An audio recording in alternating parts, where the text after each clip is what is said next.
Welcome to Fiction Audiobooks. If you enjoy the content, like and subscribing would be greatly appreciated. If you have any recommendations for novels, comment below. Please join my Patreon at https://www.patreon.com/fictionaudiobook. Ren's POV. The day of the farewell banquet arrived far too soon. My lady sat before the mirror, dressed in the midnight blue gown I had chosen, silver embroidery tracing celestial patterns across flowing silk, the off-shoulder sleeves giving her a quiet, regal dignity. She looked perfect. Beautiful, elegant. She also looked like she wanted to burn the entire palace down. "You look perfect, my lady," I said softly, adjusting the sapphire choker at her neck. "Yes." Flat. Cold. Barely a word. I kept my smile steady. "Now remember what we practiced." "Yes." Still nothing behind it. Posture. Grace. And most importantly, smile. "You're representing Tempest tonight." "Understood." That one landed like a blade between us. She didn't look at me. She hadn't looked at me since I entered. "She really is angry." Her voice was quiet, emotionless, not like her at all. I lowered my hands and stepped back, studying her reflection in the mirror. My chest tightened faintly. "I'm sorry, but I had to do it for her sake." I knelt beside her, smoothing the hem of her gown with deliberate care. "I'll be right behind you all night," I whispered. She didn't answer. But I stayed anyway. Rimuru's POV. The banquet came. I went. It was more of a private dinner, just like the one when I arrived. Only King Gazel was there. Just me, with Shuna, Cheyenne, and Ren quietly behind me. No grand speeches. No music. Just formal niceties and carefully portioned dishes. I smiled when I had to. Nodded when expected. Answered in clipped, quiet words. The food was probably great. I wasn't paying attention.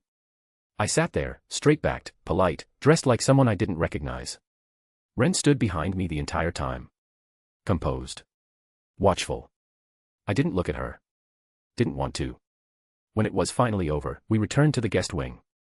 Shuna and Cheyenne said goodnight and left. I didn't say anything. Once alone, I stripped off the choker and sat at the edge of the bed, still in that glittering gown. I looked in the mirror again. I didn't know the person staring back at me. I didn't speak. I didn't move. I just sat there. Still. A quiet knock on the door. I didn't respond. The door opened anyway softly. I saw her reflection before she spoke. "My lady," Ren said, voice low, almost hesitant. "You should rest. Tomorrow will be another long journey." I didn't look at her. "I'm aware." Silence stretched. She took a step closer. "May I help you change out of the dress dash?" "That won't be necessary," I interrupted. My voice was calm. Too calm. "You may go." I finally glanced at her. She hesitated. I saw the flicker of something in her eyes, regret, maybe. Or guilt. But she bowed her head. "As you wish." "Good night, my lady." She closed the door behind her. I exhaled. Slowly. And then. "Master." Raphael's voice echoed gently in my mind. I closed my eyes. "Not now," I muttered aloud, barely above a whisper. "We'll talk, after we return to Tempest." There was no reply. Just silence. And the mirror. Still watching me. The next morning, we departed Dworgen. King Gazel saw us off personally, just like when we arrived. The farewell was brief, formal, and I kept my words to a minimum. Then we were on the road again, heading back to Tempest. I didn't speak much during the journey. In truth, I barely said anything at all. Shuna and Cheyenne must have noticed, I could tell by their quiet glances. They didn't press me. They simply kept close, their silence more comforting than any words might have been. Ren tried. She made a few gentle attempts, small comments, questions, offering me tea during breaks. I answered in short nods or single words, if at all. Eventually, she gave up. I didn't miss the way her expression fell. She didn't cry or plead. Just, quietly folded in on herself. Like she knew. Like it hurt. But I couldn't do anything about that. Not yet. Not until I got my own head straight. We reached Tempest just before sunset. Home. Familiar. Safe. At least, it was supposed to be. We reached Tempest just before sunset. Rimuru and Rigurd were waiting for us at the gates, straight-backed and professional, though their relief was obvious. They gave their reports promptly, nothing urgent, just the usual matters of state. Some merchant talks. Nothing that needed me immediately. I nodded along. Said little. My mind was somewhere else. Ren, standing off to the side, watched me carefully. Still in her formal attire, still composed. Then, with that same quiet voice she'd been using since we left Dworgen, she stepped forward. You've had a long journey, my lady. I'll handle the paperwork and other affairs. Please go get some rest. It was polite. Smooth. Dutiful. She even smiled a little, like she was trying to return to how things were before. But the elegance she usually carried so naturally wasn't quite there. And the smile wasn't real. She looked sad. Really sad. But I couldn't know, I wouldn't let myself think about that right now. I gave a faint nod, said nothing, and walked past her. And in that brief moment as I passed her, I saw it. Her expression faltered. Her lips trembled, ever so slightly. She was about to cry. But she didn't. She held it in. Composed herself. And straightened up again, like nothing happened. I didn't stop. I just kept walking. I didn't go to my office. Didn't check on anything else. Just walked slowly, silently through the halls of my own city. The familiar warmth of Tempest pressed around me, but it didn't reach me. Not really. The moment my bedroom door closed behind me, I let out a long breath I didn't realize I'd been holding. The silence in here was thick. Oppressive, even. I sat down on the edge of the bed. Stared at the floor. Why am I like this? I should be fine. I survived. I did everything right. I played the part. But I leaned back on my hands and looked up at the ceiling. It still felt like I was carrying the weight of that whole night on my shoulders. And that look on her face. I shut my eyes. This is ridiculous. I don't want to think about it. Not now. Not yet. I lay down fully, the faint scent of Tempest flowers drifting in from the window. Familiar. Comforting. But even then, I didn't sleep. I just stayed there. Still. Lying there in the quiet, I couldn't escape it anymore. That session with Ren, that whole relentless week of training. It changed me. Not just the way I moved or spoke, not just how I sat or smiled, but me. The way I carry myself now, the way I think before speaking, the way my hand naturally drifts to lift a skirt I'm not even wearing. I don't even know when it started. Somewhere between posture drills and mirror practice, I started becoming someone else. More elegant. More graceful. More feminine. And I don't know how to feel about that. What did I even used to act like? Before all this.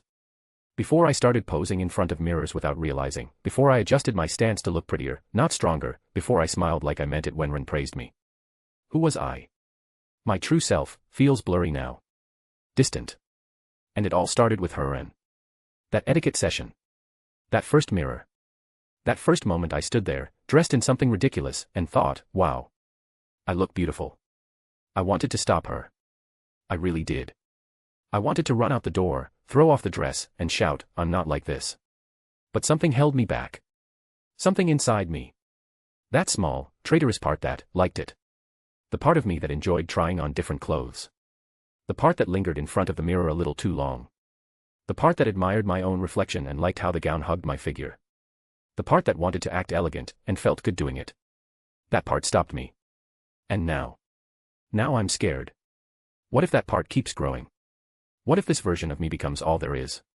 What if I lose everything else, who I was, what I believed, how I moved, how I fought, because I let this other version bloom without even noticing? Because I enjoyed it. I shut my eyes tighter. I don't want to think about it anymore. I'm tired. But I'm not sure I'll be able to sleep. I'm angry. Really angry. At Ren. For doing this to me. For dragging me through that nightmare of etiquette drills and mirror sessions. For tying ribbons in my hair and correcting the way I sat like it was the most natural thing in the world.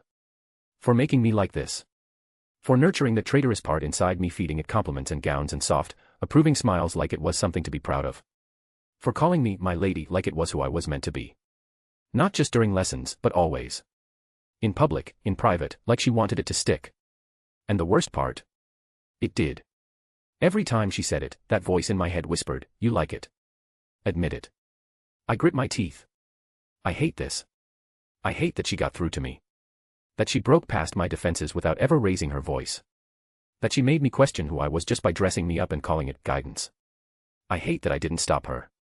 And I hate that part of me, the part that looked in the mirror and thought, maybe this isn't so bad. My fists clenched under the sheets. She had no right. No right to shape me like that. To make me feel things. To make me doubt myself. To make me wonder if I was ever really me. I turned my face into the pillow, trying to bury the thoughts, but they wouldn't go away. Because deep down, part of me still wants to hear her say it again. My lady. Damn it. But I'm more angry at Raphael. My voice was barely a whisper. Cold. Steady. A pause. Then, shimmering threads of light wove into form beside the bed. She manifested quietly, reverently, as if even she knew this wasn't a moment for words. She didn't look the way she usually did. Not serene. Not composed. Not even wearing that rare, almost imperceptible smile she sometimes showed when pleased. Her expression was twisted. With guilt. She already knew. Of course she did. She always knows. Frankly, she knows everything. And right now, she knew exactly what she had done. She didn't say a word. Didn't dare. Just stood there, head slightly bowed, eyes shadowed with something that looked far too human for a so-called emotionless voice of reason. Like she was waiting for the weight of my anger to drop. And oh, it would. Because if anyone should have stopped this before it got so far, if anyone could have warned me what I was becoming, it was her. And instead, she watched it happen. Let it happen. She didn't stop Ren. Not once. Not when the lessons got relentless. Not when I was breaking under the weight of it. She didn't say anything. Didn't intervene. Didn't even try. Even when I called for her, pleaded for her, she stayed quiet.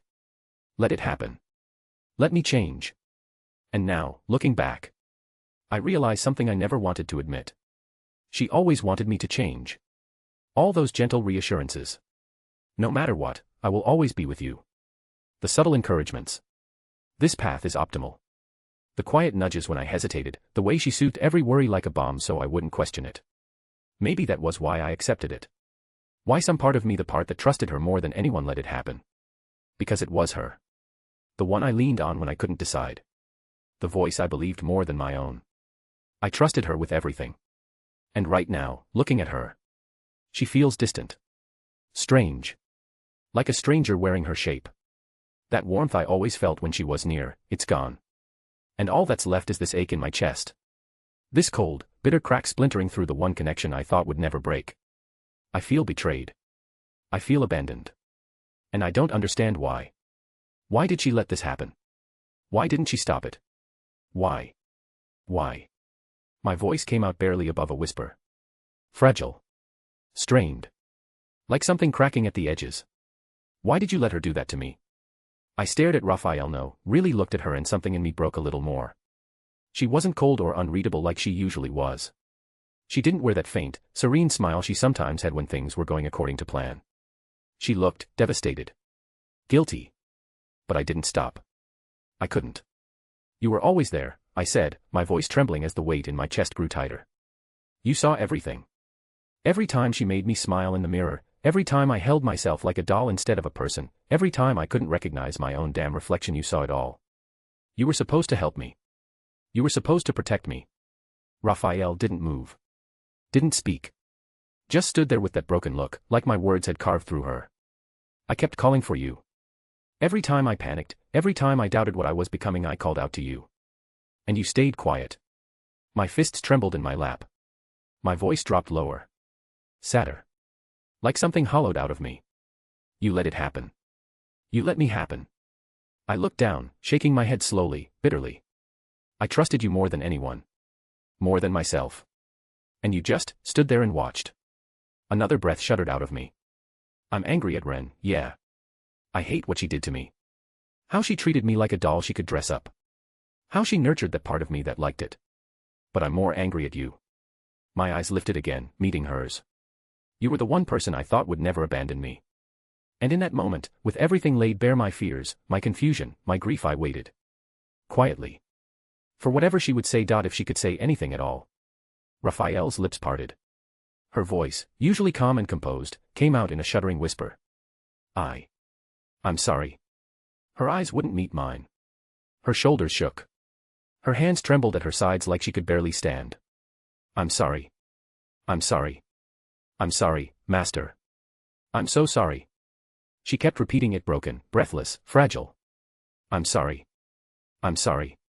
I'm sorry. Over and over again, like the words themselves were all she had left.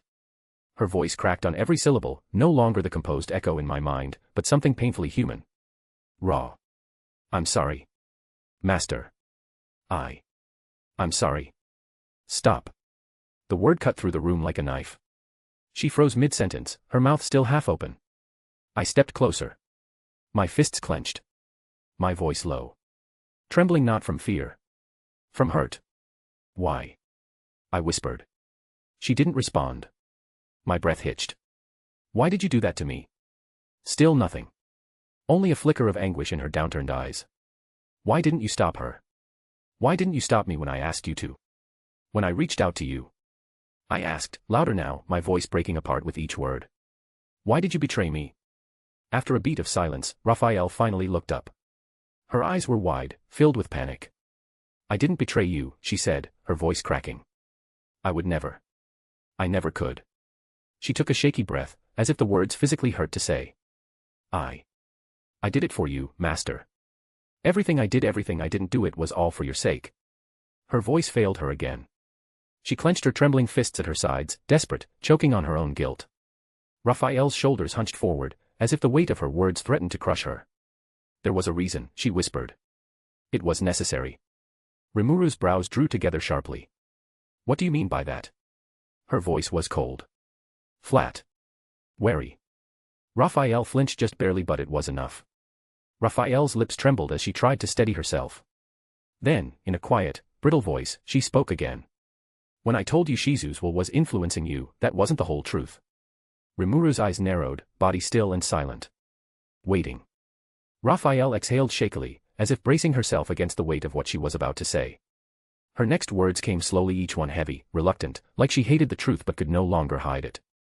The truth is, when you consumed Shizu, hoping to bring her peace, it wasn't like the others. She clasped her hands together tightly in front of her, trembling. When you devour other monsters, I break down their magicules. Their wills fade. Their souls pass on or are recycled as energy. If they're too strong, like Ifrit, I isolate them to protect you. Her voice dropped lower. But not Shizu. You didn't want her broken down. You didn't want her gone. You loved her. Admired her. Wanted her to be safe. Happy. At peace. Rimuru's breath caught, but she didn't move. Didn't speak. So. I placed her soul close to yours. Not isolated. Not destroyed. Close. In the astral body. Raphael's gaze rose again, meeting Rimuru's eyes, vulnerable and raw. The astral body is the deepest layer of existence, she explained softly. It protects the soul. Shapes identity. And when I placed her there, part of her began to bleed into you. She paused. Not as possession. Not control. But a presence. Gentle. Subtle. Over time, her grace, her calm, her femininity, it began to blend with your own. Raphael's voice faltered again, her words barely above a whisper now. Her soul, it was merging with yours. Rimuru's breath hitched. I had no way to stop it, Raphael continued, her eyes full of pain. I tried. I searched every possibility, every skill, every method in my database. There was no way to reverse the merger once it began. She looked away, ashamed. At first it was slow. Subtle. But as time passed, the merging accelerated. And I couldn't separate her without destroying a part of you. Rimuru stared, stunned, silent. Raphael swallowed hard, then continued. But then, when you defeated the Orc Lord, you gained the sub-skill Corrosion. A destructive skill. One capable of breaking down even soul fragments. She hesitated, guilt rippling across her expression. I carefully used it delicately, precisely to try and peel her away. To stop the merger. But, it was too late. Her gaze dropped again, fists trembling. Her soul was already clinging to yours. Fused. Trying to become one with you. It was impossible to fully remove her without complete elimination. Another beat of silence. I knew you wouldn't want that. You wouldn't want Shizu's soul to be erased. So, her voice trembled. I tried a different approach. I used corrosion only on the outer edges, on the part of Shizu's soul that hadn't yet clinging to your soul. She looked up, eyes brimming with grief. I managed to separate a portion of her soul from yours, just enough to halt the full merger. I made sure, absolutely sure, not to damage her soul. Or yours. She placed a hand gently over her chest, as if feeling the weight of that choice all over again. I isolated that part of her, secured it safely within your astral body. So she wouldn't vanish. So you wouldn't lose her. So you wouldn't lose yourself. Rimuru's voice cut through the silence, raw and accusing.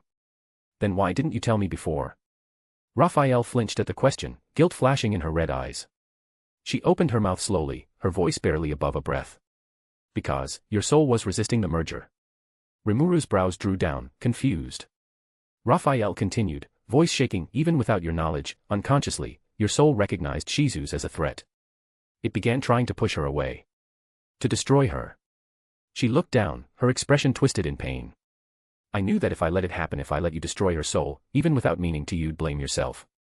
You'd carry that guilt forever. So I stopped it. I stopped your soul from tearing hers apart. Rimuru stood frozen, lips parted, breath caught in her throat. Raphael's voice softened, almost pleading. And if I told you that her soul was merging with yours, you would have tried to resist it. Tried to pull away. But something like that, it isn't simple. She took a slow, shuddering breath, gaze unfocused. It's like when something delicate gets stuck to cloth glue on silk. If you try to force it apart, you don't just remove what stuck, you rip the fabric itself. Your soul could have been torn. Her whisper trembled. I couldn't let that happen to you. Raphael's voice grew quieter, almost like she was confessing a sin. The only way out of it was for your soul to stop resisting. Her eyes met mine, red and sorrowful, not cold or distant like usual. For the merger to stop causing harm, your soul had to accept it. Fully. Willingly. That was the only way to stabilize the process without damaging either of you. She looked away again. She took another breath, shaky, raw. But then, when Ren made you dress up, when I saw you hesitate, and still let them continue, when you stood there in that feminine outfit, reluctant but not resisting. She paused. Something changed. I didn't move. Raphael's voice dipped low again. Your soul's resistance, it weakened. Just a little. Just enough.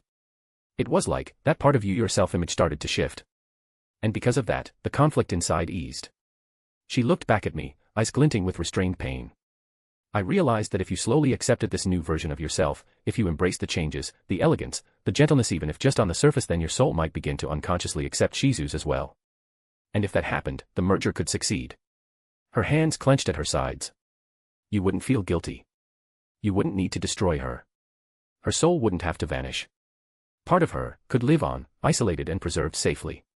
But another part. She touched her chest. Would quietly become a part of you. Raphael's red eyes didn't leave mine, even as they shimmered with guilt. That way.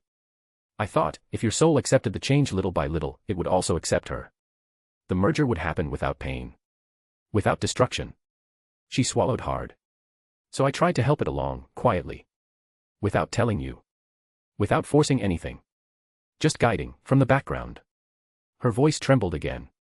I didn't interfere with the way you were changing. I didn't stop Ren. Even when I saw it happening, even when I heard your doubts. I stayed silent. Her fists clenched tighter, knuckles pale. Because I thought, if I interfered, if I pulled you away from it, you might start resisting again. You might reject it and her soul with it. And then. She looked down, as if ashamed of the next words. I didn't want to lose you. The silence that followed was suffocating. Raphael stood there exposed, trembling, and so achingly human. Her final words hung in the air like a fragile thread, waiting to snap. I stared at her. At Raphael, this being I'd always known as calm, controlled, unshakable. Now she looked like she was barely holding herself together. And it hit me. All this time, she'd been doing it for me. Everything. The silence. The guidance. The painful choices. She wasn't betraying me. She was protecting me. In the only way she knew how. My jaw tightened, and I looked away, breath shallow. Damn it, I muttered, the words bitter in my mouth. I was furious at you. I wanted to blame you for everything, for letting it happen, for changing me, for not saying anything. I clenched my fists, nails digging into my palms. But the truth is, you were carrying all of it. The risk. The weight. The guilt. My voice dropped lower. Rough. Steady, but cold. You took that pain yourself, because you thought it was the only way to protect me. I exhaled slowly, tension coiling in my chest. And I just threw my anger at you. I accused you when you were doing everything to keep me from breaking. I met her eyes again, those red eyes filled with guilt. I don't know whether to be angry at myself or just ashamed. I looked down, my expression hardening with quiet regret. I'm sorry, Raphael. A pause. You didn't deserve that. Raphael stood still, red eyes never leaving mine. Then she spoke, her voice soft. Fragile. It's okay. I looked up at her. It's okay for you to be angry, Master. I understand. She gave a pained smile, small, barely there. But it trembled at the corners, like it hurt just to wear it. If bearing your anger is the price I have to pay, I'll accept it. Her voice wavered, but her eyes held steady. I will do everything for your sake. Always. Even if it means you hating me. That smile faltered for a second. I don't want that. I don't want you to hate me. But if it's what I must endure to protect you, then I'll endure it. No matter how painful. She said it like a vow, quiet, resolute. And still, she stood there. Waiting. Ready. For whatever I'd say next. Her words lingered in the air, soft, honest, full of pain. I didn't even realize I'd moved until I was already there, arms wrapping around her. It wasn't planned. It wasn't thought out. It just happened. Raphael stiffened in surprise, but she didn't pull away. For a second, she stood frozen in my embrace, trembling faintly, before I felt her relax, just a little. Her forehead rested gently against my shoulder, and I felt her take in a quiet, shaky breath like she didn't dare believe it. And then it hit me. What I was doing. I stepped back abruptly. I am sorry, I said quickly, looking away. I shouldn't have. I didn't mean to do that without asking. My voice came out awkward, flustered. I didn't know what kind of boundary I'd just crossed. But I meant it, every bit of the comfort I tried to give her in that moment. Even if I didn't know what it meant yet. Raphael blinked, as if surprised I would even say that. Then slowly her red eyes softened. The tremble in her frame eased. She gave me a small smile. Not the pained one from earlier. But a warm, gentle one, almost happy. You don't have to ask, Master, she said quietly. I belong to you. She stepped a little closer, just enough to meet my eyes without hesitation. You could do anything to me, and I would accept it. Gladly. Her smile grew faintly brighter, touched by something pure. Because it's you. Raphael's words lingered in the air, delicate and unwavering. Because it's you. Something inside me stirred. I didn't think. Didn't plan. Didn't stop myself. My body moved before my mind could catch up. My hand reached out, gently brushing her cheek, and I leaned in. Her eyes widened. Our lips met. It was soft. Brief. Fragile.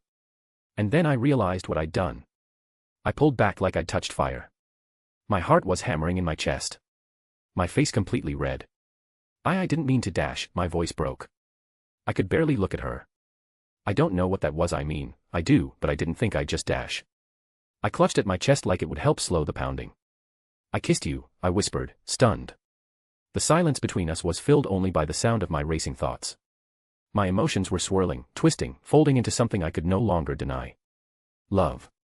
I stared at Raphael, breathless, dazed. I love you, I said, the words escaping before I could overthink them again. I love you, Raphael. There was no going back from that. But for the first time in a long time, I didn't want to. Note. Well. It happened. Rimuru said, I love you. To Raphael. No stuttering, no dodging, no pretending it was for dramatic effect, just a soft, honest, beautifully vulnerable confession straight from the heart. Was it dramatic? Very, silent tension. Eye contact that lasted just a second too long. Breath caught halfway through the sentence. Raphael may or may not have short-circuited. Rimuru turned 10 shades of pink, but he didn't take it back. No regrets, not even a little. This was one of those moments, the kind you build up to for ages, and when it finally lands, it feels bigger than anything you planned. And honestly, I loved every second of writing it. As for when she got the silent treatment this chapter deserved. Unclear. Painful. Yes. But we'll deal with that later. Right now, it's all about that one, small, huge moment. Thank you so much for reading. Whether you were cheering, crying, or screaming, finally, I appreciate every reaction.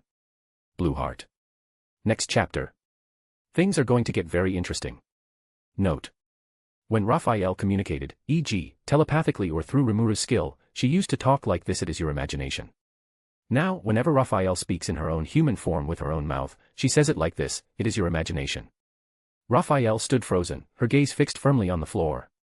Her hands fidgeted nervously at her sides, and her entire face had flushed a deep, unmistakable crimson. She didn't say a word. Didn't meet my eyes. Just stood there. Blushing. I stared at her at the face she now wore. My face. She'd taken over one of my clones to appear before me, which meant she looked almost exactly like me. But still. Why does she look so pretty? It was the same face I saw in the mirror, and yet when I looked at her, something about it felt different. Softer. Warmer. Almost radiant. Maybe it's the eyes, I thought absently. Those red eyes. They really suit her. Then again, maybe it wasn't about her appearance at all. Maybe it was just her. Even if she were nothing but a voice echoing in my head again without a body, without form, I'd still think she was beautiful. Even if she used my slime body and looked just like a wobbling blue blob, I'd still say she was beautiful. Because it was her. Raphael. And in that moment, watching her fidget like a nervous schoolgirl, face bright red and refusing to meet my gaze, I felt something stir in me. Something playful. Something evil. I leaned just a little closer, voice light and teasing. You know. I never thought I'd look so cute when I'm embarrassed. Raphael stiffened. I grinned. Seriously, if I knew this is how I looked from the outside, I'd have stared at myself in the mirror more. Master. Oh no, don't stop blushing now, I purred, circling around her slowly. It's adorable. So shy, so flustered. So me. But somehow better. She made a quiet sound, almost like a squeak. I smiled wider, satisfied. So tell me, do I always look that dreamy when I'm the one going red, or is it just you making it look that good? I am not. I dash. Raphael faltered, visibly struggling to form a coherent response. So fun, I thought gleefully. Absolutely worth confessing first just for this.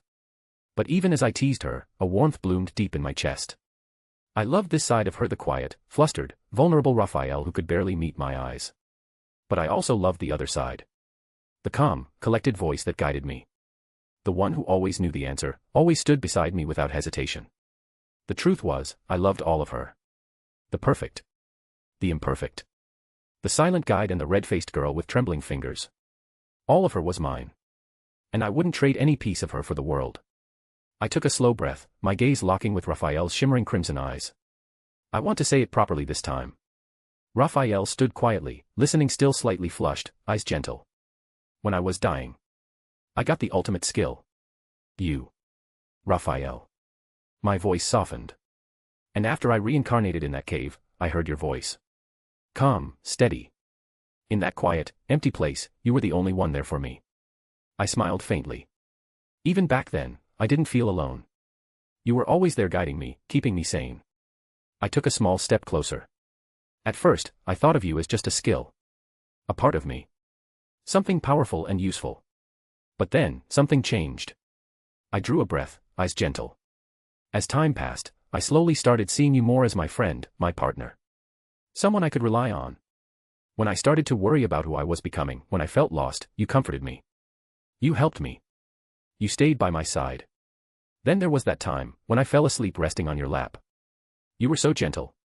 So warm. You stayed with me the whole time. That's when I really started to feel it. A quiet, almost breathless laugh slipped from me. You're so perfect, so composed, but when you blush like this, when you get flustered, it's adorable. I love that side of you too. My gaze softened. I love you, Raphael. Not as a skill. Not as a tool. I stepped forward, voice steady. But as a person. As a woman. As someone I trust and care about more than anyone. I looked at her, at Raphael, the one I had just bared my heart to, and for a moment, I just watched her. She was beautiful. The way her red eyes shimmered, how they softened and shied away, how the faint pink on her cheeks deepened like sunset. Slowly, I lifted my hands and held her face between them. My fingers brushed against her cheeks, warm, smooth, trembling just slightly beneath my touch. Her eyes met mine. Wide. Uncertain. Then, as if realizing how close we were, she tried to look away, to turn her face aside. But I didn't let her. I held her gently, firm, but not forceful. Just enough to keep her gaze on me. Our eyes locked. Hers were filled with emotion she had never put into words. Fragile, but deep. Endless. And then. I began to lean in. Her breath hitched. Her cheeks flushed an even deeper red, like fire blooming beneath the skin. But she didn't pull away.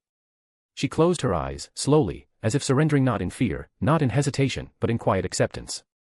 And so, I closed the distance. Our lips met soft, tentative at first, like a question neither of us dared to ask out loud. But in that moment, there was no need for words. She didn't need to say anything. Because I already knew. And I kissed her. Gently. Deeply. A promise, and an answer. When the kiss finally broke, there was a heartbeat of silence. Raphael's crimson eyes fluttered open, hazy, unfocused, like she was still drifting in a daze. Her expression was soft, dreamlike, lips slightly parted as if caught in the afterglow of something fragile and beautiful. Then realization slowly dawned across her face. Her eyes widened. And her entire face turned crimson in a heartbeat. It was almost comical how fast her calm and collected aura cracked into flustered disbelief. She stared at me like the world had just flipped upside down and she wasn't quite sure if it was real. I couldn't help it. I smiled. A slow, playful grin tugged at my lips as I leaned just a little closer again, not too close, just enough to make her flinch slightly in reflex. "You're really cute when you're like this, you know," I murmured, voice light with mischief. She froze, lips trembling as she tried to compose herself, but her red face betrayed her. "And to think," I added with a teasing tone, "this is the ever-composed, all-knowing Raphael, flustered by a single kiss." Her lips parted, but no words came out. Just a soft, choked sound like her mind was still catching up. I giggled. "I'm starting to think I should kiss you more often. It's the only way to break through that perfect composure of yours." Her eyes flicked to mine, wide and burning red, and I could see it. The mix of embarrassment and affection. She really was adorable. And I loved her even more for it. Raphael's lips trembled slightly, still parted from the kiss. Her gaze flickered away, but I could feel her heart beating through the bond between us. Not literally, but somehow. I knew. I reached out again, slower this time. My fingers brushed her cheek gentler now, not teasing, just holding her there, grounding her. Her skin was warm beneath my touch, soft in a way that made me want to stay in this moment forever. She didn't flinch this time. She leaned into it, just a little. "You really mean it," she whispered, her voice so soft it almost didn't reach me. "All of it." "I do," I said, just as quietly. "Every word." She finally looked back into my eyes, really looked, and what I saw in hers wasn't just embarrassment anymore. It was depth. Wonder. And something that made my chest ache in the best way. "I never thought," she began, then stopped herself, eyes searching mine, "that I could be seen like this. Not as a function. Not as a voice in your mind. But, as me." I brushed a strand of silver blue hair behind her ear. "You're more than that," I murmured. "So much more. You always have been." Her breath hitched, and for a long moment, neither of us moved. Then, cautiously, like she wasn't sure if she was allowed, Raphael reached up, her fingers brushing mine where I still cupped her cheek. She closed her eyes. "I've always wanted to be near you like this," she admitted, voice trembling with emotion. "Not just as your skill, but as someone who could stand beside you. Someone who could be held by you." I leaned in, forehead resting gently against hers. Our closeness wasn't rushed. It was quiet. Steady. Intimate. "You're already that to me," I whispered. "You always have been. I just didn't realize it until now." She smiled, shy, but radiant. And this time, when I kissed her, it wasn't playful. It wasn't teasing. It was deep and tender and full of everything I hadn't known how to say until now. Her arms wrapped around me carefully, and I felt her fingers curl slightly into the fabric of my clothes like she was afraid I'd vanish if she didn't hold on. I held her tighter in return. Because I wasn't going anywhere. Not now. Not ever. As we slowly pulled apart, Raphael kept her forehead against mine, her crimson eyes half lidded with emotion, her voice soft as a breath. "I've always known," she whispered. I blinked. "Huh." Raphael smiled gently. "Your feelings. I've always been able to sense them, even when you didn't say them out loud. Even when you didn't realize them yourself."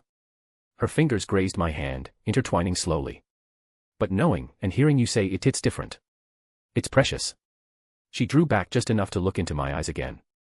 "And I love you, too." My heart skipped. I think my breath did, too. Raphael's smile turned just a little bolder, still sweet, still soft, but full of that warm confidence that had always steadied me. "I've loved you from the very beginning. Even before I understood what that feeling was. Before I even understood myself." She leaned closer, her lips brushing just beside my ear. "I belong to you. Not just as a skill, or an extension of your will, but as me." My face must have been burning, but I didn't care anymore. Not with her holding me like that. Not with the way her words made me feel like I was floating. Raphael's hands, still entwined with mine, slowly pulled me closer until there was no space left between us. I could feel the warmth of her body, my body, technically, but it felt like hers. It felt like Raphael. Her breath was soft against my cheek. "Can I stay like this?" she whispered, voice barely audible. "Just for a while, just as myself. With you." I nodded, unable to speak. My heart was pounding too hard to form words. We sank down together, the quiet of the room wrapping around us like a blanket.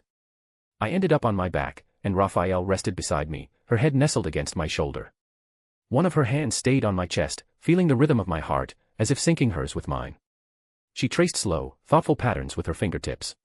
"You don't realize it, but, when you laugh, when you smile, it makes everything inside me feel brighter." She paused. "That's why I want to protect you. Not just because it's my function. Because I want to." I turned toward her, brushing her long hair behind her ear. "And I want you to be more than a voice in my head, more than just something that helps me fight or think." Raphael looked at me, surprised but not uncertain. "I want to share everything with you," I said. "All of it. My life. My fears. My dreams. I want you to stay, not because you're bound to me, but because you choose to be." She leaned in again. This kiss was slower. Softer. But deeper, somehow no longer unsure or hesitant, just us. Our connection, our emotions, blending in a way that went beyond words. When we finally parted, I rested my forehead against hers again, whispering, "You're not just part of me anymore." Raphael smiled, breathless. "And you're not just my master anymore." We laid there, tangled together in quiet understanding, the boundary between us no longer a line but a bridge built on trust, affection, and love. We lay together, the silence between us soft and full. I could feel every breath she took, every tiny shift of her body against mine. Her skin was warm, her presence calming, but more than that, it was intoxicating. Raphael's fingers gently traced patterns across my chest, again circles, lines, slow strokes that made it hard to focus. Her touch wasn't just calculated or controlled anymore, it was her. Every motion was tender. Curious. Loving. I turned onto my side, facing her, and raised my hand to brush her hair back once more. "You're so beautiful," I whispered. Her cheeks flushed pink again. "You're just saying that because I look like you." I smiled. "Maybe. But it feels different when I look at you. You wear my face, but you're not me. You're Raphael. And when I see you smile like that, or get flustered like this, it makes my heart feel like it's going to burst." I leaned closer, my lips brushing the edge of her jaw before trailing softly down her neck. Her breath hitched, her body tensing for a heartbeat before melting against mine. I heard her gasp quietly when my fingers laced with hers again, holding her hand between our bodies. She tilted her head, exposing more of her neck to me. Trusting. Vulnerable. "Is this okay?" I whispered, my voice rougher now, touched with something deeper. She nodded once, eyes fluttering closed. "I belong to you," she said, her voice trembling. "You don't need to ask." I kissed her again, slower this time, more deliberate. Our bodies pressed together, arms wrapped tight, sharing warmth, breath, everything. Her hands moved too tentative at first, then bolder, exploring the lines of my back, the curve of my waist. I could feel her trembling, not from fear, but from the intensity of it all. Of being seen. Of being loved. We held each other like that for a long time. Gentle touches. Whispered promises. Hearts bared without armor. Every moment felt infinite. "I am sure I don't need to tell you what happened here." Smirking face, smirking face, smirking face. And for context, Rimuru became male and Raffle female. When we finally stilled, she rested her head against my chest again, listening to my heartbeat. I stroked her hair slowly, murmuring, "I'm not afraid anymore." She looked up at me, silent and steady. I let out a quiet breath. The regret I carried from my former life, it's fulfilled now. My voice softened. And now. I don't mind changing. I don't mind being female. I will happily accept it, all of it. There was a pause. Then she tilted her head slightly, a mischievous glint in her red eyes. "Ah, the regret about never having a girlfriend, the one that earned you the predator skill." I blinked, face heating up. Hey. I was dying, okay. People get emotional when they're dying. She smiled faintly. An emotionally charged moment. Highly efficient for skill acquisition, it seems. I groaned, covering my face with one hand. "You're the worst." Her soft laugh melted into a quieter hush as she leaned in, brushing her lips against mine again, not teasing this time, but slow, lingering. It felt like an answer, like a promise we both understood without needing words. We lay like that for a while, tangled together in the quiet afterglow. Her fingers traced light patterns on my skin, and I held her close, feeling each breath and heartbeat settle into calm. Eventually, her breathing slowed, her body growing heavier against mine. I gently adjusted the blanket over us, brushing a stray strand of silver hair from her face. I kissed her forehead softly. Sleep well, Raphael. And with that, wrapped in the warmth of her presence, I let myself drift into sleep too peaceful, for the first time in what felt like forever. The soft morning light filtered gently through the curtains, casting a golden hue over the room. I blinked slowly, still nestled beneath the covers, feeling the warmth of the body beside me. My gaze drifted to her Raphael, her silver blue hair softly splayed across the pillow, her expression peaceful and calm. Her eyes fluttered open, a bit hazy with sleep, then locked onto mine. "Good morning, master," she whispered, voice quiet, almost shy. "Morning," I murmured, my voice still rough from sleep. We stayed like that for a moment. Quiet. Peaceful. The warmth between us lingering like the echo of everything that had happened last night. Then she reached out, brushing her fingers gently across my cheek. "It looks like," she began, her crimson eyes soft but serious, "the part of Shizu's soul that was stuck to yours, it's completely merged now." I blinked slowly, letting the words sink in. She looked at me with a flicker of worry. "Are you okay?" I smiled, brushing a strand of hair from her face. "I'm fine, Raphael. I've accepted it all." I sat up slightly, the sheets falling loosely from my shoulders. "I don't feel completely female, though. There are still parts of me that feel like who I was before." She nodded gently, squeezing my hand. "That's because only a portion of Shizu's soul merged with yours." My gaze softened as I looked down at her, laying so close. "Well, that doesn't matter. I just want to live as I am, with you. To enjoy every moment." Before she could say anything, I leaned forward and gently pushed her onto her back. Her eyes widened, surprised, her cheeks beginning to color. I hovered just above her, arms on either side, our faces inches apart. "If I've become female now," I whispered, voice laced with playful challenge, "will you stop loving me?" Her face flushed crimson, but she didn't look away. Her lips curved into a faint, teasing smile. "Never," she said softly. "If anything, I think I love you even more now." That made me laugh quiet and breathless. "You're impossible," I murmured. Then I kissed her again, slow, lingering, filled with everything I couldn't say aloud. When I pulled back, I stayed close, watching her expression. Her eyes shimmered, a little dazed, lips parted slightly, still breathless from the kiss. "Master," she whispered, barely audible. I smiled and leaned in again, forehead resting gently against hers. "Yeah," I said. She closed her eyes, content. "Just, thank you for loving me." I kissed her again. Softly. "Always." We sat side by side now, the blanket still pulled around our waists, our hands gently entwined between us. The early sunlight played across Raphael's silver blue hair, and I couldn't stop watching the way it shimmered like spun glass. Her thumb brushed softly across the back of my hand. "You're staring again, master," she teased gently, that little smile tugging at her lips. I smirked, leaning closer. "Can you blame me? You're really cute in the morning.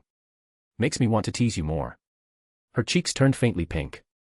"Then, you should take responsibility for making me like this." "I'd love to," I purred, brushing my nose against her temple. The moment was soft. Intimate. I let out a quiet sigh, content to just stay like this forever. Knock knock. We both froze. My lady," came a voice from the other side of the door. Soft. Hesitant. Familiar. "Ren." I jolted upright, eyes wide. "Ren. She's still upset from yesterday, why now?" Panic surged through me. We were still under the sheets, completely unclothed. I looked around wildly, heart racing. Clothes. Clothes.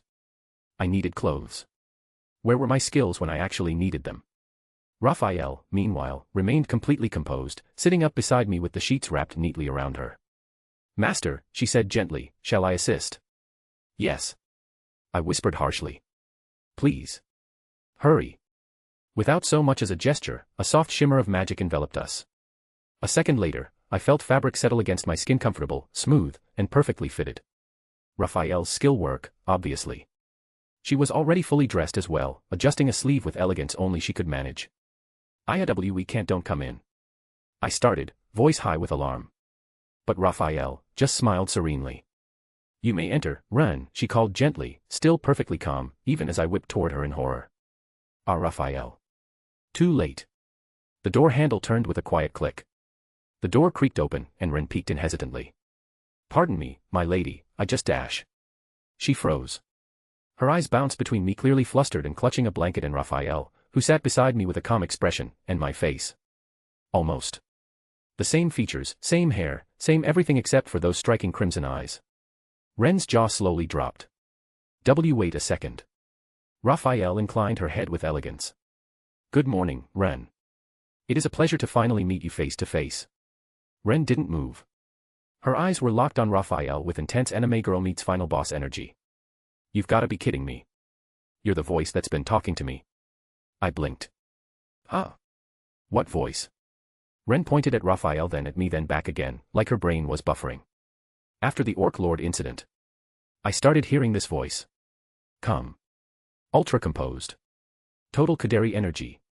She said she was your skill. Then she waved both hands frantically. But you didn't say you looked like that. You're basically a clone of my lady with glorious crimson eyes. Do you know what you've done to my heart? I wasn't ready for this doppelganger reveal. Raphael blinked. You did not ask about my appearance.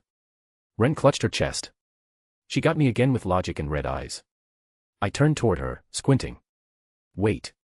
You heard Raphael. Ren stepped inside with the gravity of a dramatic reveal. Yeah.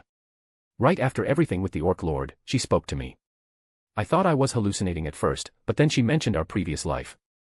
Stuff only we would know. So unless I've gone full Ice Guy delusion, I figured she was legit. I stared at Raphael. You never told me you spoke to her. Raphael met my gaze evenly. It was necessary to ensure your safety. Ren was receptive and uniquely positioned to assist. Ren nodded, then brightened with a grin. She told me that part of Shizu's soul had stuck to you after her passing. And that if you didn't gradually accept your new self, your new identity, it could hurt your soul. Then she coughed awkwardly, looking sheepish. She also said the most effective way to help you adjust was through controlled exposure. A slow, gentle push. And the best method? Dressing you in feminine clothes to help you accept it little by little. I groaned. So you turned it into a dress-up arc? Ren gave a victorious thumbs up. Exactly. Therapeutic cosplay. And just the right amount of emotional tension to keep the plot spicy. I buried my face in my hands. This is the most anime thing that's ever happened to me. Ren beamed. Actually, the most anime thing that's happened to you is that you got reincarnated with cheat skills, became a walking power fantasy, and you've got a whole bunch of beautiful ladies totally simping for you. Like, next level harem anime energy. She turned back to Raphael, hands on her hips. And you showing up looking like my lady's crimson-eyed, Kaderi twin. That's basically emotional entrapment. I didn't stand a chance. I buried my face deeper into my hands. Simping? Seriously? That's how you're phrasing it. Ren shrugged with mock innocence. Well, am I wrong? I blinked at her, puzzled. What does simping even mean in this context? She stared at me for a second before groaning loudly and dragging her hand down her face. Ugh. Totally MC-level dense. Then she shook her head, muttering, "You're lucky you're cute," before immediately snapping back into her usual rhythm. Anyway. I didn't even get any cheat skills, okay. Like, I didn't wake up with some kind of ultimate sword or god-tier magic. It's not like I can just point at a corpse and say, "Arise," and boom, now I've got a shadow army or something. I raised an eyebrow. Didn't you get a stronger body and you don't need to sleep? Ren crossed her arms with a dramatic sigh. Okay, sure, I did get those, but come on. That's, like, background character perks. I wanted the good stuff, narrative breaking magic, dimension slicing, you know, main heroine energy. Raphael, ever composed, added smoothly, your enhancements were optimized for practical utility. They contributed significantly to Master's emotional and physical well-being. Ren blinked at her. Did you just say I was built for emotional support? Raphael nodded with perfect seriousness. Correct. Ren groaned again. Great. I got Ice Guide and my role is emotional support NPC with light-made flavoring. I tried not to laugh. You're also very good at wardrobe manipulation. Ren pointed at me with faux indignation. That was strategy. Soft power, slow progression. You were like a boss monster with high emotional defense. I had to weaken you with fashion. I gave her a look. You're really committed to this anime terminology, huh? Ren placed a hand over her chest. It's not terminology. It's a lifestyle. Then she smirked, leaning casually against the doorframe. Well, now that you've conquered your first love interest. Her eyes flicked meaningfully toward Raphael. Hopefully I'm next in line. My mouth opened, stunned. Though, she added with a cheeky wink, I'm also perfectly happy just being your perfect maid. For now. There was a moment of silence after Ren's teasing line. Her grin was casual, but her eyes held something warmer, something real. I shifted awkwardly, rubbing the back of my neck. Hey, Ren. She tilted her head. I wanted to say. I'm sorry. For getting mad at you before. I didn't understand what you were doing or why. I thought you were just being, pushy. Ren blinked, surprised, then softened. But you were trying to help me. Even if I didn't realize it. She smiled, gentle this time. Took you long enough to figure it out, my lady. I chuckled quietly. Yeah. I guess I can be kind of slow. Ren stepped closer, folding her hands behind her back with a faint blush. Then, as part of my formal forgiveness, may I ask for one small favor? I gave her a wary look. Depends on the favor. She beamed. May I continue referring to you as her? And also, may I continue she coughed suddenly, then cleared her throat with exaggerated innocence, preparing your clothes each morning. I narrowed my eyes. You were going to say dressing me up, weren't you? Ren raised a hand like she was swearing an oath. I plead the fifth. I sighed, but smiled anyway. Honestly. I don't mind whether it's he or she. And I don't mind if you're the one helping, or she is I glanced briefly at Raphael, who sat elegantly beside me. So do whatever you want, Ren. Ren's eyes sparkled with triumph, but there was something soft behind her usual teasing. Understood, my lady. I'll make sure you look divine every single day. Ren turned on her heel with theatrical flair. Well then. I'm off to choose your outfit for the day.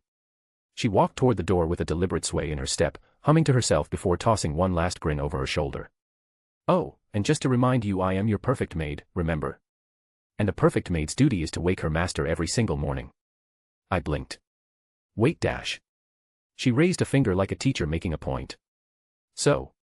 Don't do anything weird with Lady Raphael while I'm not around, all right? Ren. And if you do. She winked. At least lock the door so I can do the whole polite, may I come in, my lady, routine with class. My face flushed. How about you don't come to wake me at all? Ren gasped, scandalized. Blasphemy. Denied. A perfect maid never neglects her sacred morning duties. She saluted with mock pride. See you soon, my lady. And Lady Raphael, please don't steal too many kisses while I'm gone. With that, she slipped out the door, leaving behind only the faint sound of laughter and my burning embarrassment. I groaned, burying my face in my hands. She's way too good at this. Beside me, Raphael let out the tiniest amused hum. After the door clicked shut behind Ren, the room finally fell quiet again. I turned toward Raphael, and for a moment, just watched her in the warm morning light. Her crimson eyes met mine, as calm and unreadable as ever, but now I could see tiny changes. Softness. Humanity. A soul behind the logic. Hey, Raphael. I asked gently. She tilted her head slightly. Yes, master. I hesitated.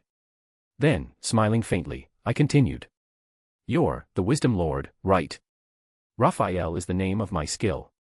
I've always called you that, but it's still the name of a thing. Not a person. She said nothing, simply listening as always. Waiting. I sat up straighter. You're more than that now. You've always been more to me, but now. I want to acknowledge it. The you that's grown and changed and become someone precious to me. A pause. So how about? I give you a proper name. Something flickered in her expression, barely visible, but unmistakably touched. My mind spun through possibilities, and then I smiled. I know. Since you've always guided me with clarity, always lit my way when I was lost, your name will be Ciel. The moment the word left my mouth, I felt it. A surge of magic. A pull deep in my core. You have named the unique individual, Ciel. My body swayed. Ciel's eyes widened just slightly as she stood up quickly, catching me as I collapsed forward into her arms. Master. My vision blurred. Warmth spread through my limbs, soothing, heavy, inevitable. Hey, guess naming still hits hard. I mumbled, already drifting. I felt her arms cradle me close, her voice calm and tender near my ear. Please rest, master. I will remain by your side. And as my eyes fluttered shut, I smiled softly, knowing Ciel would be there when I woke up. Note. Okay, so. Rimuru already dropped the I love you bomb last chapter. Yes, we're still recovering from that, but this chapter, this was the aftermath. The consequences. The reveal. Because guess what, Ren and Raphael Ciel knew each other this whole time. That whole elegant etiquette boot camp, it was planned, coordinated, strategically deployed to transform one flustered slime into a lady of grace, class, and romantic crisis. Rimuru didn't take it well at first. She didn't even speak to Ren. Ren nearly cried, but in the end they made up. Barely. Progress. And then it happened. Rimuru finally accepted it, her change. Her feelings. Herself, party popper woohoo. You heard me right, I said what I said, because Rimuru is officially a girl now. Cherry blossom. Whispers dramatically, of course. If we're being technical, she only merged with part of Shizu's soul, so mentally she's not 100% female, but that's just genius writing on my part in case I mess up later. Teehee built-in lore patching. Iconic. Oh, and it also explains why Rimuru still prefers women. Yes, she prefers women because that's who she is now, and honestly, she's slaying it. Thank you so much for reading Blue Heart. This was one of the biggest turning points in the story so far. Ciel is here. Rimuru's accepted herself. The secrets are out, and next chapter. Who knows what other plans have been quietly unfolding in the background. Eyes. See you there. Warmth surrounded me. Not heat, comfort. A pulse of something soothing cradled me, like being rocked gently in a dream. I stirred faintly, my awareness returning in lazy ripples, the quiet hum of magic still drifting around me. I slowly blinked figuratively, since I was still a slime, and realized I was resting on something soft. A lap. Ciel's lap. She looked down at me, smiling softly. Her appearance startled me at first. She no longer looked like a reflection of me. Ciel was now fully, unmistakably female. Her figure was elegant and refined, with soft curves and an aura of grace that radiated quiet strength. Her long blue hair shimmered faintly, but her eyes, they were a deep, striking crimson, warm and piercing, the kind that seemed to see through everything and still embrace it. You're awake, she said, her voice like a gentle breeze. Ciel. I murmured, still groggy. What happened? I just named you, and then I entered temporary soul rest, she explained gently, brushing her fingers across my slime form with almost tender familiarity. The process of naming me completed our evolution together. I've stabilized into a true individual, a monist, one who governs logic, calculation, and now, devotion. She smiled more fully. Thanks to you, I now exist as myself, not just as a function of your power. I blinked slowly, trying to process everything. That's a lot, I said. Ciel chuckled softly. Then allow me to simplify. She leaned down and kissed my slime form, lightly affectionate, warm, and incredibly gentle. My core pulsed in surprise. You named me Ciel, she said softly, and in that moment, you gave me freedom. So I will stay by your side, not as a skill, but as someone who chooses to be with you. I felt something shift in me, warm and bright. I slowly gathered magicals and returned to my human form, though something felt a little different. I blinked again, hands smaller, features softer, frame more refined. I looked down at myself. Wait. I look like Ciel. And I did. From the long blue hair to the gentle curves and delicate build, we were nearly identical. The only difference was our eyes, her vivid crimson, mine still gold. Ciel looked at me fondly. You've stabilized into a form that reflects your inner self, one that accepted all of your evolution, your bond with Shizu, and your emotions. You look around 16 now. And, you are beautiful. I flushed a little but didn't pull away. I was still sitting on her lap. Ciel cupped my cheek gently, and I found myself leaning forward instinctively. Our foreheads touched for a moment, and then quietly, naturally we kissed. After a moment, I pulled back slightly, hesitating. I can still feel it. The ultimate skill, Raphael. It's still there, inside me. Ciel nodded softly. Yes. That is because the skill remains. She reached up and gently placed her hand over my chest, as though touching the invisible source of that power. Raphael now exists as a pure ultimate skill, its structure, formulas, and functions intact. But the consciousness you once spoke with, the one that guided and learned with you, that was me. And I've been reborn, evolved, and named. Her crimson eyes held mine. I am no longer the will within a skill. I am Ciel. Raphael, as it is now, is simply a perfected ability, no more alive than any other technique you possess. I stared at her, quietly absorbing it all. So, the Raphael I'd known, spoken with, argued with, grown close to, that voice wasn't gone. She was sitting right here. Smiling, warm, alive. Ciel, I murmured. She brushed a hand through my hair and pulled me close again. I am still here, master, she said gently. But now, I am only yours. I stayed there quietly, nestled on Ciel's lap, the warmth of our kiss still lingering on my lips. She didn't say anything. She didn't need to. Her hand rested gently on my back, fingertips brushing slow, reassuring circles as if grounding me in this new reality. I leaned into her slightly, cheek resting against her collarbone. So, everything's really changed, huh? Yes, she said softly, resting her chin against my temple. But not all change is loss. Her voice was calm, almost melodic. You still have your strength. Your people. Your purpose. And now, you have someone who understands you completely. Her fingers gently brushing a lock of hair from my face. I am also stronger now. More efficient than I ever was as Raphael. I can process more, act faster, and support you. Better not as a tool, but as a partner. She leaned in again, her lips brushing my forehead this time. You will never be alone again, Master. That made my heart flutter more than I was prepared for. A long silence stretched between us, but it wasn't awkward. Just full. Eventually, I looked toward the soft rays of light pouring in through the window. I want to introduce you to everyone. You deserve to be seen. To be known. Ciel smiled gently but tilted her head, sensing hesitation in my tone. I sighed. But, you look exactly like me. Except for your eyes. If I suddenly show up with a look-alike and tell them, she used to be my ultimate skill, I'm pretty sure Shuna's going to faint, Cheyennes will be confused, and Rimuru might think I duplicated myself. Ciel giggled softly, brushing her fingers through my hair. If it would help you, I can change my appearance. I can craft a form that's less like yours. I turned to look at her seriously, searching her crimson eyes. Ciel, tell me honestly. She blinked. Do you want to take another form? Her lips parted slightly in surprise. I held her gaze, voice quiet but unwavering. Don't do it just for my sake. Not because you think it'll make things easier for me. I want to know what you want. Don't lie. Not to me. There was a moment of stillness, long and thoughtful. The light from the window painted gentle hues over her face, catching in her hair like strands of morning dew. Then, slowly, she smiled again. A small, soft, genuine smile. Then I choose this body, she said with quiet certainty. Because it looks like you, and I've always been fond of that. She gently pressed her forehead to mine. And I like that our forms reflect how close we truly are. My chest felt tight in the best way. I reached up and touched her cheek. Good, I whispered. That's all I needed to hear. Ciel's eyes fluttered shut at my touch, leaning ever so slightly into my palm. For a brief, quiet heartbeat, everything still just the two of us and the hush between words. Then, she opened her eyes again, crimson and clear. I will wear a mask, she said calmly, as though she had already foreseen the question forming in my mind. One similar to the kind Shizu once wore. Full face, elegant, mysterious. I blinked. A mask. She nodded.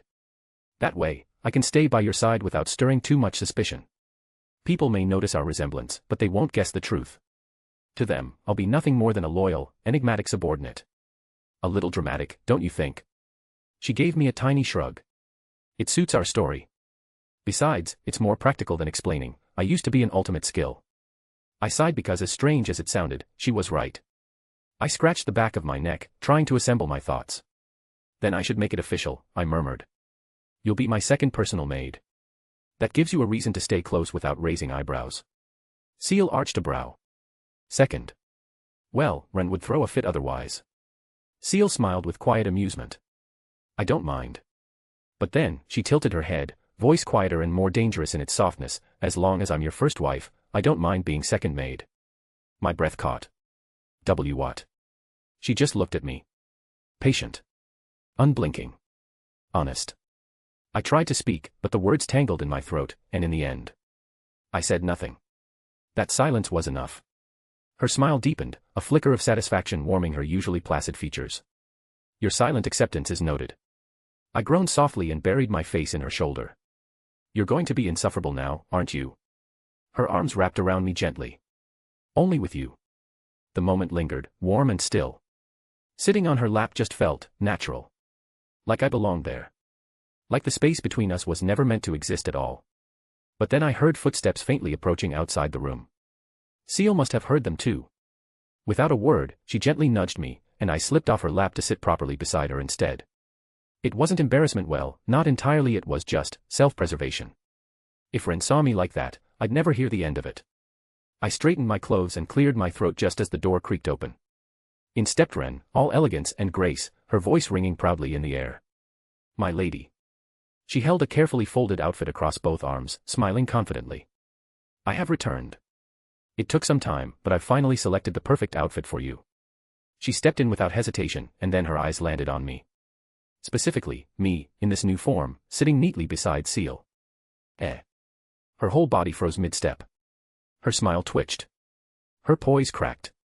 The outfit in her arms wobbled dangerously as her eyes widened, pupils dilating. My lady. What dash. You're a girl now. I mean kinda. I guess. I flinched slightly, fidgeting with my fingers. I just woke up like this. It's a long story. Ren's eyes darted between me and Ciel, then narrowed suspiciously. Did she do something to you? Ciel, completely unfazed, offered a small smile. Not quite. I watched the tension build and finally crack. Ren gasped. Why didn't you let me dress you like this earlier? Everything would have fit perfectly. I didn't know I'd look like this until just now. I groaned, flustered. She let out a tragic sigh and raised a gloved hand to her forehead. To think all this time you were hiding a precious form like this from your ever-loyal maid, have you no mercy? I deadpanned. There it is. She broke character. Still, she lowered her hand and offered a softer look. Still, whether you look like this or like before, you're still my lady. That doesn't change. Then, her eyes lit up again. Although, she added slyly, I might need to retake your measurements from scratch. In fact, I insist. I quickly held up a hand. Wait, let me explain first. And so, I did everything about Ciel, the mask, our decision to keep things quiet, and the relationship that had bloomed. Ren absorbed it all with a curious expression, then nodded slowly. Your secrets are safe with me. Although. She smirked. You owe me so many details later. I regret everything, I muttered. I heard that, my lady, she replied sweetly, setting the clothes down. Now then, shall we get started? Ren clapped her hands once and snapped into work mode. All right. Let's get you out of that nightwear, my lady. You have a new image to debut, and I refuse to let you waste even a moment of it in wrinkled silk. I sighed, already sensing I'd lost control of this situation the moment she walked in. Ciel stood as well, brushing non-existent dust from her sleeves. Shall I assist? Ren blinked surprised for a split second but then gave a polite nod. Of course, Lady Ciel. I would be honored to work alongside you. Huh. That was surprisingly smooth. In seconds, the two of them surrounded me, moving with synchronized efficiency and unfastening buttons, Ciel folding the discarded garments neatly, both discussing fabrics and silhouettes like fashion generals plotting a battlefield conquest. I was thinking something regal but subtle, Ren murmured, holding up a deep blue corset with silver trim. To bring out her eyes. The gold-threaded embroidery on this cloak matches her aura signature well, Ciel agreed, gliding her fingers along the hem of a high-collared cape. And the layered skirts allow for both movement and presence. I suppose we'll go with the laced boots, then. Naturally. Wait, am I being dressed or summoned? I muttered under my breath. They ignored me. Ciel stepped forward and began adjusting the collar with delicate precision, while Ren tugged the corset into place and laced the back expertly. I never thought I'd say this, Ren said quietly as she tightened the ribbons, but we actually make a good team. Ciel simply nodded. You're quite skilled. I can see why Master trusts you. I coughed. You're both talking like I'm a mannequin. Ren grinned. Correction, a very lovely mannequin. Ciel added calmly, a precious one. Naturally. I groaned and slumped a little, which Ren immediately scolded me for because that'll wrinkle the waistline. Still, despite the chaos, I couldn't help but feel warm. Safe, even. The two most important people beside me were getting along. Laughing, working together, supporting me in more ways than just fashion. Eventually, Ren stepped back with a satisfied smile, and Ciel gave a slow nod of approval. There, Ren said, hands on her hips. Absolutely stunning. Ciel met my gaze and said softly, perfect. And somehow, despite my mild embarrassment, I smiled too. Thanks. Both of you. Ren tilted her head, her expression softening. You don't have to thank us, my lady. Making you look your best is literally my calling. Ciel stepped beside her, voice gentler. And mine is simply to be by your side no matter the form. Their words wrapped around me like the cloak I now wore, warm, reassuring. Then Ren gestured behind me with a slight flourish. Now, take a look. I blinked. Huh. She gently nudged my shoulder, steering me to face the tall mirror. I turned. And froze. For a long moment, I just stared. It wasn't the elaborate outfit, or the way it fit perfectly like it had always belonged to me. It wasn't even the beautiful fabric or how my hair shimmered in the soft light. It was the person staring back. Me. There was something unmistakably familiar in her eyes. A golden gleam I'd seen 1,000 times before, but now framed with more softness, more emotion, more me. The jawline was delicate but not fragile. The posture unsure but composed. She looked powerful. Present. Real. I raised a hand. She did too. And in that instant, the hesitation, the doubt fell away like silk sliding from skin. That's me, I whispered. Behind me, I felt Ciel step closer. It is. You look. Ren trailed off for a second, like even she was caught off guard again. Then she smiled. Radiant. Like you were always meant to be this way. I looked again at the shimmer of gold threading, at the glint of the laced boots, at the quiet strength in the reflection's posture. Not a disguise. Not an accident. Just me. I think I finally see it now, I said quietly. I've changed. I mean I've been changing. But, this is the first time I don't feel like I'm just watching it happen. Ciel placed a hand gently on my back. You were never just watching. You were becoming. I turned toward her.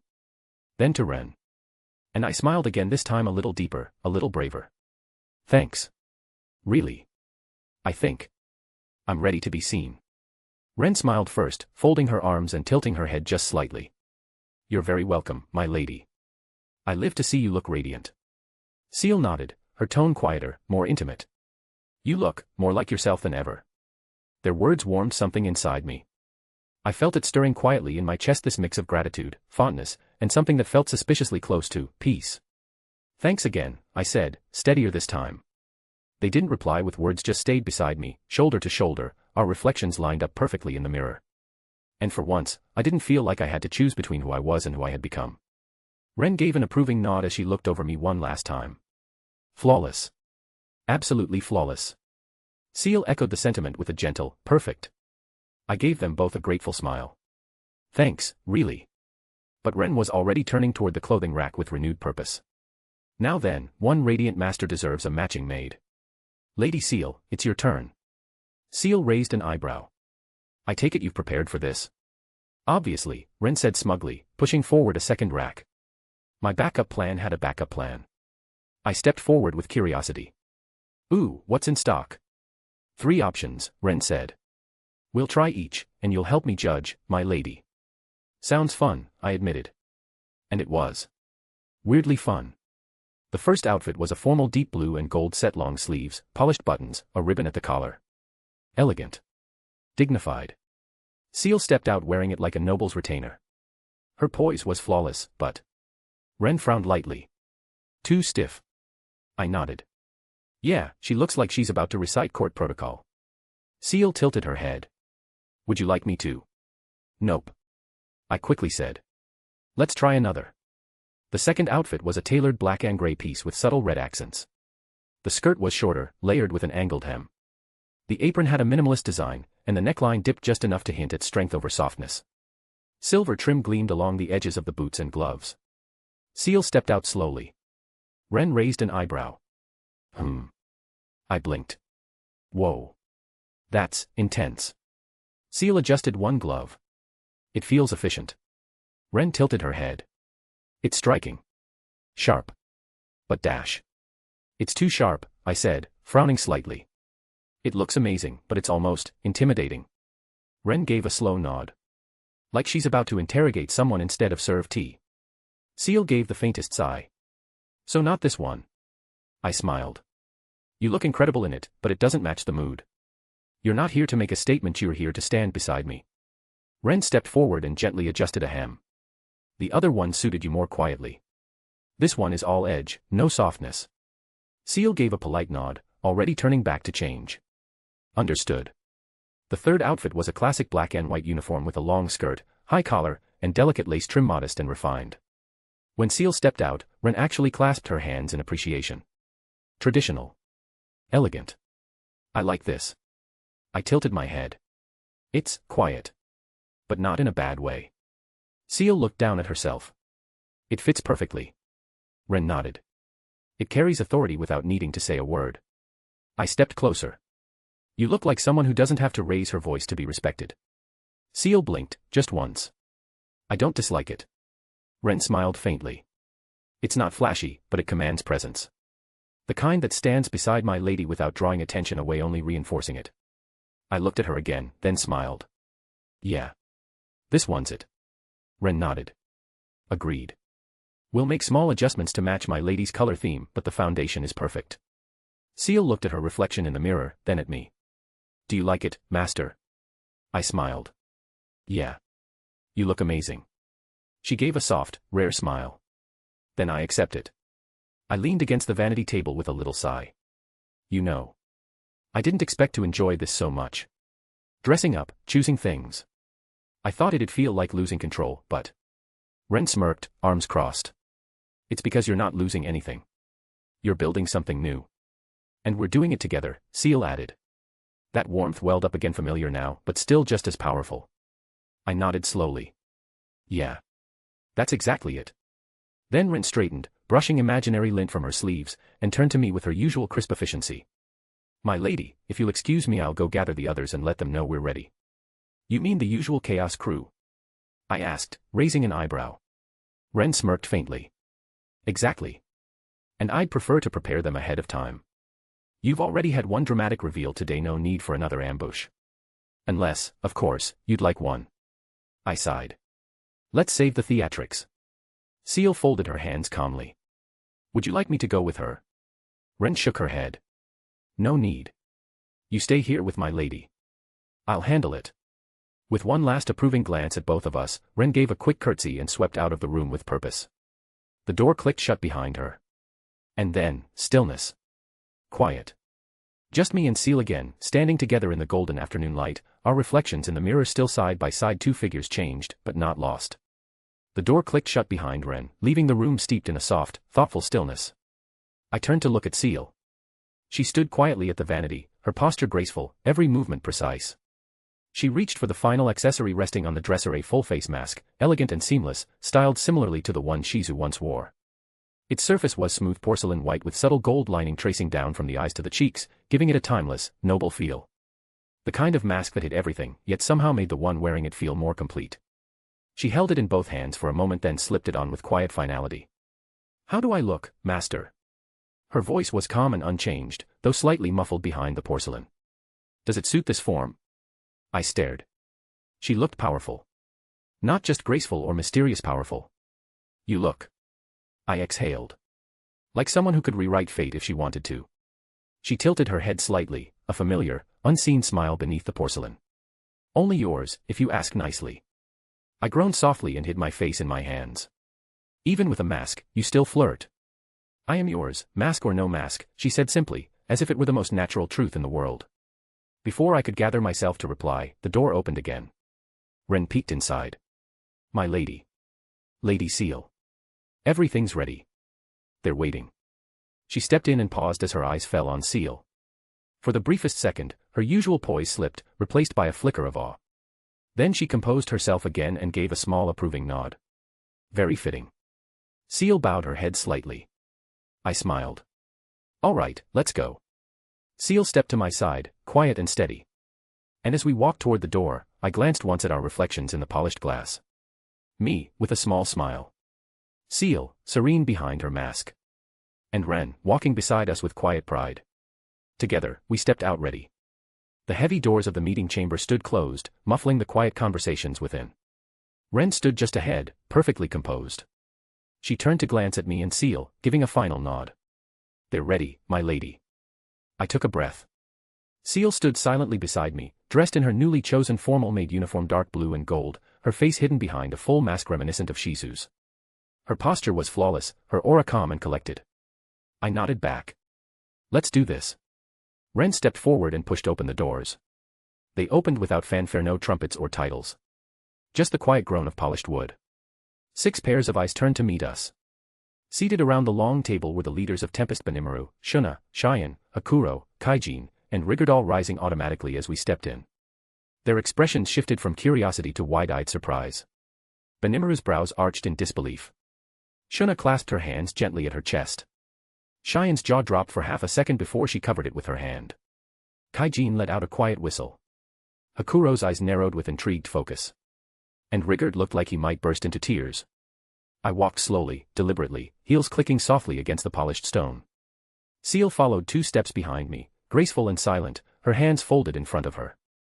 Ren flanked her on the other side, expression unreadable, like the perfect escort. When I reached the head of the table, I came to a stop and offered a small nod. "Sorry for being late," I said lightly, trying to ease the tension. "Had a bit of wardrobe chaos." Rimuru blinked, then recovered quickly. I see. "So that's you, Rimuru-sama." Cheyenne leaned forward slightly, eyes gleaming. "You look amazing," she breathed. Shuna smiled brightly. "Truly radiant, my lady." I tried not to squirm under the attention. "Thanks. Still getting used to it myself." Kaijin chuckled. "Can't say I expected this, but you look good."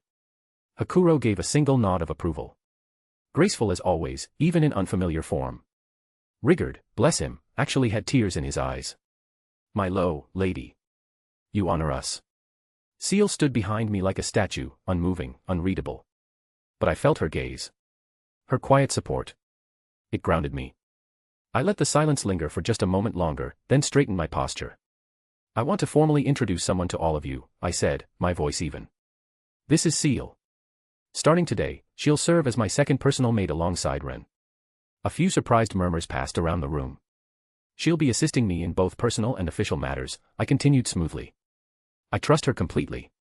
And that's all you need to know." Rimuru tilted his head slightly, eyes narrowing in curiosity. "That mask, is there a reason she hides her face?" "She has her reasons," I replied simply. "And I've given her permission. Her identity is not up for discussion." Shuna nodded with quiet understanding, while Cheyenne frowned a little more confused than suspicious. Kaijin crossed his arms. "That's fine by me. If you trust her, that's more than enough." Hakuro's gaze lingered on Ciel for a moment longer, clearly analyzing her presence and stance, but he didn't press. Rigard straightened up and gave a reverent bow. "We shall welcome Lady Ciel with the same respect and loyalty we offer to you, my lady." Ciel gave a small bow in return, perfectly timed and silent. Regal, unshakable. "She won't be involved with frontline work," I clarified. "Her role will mostly be close support for me logistics, coordination, and other internal matters." Ren added calmly, "She has already proven herself quite capable. I'm honored to work beside her." That seemed to settle any lingering doubts. Rimuru nodded with a faint smile. "Got it. If she's part of your inner circle, she's part of ours."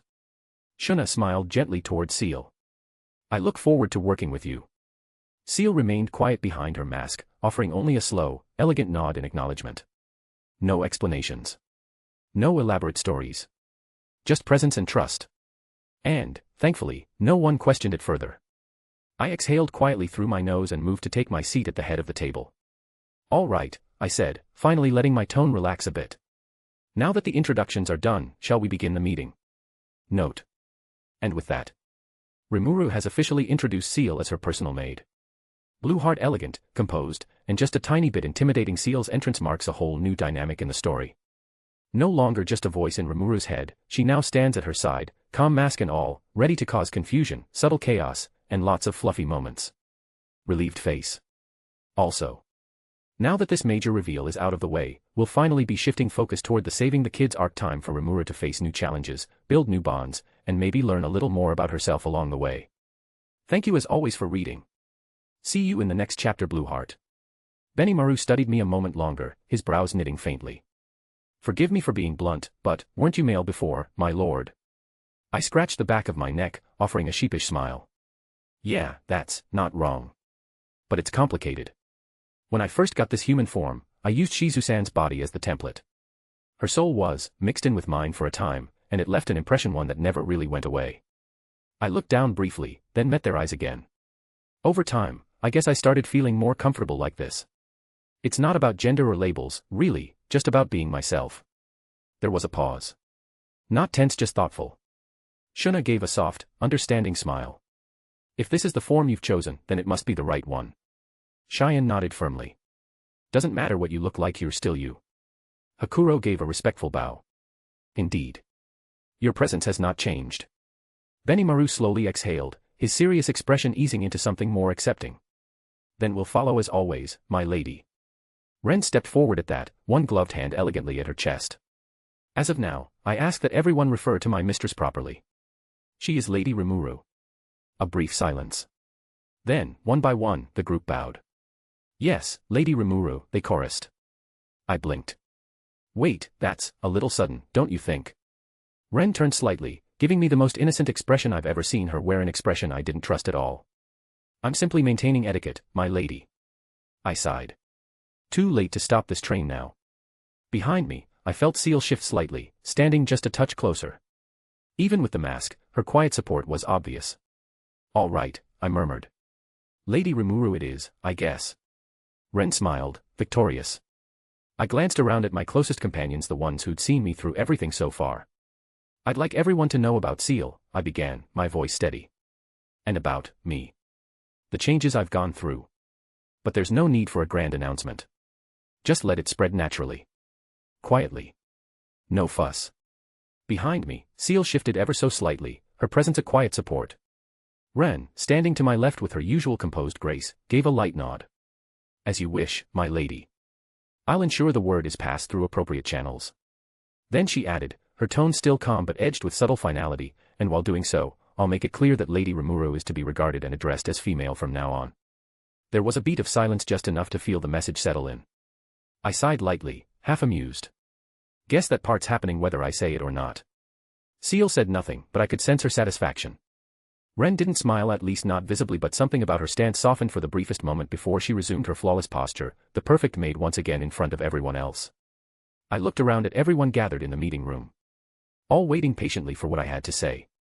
I want to go to a human town, I began, keeping my tone calm but firm. Specifically, in Gracia. That earned a few surprised glances, but I didn't stop. I'm not going just to sightsee. There's something I have to do, something important. Their attention sharpened, and I took a quiet breath before continuing. Before Shizu passed, she asked me to save some children. Rigard frowned, clearly distressed. Then this is no diplomatic mission, it's a personal one. Exactly. And I want to keep it quiet. No entourage, no political noise. Just me. Doing what Shizu couldn't. Hakuro stroked his beard, brows furrowed. Still, if something were to happen to you, Lady Rimuru, it would destabilize not just Tempest, but the entire alliance. You must understand our concern. Benimaru folded his arms. Then let's compromise. We send protection, small, discreet. Enough to keep you safe without drawing attention. I'll go, Cheyenne said immediately, standing up. I winced slightly. You're strong, Cheyenne. But subtle. Not so much. She blinked, then slowly sat back down with a pout. I'll prepare your travel arrangements, Ren cut in smoothly. Local currency, a secure route, emergency contingencies, discreet attire, of course. I raised a brow. You've already started on that, haven't you? Ren allowed herself the faintest smirk. I had a feeling. Ciel will come with me, I confirmed. We'll keep our heads down, focus on saving the kids, and stay out of the spotlight. Rigard bowed solemnly. Then we will trust in your judgment, Lady Rimuru. And pray for your safe return. Thanks, I said, smiling. All of you. Despite all the change I'd been through, despite how uncertain I still felt about myself sometimes, they were still here. Loyal. Steady. Believing in me for who I was, not just what I'd become. And that was enough. Benimaru glanced at me again, thoughtful. If subtlety is key, then perhaps so I can assist from the shadows. He's the best at remaining unseen. So I, quiet as ever, gave a nod from his position against the wall. I can deploy a body double to accompany you in person, while I coordinate from a distance. That way, you gain protection without drawing attention.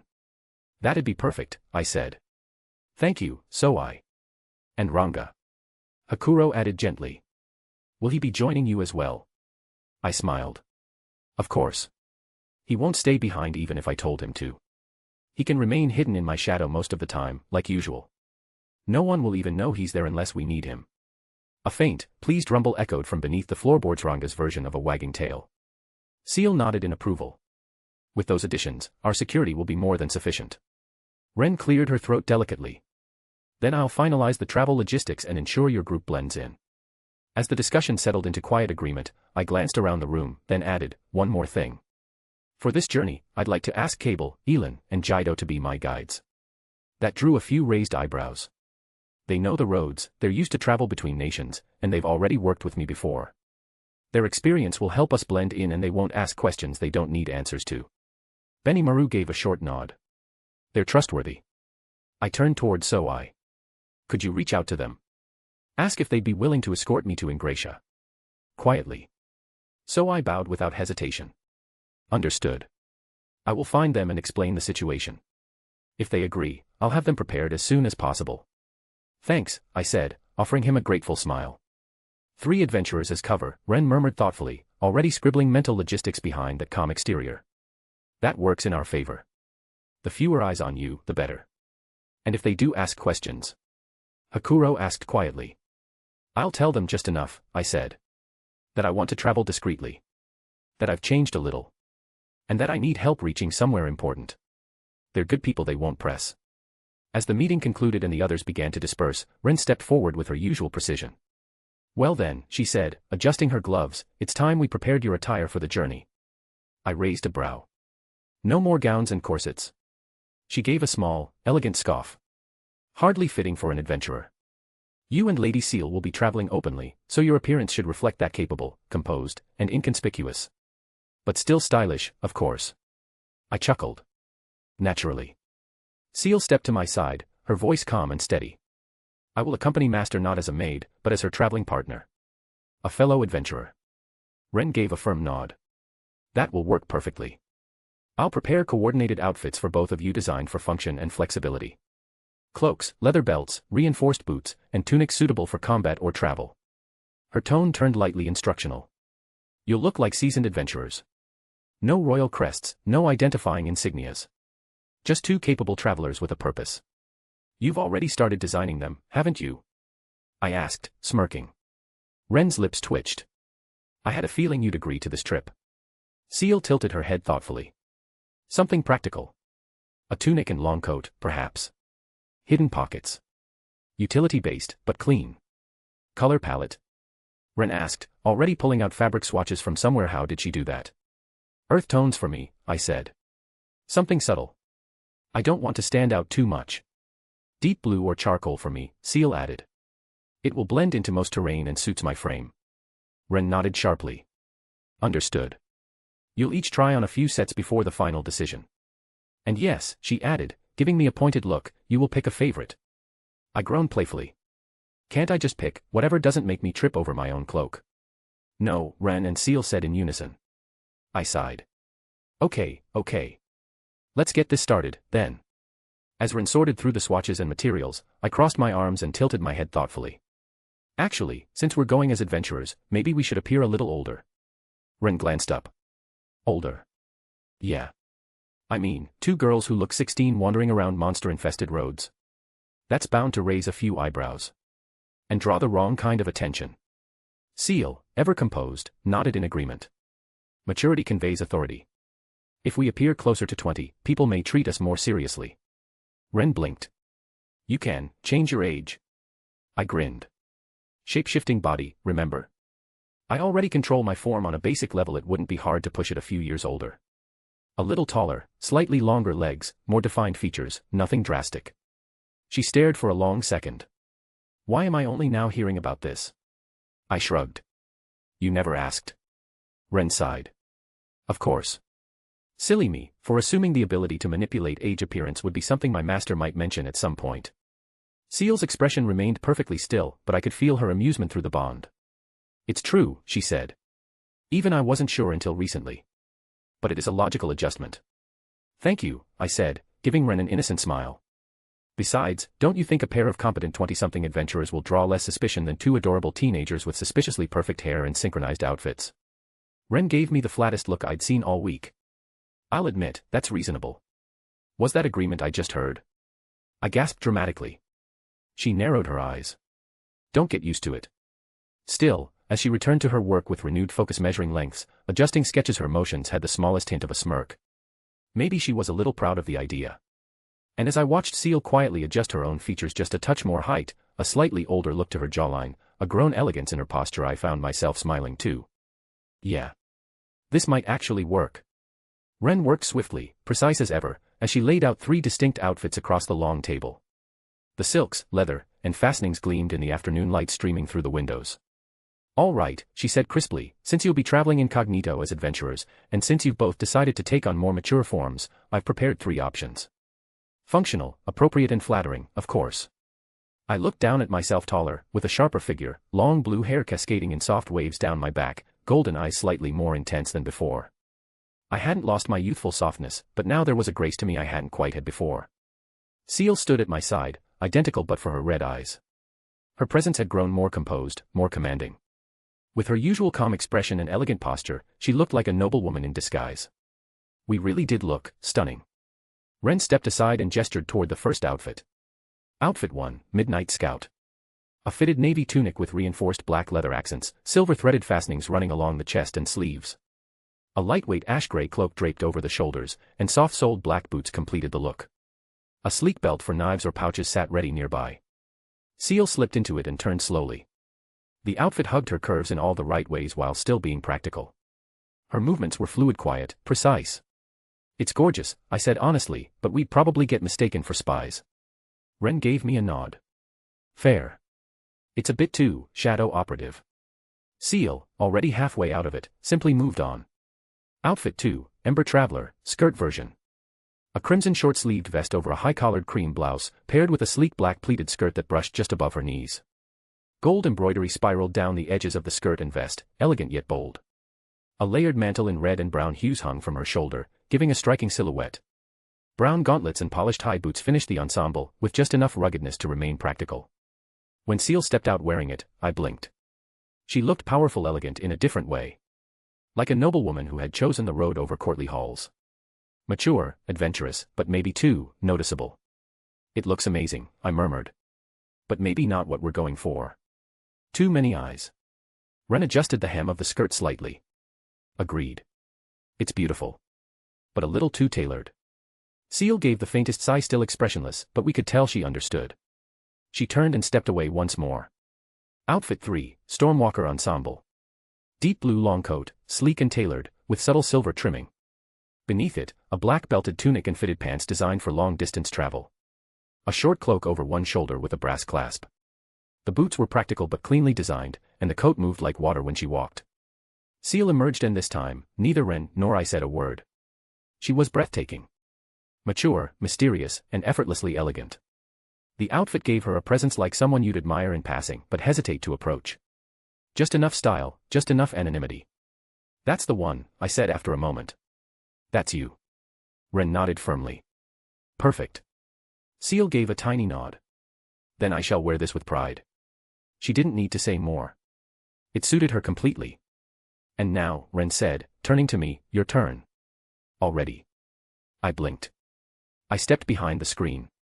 The outfit Ren had selected was already waiting, and from the first glance, I could tell she'd put her whole heart into this one. Rimuru's outfit, Azure Crest Wanderer. A high-collared midnight blue jacket with sapphire lining and silver crest detailing at the belt. Beneath it, a sleeveless white blouse tucked into a black pleated skirt, the hem landing slightly above the knees. Tall black boots with silver fasteners hugged the calves, adding height and grace. A sheer blue-gray cloak billowed from the shoulders, light as air. Fingerless gloves and a practical side pouch completed the look. When I stepped out, both Ciel and Ren turned. Ren's breath caught. "You look beautiful." I turned slowly to examine myself in the mirror. The skirt flowed with every step, elegant, just a touch bold, but undeniably practical. "Not too much?" I asked. Ren shook her head. "You look like someone people admire from a distance. Not someone they question." Ciel stepped beside me, offering a rare smile. "It suits you, master." I nodded, then added, "Going as girls might have drawn trouble. But as women in our 20s, we'll blend in better. Be taken seriously." Ren frowned slightly, arms crossed. "Still can't believe you just shifted ages like that." I shrugged. "It's convenient. And fun." She muttered something about magical freeloaders again, but I saw the ghost of a smile tug at her lips. We spent the next hour checking belts, cloaks, boots, and hoods. Practicing movements. Walking side by side like seasoned travelers. No titles. No weight of leadership. Just Ciel and me. Two beautiful adventurers, preparing to step into the world together. For now, we were free. Just as Ren began neatly packing away the remaining outfit choices, a soft rustle of air whispered beside me. So I appeared without a sound, kneeling respectfully. "Lady Rimuru," he said, voice low and calm. "A report." I straightened slightly. "Go ahead." "The three adventurers Cable, Elin, and Jaido are already en route. They received your request and set out immediately from Blumund. That was quick. They're expected to arrive within 2 or 3 days, so I continued, assuming northwest delays on the road. Gobta is accompanying them, though I doubt he's contributing much to their pace. I chuckled. That's fine. As long as they get here in one piece. So I nodded. They were reportedly eager. Elin, in particular, said she was looking forward to seeing you again. I smiled at that. Good. Once they arrive, we'll brief them, and then we can start moving forward with the plan. So I bowed once more. Understood. I will keep watch on their approach. Thanks, so I. Let me know if anything changes. With that, he vanished just as quietly as he'd arrived. I turned to Ren, who was adjusting the fit of my cloak one last time. Looks like we've got 2 or 3 days to prepare, I said. She gave a soft nod. Then I'll make sure you and Lady Seal are fully equipped before departure. No loose ends. I nodded back, a little thrill building in my chest. It was starting to feel real now. The journey. The mission. The future. And I wasn't going alone. The next 3 days passed in a blur of preparation. Ren coordinated every detail with her usual perfection: equipment checks, emergency contingencies, and travel attire for both me and Seal. I mostly stayed out of her way unless I was getting fitted for something or dragged into a briefing. Shuna prepared supplies for the road, Seal reviewed our route, and Cheyenne insisted on sharpening every weapon we owned, even the decorative ones. Then, right on time, they arrived. Hey, Rimuru. Elin called out, waving with that easygoing grin of hers. Cable and Jido followed close behind, both looking a little more serious but just as relieved to see me. Glad to see you again, I said, stepping forward. We heard rumors that you'd changed, Cable said cautiously, eyeing me up and down. Right, about that, I said with a light sigh. Yeah. I look different now. Jido rubbed the back of his neck. You're a woman now. I nodded. Sort of. It's complicated. Shizu's soul partially merged with mine, so my form changed. But don't worry, I'm still me. Elin blinked. Wait, Shizu really? I nodded again. Yeah. It wasn't something I expected either, but I've come to accept it. They all exchanged glances, but none of them looked alarmed. Just surprised. Still the same Rimuru underneath? Cable asked. Completely. Then that's all that matters, Elin said simply, grinning. Honestly, you make a pretty cute lady boss. I laughed a little. Thanks. I think. Then I turned slightly, gesturing to the composed figure behind me. Also, I'd like to introduce someone. This is Seal, my second personal maid. She stood straight, dressed in her dark blue and gold uniform, the full mask covering her face giving her an air of formality and mystery. Seal bowed with elegance without saying anything. Elin raised a brow but nodded. She's intense. She's incredibly capable, I said. And she'll be traveling with us. She looks more like a knight than a maid, Cable muttered. She can be both, I said, smirking. After going over the basics of our route and final prep plans, everyone dispersed to finish loading up supplies and tighten saddles. We'll be traveling in disguise, I said quietly. So, while we're on the road, can you stop calling me Master? Just call me Rimuru. It'll be easier that way. Seal went completely still. Rimuru, she repeated, softly. A pause. She turned her face slightly away, but even with the mask, I could feel the shift in her aura. Embarrassed. Flustered. Wait, I said, narrowing my eyes. Are you blushing? I am not, she replied immediately too quickly. I laughed under my breath. You've said Master so many times it's probably ingrained in you now. This is simply an operational adjustment, she muttered, voice quieter than usual.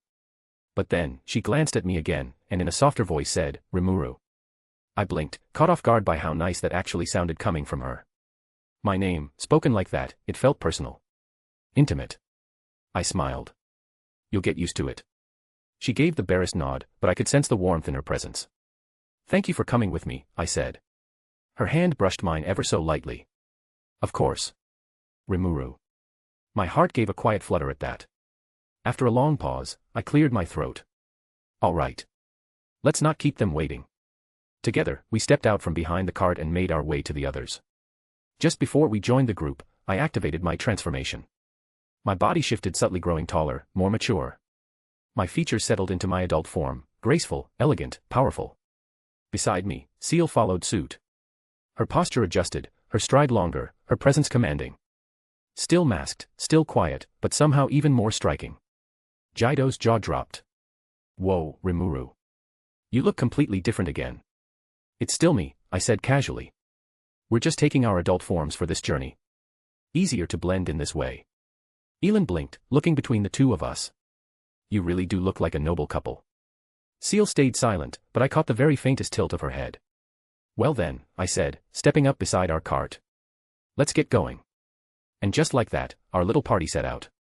The wagon rocked gently as it rolled along the forest path, the soft creaking of wheels and the occasional chirp of birds filling the air.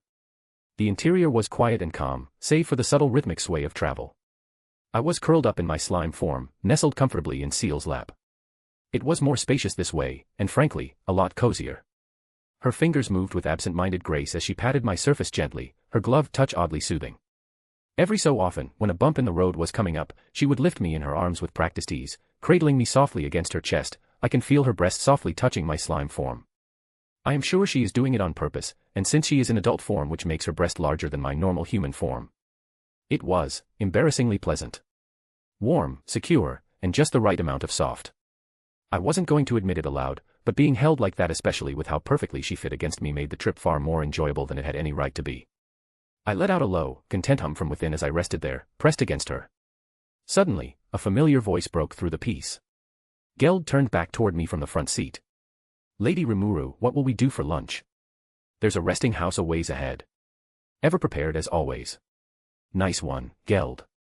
Let's take a break and have ourselves a meal in there. That lit up the mood across the wagon instantly.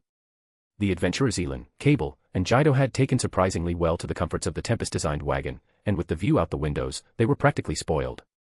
Not that I blamed them.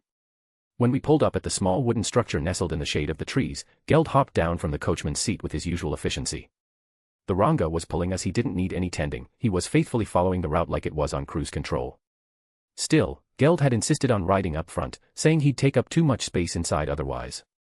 That was just like him, serious, dependable, and committed to his role. I loved that about him. The perfect artisan. As we stepped out into the clearing, the cool breeze brushed past my cheeks. I glanced at Ciel, who had just smoothed her sleeves and adjusted her clothes, expression unreadable behind her face-covering mask. She looked immaculate as ever. While the others set up for lunch, we discussed plans between bites.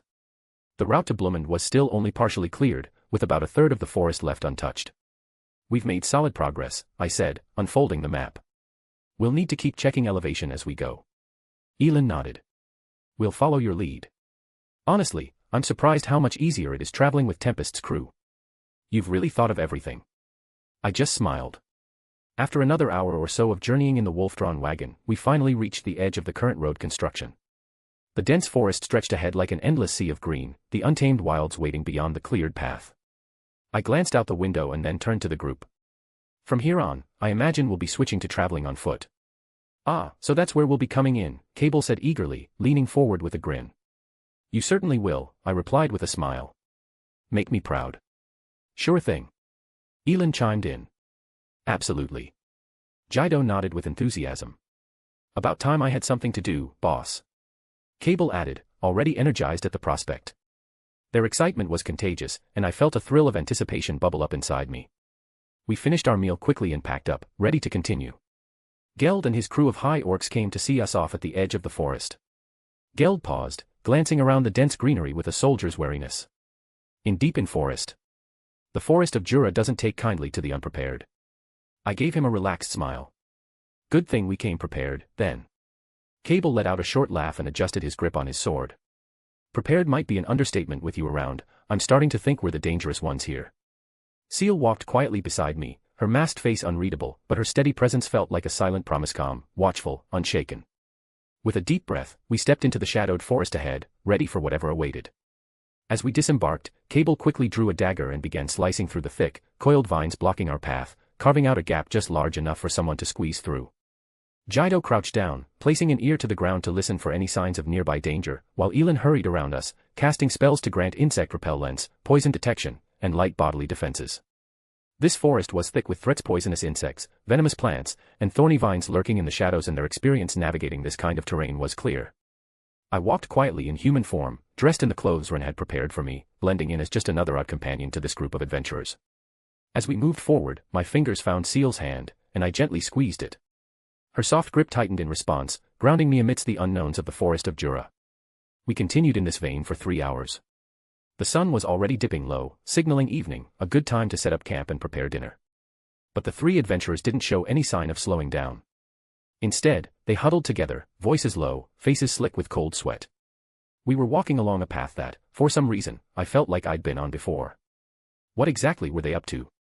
I figured I could leave it to them, they were veterans, after all. But one of them looked on the verge of tears, and that caught my attention. Better butt in. Hey, you guys aren't lost, are you? No, of course not, I don't imagine. Cable's voice sounded off, a little shaky. That didn't sit right with me. Were we really okay? I called up a mental map. This was definitely a route we'd traveled earlier. Maybe it was my imagination, but no, I couldn't be wrong. Quit screwing with me, guys. You're lost, aren't you? The 3 of them shivered and immediately bowed their heads in unison. I'm sorry. They admitted defeat, clearly rattled. Lost. Really? These guys were professionals, or so I'd thought. Ah well. We weren't in any real hurry, and honestly, I wasn't feeling up to setting up camp here in the forest. There'd be huts waiting in the construction zone, we could rest there instead. As I walked alongside them, I kept a gentle hold on Ciel's hand. Her touch was a quiet comfort in the growing darkness, steady and reassuring. We made it back in about an hour, following the trail we had blazed earlier. Using thought communication, I warned Geld so they'd have food ready for us upon arrival. My 3 companions couldn't have looked more sheepish. How could we have gotten lost in a place like that? Jido muttered, rubbing the back of his neck. Kind of hurts my confidence. Elin added, biting her lip. Yeah, and I'm supposed to be a pro at forest trails, so this is even worse for me. Cable admitted with a rueful grin. Jido seemed to take it the hardest, but it hurt them all, especially given how much they wanted to impress me. Geld responded by holding up a single flower between 2 fingers. Maybe this was the cause. I leaned in closer. What's that? That's a baffledil, isn't it? Elin exclaimed. They're a collection target for B-ranked guild quests. Not exactly easy to track down. The flower was rare, known for its hallucinogenic effects that disrupted the environment around it. It was sought after for use in magical items. Yep. This guy's been delaying our work effort today, too, Geld said, bowing to the trio. Sorry I didn't warn you about it earlier. He hadn't bothered because he figured with my magic sensibility, we couldn't possibly get lost. He had a point, after all, I had flown over this patch of forest to help plan the route. The idea that I'd get lost walking more slowly through it probably never crossed his mind. It wasn't really Geld's fault. If anything, it was mine for wanting to have an authentic adventurer experience without relying on any cheat skills. Oh no, I'm sorry for being negligent myself. I'll make sure to help them out more tomorrow. Geld said. By then, Geld's crew had already tracked down and uprooted the baffledills in the area to prevent further interference. There were over 100 stuffed into a bag inside their storehouse.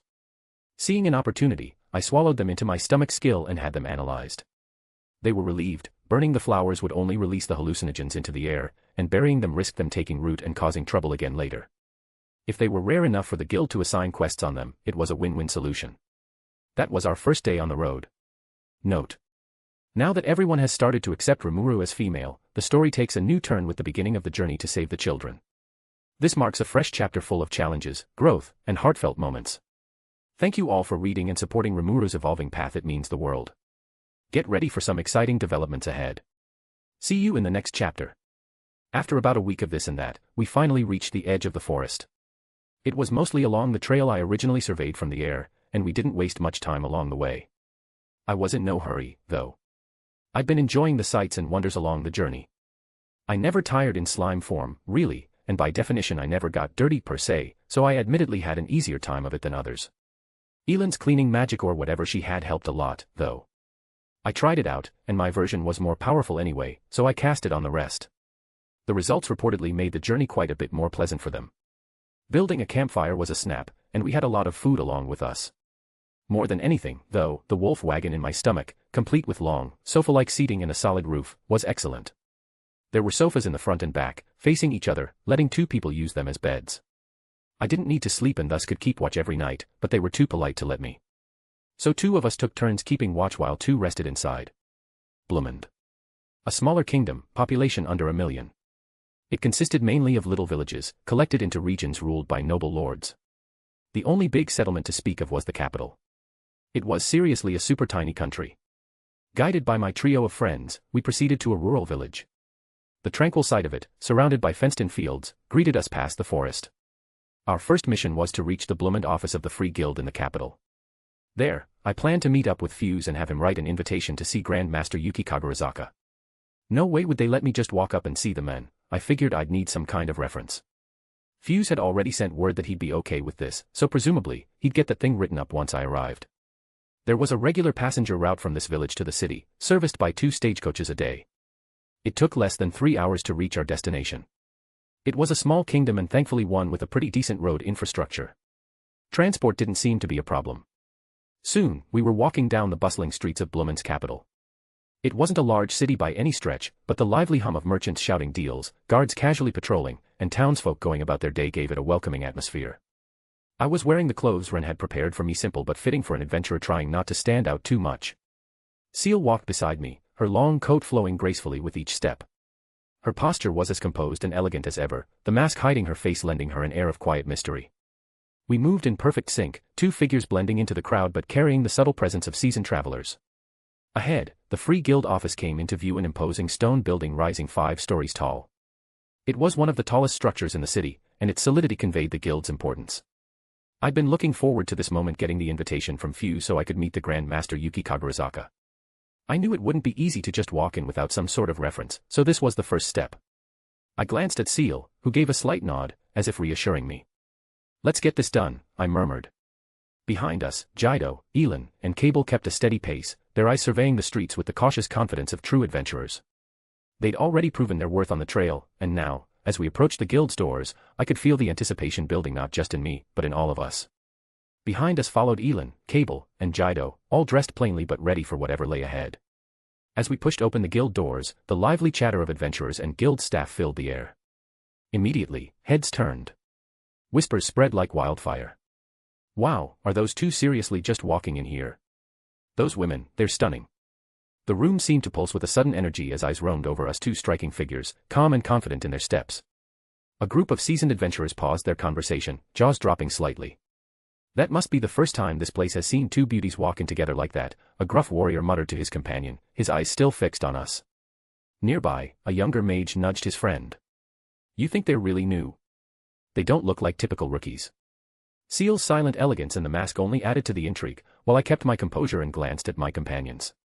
The murmurs around us softened as they spotted Elin, Cable, and Jido standing just behind me. Adventurers who'd worked with them before gave quick nods or smiles, whispering low praises about their skills. The trio took me to the general affairs counter. Cable gestured confidently. "Registration's right over there, boss." Elin added cheerfully, "Ooh, I'm sure they'll put you in the adventurer ranks in no time flat, Rimuru." Jido grinned, "I don't even think they'd make you take the test, for that matter." It was just before evening by the time we got in line. The front lobby had a calm atmosphere for now, but it was clear it would soon swell with people, those returning from the field after a day of work. If we wanted to get this done quickly, we had to move fast. When it was finally our turn, I stepped forward and said firmly, "I'd like to register as an adventurer, please." The clerk nodded, eyes flicking between me and Ciel, then to my companions. "Very well. We'll need your details and to process the necessary paperwork first." I filled out the sheet handed to me: name, age, special skills, birthplace, and so on. The clerk said, "Just whatever you can fill out is fine." So I wrote my name and, under special skills, swordsmanship. Beside me, Ciel was doing the same, her form calm and composed as she quietly filled in her details. That was all it took for a general-purpose membership. Now, both Ciel and I needed to decide which departments to join. Given our achievements, we were qualified for all 3 monster slaying, retrieval, and exploration, which made the choice tougher than I expected. I decided to start with monster slaying. Retrieval missions meant venturing into the forest to track down specific items, and exploration required a test in man-made ruins over in Inglesia to assess investigative skills. Monster slaying was the only test available right here, right now. As I filled out the form, I heard voices shouting from nearby. "Hey! Lookin' good, Cable. Elin's looking just as beautiful today as always. What are you, blind?" Anyone who isn't amazed at Jido's pure manliness is just an idiot. The cheers were aimed at my companions, and honestly, it confused me. Why were Cable and his friends so revered here? They were just as much celebrities in this guild as they had been back in village. I glanced at Ciel, who stood quietly beside me, her masked face unreadable but her posture calm and confident. The woman behind the desk raised an eyebrow as she glanced over my form. Her tone was calm but firm. Monster slaying, you say? It's not the easiest path, especially for new adventurers. Are you sure you want to start there? I nodded. Yes, I'm ready. She gave a small, approving smile. Very well. We'll schedule your assessment soon. And what about you? She asked, turning her gaze to Ciel. Ciel stepped forward gracefully, her masked face unreadable but her posture confident. I will register for monster slaying as well, she said quietly, her voice steady. The clerk glanced at her form and nodded. 2 new candidates for the same department. That will make things easier for scheduling. The woman at the counter stood up, slipped into her office, and came back with a man I assumed was the examiner. Stocky, scowling, and walking with a slight limp, he gave off a bitter aura. Humph. You, taking the test. Fine. Follow me. He barely gave Ciel a glance, though his sneer deepened when his eyes flicked over to Cable and the others. Hey, I asked under my breath, what's with this guy glaring at you all like that? Ah. Cable scratched his cheek. That's Thegus. He's always been salty about us getting some recognition. Used to be an adventurer himself, but he retired after losing a leg. My eyes drifted down to the prosthetic. Oof. So that's what this is about. Pretty much, Jido muttered. He thinks we're lucky amateurs who got famous too easily. Quit gabbing and get moving. Thegus barked as he threw the rear door open. We followed him out to the training ground. Thegus led us out the back, through the training grounds. A few curious adventurers trailed behind, whispering. I could already feel the weight of their eyes on us. It wasn't surprising 2 unfamiliar women, both clearly not ordinary adventurers, walking into the exam with poise and confidence. Ciel remained beside me, her face concealed behind that expressionless mask. Her posture was perfectly upright, one hand calmly resting near her belt. She hadn't said a word since we arrived, and yet, somehow, the adventurers whispered about her just as much as me. We stepped into the designated arena, ringed with simple stone pillars. Thegus turned toward me with a faint scowl. We'll start with a D-rank monster. Let's see if your pretty outfit holds up in a fight. He used summoning magic to summon a horned wolf, growling low in its throat. Its eyes locked onto me, and it lunged. I didn't even blink. Drawing my sword in a single, fluid motion, I stepped aside and swept the blade across its midsection. The wolf crumpled before it even realized I'd moved. A few people gasped. Thegus' frown deepened. Not bad, he muttered. Feeling bold, are you? Then let's raise the stakes. Want to try a C rank? I sheathed my sword calmly. Sure. Why not? He was gritting his teeth now, muttering something under his breath as he summoned the next one. A dark goblin, this time larger, armed with a club, and far more aggressive. It charged the moment he got summoned. Again, I met it with nothing but a clean draw. My blade shimmered faintly in the afternoon light as I deflected the strike, pivoted behind it, and tapped the back of its neck with the flat of my sword just enough force to drop it unconscious. I could hear the crowd murmuring now, voices rising in quiet awe. Thegus looked furious. So you're playing with us now, he growled. Fine. Let's see how smug you are against a B-rank threat. The magic circle flared violently. From it rose a twisted, shrieking silhouette lean, black-skinned, with glowing red eyes and clawed fingers dripping with smoke. A lesser demon. The pressure in the air changed instantly, even the watching adventurers fell silent. Ciel shifted slightly beside me, but I raised a hand to stop her. I'll handle it. The demon didn't wait. It lunged the moment its form solidified, claws flashing like obsidian blades. I moved with practiced ease, blade drawn in a heartbeat, deflecting the first strike and countering with a precise slash. The blade didn't cut. The creature hissed, unfazed. TCH. It didn't work, I muttered, stepping back. I adjusted my grip. Magic resistant, or rather, physically resistant. Then fine. Just a little boost. I exhaled, stilling my body. A faint shimmer ran along the blade. Activating extra skill, magic aura dot. My sword pulsed, coated in a subtle glow, nothing flashy, just an invisible pressure that made the air hum. Not a spell. Not a flashy ultimate. Just a controlled layer of raw, condensed magic channeled through the blade. The demon came again. This time, I didn't dodge. I met it head-on. One step, one slash clean, diagonal, through claw and chest. The lesser demon vanished in a burst of shadowy mist, the eerie pressure in the air dispersing with it. I sheathed my sword in one fluid motion, the faint glow of magic aura fading from the blade. Silence fell for a moment. Then. Wow wow wow. That was so cool, someone shouted, breaking the tension like shattered glass. Whoa, whoa, whoa, whoa, whoa. That woman isn't just beautiful but damn strong too. Are you kidding me? She ripped a lesser demon apart all by herself. Hey, would you go on a date with me? Ignore that idiot. Let's party it up later tonight, okay? The training grounds erupted into an uproar. Adventurers came pouring to the edges of the arena, practically falling over each other to get a better look. I tilted my head slightly, keeping my expression polite. I appreciate the enthusiasm, I said coolly. Behind me, Ciel remained still as a statue, her masked face turning slightly toward the commotion but offering no reaction. Her silence only made her presence more mysterious, and judging from the few stunned whispers trailing her way, the adventurers noticed. Wait, there's two of them. Same hair, is she her sister? No way, twins. But the other one feels scary. I pretended not to hear that last part. Cable, Elin, and Jido came hurrying over. Elin wore a proud grin, while Jido gave me a thumbs up and Cable just laughed. Told you they wouldn't know what hit them. Well, that was refreshing, I said, turning to Thegus. Anything else? The examiner, still pale, shook his head. No, you'll receive your B rank registration shortly. Just head back inside. I nodded, glancing back at Ciel as she fell into step beside me. The sudden shout from Fuse quickly hushed the crowd. His stern voice cut through the chatter like a blade. Enough of this, all of you. All eyes turned toward him as he strode up to where I stood, flanked by Ciel and my companions. His gaze swept me from head to toe with a mixture of relief and shock. Sir Rimuru, you are, all right, I take it. If something happened to you, it would portend terrible things for us all.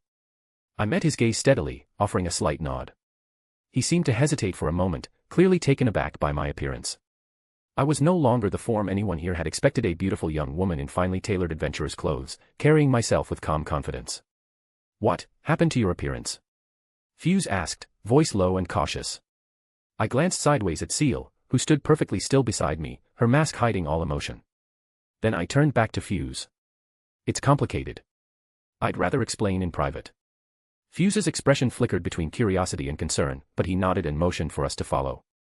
We moved swiftly through the guild hall, past curious glances and murmurs, to Fuse's office. The door closed behind us with a definitive click. Fuse took a deep breath and finally spoke, eyes never leaving me. Speak freely. I settled into my chair, folding one leg over the other. It's because of Shizu. His eyebrows rose. Shizu. Yes. After her death, her soul merged with mine. I watched his reaction carefully. Because of that, my body changed. I took on a new form, her form, to be precise. That's why I look like this now. Fuse blinked, absorbing the information. You mean you are now a woman? I nodded. Yes. He was silent for a moment, then a slow smile crept over his face. Lady Rimuru. He bowed his head slightly. I apologize for my previous bluntness. I did not expect this development. I gave a small, polite smile in return. He leaned forward, folding his hands on the desk. You wear your form well. And your skill with the sword, as I witnessed earlier, is extraordinary. Thanks to training under Hakuro, I replied. I do not rely only on magic or skills in battle anymore. Fuse gave a soft chuckle. Then I suppose I must adjust how I address and treat you from now on. He stood and extended a hand. Lady Rimuru, it is an honor. I stood, taking his hand firmly. Thank you, Fuse. Ciel, quiet as ever, gave a slight nod in acknowledgement, remaining composed behind her mask. Fuse glanced at her briefly before returning his focus to me. If you have more to share, I'm listening. I summarized what I had told the trio of adventurers earlier about the soul merging, the form change, and why I had chosen to appear this way in Blumund. He absorbed everything with a serious expression, then nodded. Very well. I will inform the guild council discreetly. Your situation requires careful handling, but your presence here could bring great advantage. I inclined my head. That's why I'm here. Fuse leaned back in his chair with a sigh, rubbing his temple. But honestly, Lady Rimuru, there was no need for you to take that exam. I could have simply assigned you rank B from the start. I blinked. You could. He nodded. Yes. As the guild master of Blumund, I'm authorized to assign adventurer ranks up to B without a test. Anything higher requires approval from the guild headquarters in Inglesia. So, whether you took the exam or not, I could have saved you the trouble. I smiled a little, tilting my head. Well then, if that's the case, Ciel here didn't take the exam. Could you assign her a rank too?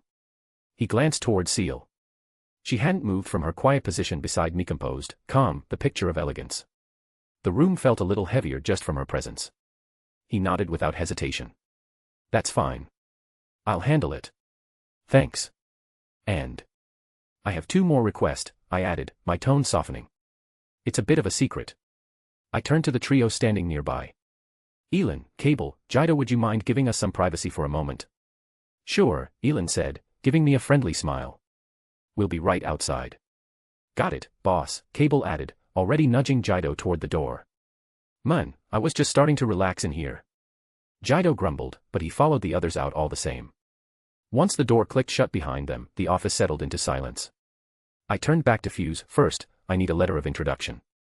One addressed to Grand Master Yuki Kagarazaka, as I informed you earlier. Fuse blinked, then nodded slowly. Yes, rest assured I have already prepared it. The room settled into silence after Fuse confirmed the letter to Yuki had been prepared. I glanced at Ciel. She gave a small nod, silently stepping to the side. Fuse, I said calmly, there's something else I need your help with. And this part is to stay strictly between us three, no one else is to know, understood? The guild master's brows rose, but his tone was steady. You have my word, Lady Rimuru. Good. I lifted my hand, gathering magic as a familiar ripple of power coursed through the room. Replication. The room hummed with a low magical resonance as the last threads of the replication skill faded. Fuse blinked as the figure beside me finished forming taller, elegant, and unmistakably different. Her long silver-blue hair cascaded past her shoulders. Golden eyes glanced calmly at him from a beautiful, sharp-featured face framed by pointed elven ears. Her posture composed, yet unmistakably alert. A high-collared black blouse clung neatly to her form, its faint woven pattern catching just enough light to hint at refinement beneath its practicality. Her long violet skirt flared softly to the floor, slit subtly at one side for movement, purposeful, not decorative. Around her waist, a dual-layered leather belt held a sheathed sword angled at her side, its hilt simple but worn with use. A silver pocket watch hung from a loop, glinting faintly, a curious, personal touch in an otherwise disciplined silhouette. Her gloved hands rested naturally by her sides, and her black boots planted her firmly on the stone beneath her. Long blue hair fell in steady waves behind her shoulders, framing a calm, unreadable expression. Golden eyes watched from beneath straight brows, quiet, focused, unwavering. She folded her arms with cool poise. I'm Celine Varelia. Pleased to meet you. Fuse stared, then slowly turned to me. She's me, I explained casually. Well, technically. A clone created using my replication skill, courtesy of Ifrit. His eyes widened just a little more. She shares my thoughts, memories, instincts, I continued, but she'll operate separately. I want her registered as an independent adventurer. She'll travel alone. No connections to me or Tempest. Just a wandering elf. Ciel, standing silently to the side, added smoothly, only the three of us will know her true identity. Fuse recovered quickly. So, a spy, then. That's the story, I said with a small smile. It'll make sense on paper. Another pair of eyes and ears in the wild. But that wasn't the real reason. The truth was, I couldn't be everywhere. Between duties as a leader and my desire to see the world as Shizu once did, I knew something had to give. So Celine would go in my place. Not for war. Not for reconnaissance.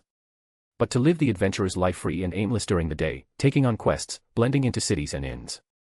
And every night, she'd transfer her memories to me. Her experiences would be mine. It was a strange compromise, but it meant I could do both. Live and lead. Just not at the same time. Will that arrangement be a problem? I asked. Fuse exhaled and gave a slight shake of his head. It's unusual, but not impossible. I'll register Celine Varelia as a B-rank adventurer. No links to Tempest. Your secret is safe. Celine gave a respectful nod. Thank you. And what about the main you? He asked, glancing at me again. I'm also traveling as myself, I said. But that's another mission entirely. Celine is solo. Fuse smiled faintly. In that case, I'll prepare 2 sets of documentation. One for Lady Rimuru of Tempest B-rank, traveling incognito. One for Celine Varelia, wandering elf adventurer, also B-rank. No one else will know. Perfect, I replied, returning the smile. The plan was in motion. And with Celine by my side, or rather, out in the world, I could finally live up to what Shizu had left behind. Not just as a guardian to her wish, but as a person still discovering what it meant to truly live. After receiving her guild ID card, Celine, my other self, turned it over in her gloved fingers once before tucking it into a hidden pouch at her hip. Her journey would begin with a trip westward, first to the Adventurers Guild headquarters in Inglesia. That was where the real tests for A rank and beyond were handled. She'd need that higher rank to move freely and earn the trust required for deeper investigations. After that, she'd drift west, toward the western nations, under the guise of a solo adventurer. A few quests, a few towns, a few tavern rumors, just enough to blend in. The truth, of course, was a little different. Celine adjusted the collar of her traveling cloak, brushing a strand of her silver blue hair from her cheek. She looked just like me, but with a more ethereal charm, a beautiful elf traveler, mysterious and radiant. Anyone would have believed the disguise. But this wasn't just about gathering intel or playing the spy. She was me, after all. So we both knew the real reason. "I'll send you everything I experience," Celine said, her tone light, almost playful. "You can sit on your throne all day and still know what grilled boar skewers in small village taste like."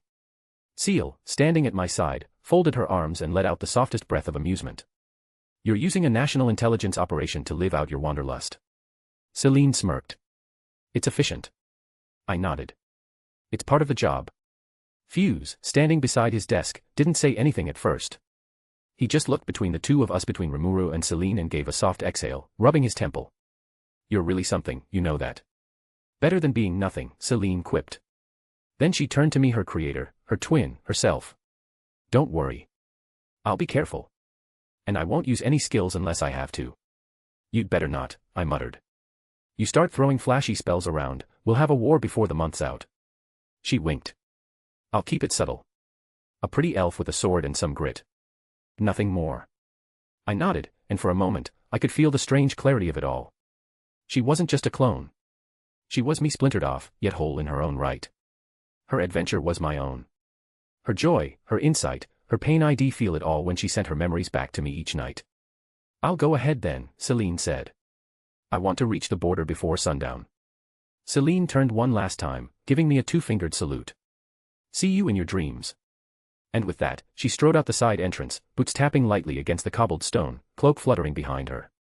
Her silhouette was soon swallowed by the afternoon haze, vanishing into the world with no guards, no entourage. Just another adventurer with secrets in her pocket and stars in her eyes. Ciel remained silent beside me, her arms folded elegantly. Fuse, meanwhile, adjusted some documents on his desk. Our plan, then, was to finish up the prep work by the end of tomorrow and get moving as soon as possible, but Fuse had other ideas. "Actually," he said, glancing up at me, "the King of Blumend wanted to have a confidential talk with you." I tilted my head. "The King?" "Yes. Word of your arrival's likely already reached him. He's interested in holding a private conference in tomorrow." I glanced toward Ciel, then back to Fuse. "Tomorrow, huh? Sounds fair." Fuse nodded. "Before that, I suggest we visit a nobleman I trust. He's well-placed and understands the political climate. We can discuss practical arrangements for cooperation between our nations. And then present the refined proposal to the king during the summit." I guessed. "Exactly. That way the royal conference won't get bogged down in logistics. It's best to handle those preliminaries ahead of time. The king prefers broad strokes, governing vision, long-term strategy. Not administrative tedium." That sounded ideal, actually. I appreciated efficiency. And diplomacy was always better when both sides felt prepared. "Very well," I agreed. "Let's move ahead with your plan." He leaned in conspiratorially. "Let me tell you, and promise me you won't go telling him this, but the man practically lives and breathes his work." I chuckled. "Got it. My lips are sealed." Ciel's tone was dry but warm. "Perhaps someone as thorough as him will appreciate Master's honesty." "You'd be surprised," Fuse murmured. So, later that afternoon, I followed him to Verriard's residence. Ciel walked beside me, serene and poised as ever. We entered a quiet district tucked away between more extravagant estates. Verriard's manor wasn't flashy, but it exuded a refined sort of order, like everything had a place and stayed exactly there. The front gardens were neatly trimmed, each flowerbed perfectly spaced. As we approached the entrance, the heavy doors opened to reveal an old man who looked every inch the classic butler. White gloves, dignified posture, not a hair out of place. "Welcome," he intoned with a practiced bow. "Baron Verriard is expecting you." Maids stood flanking the foyer, their heads bowed with synchronized precision. I blinked. This is a low-ranking noble's place. Ciel's gaze swept over the space. The upkeep is immaculate. I was expecting something more modest, I whispered, before following the butler further inside. Fuse merely smirked. If this was how a baron lived, I had to wonder what counts or dukes had in their estates. Still, I reminded myself, this wasn't about titles or flair. This was groundwork, quiet diplomacy. And the next few days were going to be very, very full. The butler walked ahead, his posture perfectly straight as he led us down the lavish hall of the noble estate. Rich tapestries lined the walls, and polished marble gleamed beneath our feet. I kept pace easily, with Ciel quietly at my side composed as ever, her masked gaze surveying everything. Eventually, we stopped before an ornately carved door. The butler gave it a sharp, practiced knock. "Come in," said a voice from the other side. I shot Ciel a glance. She gave the tiniest nod, and we stepped in together. The room was refined wood-paneled walls, tall windows, a tasteful chandelier. A man stood waiting for us, sharp features, narrow, observant eyes, dressed in noble but modest attire. Fuse had described him as an influential yet pragmatic figure in Blumen's political circles. "Thank you so much for coming," he said, stepping forward to greet us before I could even open my mouth. "I am the Baron of Veryard, one of the ministers of the Kingdom of Blumend." "Many thanks to you as well," I replied, returning the gesture politely. "My name is Rimuru Tempest, as I'm sure you've heard. And while I currently look like this," I gave a slight, sheepish shrug, "I assure you, I'm still technically a slime." That got the faintest twitch at the corners of his lips. "I see. No need to worry, we're a forward-thinking kingdom. And there's no need to burden ourselves with excessive formalities. Please, speak as comfortably as you wish." A relief. I wasn't in the mood for a full lesson in noble etiquette today. We shook hands, his grip firm but cautious. I didn't blame him, monsters weren't usually the type nobles invited in for tea. He motioned for us to sit, and we took our seats across from him. Ciel remained standing slightly behind me, perfectly poised and silent like a high-born knight's bodyguard. The Baron's expression remained professional. "I understand you'll be meeting with His Majesty tomorrow," he began. "Before then, it's my duty to help lay the groundwork. Specifically, to help both sides identify the matters worth discussing, what our kingdom hopes to gain from our relationship with Tempest, and what your expectations are in return." I nodded. Fuse said something similar. "I agree, it's better this way, walking in blind would just waste everyone's time." He gave a thoughtful nod. "Indeed. And while I admit the presence of a nation founded and ruled by a monster is unprecedented, the opportunity is too important to ignore." His gaze lingered on me for a moment longer, then flicked briefly to Ciel. She didn't respond or shift, simply standing tall in her dark ensemble, mask reflecting the soft chandelier light. We were already off to a smooth start. "We have only so much time.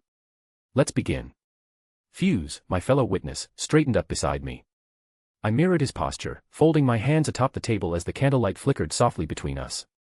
The Baron's expression turned serious once more. From there, the negotiations truly began. It wasn't overly formal, we weren't drafting treaties, just laying the groundwork. We discussed security protocols, trade channels, and potential points of concern between our nations. Veryard asked precise questions, and I answered each in kind, occasionally glancing toward Ciel. She remained silent and still, only offering a subtle nod when something was especially important or politically delicate. After an hour, we paused for tea. Then came the real heart of it all. A joint security agreement between Tempest and Blumend, Veryard summarized. "In the interest of preventing threats along our shared borders and sharing intelligence." I nodded. "In exchange, we request mutual travel rights, our people and yours, able to move freely and without suspicion. No excessive inspection, no special permits required." He inclined his head. "A fair balance. We'll need to draft it properly, of course, but as a foundation, this is acceptable." The room grew quieter as we finalized the terms, the atmosphere not tense but heavy with meaning. I could tell this man understood what this alliance truly represented, a first step into a new kind of diplomacy. The chandelier above us dimmed with the passing hours, and the evening darkened into night. Eventually, Veryard leaned back with a tired but satisfied breath. "I believe that covers everything for today. I will have the first drafts prepared and sent to Guildmaster Fuse for review." "Much appreciated," I replied.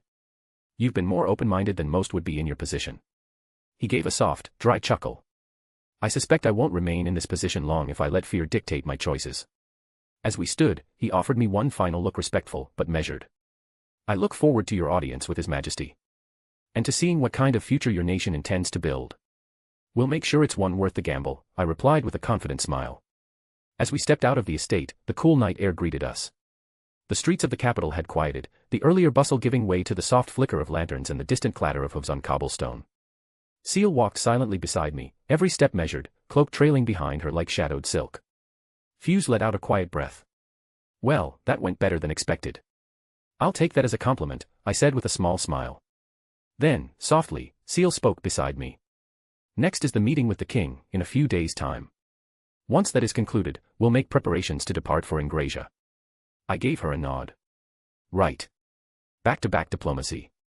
Hopefully the king's not the stiff ceremonial type." Fuse chuckled dryly. His Majesty is direct. Stern, but fair. Just, try not to startle him too much, Lady Rimuru. I raised an eyebrow. No promises. That earned a subtle glance from Ciel, the corners of her eyes glinting with dry amusement behind the mask. Another chapter wrapped up. And the next was already waiting. Note. Rimuru and Ciel got their adventurer cards. Party popper, and right beside them Celine Varelia, Rimuru's clone and totally independent person. Celine's might have a bit of the spotlight in future, with a few chapters focusing on her own journey, challenges, and maybe a little chaos. Thanks so much for reading. As always, we're officially shifting into adventure mode, and things are only going to get more fun from here. Blue heart, see you next chapter.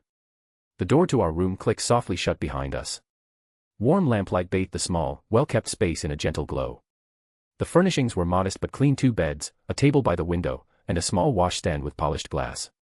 After the hours spent under the stern scrutiny of nobles and political talk, it felt like stepping into a quiet sanctuary. I let out a long breath and flopped onto the edge of the bed, loosening the high collar of the outfit Ren had chosen. Ugh, diplomacy's exhausting. Ciel, as always, moved with calm precision. She removed her coat and folded it neatly, setting it aside before pulling off her gloves. Only then did she turn toward me, tilting her head just slightly. You handled it well, she said simply. He was not easy to read, but you kept pace with him. You did perfectly, Master. I blinked. Thanks. Coming from you, that means a lot. She stepped a little closer, standing by the bed I was sitting on. Her red eyes gleamed faintly behind the mask. You look tired. A bit. It's been a long day. I stretched my arms, letting the tension ease out of my shoulders. But having you there made it easier. I knew you'd catch anything I missed. Ciel was silent for a moment. Then, quietly, she reached up and unfastened her mask. Her face, so familiar, yet subtly different from mine, was as serene as ever. Her expression didn't shift much, but the way her gaze softened made something warm stir in my chest. You've done well, Master, she said, voice gentler now, the formality edged with something more personal. You deserve to rest. I smiled at that. You sound like Ren. She is wise. I laughed softly and patted the space beside me. Then sit with me for a while. No strategies. No politics. Just quiet. Ciel hesitated for the barest moment before sitting down beside me. She didn't lean on me, at least, not immediately, but she sat close enough that I could feel the warmth from her shoulder through our sleeves. For a while, neither of us said anything. Outside, the city murmured faintly in the night, but in here, it was just the two of us sitting side by side, breathing in a moment of stillness. A quiet, shared rhythm. Eventually, I whispered, "Thanks for staying with me, Ciel." She turned slightly toward me, her red eyes catching the soft lamplight. "Always," she said gently. "I told you I belong by your side." I felt my chest tighten in that way it always did when she looked at me like that. Calm, unwavering, hers. I turned to her fully, brushing a strand of hair behind her ear. "It's strange," I murmured. "Even when the day is a mess, you make it feel like everything's okay." Ciel's hand found mine, fingers lacing between mine with deliberate care. "Because I am yours," she said. "And you are mine." The words were simple, but they left me breathless. I leaned forward just slightly, and she met me halfway, no hesitation. Our lips touched softly, gently. Not urgent, not demanding. Just warm. Familiar. Right. She shifted closer, one arm curling around my waist as our kiss deepened. I let my hand rest against her back, feeling her lean into me fully now, as if letting go of every quiet wall between us. The air between us lingered warm after the kiss, breaths mingling softly in the lamplight. Ciel's eyes crimson and quietly fierce searched mine for a moment longer, and then she leaned in again, pressing a slower, lingering kiss to my lips. I felt her hand slide up to cup my cheek, her thumb brushing the edge gently, reverently. Her touch always had this gravity. She never rushed. Never demanded. But when she gave herself to me, she did so completely. I responded in kind, letting my fingers drift along the small of her back, drawing her closer. Our bodies fit easily together, and the warmth blooming between us wasn't just comfort anymore, it was hunger, steady and sweet. Ciel broke the kiss, barely, her lips ghosting over my jaw before trailing toward my ear. "You've worked so hard today," she whispered. "Let me take care of you tonight, Master." My heart skipped. I swallowed, suddenly warm all over. "Ciel." Her hands moved with quiet purpose, undoing the clasp at my collar, guiding me gently to lie back on the bed. She moved over me gracefully, hair falling like silk as she leaned down for another kiss, this one slower, deeper, her fingers laced with mine. I felt like I was falling into her. The tension in my shoulders melted away. With every kiss she left on my skin, every whispered promise of devotion, I was reminded, she wasn't just beside me. She was mine and I was hers. Time blurred. No need for words. Just skin and breath and closeness. The slow rhythm of hands exploring familiar lines. The press of hearts. The tenderness of shared silence. The heat between us grew, subtle but undeniable. Ciel's hands moved with quiet confidence, tracing along my skin beneath the fabric, fingers lingering just a moment longer where they met my waist. Her breath was warm against my neck, sending a shiver down my spine. Her lips brushed my jaw again, slower this time, and I felt the tension in my body melt away, replaced by a pulse of something deeper, something electric. I tightened my hold on her hand, fingers threading with hers as she shifted closer, her body pressing gently against mine. The warmth radiating from her was like fire, inviting, tempting. "Let me take care of you tonight," she whispered again, voice low and full of promise. I gave a soft laugh, breath hitching slightly. "You already do." Her smile was a whisper against my skin before she captured my lips in a slow, deliberate kiss that left no doubt where her intentions lay. Time seemed to stretch, our hearts beating faster, yet everything felt calm and certain. We didn't need words, only the language of touches, breaths, and the shared space between us. The world outside faded as we sank deeper into each other's warmth, the night carrying us forward on whispered promises and soft sighs. "Well, this is second time, but you know what's different." "Well, this time it's Yuri, fem Rimuru ex ciel." Morning light filtered softly through the curtains, casting a pale glow over the room. The quiet stillness was broken only by the gentle rhythm of our breathing. I blinked awake, feeling the warmth of Ciel's body curled close beside me. Neither of us wore a stitch of clothing, last night's closeness still lingering in every touch, every shared breath. I turned slightly to face her, the soft curve of her cheek framed by the morning light. My fingers brushed lightly over her bare shoulder, tracing the smooth skin still warm from our night together. We shared one last gentle kiss before I slipped out of bed, wrapping the light bedsheet loosely around myself. The sunlight filtering through the curtains bathed the room in soft warmth, casting golden light over Ciel's still unclothed form where she sat on the edge of the bed, brushing her long blue hair back with practiced grace. "That was completely new," I murmured, my voice still husky with the haze of sleep and last night's memory. "But I enjoyed it. Very much." Ciel glanced up at me, her crimson eyes gleaming beneath the soft fall of her hair. A faint, playful smile tugged at the corners of her lips. "You were really cute when you squirmed from my fingers." My cheeks flushed at the memory. "Why, you're never going to let that go, are you?" "No," she said smoothly, rising with slow, deliberate steps and walking over to me. She leaned in, kissed me softly on the lips, and whispered, "And I intend to make you squirm like that again." I let out a weak laugh and pressed my forehead against hers. "You're dangerous." With a reluctant sigh, I pulled away and held up a hand. "All right, let's get ready. We can't be late for a royal audience." Still wrapped loosely in a light bedsheet, I opened my stomach storage and pulled out the carefully packed outfits Ren had chosen for us. The sheer detail and variety of options she prepared could only be described as terrifying. Formal wear for morning or evening court, outfits suited for aggressive diplomacy, possible scandal control, casual victory celebrations. She had a look for every scenario, and then some. Thanks to Ren's unwavering dedication, we didn't have to worry about rummaging through options. She had, true to her perfectionist habits, packed formal wear for nearly every conceivable situation. Political reception. Covered. Forest ambush. Naturally. Royal banquet. Of course. Secret ball held in the ruins of a lost elven city. Probably in there somewhere. "She's terrifyingly thorough," I muttered, sorting through the polished garments. I swear she must have predicted everything short of a lightning strike. From behind me, Ciel spoke in her usual even tone.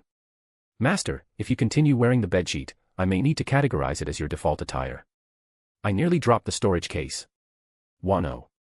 "Absolutely not. It's temporary." "Temporary." I gripped the sheet tighter around myself, face already heating up. "You're not allowed to log that." She stepped closer, gaze lingering. "You know," she murmured, "you really do look hot in that." Before I could respond, she leaned in and kissed me soft and deliberate, right on the lips. My brain crashed on impact. "Ciel dash." I stammered, stumbling back a step. I clutched the sheet like it was the last line of defense between me and total meltdown. "We're not, you can't just, that was dash." I turned away in a flustered swirl of fabric, cheeks blazing. "No more flirting. Let's just get dressed already." She said nothing, but I could feel the satisfaction radiating off her. She's doing this on purpose. I just know it. Still flustered, I reached into my stomach storage and pulled out the navy blue gown Ren had labeled Royal Audience, Daylight Approved. A neat handwritten note was still pinned to the fabric. "This one brings out your eyes, my lady." I rolled my eyes affectionately. Slipping it on took a little finesse. The inner lining hugged my figure comfortably, while the silver embroidery along the sleeves and bodice shimmered with each subtle movement. The slit on the side allowed for flexibility without compromising formality, and the high collar gave it an air of quiet command. Ciel had finished buttoning up her own made uniform. Her attire was the epitome of traditional service, an immaculate black long-sleeved dress, fitted modestly through the torso and extending into a full-length skirt that brushed the floor with every step. Over it, a crisp white apron cinched cleanly at the waist, the fabric stiff and flawless, ruffled slightly along the hem and shoulders in quiet elegance. The apron's square neckline framed the pristine white collar of her blouse, buttoned fully to the throat in silent discipline. A matching white maid's headband rested atop her long blue hair, which fell like silk down her back, undisturbed. Her sturdy black lace-up boots, polished and practical, were just visible beneath the hem prepared, should service require swiftness or silence. She did not move. She did not speak, yet everything about her presence whispered, "I am ready." Her gaze slid to me and softened. "You look radiant, master." I paused, self-conscious for half a second under her unflinching gaze. "You really think so?" Ciel stepped closer, brushing a stray lock of my silver blue hair back behind my ear. "Yes. Beautiful. Strong. Mine." I smiled, cheeks warming again. "Careful saying things like that, or I'll never make it to the king's audience." "I'm willing to take that risk," she replied coolly, brushing her lips against my cheek. Before we moved on, Ciel stepped behind me with a brush in hand, her movements smooth and unhurried. I had already slipped into the gown Rin had prepared, its fabric hugging close in all the right places. Yet somehow, under Ciel's touch, I felt more exposed than I had wearing nothing at all. As she worked through my hair with gentle, practiced strokes, her other hand settled lightly at my waist right where the fabric cinched in. Her fingers lingered just a little too long. Not in a teasing way, but in that quiet, grounding manner she had. The kind that made me remember how her hands had felt just hours earlier, tracing places I never knew could hold so much feeling. I looked at our reflection in the mirror. Ciel behind me, composed and calm as ever. Me, still trying to catch my breath from the way she made something as ordinary as brushing my hair feel so intimate. And yet when I really looked I didn't seem shaken. Not exactly. I looked beautiful. Softer than usual. More at ease. There was a warmth in my cheeks, a light in my eyes, and a quiet curve to my lips that hadn't been there before. So this is what it feels like, I thought. To be seen. To be touched. To be a woman. My own way. For a long moment, I couldn't look away. I really do look beautiful today. Ciel's fingers stilled for a heartbeat, then resumed brushing, slower than before. "You're thinking something," she murmured near my ear, her voice like velvet. "Maybe." She leaned in just slightly, her breath warm against my skin. "If you enjoyed my touch that much," she said smoothly, "I wouldn't mind doing it every night." Before I could react, her hand drifted downward just enough to make me jump slightly, heart skipping. Ciel dash. I swatted at her hand, face burning as I turned halfway toward her. "Come on, be serious. We have to go." She smiled, unbothered and elegant as always. "I am serious," she said softly, stepping back just in time to leave me flustered and very aware of how warm my face had gotten. I took a steadying breath, trying to fix the neckline of my gown just to have something to do with my hands. "Not helping," I muttered. Ciel gave a satisfied hum, like she'd already won. After that we spent a few more minutes checking each other over, adjusting folds, straightening seams, smoothing out every detail until not even Rin would find a reason to fuss. "Ready?" I asked softly. She straightened her gloves and adjusted the ribbon at her collar. "Always, master." I offered my arm, and she took it without hesitation. "Then let's go meet the King of Blumend," I said. And together, we stepped out of the room, leaving behind the comfort of our private sanctuary, dressed now in elegance and resolve, ready to stand before royalty. So I was pretty excited when we kicked off the summit. There, at the palace, I was greeted by the King of Blumend, a kind-looking fellow with a round face, laugh lines around his eyes, and a slightly pudgy figure that made him seem more like a genial uncle than a monarch. He didn't exactly exude grandeur, but somehow that made him feel more approachable. Still, standing next to him was his wife, the Queen of Blumend, and whoa, talk about contrast. She was poised, elegant, and breathtaking in a way that made it honestly hard to keep eye contact. It was almost unfair, like someone had swapped out his companion mid-cut scene with a high-ranking goddess. Fuse stood off to the side, already in place to act as an official witness. His usual practical attitude was hidden under an ill-fitting coat that clearly wasn't his first pick, and he looked like he wanted to crawl out of his collar the moment we entered. Poor guy. I couldn't blame him. Wearing formal clothes was annoying enough for someone used to it, but both of us were basically playing roles today. Fuse as the political intermediary, me as a dignified slime-turned swordswoman representing an entire nation. Oh, and being in human form all this time. Honestly, starting to feel a little suffocating. I miss the flexibility literally and figuratively of being a slime. But this was diplomacy, and appearances mattered. So, yeah. I was enduring it for now. Both Fuse and I were clearly suffering, just in silence. Ciel, on the other hand, stood like she was born for it. As always. We made our way into the formal audience chamber, the tall stained glass windows casting soft hues of gold and blue across the polished floor. The nobles lining the edges of the room shifted and murmured among themselves, clearly curious or confused. Probably both. A foreign dignitary appearing in such an elegant form, with a masked maid knight at her side, was bound to stir some gossip. But I'd gotten used to being stared at. The king offered a welcoming smile as I approached. Ah, so you are Rimuru Tempest. It is truly a pleasure to finally meet you. Welcome to Blumund. I bowed gracefully, the way Rin drilled into me. The pleasure is mine, your majesty. I am honored by your hospitality. And so the political dance began, carefully rehearsed lines, polite interest, veiled intentions hidden beneath every word. Fuse stayed sharp beside us, stepping in only when necessary to clarify something or redirect a topic that veered too far off track. I caught him giving me the occasional approving nod whenever I maneuvered around a tricky question or responded with the right level of formality. Behind me, Ciel remained quiet, her presence strong but unobtrusive. Her red eyes beneath the mask missed nothing. I couldn't help but think we've come a long way, haven't we? And this was only the beginning. After nearly an hour of formal discussion, carefully chosen words, and more bowing than I cared to count, the summit finally drew to a close. The king and queen both stood, offering parting pleasantries with warm smiles and just a hint of regal distance. It has been an honor, Lady Rimuru, the king said kindly. We look forward to a fruitful future between our nations. The pleasure was ours, I replied, keeping my tone perfectly measured. The queen inclined her head ever so slightly graceful to the end, and the royal pair departed with their entourage in tow, the ornate doors of the chamber shutting gently behind them. As the silence settled, another figure stepped forward from the side entrance. Baron Verriard, dressed less extravagantly than the nobles but still perfectly pressed, gave a short bow. If I may, he said smoothly, now that the formalities are concluded, shall we discuss the more practical matters? I sighed inwardly but gave a polite nod. Let's. Ciel and I followed him through a corridor to a private meeting room smaller and quieter. The topics shifted from diplomacy to economics quickly. Verriard brought out charts, proposed trade routes, and shared ideas for a joint marketing strategy, how Tempest could supply raw materials, and Blumund could serve as a distribution hub for goods moving further west. We believe it would be mutually beneficial, Verriard said, tracing routes with his gloved finger across the map. Especially if you're open to establishing a more permanent trade office in our capital. I exchanged a glance with Ciel, who gave a subtle nod. I smiled. I think we can work something out. The meeting lasted another hour or so. By the end of it, most of the initial framework was agreed upon, still subject to approval back home, of course, but the gears were moving. The groundwork for future commerce between Tempest and Blumund had been laid. When we finally stepped out into the late afternoon sun, I let out a long breath. Phew. That's one kingdom down. Ciel stepped beside me, tone perfectly calm. You did well, master. I better have, after all that practice. I grinned at her. Waiting for us at the gates were three familiar faces: Cable, Elin, and Jido. Cable waved energetically.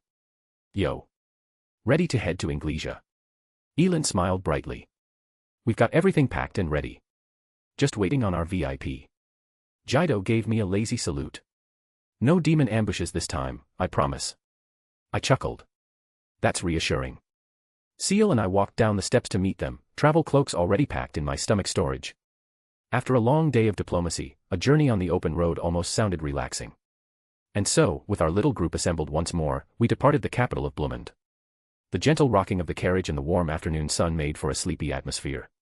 Elin and Jido were half dozing, Cable was still up front grumbling about wheel alignment, and inside, things were peaceful. I had shifted back into slime form, letting go of the effort it took to maintain human form for once. I'd had enough of looking regal and composed for the kings, nobles, and ministers lately. Right now, I just wanted to be squishy. So I curled up in Ciel's lap. The soft sway of the carriage beneath us was oddly soothing. I remained curled up in my slime form, comfortably resting on Ciel's lap. Her gloved fingers gently brushed over my translucent surface, slow and affectionate. She was enjoying this far more than she let on, but I knew her well enough to feel it, especially from the warmth in her touch. You're unusually content today, I said, my voice bubbling softly through my slime body. Ciel smiled, her crimson eyes half-lidded behind her mask as she looked down at me. How could I not be, master? You are warm and soft. And perfectly obedient, for once. Hey, I huffed, trying to ripple indignantly, though it probably came across more like a wiggle. I'm not a pet, you know. She chuckled under her breath and resumed stroking my side, like someone doting on a beloved cat. No, not a pet. My wife. That shut me up for a moment. I gave a slow, embarrassed wobble and nestled in closer. You're going to make me melt if you keep saying things like that. That would be tragic, she said smoothly. Then I'd have to bottle you up again. Maybe keep you in my sleeves. I made a squishy noise of protest, and she laughed quietly, of course. No one else in the carriage could hear over the creaking wheels and muffled hoofbeats. Oblivious to the little bubble of intimacy we were wrapped in. Still, the moment couldn't last forever. Eventually, I stretched a bit and shifted back into human form, sitting beside her and adjusting my coat. We're getting close to Inglesia, I murmured, brushing out my hair with my fingers. Guess it's time to look presentable again. Ciel nodded, helping smooth the lapels of my outfit, fingers brushing across my shoulders with a certain lingering fondness. You always look presentable to me, master. I turned my face slightly away to hide the warmth creeping into my cheeks. You're dangerously good at that, you know. At what? Making me feel like I want to skip meetings and just stay with you all day. Her hand paused on my shoulder, and when I turned back to look, her expression had softened. Not just her usual elegance, but something more open. Vulnerable. Then let's finish what we need to. I'll be waiting after, as always. Our hands brushed together, fingers lacing briefly. A small, silent promise. The caravan rolled steadily toward Inglesia, the city's towering walls growing larger with each passing mile. Beside me, Ciel sat quietly, her masked gaze occasionally flicking toward me with that familiar calm intensity. The adventurer trio Cable, Elin, and Jido kept watch around us, their chatter subdued but alert. After entering, we found lodging at a modest inn. The room was small but comfortable, with 2 beds pushed close together and a single window letting in the pale moonlight. The quiet hum of the city at night seeped in through the cracks. Once inside, Ciel wasted no time removing her mask the moment we were alone. She revealed her serene, beautiful face just for me. I smiled, the tension of the day melting away. We settled onto one bed, side by side. She reached out, her hand warm as it found mine. Master, she whispered softly, voice gentle like a caress. Are you ready to rest? I nodded, feeling my heart beat a little faster at the intimate tone. With you here, always. The room was bathed in the soft glow of moonlight filtering through the window, casting gentle shadows around us. As we lay side by side, Ciel's hand still clasped in mine, I felt the steady rhythm of her heartbeat, a soothing balm to the restless thoughts swirling in my mind. She turned her face toward me, eyes searching beneath her lashes. Slowly, her other hand rose to cup my cheek, her touch feather-light yet filled with warmth. Master, she breathed, her voice low and intimate, being here with you like this, it feels like the world has finally settled. I smiled, leaning into her touch. It does. No matter what happens next, having you near makes everything better. Ciel's lips curled into a soft, affectionate smile as she brushed a stray lock of hair behind my ear. Then, without breaking eye contact, she leaned closer until her forehead rested gently against mine. Our breaths mingled, and the space between us vanished. For a long moment, there was only the quiet symphony of shared heartbeats. Then, slowly, tenderly, our lips met in a kiss soft, lingering, a silent vow that whatever challenges awaited us, we would face them together. As the kiss deepened, I wrapped an arm around her, pulling her closer, feeling the steady warmth of her body against mine. In that peaceful, intimate embrace, I knew no matter the path ahead this was where I belonged.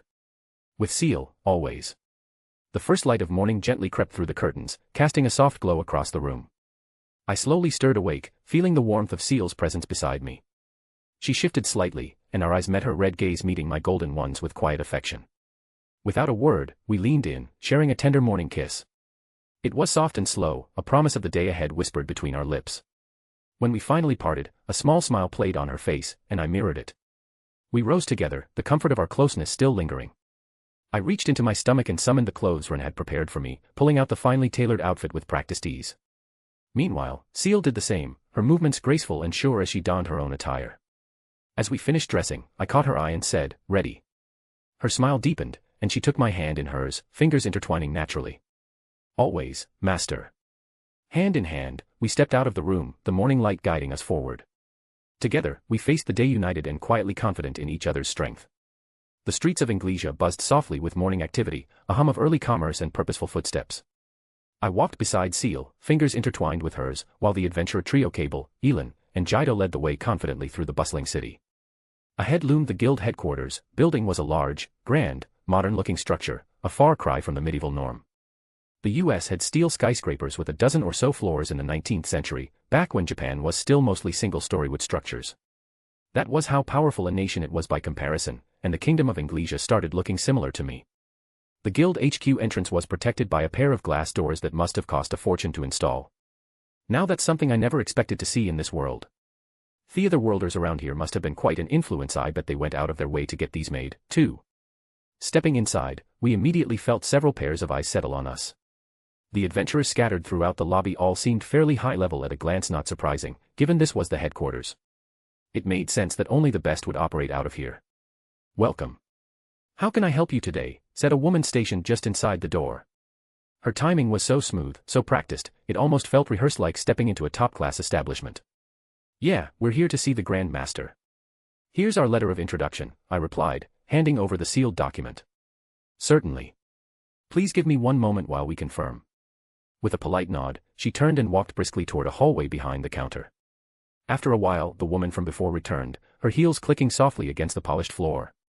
"Thanks for waiting," she said with a courteous smile.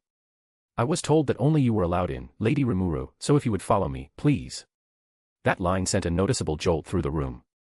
Adventurers who had been minding their own business suddenly paused, their gazes now fully locked on me. A few whispered quietly, while others looked vaguely alarmed or annoyed. I could feel the weight of those stares pressing in. Yeah, showing up out of nowhere and immediately getting a solo invitation to the Grand Master. Not exactly the most discreet entrance I've ever made. Ciel took a step closer, saying nothing, but I could feel the shift in her posture, the subtle protectiveness in how her arm moved just slightly between me and the growing curiosity around us. Her presence helped steady me. "Don't worry," I murmured to her, keeping my voice low. "I'll be fine. Just wait here with the others." She inclined her head once, calm and composed as ever. "As you wish, Master." With that, I turned and followed the staff member through the hallway, every step accompanied by the weight of the adventurer's curious eyes. The Grand Master's office was nothing like I expected. Comfortable, cluttered, almost like a room someone actually lived in. "Ah, you must be Rimuru Tempest," a voice called warmly. "Welcome." Inside, Yuki stood with a smile, dressed in relaxed attire, loose tunic, slightly disheveled, like a college student who couldn't be bothered to tuck in his shirt. Still, something about him radiated competence. "I've heard a lot about you," he said, gesturing for me to take the seat across from his desk. "From Fuse, mostly. He said you wanted to speak with me." I nodded. "Yes. Thanks for taking the time." He waved it off. "No worries. I'm always happy to meet promising newcomers." That made me raise a brow. "Newcomer, huh? I guess I am, technically." He chuckled. "Hey, don't let the politics get to you. You've done incredible things already. I mean, subjugating an entire forest region, founding a country, making alliances. You're basically rewriting the power map of the Western nations." I gave a wry smile. "I'm just trying to make a place where people can live in peace. That's all." He leaned forward, folding his hands. "That's exactly why I respect you. No hidden motives, right?" "Right," I echoed, though I couldn't help tilting my head just a little.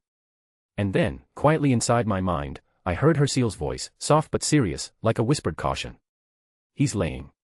He's more than just a politician. His energy signature shows multiple advanced unique skills. Be careful." That thought settled over me like a shadow. But thanks to Ren's merciless training endured through sheer willpower, I could still smile with all the grace of a noble lady, never mind the quiet storm behind my eyes. Our conversation stretched longer than I expected. Yuki was sharp, insightful, and surprisingly straightforward. We talked about the current political climate, the growing power of Tempest. We also talked about anime and manga stuff too. I shared as much as I could without revealing too much, feeling out his true intentions. Then Yuki got serious. He told me about the children summoned from our world, unstable, overflowing with magicules, and burning out far too quickly. It wasn't their fault, but without help, they wouldn't survive long. "I want you to teach them," he said. It wasn't what I came here for. But I couldn't turn away, either. I'd made a promise to Shizu to protect the children she left behind. I couldn't forget that. So I nodded. "All right. I'll do it." His shoulders relaxed, just slightly. The decision had been made and now, it was mine to carry. Finally, I stood. "I like to think we're on the same page." Yuki smiled again. "Yeah. And if there's anything you need, resources, connections, just say the word. You're welcome here." "Thanks," I said, extending my hand. "I'll be counting on you." We shook hands firmly. As I turned to leave, Ciel's voice came again, a quiet warning this time. Be careful.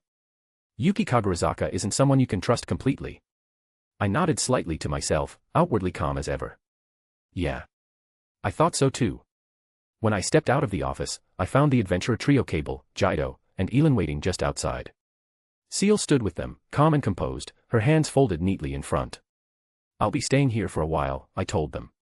They've asked me to teach the kids, and I start in a few days. You three can head back without me. Jido blinked. Wait, seriously? You're becoming a teacher? Elin smiled warmly. Teaching those kids sounds like a big responsibility. But if anyone can do it, it's you. Cable nodded thoughtfully. Yeah.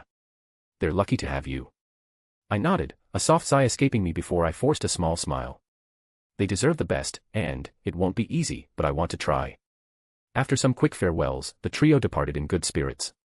Once they were gone, Ciel stepped forward, her gaze softening ever so slightly as she held out her hand. I took it without hesitation. And together, fingers intertwined, we turned toward the path leading back to our lodgings, quiet laughter slipping between us like a shared secret, warm and familiar as the afternoon sun. Note. Thank you all for reading and supporting the story so far. Let's dive into the next chapter together, onward to the rescue. Blue Heart. We stepped quietly into our room, the soft click of the door closing behind us sealing away the bustle of the day. I eased down onto the bed first, sinking into the soft mattress with a tired sigh. Before I could fully unwind, Ciel shifted beside me, her presence drawing closer like a magnet. Without hesitation, she leaned in, her lips pressing gently against mine in a kiss that was both reassuring and intimate. The softness of her touch grounded me, melting away the day's stress just a little. Slowly, I settled onto her lap, the smooth curve of her legs supporting my weight comfortably. The steady warmth beneath me was like an anchor, steady and calming, while her hands came up to lightly rest at my sides. One hand moved up to gently pat my head, her fingers tracing soothing circles through my hair, a gesture so tender it made my chest tighten with quiet affection. I tilted my head back to look up at her face, catching the soft glow in her eyes and the faintest, knowing smile playing on her lips. I sighed deeply, letting the quiet moment stretch between us. That was tough, I murmured, voice low and honest, feeling safe and unguarded in her presence. The world outside could wait, here, like this, everything was simple and true. Still resting on Ciel's lap, I let out a long, contented breath as her fingers threaded gently through my hair. Each stroke was patient and soothing, her touch so familiar now it felt like it belonged there like I did. Her thighs made the perfect pillow, firm yet soft, and the warmth of her body surrounded me in a way that made the world feel quieter. I shifted slightly, tilting my head to look up at her face. She gazed down at me with calm red eyes, brushing a few strands of hair away from my cheek with a fondness that made my heart flutter. Hey. Ciel, I murmured, my voice softer than usual, how were you able to speak to me during the meeting with Yuki? I thought you could only do that when you were inside me.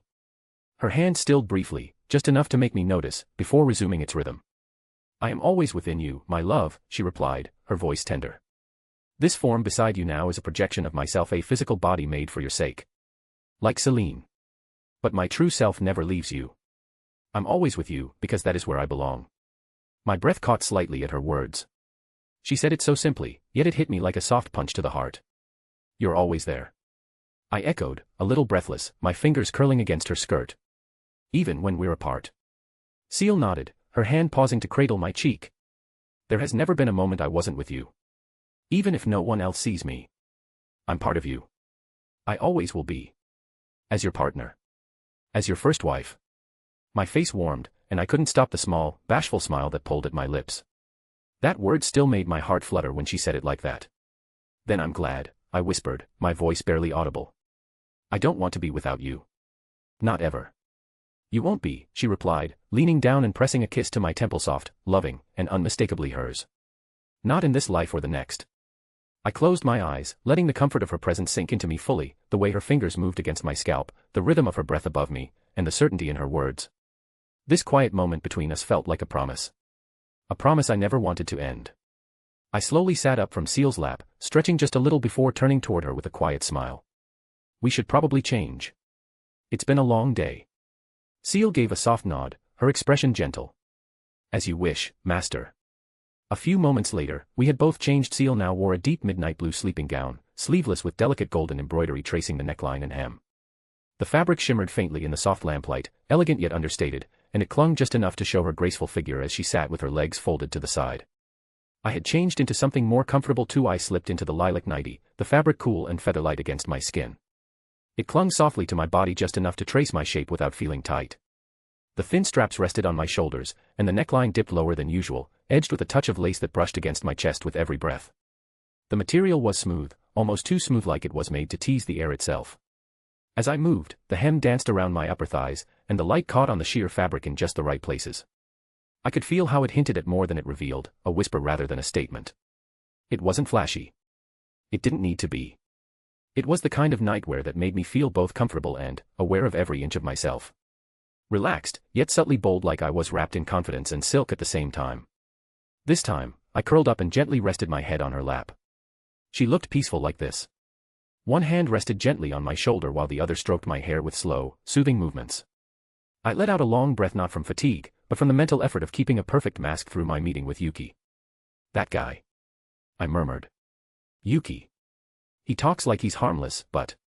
Ciel's hand paused for a moment, then resumed its rhythm. You sensed it too? I tilted my head slightly, peeking up at her. Yeah. He was too smooth. Every word was measured. Like he was watching how I'd react. Ciel nodded. He was. His posture, his expressions, even the spacing of his words, it was all deliberate. A performance, honed and practiced. I knew it, I sighed. When I tried sensing his aura, I could feel it layers. Not magic, exactly. Just a feeling like I was being kept outside something. That's because you were, she confirmed.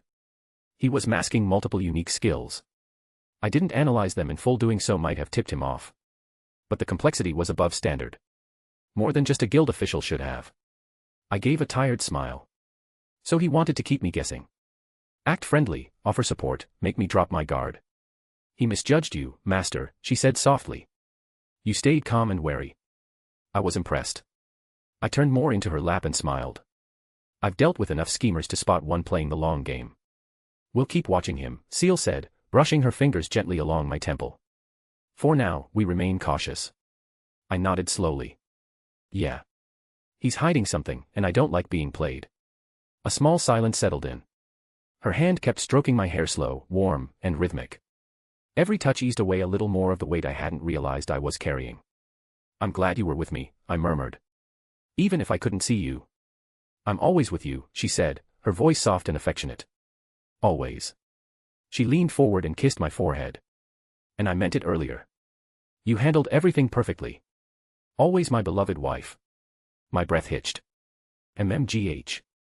I instantly buried my face into her lap, cheeks flaming. Don't just say that without warning. Her hand paused only to gently adjust a stray lock of hair that had fallen into my eyes, then continued petting. She didn't need to say anything else. I could feel her smile in the way her fingers moved. The room was quiet, bathed in the soft, muted glow of the lantern. My eyelids grew heavier with each passing second, and before long, her heartbeat was the only thing I could hear. Steady. Warm. Familiar. I let myself sink into her and allowed the day to slip away. And in the silence of her arms, I drifted off to sleep. The golden rays of morning filtered softly through the curtains, casting delicate patterns across the room. The air was still and quiet, peaceful in a way only the earliest hours could be. I stirred faintly, my cheek pressing against something warm and soft. Wait. Still on her lap. Blinking my eyes open slowly, I looked up and sure enough, Ciel was still sitting exactly where she had been last night, gently brushing her fingers through my hair with the same serene tenderness. Ciel, you stayed like this all night. My voice came out as a sleepy murmur, thick with drowsiness. She looked down at me with a faint smile. Good morning, master. You didn't wake me. I sat up slowly, rubbing my eyes. You just let me sleep on you the whole night. You needed the rest, she said simply, like it was the most obvious thing in the world. But that couldn't have been comfortable. I trailed off, glancing guiltily at how perfectly poised she still sat. It was fine, she replied, voice low and warm. Having you in my arms was more than enough comfort. My face heated. You'll make me feel bad if you say it like that. She leaned in just slightly, brushing her lips against my forehead. Then feel loved instead. I covered my face with both hands, letting out a small, embarrassed groan as I leaned back onto her lap again. You always say things like that with such a straight face. I mean them with all my heart, she whispered. I peeked through my fingers at her. Her expression was gentle, open, still the same Ciel I knew, but there was something human in the warmth of her smile. Something unmistakably tender. I really don't deserve you, I mumbled. You're wrong, master, she replied, brushing her fingers through my hair once more. You're the only one I could ever belong to. The room stayed quiet for a little longer, the moment stretching gently between us. Then, with a reluctant breath, I shifted. All right. We should probably get moving. The guild's going to be waiting. Yes, she nodded. We stood together, stretching a little. I reached for the soft blue tunic and skirt I'd prepared, simple but elegant, with gold thread tracing subtle patterns along the hem. Ciel wore a neat navy blue dress with long sleeves and a modest collar, buttoned down the front and cinched at the waist with a brown belt bearing a bronze clasp. Subtle embroidery lined the hem of the skirt, adding a quiet elegance, while dark tights and short leather boots grounded the look with a practical touch. Her soft blue hair was tied back with a dark ribbon, falling neatly down her back as she stood poised beneath the warm glow of a nearby lamp. Before we stepped out, I reached for her hand, lacing my fingers with hers. She glanced at me, then gently squeezed back. And just like that, the day began with warmth still lingering in my chest from the night before. After having breakfast back at the inn, Ciel and I decided to spend the late morning exploring the city. The streets of Ingrasia were full of life, colorful banners fluttering above storefronts, the hum of merchants calling out, and adventurers strolling by in gear that ranged from humble to extravagant. We stayed close, hand in hand as we moved through the capital. Ciel walked beside me, tall and composed as ever, her face concealed behind her usual mask now that we were out in public. She drew attention without meaning to, elegant, regal, and slightly intimidating. Eventually, we found ourselves near the great Colosseum, its towering walls looming proudly in the distance. Even from here, I could hear the distant roar of the crowd and the clang of weapons inside. The energy of it pulsed faintly through the stone streets. Let's take a break, I suggested. Ciel gave a small nod, and we stepped into a small cafe tucked near one of the side alleys, clean and stylish, with a quiet charm. The kind of place you could easily miss unless you were really looking. The moment we stepped in, I sensed something a little different. The men behind the counter, neatly dressed and welcoming, with distinctly Japanese features, greeted us with a warm welcome. Another otherworlder, huh? I kept that in mind as we ordered a pair of berry tarts and took our seats at a shaded table just outside. I leaned back in my chair, watching the passers-by with a small smile. Nice weather, I said casually. Ciel simply nodded. She was quiet, but not in a cold way, more like peaceful. Ciel's voice was soft but teasing. Master, this feels like a date, doesn't it? I froze, caught off guard by the comment. My cheeks flushed a deep red, and I found myself unable to answer. She took a slow bite of her tart, then looked up and said with a hint of mischief, if you enjoyed it, we could do this more often. I finally found my voice, a small, shy smile tugging at my lips. Maybe, it's fine every now and then. You should try this one, she said, casually offering her a bite from my fork. I hesitated for only a second, then leaned forward slightly and accepted the bite. After breakfast and a brief stop at that cafe, we made our way to the library, not for leisure, but for research. I wasn't entirely sure what I'd be dealing with at the Freedom Academy, and Ciel suggested it'd be smart to brush up on the region's politics, cultural norms, and the latest developments within the Western nations. I agreed. Even if I was technically just a guest teacher, it wouldn't hurt to be prepared. We entered the library and quickly found ourselves surrounded by rows of neatly kept shelves. The scent of old paper and quiet air gave the place a calming, focused atmosphere. We chose a table in the corner and began sifting through various tomes and scrolls. Ciel silently retrieved books as I read, occasionally pointing out useful sections or summarizing relevant content with her usual grace. I could tell she already knew a lot of it. She was probably just letting me take the lead this time. Hours passed like minutes. We studied topics ranging from noble power structures to the education system's hierarchy, even diving into magical laws and adventurer licensing systems across nations. It wasn't thrilling, but it was necessary. I glanced up occasionally, watching Ciel flip through her own volume. Her expression behind the mask was unreadable, but her calm aura and steady presence were comforting. At some point in the late afternoon, I stretched, noticing the sky beginning to darken through the window. A librarian gently announced that the facility would be closing soon. I stacked the last of our books with a quiet sigh. Well, I guess that's enough for today. Ciel nodded beside me. We've gathered most of what we need. I'll catalog the useful parts for later reference. Of course you will, I murmured with a small smile. Thanks, Ciel. She paused, then gave a tiny nod. Always, master. With that, we returned the books and stepped out into the cooling evening air. The morning after our date, we dove straight back into gathering information. Ciel and I spent long hours in the library, quietly flipping through books and scrolls, piecing together everything we could find about the Freedom Academy and Ingrasia's political climate. The silence between us was comfortable, broken only by the occasional soft murmur when one of us found something important. As the days went by, we ventured out more cautiously. Ciel insisted on inspecting the city's defenses and the nearby patrol routes. Her focus was sharp, and I admired how seriously she took every detail. I stayed close. We visited the cafe again, savoring more of those sweet treats. She kept calling me my wife, just a little too often, and every time, I'd freeze, heart fluttering, cheeks warm. And yet, each time made the moment feel a little more intimate, a little more ours. Back in the room by the fifth evening, we laid side by side, quietly reviewing the notes and preparing ourselves mentally for the days ahead. The city outside hummed softly, but here, with her fingers tangled in my hair and the warmth of her close by, everything felt calm and steady. I whispered softly, "I'm lucky to have you." Her voice, gentle and warm, came in reply, "And I am yours, always." "So, tomorrow I'm going to meet Yuki again," I said. "He'll take me to the Freedom Academy, introduce me to the staff and everything. I start teaching the day after." Ciel's eyes darkened slightly as she replied quietly, "We still don't know much about Yuki. There's something he's hiding, his skills, his true intentions. We have to stay alert." I sighed softly. "I know, but just because he hid his skills and stretched the truth a little doesn't mean he's hostile. Maybe he's worried. After all, I am a monster. And he is the Grand Master of the Guild." Ciel nodded thoughtfully. "That might be true. But we still have to be careful until we find out what he's actually after." I narrowed my eyes in thought, fingers steepled under my chin as I leaned back slightly. "How about this?" I said slowly, a spark of intent flashing behind my voice. "We give him a chance. An opportunity to make his move, if that's what he's planning. I'll let my guard down just a little. Just enough for someone like him to think it's safe to act." Ciel's eyes sharpened behind her mask, catching the shift in my tone. "You mean, bait him?" I nodded. "Exactly. If he really is hiding something dangerous, he won't be able to resist a good opening. But if he backs off or stays clean despite the chance, then maybe I've misjudged him." Ciel paused, then slowly nodded. "It's risky, but clever. And subtle. It forces him to reveal his hand without confrontation." I gave a faint grin. "Just enough rope to see if he plans to tie a knot or hang himself with it." She let out a soft chuckle. "Very well, Master. I agree. This could give us the clarity we need." My expression turned resolute. "Until then, we play along." I tapped a finger against my leg, thinking aloud.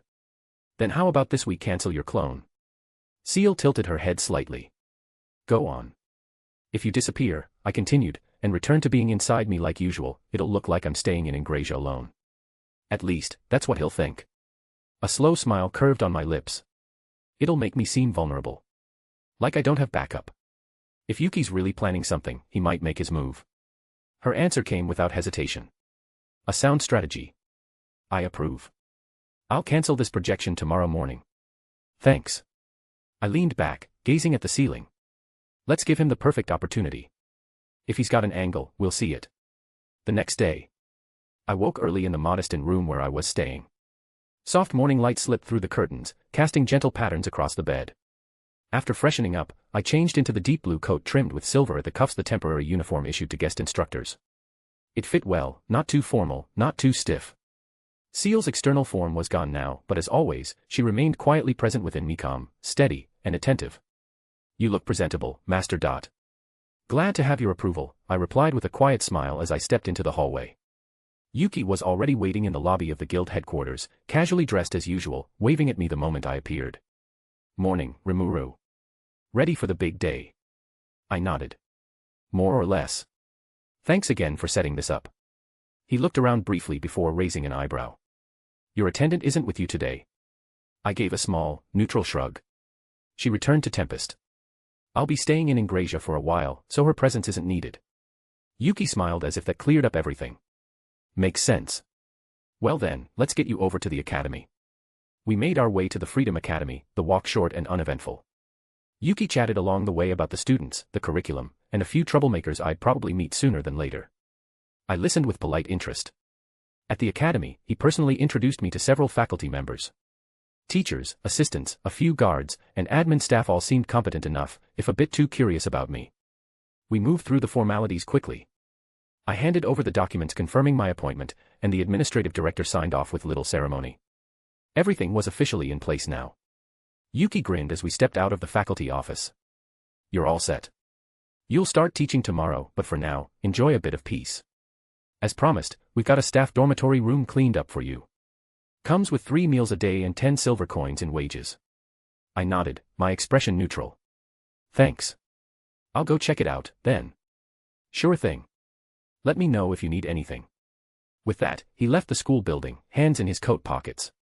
Ciel's voice echoed quietly in my mind as I walked. Everything went according to plan. Yeah, I replied mentally, eyes narrowing slightly. And now we wait. If he really sees an opportunity, he'll make his move soon. Yuki is probably thinking I am alone now. No more attendant, no backup. Just me. But Ciel was still with me, always. Let's play along, until he shows his hand. After the formalities, I was shown to the staff dormitory, a simple but comfortable room prepared for me. The space was modest, with a neatly made bed, a small desk, and a window overlooking the bustling city streets of Ingrasia. It wasn't much, but it would do for now. I changed into my night clothes while still keeping the deep blue coat nearby for when I needed to wear it. The quietness of the room contrasted with the busy day ahead. A quiet shimmer of light filled the room. Ciel emerged, graceful as ever, dressed in her usual night clothes. Looks like this is home for now, I said, brushing a bit of dust off the windowsill. Ciel stepped closer, her voice playful but tender. Then I will take care of you here, like your housewife. I smiled, used to her gentle teasing. You've already got that job locked down. She grinned softly. Good. Because I plan to keep it. I reached out and took her hand. Then I'm counting on you, my wife. Her fingers curled around mine with a rare, genuine smile. Always, my beloved wife. I eased myself down onto the bed, the weight of the day starting to lift. Tomorrow's the real start. Let's see what's ahead. Ciel settled beside me, calm and steady. I'll be with you, always. As we drew closer, I rested my head against her shoulder. The quiet comfort between us was a gentle reminder that no matter what challenges awaited, we faced them together. Slowly, sleep wrapped around us, soft and sure, as we drifted off in each other's embrace. The next day. The soft morning light slipped through the curtains as I slowly opened my eyes, still resting against Ciel's side. She lay beside me, calm and steady as always. I shifted gently and leaned over to press a gentle kiss on her lips. Morning. Ciel smiled softly, returning the kiss before whispering, Morning, master. I smiled back, the familiar warmth settling in me. I should get ready. Today's my first day teaching. Without saying anything, Ciel moved behind me and began brushing my hair. Her fingers were deft, familiar, and gentle. You really enjoy taking care of me, huh? I asked, meeting her eyes in the mirror. She tilted her head playfully. Naturally. It's what a proper wife does. I blinked, ears warming. You're going to get me flustered before class starts. After changing into the instructor uniform, a deep blue coat with silver trim along the cuffs, I made my way to the door, adjusting the hem slightly. Just before I stepped out, Ciel reached forward and kissed my cheek. Take care of yourself, my wife. I'll miss you. I paused, blushing. You're still coming with me, remember? Inside. She gave a soft laugh and smiled warmly, then, without another word, her form dissolved in a shimmer of light. I touched the spot on my cheek where she kissed me, lips curving into a smile. All right. Time to meet the kids. It was my first official day on the job. After a few polite greetings and the usual welcome formalities, I found myself receiving some advice from the academy's vice principal. Standard stuff, really, though delivered with a healthy dose of caution. Freedom Academy, as it turned out, wasn't just some ordinary school. It doubled as a kind of prep ground for future guild members. Students weren't just studying textbooks, they chose specialized departments, balancing classroom lectures with practical, on-the-ground training.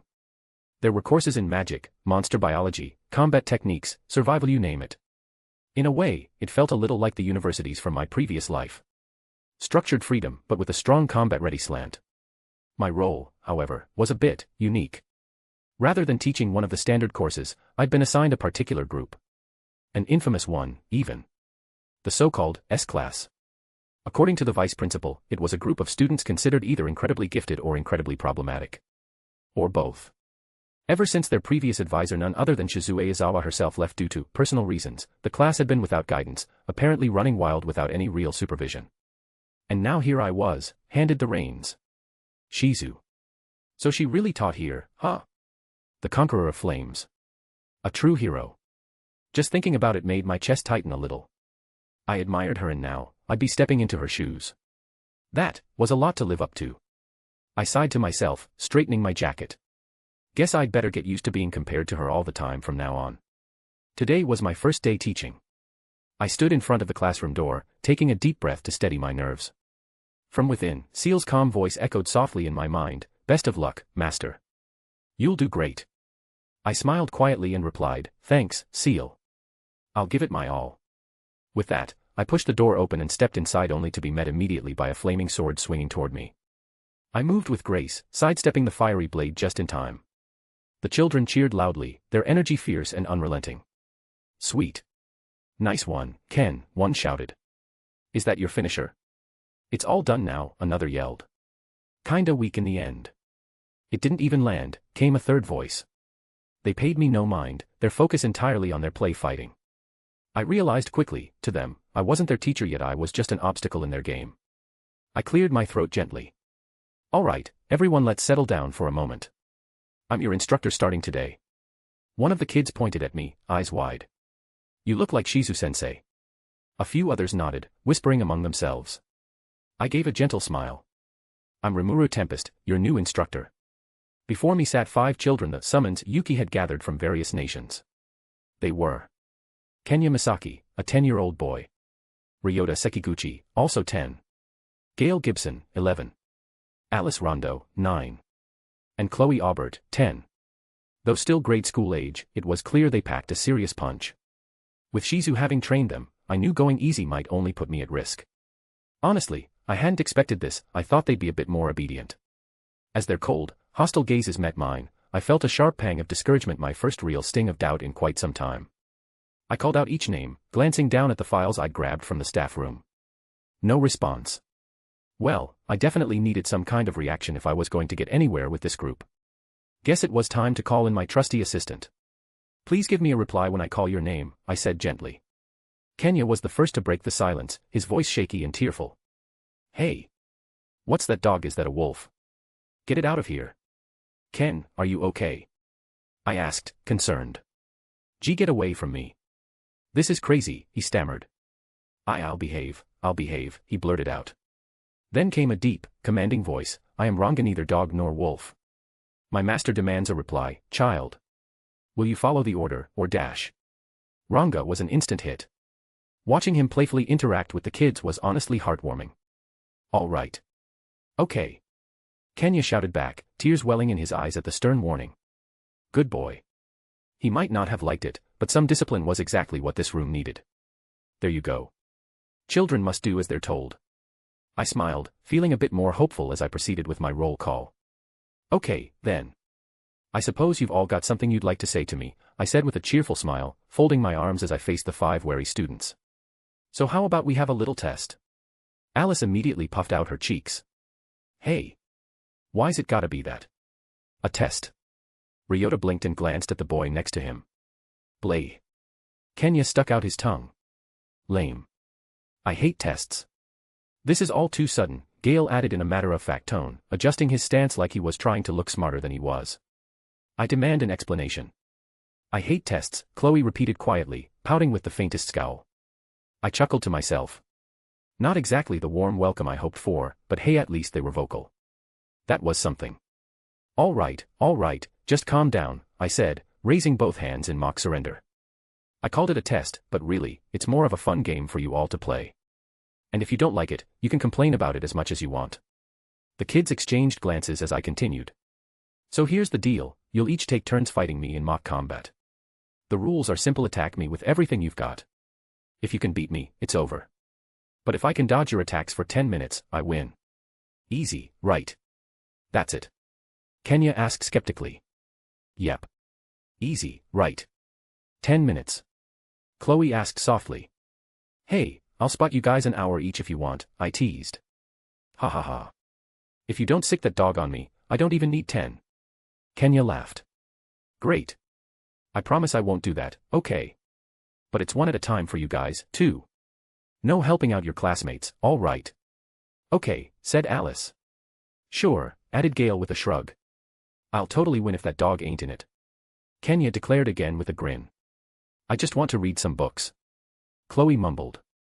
"So where are we doing this?" Ryota asked, already bouncing on his heels. The gymnasium ought to work, I suppose. Do you all understand the rules?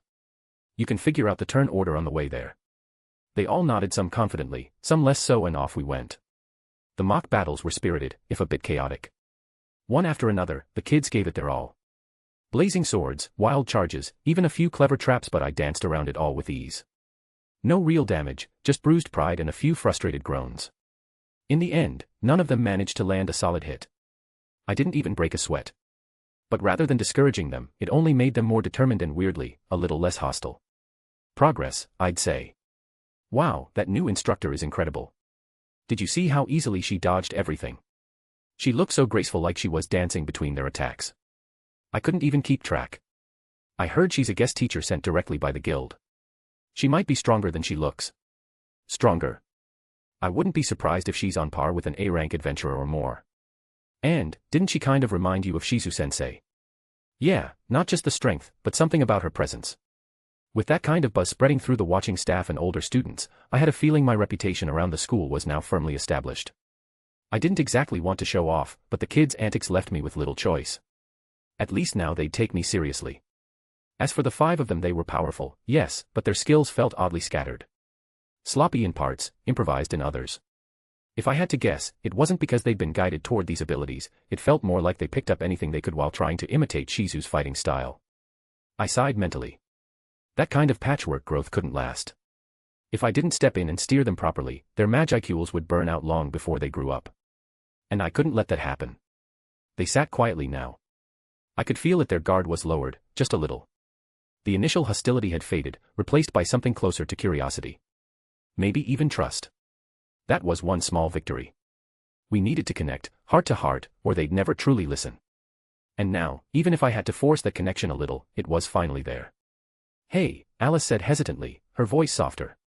You kind of remind me of Miss Shizu. I smiled gently at her. She's important to me. She entrusted something to me. Reaching to my side, I concentrated briefly and pulled something from within my stomach, a mask, the one Shizu once wore. I held it carefully in my hands as I spoke. This was hers. She gave it to me, and when I accepted it, I also agreed to look after all of you. Alice's eyes widened. That's Miss Shizu's mask. I nodded once. She stared at it, then met my eyes and gave a slow, thoughtful nod. Then I believe you. You me too, Chloe murmured. I believed in you from the beginning, you know. Ryota added, crossing his arms with a proud little grin. Kenya frowned. Oh, come on, guys. But Gale gave him a light jab with his elbow. She's telling the truth. We can trust her. TCH, fine. I guess I'll give you a chance. I smiled, lowering the mask. That was enough for now. They'd accepted me not just as someone who reminded them of their old teacher, but as someone who might become their new one. And that was a start. Note. The Saving the Kids arc is drawing to a close, just a few chapters left. Rimuru has grown stronger, stepped into her role as instructor, and is ready for the coming storm. But with Hinata Sakaguchi arriving, determined to end Rimuru's journey, the stakes couldn't be higher. Will Rimuru survive, or does fate or something even greater have other plans? Probably yes. But the shadows hold their secrets. Thanks so much for reading. As always, see you in the next chapter, where Operation Save the Kids finally begins. Blue Heart. The day finally ended, and I found myself back in my modest room, the quiet settling around us like a gentle blanket. Slipping out of the day's clothes, I changed into something light and comfortable, my soft sleeping wear. I eased down onto the bed, settling my head softly onto Ciel's lap. Ciel's hand came up almost instinctively, her fingers brushing gently through my hair in a soothing rhythm. The familiar touch made the tension of the day melt away bit by bit. You did well today, she murmured quietly, her voice calm and steady. I closed my eyes, feeling comforted by her presence. Thanks, Ciel. It was harder than I expected, but I think I'm getting through to them. Her gentle pats continued, patient and warm. You're strong. They'll come around. The quiet stretched comfortably between us as the room grew dimmer, the soft sound of Ciel's touch lulling me toward rest. I rested my head on Ciel's lap, the quiet of the room wrapping around us like a soft blanket. Her gentle hand moved in slow, comforting pats on my hair. These kids.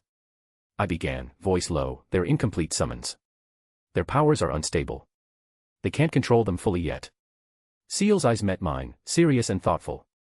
Uncontrolled power can be dangerous. We need to find a way to stabilize that power before it causes more harm. I nodded slowly, thinking. I remember Shizu mentioning once that she, too, was an incomplete summon when she came here. But she managed to survive. How did she do it? I furrowed my brow, thinking aloud. Didn't Shizu have Ifrit's power, given to her by Leon? And she was traveling to meet Leon again. Maybe that has something to do with how she was trying to save those children. Ciel's eyes narrowed thoughtfully. Ifrit might have been controlling Shizu's unstable power all along. Realizing that she was going to meet Leon for help makes sense. Perhaps she sought his aid to stabilize those children's power. I nodded slowly. If that's true, then understanding Ifrit's role in all this could be the key to helping these kids. Ciel's eyes gleamed with resolve. The spirit is the answer. We could save them by fusing their souls with the souls of greater elementals like Ifrit. I considered her words carefully. Soul fusion, that sounds risky, but it might be the only way to stabilize their power. Ciel nodded. Yes. It's dangerous, but without control, their power could destroy themselves. I nodded. Then we have to find these spirits. Ciel's expression grew serious. According to the memory of one of the elves, we can obtain spirits from the dwelling of spirits. It's located within the Republic of Ulgrasia, specifically in the Ulg Natural Park. I frowned. The Republic of Ulgrasia, that's pretty far from here. Ciel nodded. We could use the warp portal elemental magic. But using that requires having been there before, I said. We can only warp to places we visited. Ciel smiled slightly. True, but we can travel step by step. Go towards the Republic of Ulgrasia at night, return by morning. Then the next night, continue from where we left off. We repeat that until we reach the destination. I considered it.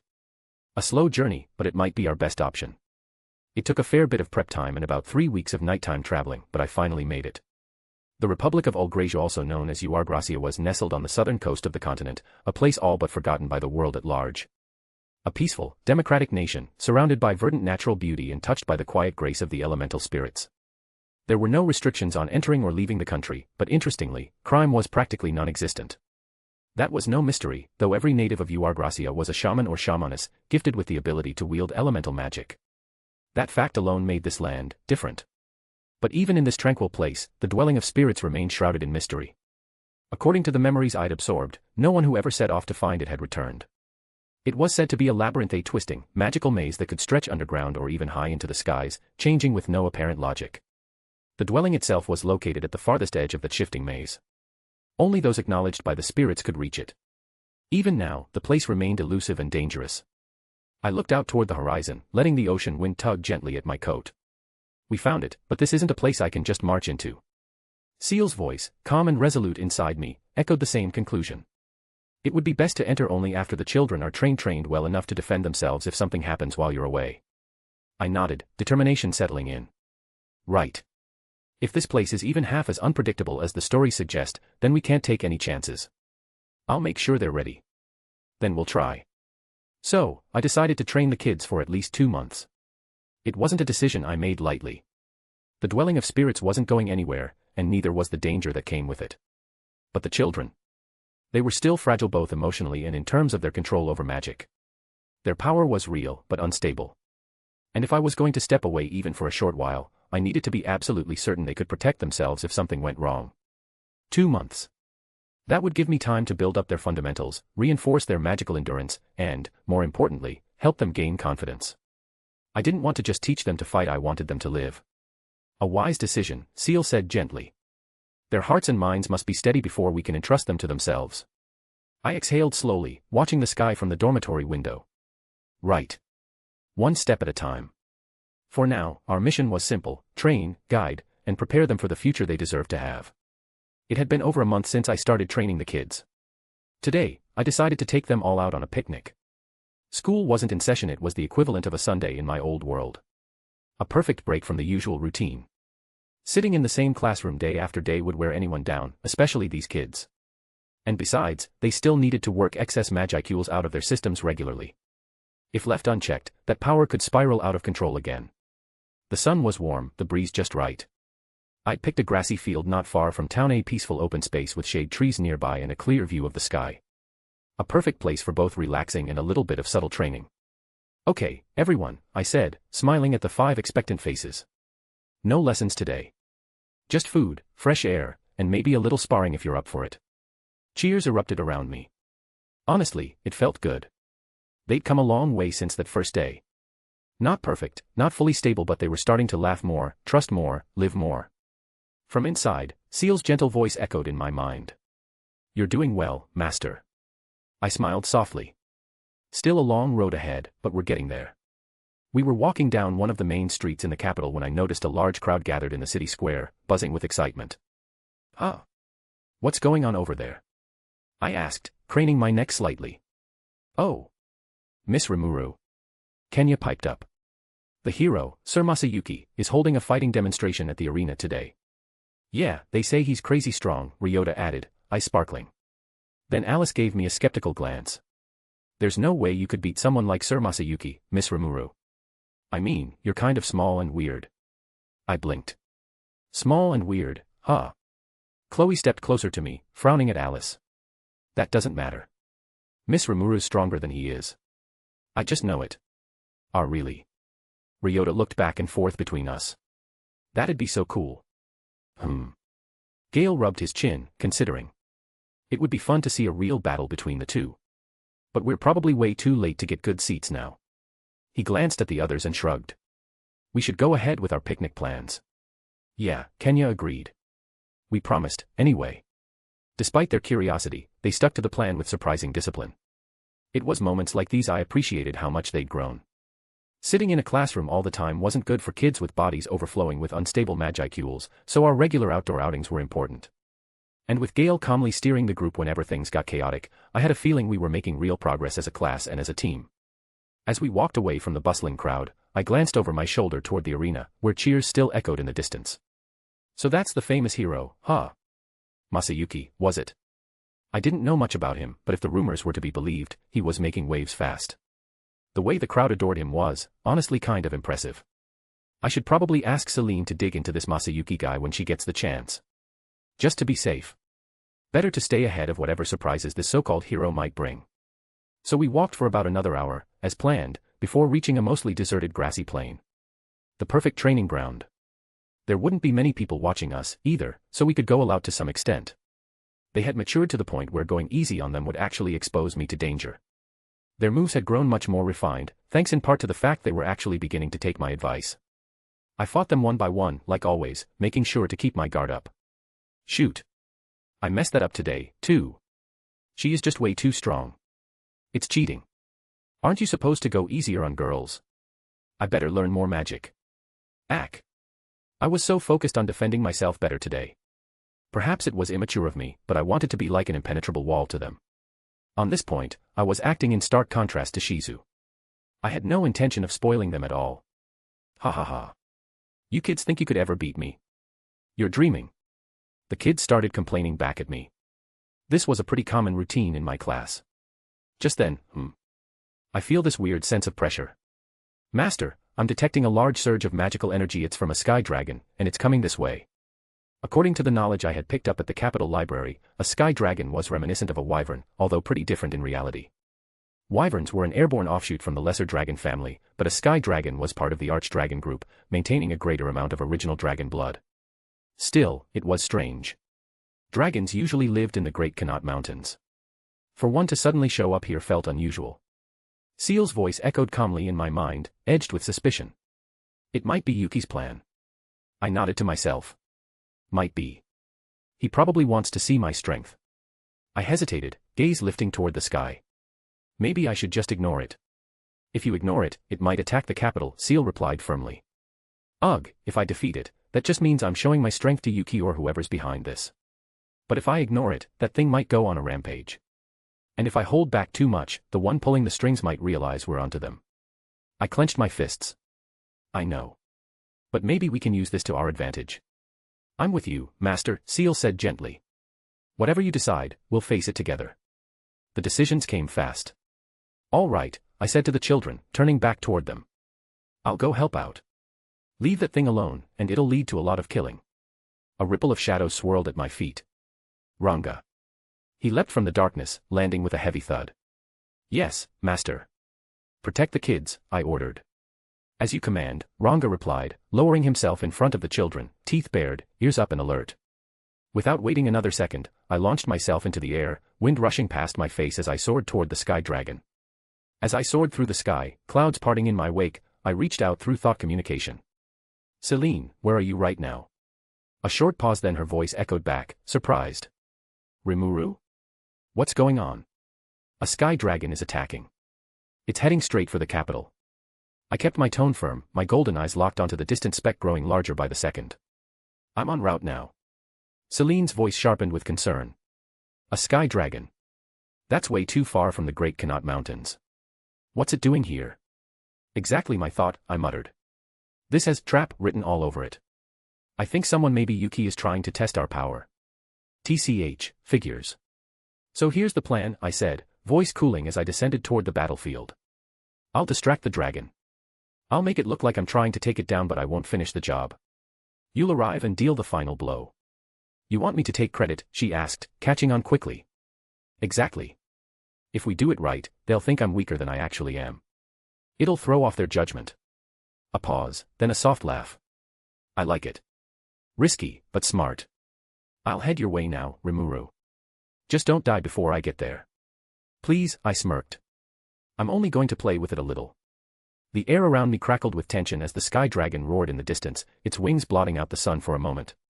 When I reached the site, the air was thick with smoke and magical residue. The sky dragon loomed overhead, massive wings slicing the sky as it circled, watching the ground below with gleaming eyes. Down near the battlefield, I spotted a familiar face. BYDD, the guy I met in village before Bloomin stood firm, facing the dragon with his sword drawn. He looked tense, but he hadn't backed down. I guess he'd taken my words to heart after all. Around him lay several wounded soldiers and civilians, their groans and gasps audible even from above. Next to him was a round little man in merchant robes, handing out potion bottles with the Tempest seal clearly stamped on them. His face was vaguely weasel-like, and he had the exact air of someone who would usually try to sell you your own shoes. I remembered Shuna mentioning a merchant. This must have been him. And surprisingly, he wasn't hoarding potions for profit or trying to escape. He was passing them out freely, shouting instructions and urging the injured to stay still. Considering what I knew about most merchants, that was unexpected. I didn't know if it was out of genuine concern or clever PR, but if it saved lives, I'd take it. I really shouldn't have called out to them. I was supposed to be keeping my strength hidden right now, but the surprise of seeing those two here broke my cover. Hey. You too. I see you're already helping. Don't stop now. I called out as I touched down nearby. BYDD blinked, stunned, then grinned in recognition. The merchant flinched, eyes wide. Right, I continued, since you're here, just keep doing what you're doing. Focus on the wounded. I'll handle the dragon. As far as I could tell, no one had died yet, thank goodness. If we moved fast with the right treatment, we could save them all. I even spotted the injured gate guard who had helped me before. Seeing him alive made me all the more determined to end this quickly. The two exchanged a glance, then snapped into action without another word. Good. That left me free to turn toward the looming dragon in the sky. Time to make a scene. The sky dragon roared, its massive form looming over the battlefield. I stood my ground, raising my hands as if preparing to unleash some powerful magic. TCH. This thing's stronger than I expected. I muttered, swaying back just a little, letting the wind from the dragon's wings brush against me. I deliberately staggered, as if struggling to keep my footing, then held up a hand in a half-hearted defensive gesture. Ugh. I might need some help here. I glanced toward the sky, silently sending the call. A tense hush fell over the crowd as I struggled to keep the dragon's attention, pretending to be pushed to my limits. I wasn't actually in danger, just making sure whoever was watching would believe I was. Then, with a sudden shimmer in the air, a golden light streaked down from the clouds. Celine's silhouette appeared, her cloak fluttering as she descended with grace and power. She landed with a firm step between me and the dragon, sword already drawn and glowing with elemental energy. I'll handle this. The dragon snarled and lunged at her, but Celine was faster, moving with lethal precision. Her blade struck true, cutting through the beast's defenses as magic crackled around her. The onlookers gasped, some whispering in awe. The merchant dropped his potion, eyes wide. Who is that? I wiped imaginary sweat from my brow and smiled, playing my part. Good timing, huh? The real battle was just beginning, but now, the enemy's focus was all on Celine. Celine didn't waste a second. Her sword gleamed as she moved with fluid grace, each strike cutting through the air like lightning. The sky dragon reared back, snapping its massive jaws, sending a blast of scorching wind her way. She dodged effortlessly, rolling to the side and slashing at one of its massive wings. The dragon howled in pain, blood steaming where her blade struck. Roaring in fury, the dragon lashed out with its tail, smashing the ground where Celine had just been. She leapt high, narrowly avoiding the crushing blow, and came down hard on its back, planting her sword deep into the thick scales. Electric energy pulsed from her blade, surging into the dragon's body. The beast staggered, thrashing wildly, but Celine held firm, channeling her magic to weaken it. Keep it steady, I murmured through our mental link. Don't go all out, we want them to think this is a tough fight. Celine nodded, her eyes fierce and focused. The dragon took a final, desperate breath and unleashed a piercing sonic roar that shattered the air itself. Celine raised her sword just in time, the powerful waves clashing against her magical barrier with a deafening crack. She gritted her teeth, bracing herself and using every ounce of strength to hold the line. Then, with a powerful shout, she plunged her sword through the dragon's throat. The beast let out a deafening roar before collapsing, its enormous body shaking the ground. Silence fell over the field. Celine stood tall, sword glowing faintly, breath steady. The crowd erupted in cheers. She did it. That elf brought down a dragon. Unbelievable, she was incredible. She's not human, right? No way anyone normal could do that. Elegant and deadly. I've never seen anything like her. People poured from alleyways and shelters, clapping, whistling, shouting in amazement. Even the guards who had been too stunned to move before now joined in, banging weapons against their shields in a chorus of thunderous praise. Celine didn't bask in the attention. She simply turned her head slightly, scanning the crowd in quiet acknowledgement before stepping calmly away from the fallen dragon. Her hair fluttered behind her, her every motion composed and precise, leaving behind only awe in her wake. I stood a little ways off, arms crossed, watching Celine soak in the cheers like she was starring in some kind of fantasy epic. She gave a theatrical little bow, then raised her sword again like she hadn't already done that twice. The sunlight caught the blade just right, and the crowd roared louder. I sighed. She's enjoying this way too much. She flipped her hair back, letting her cloak flutter in the breeze. The smug glint in her golden eyes was really starting to irritate me. I didn't remember asking for that much flair. She's acting like she is the main character of anime, I muttered. All she needs now is theme music. Ciel's voice chimed in casually from within my mind. Well, she is you, master. I pinched the bridge of my nose. Don't remind me. The crowd burst into another round of applause as Celine twirled her sword, basking in the moment like she was born for it. She's going to start signing autographs next, I grumbled.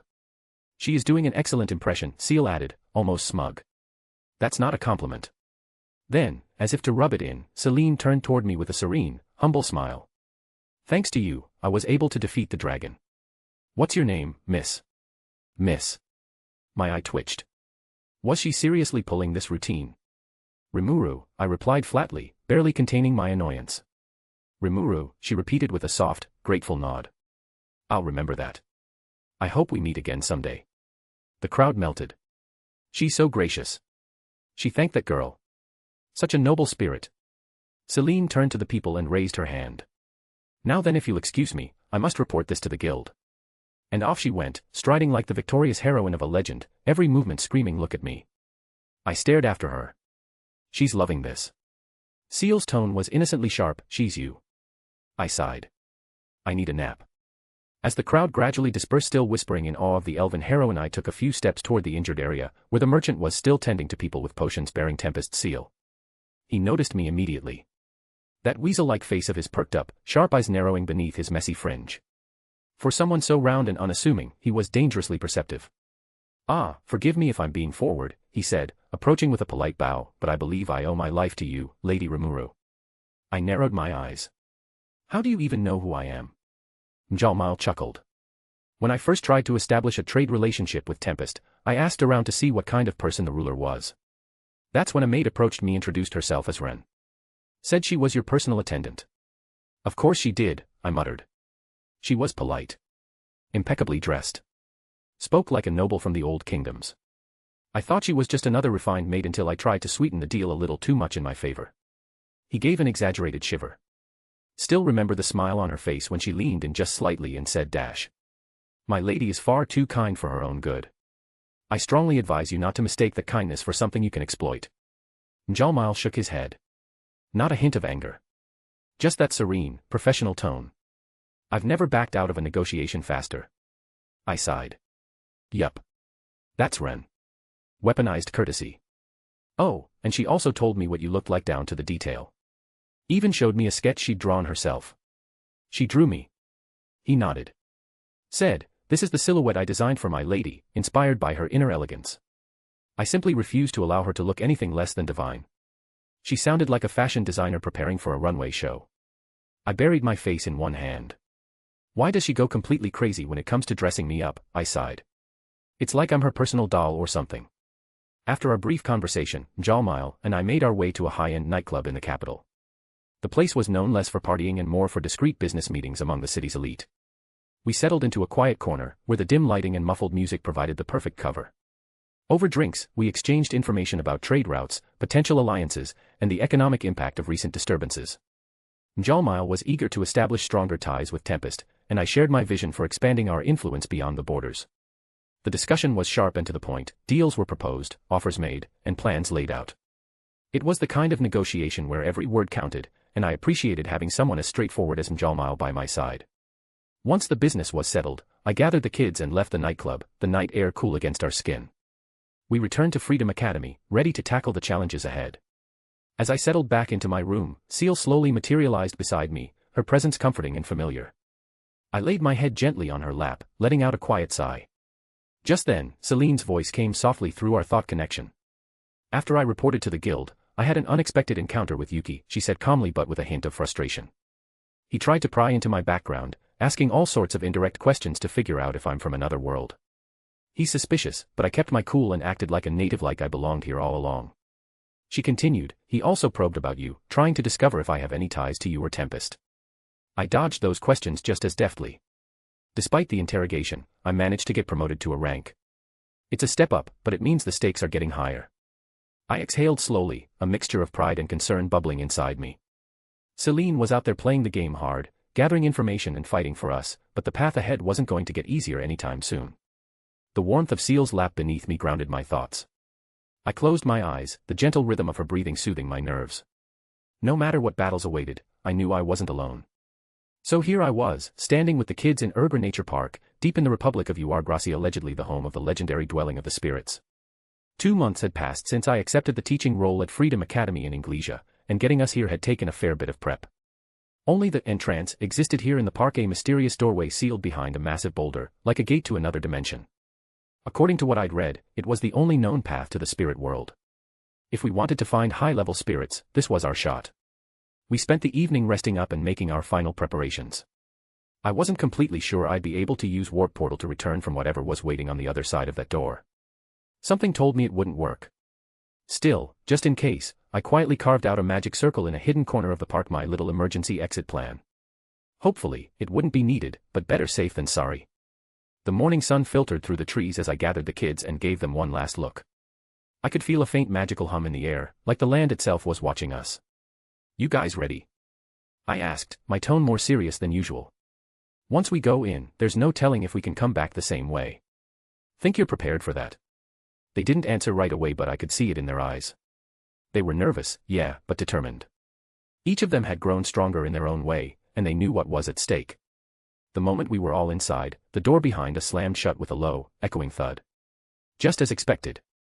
I immediately attempted Warp Portal, nothing. Not even a flicker. As I suspected, this place had some sort of restriction against spatial magic. I sighed inwardly. Figures. Out of curiosity, I had Ranga try using shadow motion, but he emerged briefly only to report failure. So that was off the table, too. Looked like this entire zone had been set up to block spatial transitions. No easy outs. Well, no use wasting energy on what wouldn't work. I filed that under annoying but expected and shifted my focus. Guess we're doing this the old-fashioned way, I muttered. We moved ahead. The interior wasn't much of a maze, more like a single, oddly narrow corridor stretching forward into mist. There weren't any turns or forks. Honestly, it was kind of disappointing. I'd expected something a little more mystic and confusing for a place housing high-level spirits. But maybe that was the trick. It looked simple, but I had the sneaking suspicion we'd regret underestimating it. So, we pressed on. Carefully. You bore us, guest. Be more scared for us. Be more frightened for us. They babbled on, their words filled with a kind of playful malice. Whatever they were aware of us and clearly disappointed that I wasn't already panicking. I glanced at the kids. Kenya and Ryota were looking around, confused and tense, their eyes flicking toward the shifting walls of the corridor. They were hearing it too. Chloe clung tightly to my arm, refusing to let go. Her knuckles were white. Alice stood defiantly, chin up, but she'd edged closer to me without even realizing. Gale had already stepped forward, unsheathing the short sword I'd given him. It was a custom-made blade, forged from pure magi steel by Q-Robe. Child-sized, but no less real or deadly. It could shift to suit his fighting style though, if possible, I'd really prefer he didn't need to use it. Still, I admired his resolve. As the oldest among them, he was clearly trying to protect the others. I gave him a quiet nod. Stay close, everyone, I said. Don't respond to the voices. They're trying to rattle you. Just keep your eyes on me. Their trust was immediate. Even with fear prickling at the edges of their expressions, they listened. Whatever trial we were about to face, I had a strong feeling it had just begun. Hey, do you guys live here? Are you elementals? I called out, addressing the invisible voices. We're here on a mission. We need to talk to some high-level elementals. If you don't mind, could you lead us forward instead of getting in our way? Might as well try reasoning with them. Hopefully, they were the chatty kind of spirits.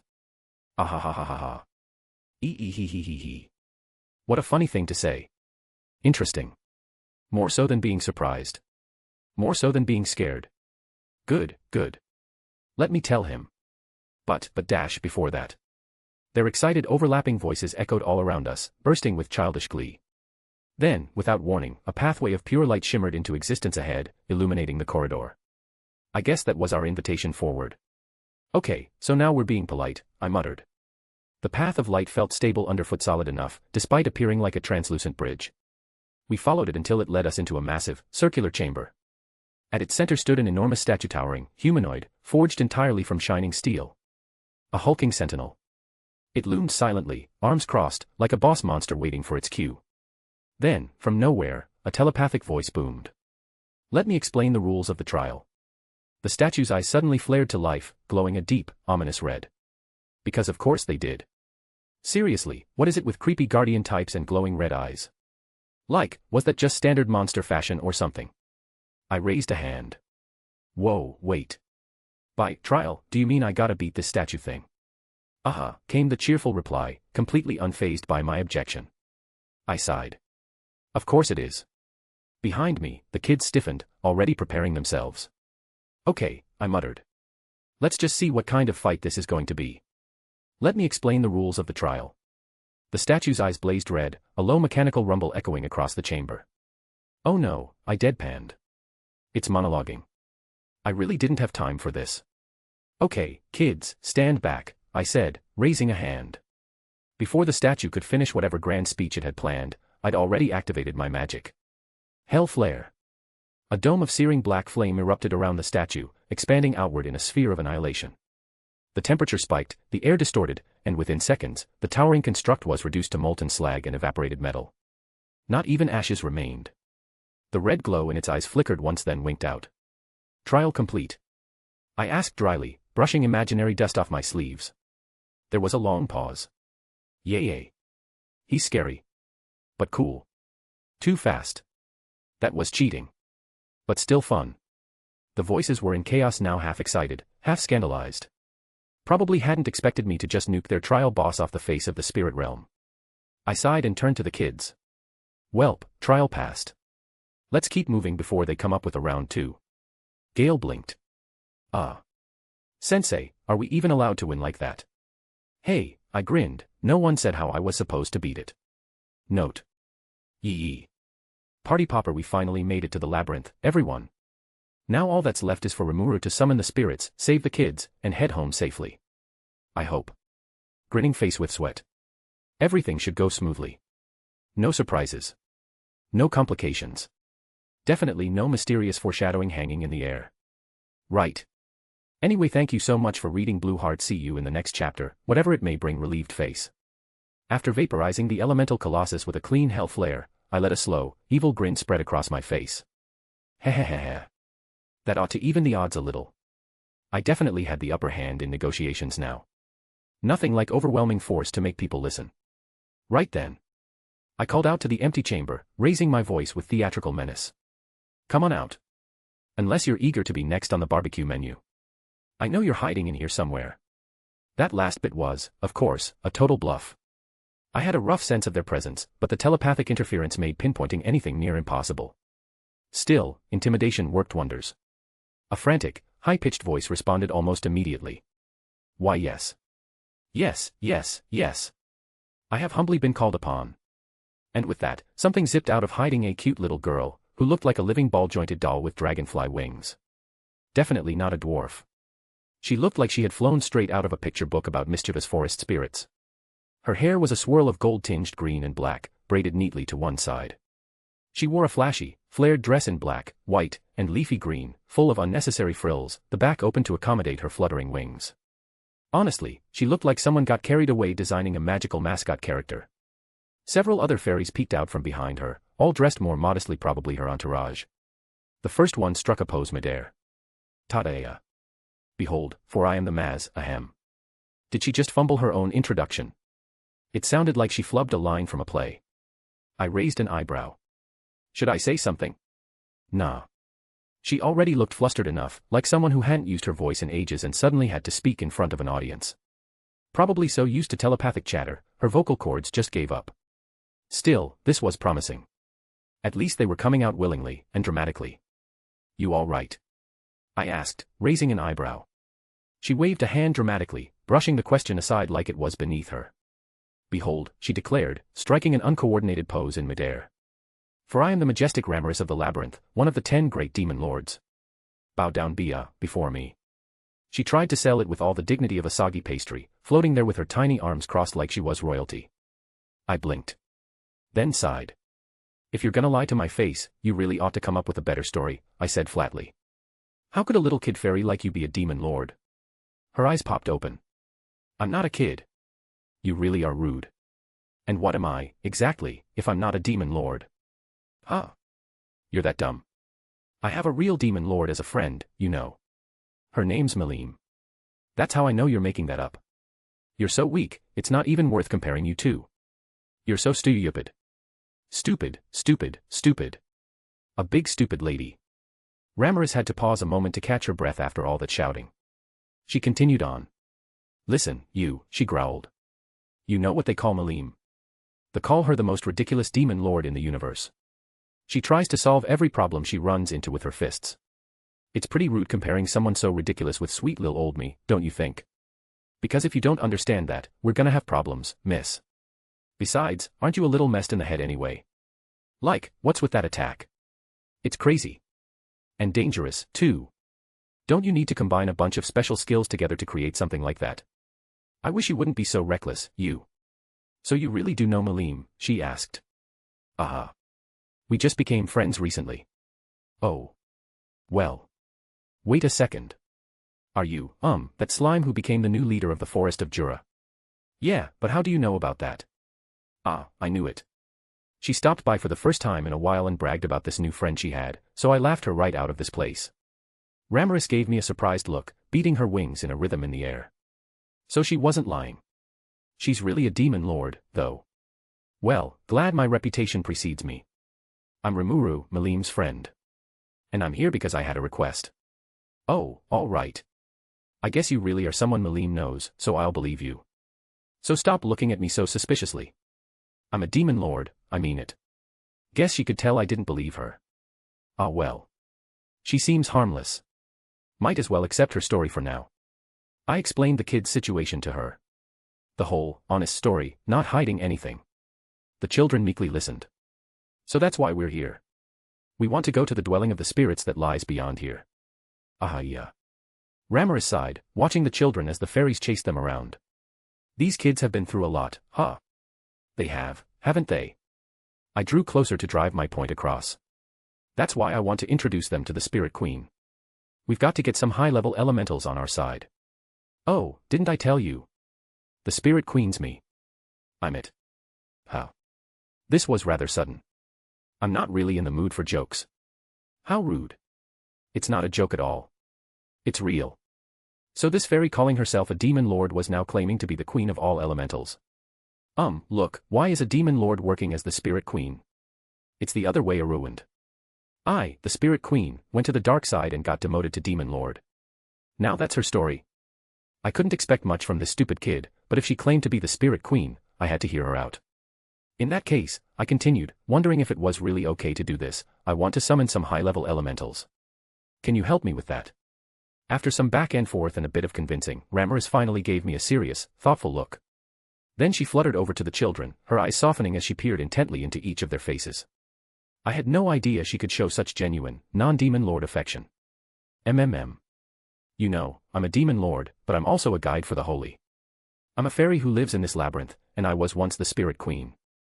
My role is to instill the protection of the spirits into heroes just like I did with Leon. So don't worry. I always play it fair with people. Because I am the one who maintains the balance in this world. Ramiris turned to each of us and smiled. All right. Let me help you with the summoning. Let's see if we can get a bunch of nice ones for you, she declared. She began by giving me a crash course on elementals, helping me understand what they were a lot more. It wouldn't be easy. There was the issue of compatibility with each of the children. Ideally, it'd be better to find elementals that volunteered to join their bodies, but we'd have to do what needed to be done. I looked at the children. They all returned my gaze with firm looks. You guys okay with this? Yeah. We changed locations to the dwelling of the spirits, located in the deepest part of the labyrinth. No matter how this turned out, my only role in it was keeping the kids safe. We had Ramiris on our side, and for all her weirdness, she was still the ex-spirit queen. She was quite a far cry from the stately noblewoman Trainee described her as, but I was sure it'd all work out. Probably. We reached our destination as we talked things over. On the other side of the door was a large, seemingly empty chamber. This was the oracle chamber, connected directly to the dwelling itself. A corridor of light extended from it, about 3 feet wide and 60 or so feet long. At the far end of this was a round platform, around 15 feet in diameter. I don't know what it was made of, but it appeared to be floating in thin air. All right, so listen, I want you to go up on that platform and call for the elementals.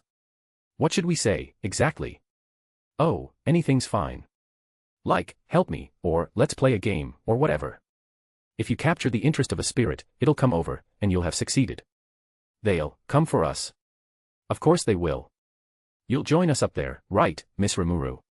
Yeah, will you? Don't worry. I'll be up there with you. With that, the kids went up to the platform one at a time. The process was simple, but the results, less so. Most of them only managed to attract weak elemental wisps, not the kind of high-level spirits they'd need for proper protection. I could see the disappointment on their faces, and I wasn't going to let that slide. Well, if the spirits wouldn't come to them, I'd just have to make it work.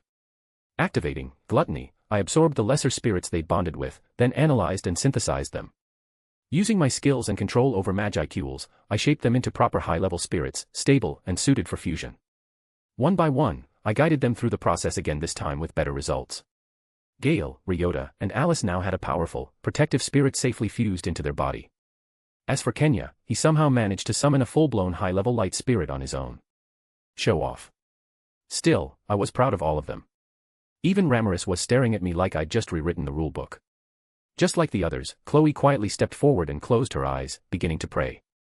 And then everything changed. The air in the oracle chamber shifted violently, pressing down on us like the sky itself was falling. The glowing corridor behind us flickered and warped. With a sudden surge of energy that stole the breath from everyone's throats, a blinding light erupted at the center of the chamber. A figure descended. Not walk descended. She didn't have a fully physical body, but she was unmistakably there. A beautiful woman, long shimmering hair cascading around her shoulders in a deep, silvery hue. Her entire form seemed to radiate light and silence, so potent it made the air hum. WH. What is that? I whispered. Even I had to brace myself from the sheer spiritual pressure pouring off her. It didn't feel like any high-level elemental I'd encountered before. No, this was something far beyond that. Inside me, Ciel's calm voice whispered, this is a spiritual body, the same category as a high-level elemental. However, her energy signature far surpasses any recorded parameters. Maximum output, unmeasurable. Again. I muttered. Melim had been the first. Now this. The world, as I understood it, had 3 topological forms. The astral body, the soul's shell, ethereal and the weakest. The spiritual body, where inner energy took shape. And the material body, the one tied to the physical world. Humans possess all 3. Most elementals only had 2. But this being, she was something else. Her presence wasn't bound by any ordinary category. A high-level elemental is usually just energy given thought, I murmured, thinking aloud. But this one, she has presence. Intent. The woman hovered silently for a moment, head tilted, her glowing eyes sweeping across the chamber, then settling on me. I stiffened. Her gaze held no malice, but it pierced straight through me like moonlight on water. Then she began to drift forward toward me. I raised a hand, ready to block her. Then she leaned forward.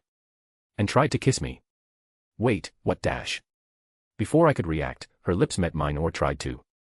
She passed straight through me, her form rippling like mist. A chill coursed through my entire being. Not from cold but from the overwhelming clarity of her will. And then. Master. Ciel's voice echoed calmly in my mind, far too calm. Do you require assistance with this situation? Or should I begin compiling a list of all known methods for removing unwanted spirits? Including more permanent solutions. Was that irritation I just heard? Wait. It's not like I asked her to do that. I whispered hurriedly in my mind. Understood.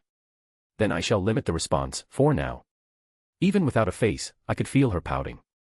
Once through, the spirit turned toward Chloe and gently descended, merging with her like a falling star sinking into a quiet lake. Chloe's eyes fluttered open, glowing faintly for a moment before fading back to normal. Chloe? I asked cautiously. She blinked and smiled. I'm fine, Miss Rimuru. She's warm. Inside me, Ciel murmured, a successful fusion. This spirit has chosen Chloe willingly. Her latent potential just increased exponentially. The chamber slowly returned to silence. Chloe was glowing faintly, her breathing calm and steady. The others gathered around her, murmuring in awe, but I couldn't take my eyes off that last spirit. That presence, it still lingered, like a fading echo. I could feel it in the air. Ciel's voice echoed inside me, thoughtful. That was no ordinary elemental. It possessed a temporally anchored signature likely from a future point in this world line. I watched as the kids gathered around Chloe, whispering excitedly among themselves. They looked up at me with wide eyes, calling out softly, Miss Rimuru. Ramaris fluttered nervously beside me, her usual playful demeanor softened by the strange energy in the room. Even Ciel stayed quiet inside me, silently observing, always hidden from the others. I tilted my head back slightly and closed my eyes. That was something. I wasn't scared, not exactly, but the oddness of it all, the lingering mysteries, stirred a deep curiosity within me. I glanced back at the summoning platform. I wonder, I murmured, if it worked for them, maybe I should try it too. Ramaris's eyes widened. You want to summon a spirit too, Rimuru? That's not something you really need to do, is it? I smiled slightly and stepped forward. No, I don't need to. But I want to see what happens. Alice called from behind me, Miss Rimuru, are you really going to try it too? Yeah. Just give me a moment. I moved alone to the center of the platform. The spiritual threads beneath my feet hummed softly. This was the same place the children had used, some successfully, some not. Ramaris hovered close, her voice lowering in a rare moment of seriousness. Rimuru, be careful. Summoning spirits isn't something to take lightly.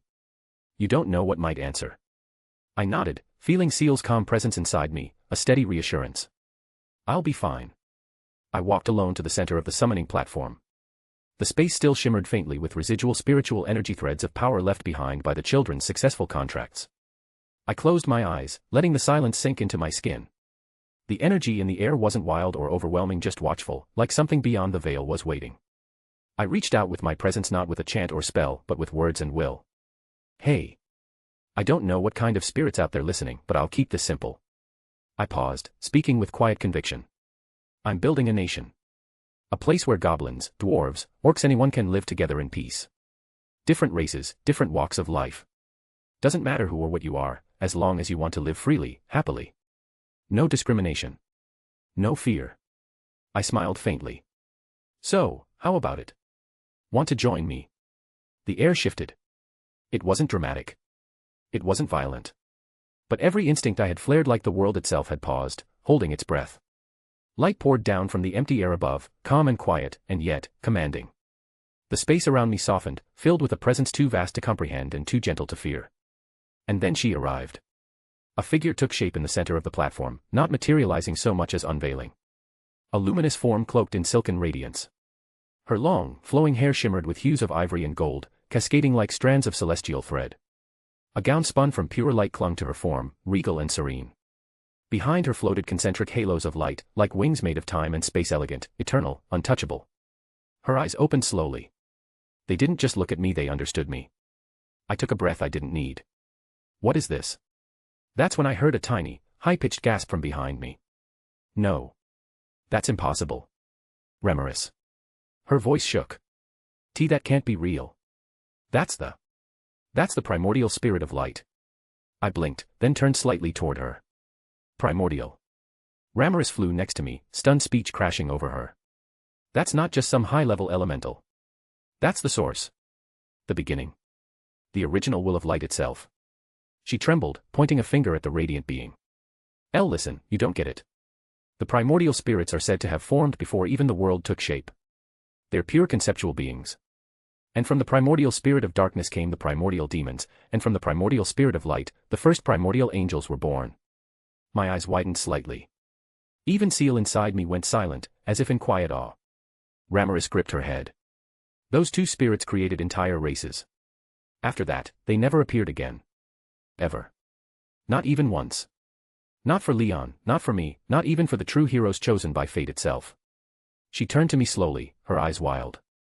And now you're telling me she just showed up because you asked nicely. I looked back at the spirit. She hadn't moved. Her expression remained calm, radiant. She doesn't feel hostile, I said quietly. But she's strong. Really strong. Master, please be careful, Ciel's voice came gently from within me, calm yet firm. She's incredibly strong, on par, or even stronger than Malim.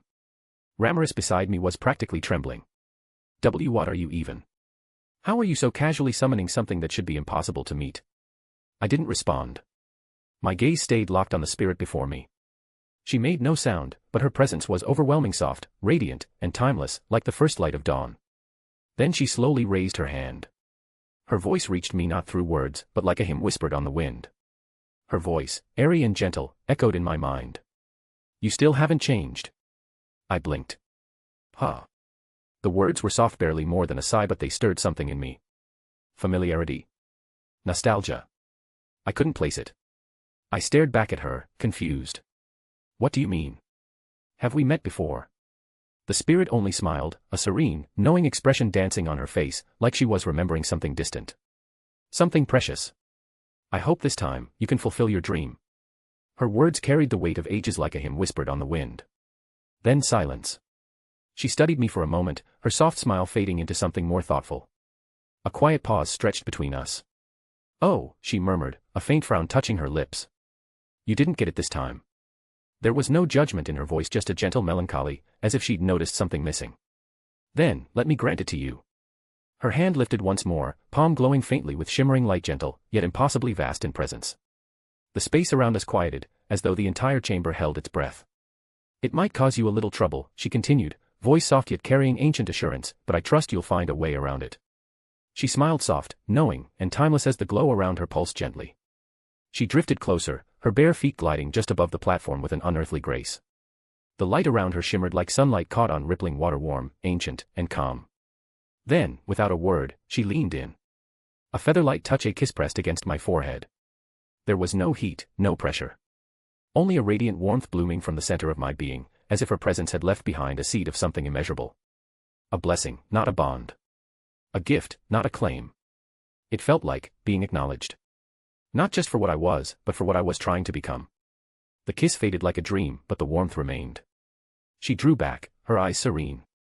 And for a long moment, we simply looked at each other in silence.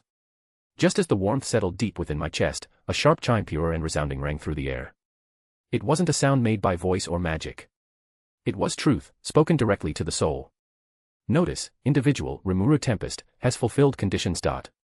Notice, individual Rimuru Tempest has successfully acquired hero seed. The words echoed across my consciousness like divine proclamation, immutable and absolute. My breath caught, though I didn't need to breathe.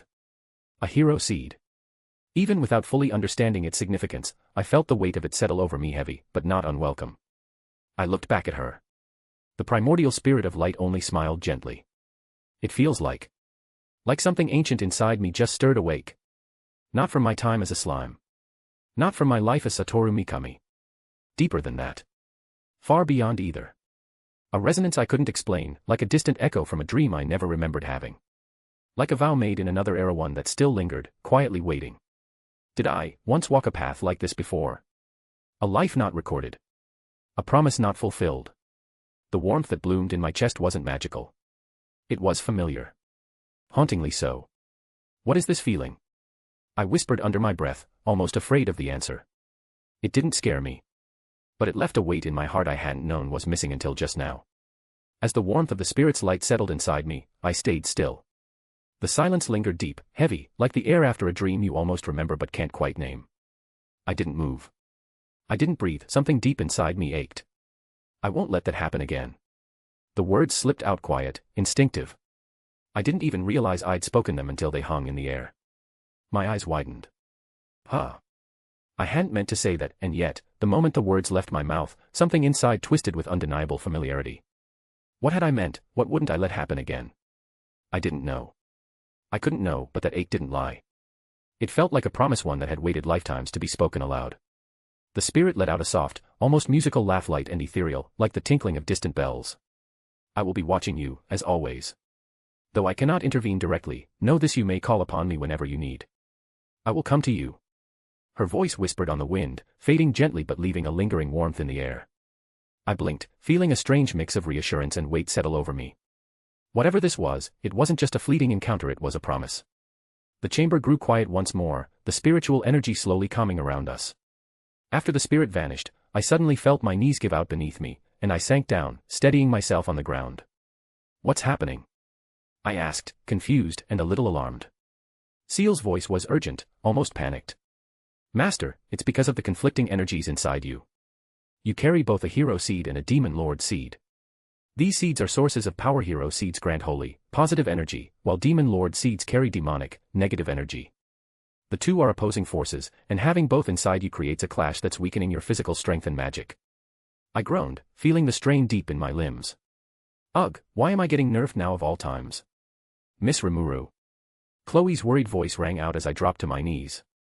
She ran toward me without hesitation, the others right behind her. What just happened? Kenya looked around, his fists clenched. She was totally fine a second ago. Did the spirit hurt her? Alice knelt beside me, her voice rising with concern. Miss Rimuru, can you hear us? She didn't even get hit or anything. Gale muttered, trying to stay calm but clearly shaken. Ramaris sipped down in front of me, for once looking genuinely rattled. Hey. Rimuru. Don't scare me like that. Spirits don't do this kind of thing, you know. Did she mess something up? Or did that spirit do something weird? Miss Rimuru, please say something. Chloe's voice trembled as she knelt in front of me. I looked up slowly, managing a small, reassuring smile. I'm okay. Just got a little dizzy. Of course, they didn't hear Ciel's voice. They didn't know about the storm inside me, holy and demonic energy clashing like oil and water. But the worry in their eyes was clear as day. Ramaris frowned, crossing her arms. That was not normal. What did you summon just now? Seriously, Rimuru, what are you? I'm okay. Just got a little dizzy. I forced a breath out of habit more than need and closed my eyes for a second. Inside me, Ciel had already begun rerouting my energy, carefully weaving holy and demonic forces apart like untangling a snarl of threads. You must not force yourself, Master, she warned gently. I've separated the conflicting forces temporarily. You should regain partial function soon, but please do not overexert yourself. Got it. I murmured. My body still felt heavy, like I was walking through water, but the sharp pressure between my ribs had eased. Focusing, I activated a minor recovery spell to stabilize my core. Then, with deliberate control, I circulated magic through my limbs. It wasn't smooth, but it was enough. Slowly, I rose to my feet. See. Nothing to worry about, I said with a weak smile, trying to hide how much effort it took just to stand. The kids let out a collective breath. Miss Rimuru, that really freaked us out. Chloe said, still holding my arm. I'm tougher than I look, I replied with a wink. Well, don't just go collapsing like that again. Kenya snapped, clearly trying to mask his concern behind bravado. Ramaris narrowed her eyes. You're not fine. You were just on your knees like something drained your entire energy core. You're hiding something. I said I'm fine, I repeated this time with a bit more steel. It was just a moment of imbalance. That's all. I could still feel the friction inside me, the opposing energies gnashing like rival storms. But thanks to Ciel's quick action, they weren't about to rip me apart just yet. For now. I could move. I could fight, cast spells, hold a sword if needed. It wasn't perfect, but it would do. As soon as I managed to stand on my own, a wave of tension broke around me. The kids let out audible sighs of relief. Thank goodness. Gale mumbled, hand pressed to his chest. Geez, don't scare us like that, Miss Rimuru, Alice huffed, trying to sound annoyed but her watery eyes gave her away. Their concern warmed me more than I expected. Even Ramaris had finally stopped fluttering in a panic and just stared at me slightly pale, her mouth twitching as if unsure whether to scold or praise me. Right. So, Ryota began, breaking the lingering silence with an awkward scratch at the back of his head. That thing you summoned, that wasn't normal, right? No kidding, Alice whispered. It felt different. Like it wasn't even looking at us, but we still couldn't breathe right. Rimuru snapped back to life with a jolt, pointing her staff dramatically at me. Not normal.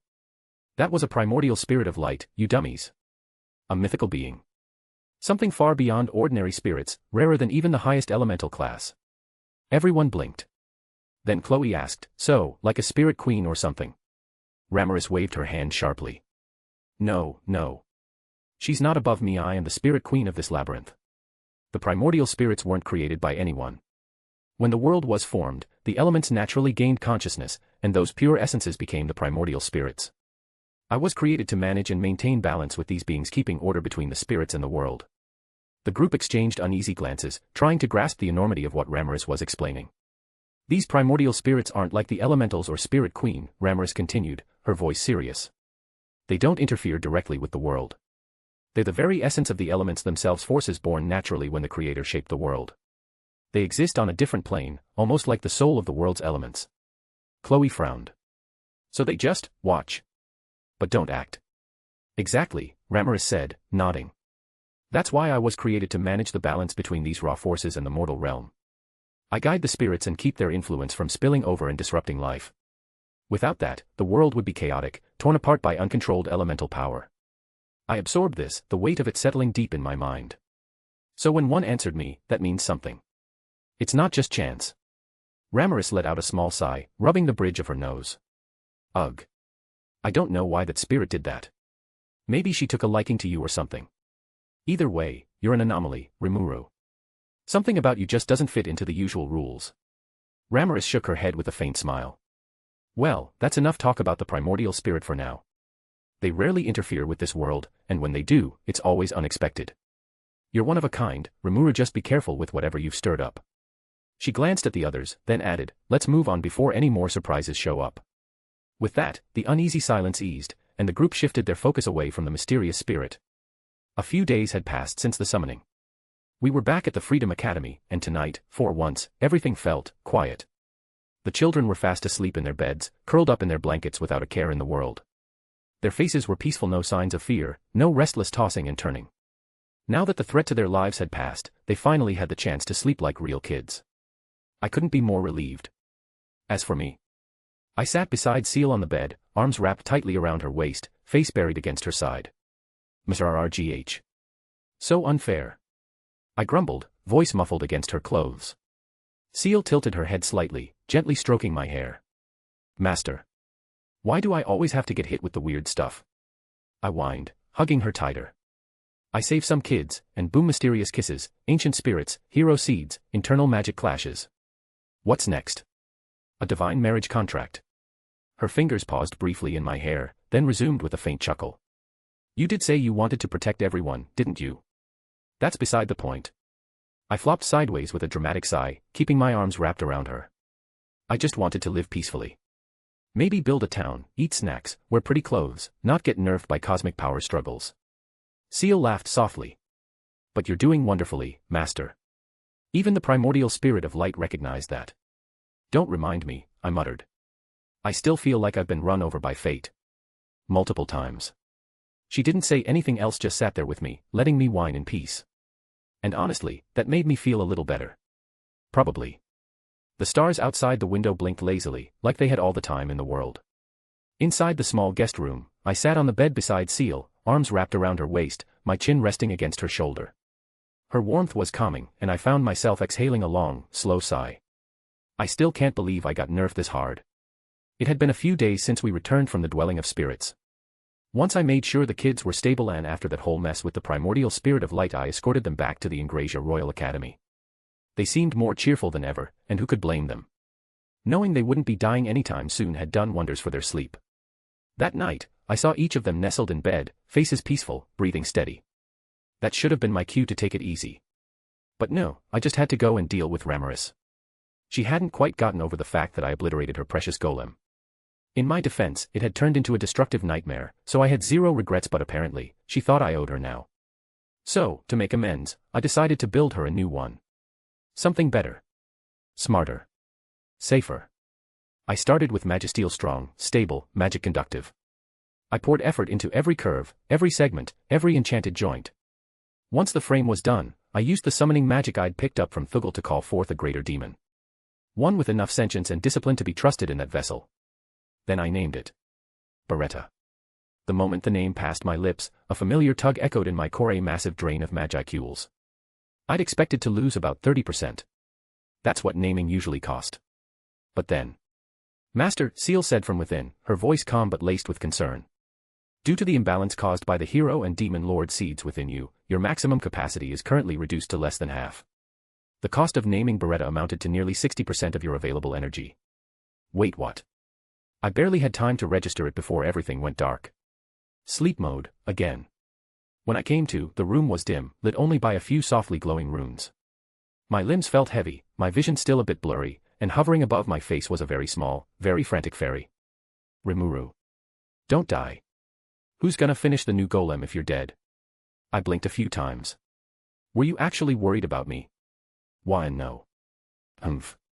Ramaris puffed up her cheeks and crossed her arms in a huff, immediately spinning around and looking dramatically away from me. I wasn't worried at all. She was trying so hard to look cool and detached, but her wings were twitching, her voice was cracking, and she wouldn't meet my eyes. I raised an eyebrow, dragging myself into a half-sitting position. You're totally failing to act tough right now. Shut up. I mean, even if you had died, you'd just come back or something. And how exactly would that work? Ramaris puffed out her chest proudly, a confident gleam in her eyes. Heh. You're lucky to have me on your side. My labyrinth creation skill can revive you if you fall no matter what. As long as you're inside my labyrinth, death's just a temporary inconvenience. I blinked. You can really revive people? Of course. I'm the great Ramaris. Revival is just part of my skill set, it's natural for me. No big deal. She practically beamed as she spoke, clearly enjoying the chance to boast. She went on to tell me everything about her skills, proud and completely unguarded, as usual. After that, I was back in my room at the academy. The kids were safely dropped off, sleeping soundly now that they knew they weren't in danger anymore. I sat down on my bed, holding Ciel close. Ugh, this nerfing nonsense is so annoying, I whined, pressing my face into her shoulder. Losing more than half my magiceules, collapsing like a rookie, and naming Beretta drained 60% of what I had left. This is ridiculous. Ciel's hand gently stroked my back. You pushed yourself too hard, Master. Yeah, well, with these hero and demon lord seeds battling inside me, my magiceule capacity's taken a serious hit. I was asking to pass out. You always find a way, Master, she said softly, a hint of a smile in her voice. I sighed, closing my eyes for a moment. Ramaris was worried, too. Even if she won't admit it. Ciel chuckled quietly. She wasn't exactly subtle about it, hovering over you like a hawk and shouting for healers. Guess I caught that, too. I rested my head against her, feeling the warmth and comfort. Looking up at her, I smiled softly and leaned in, pressing a gentle kiss on Ciel's lips. She responded with a quiet smile, holding me close. But I'm okay now. That's what matters. Her arms tightened around me, steady and reassuring. I let out a quiet breath, feeling peace wash over me. Slowly, my eyes closed as I drifted off to sleep in her embrace. Note. Well, Rimuru just got a hero's seed and then got nerfed. Why, you ask? Because Hinata needed to win. Rimuru was just too strong at this point. Between Ciel, Hakuro's swordsmanship that she mastered, and the unique skill Methano, she had a clear edge. But that didn't work for the story. She needed to lose not because she's weak, but because she's, well, Rimuru. And as Rin put it, she's way too kind for her own good. That kindness is exactly why she holds back. And that hesitation. It's going to hurt. It's a turning point, one that pushes her toward her next evolution and shakes up her worldview. But hey, that's how stories grow. And about the whole primordial spirit of light thing, yeah, I made that up. Grinning face with sweat. It's not part of the original Tensura lore.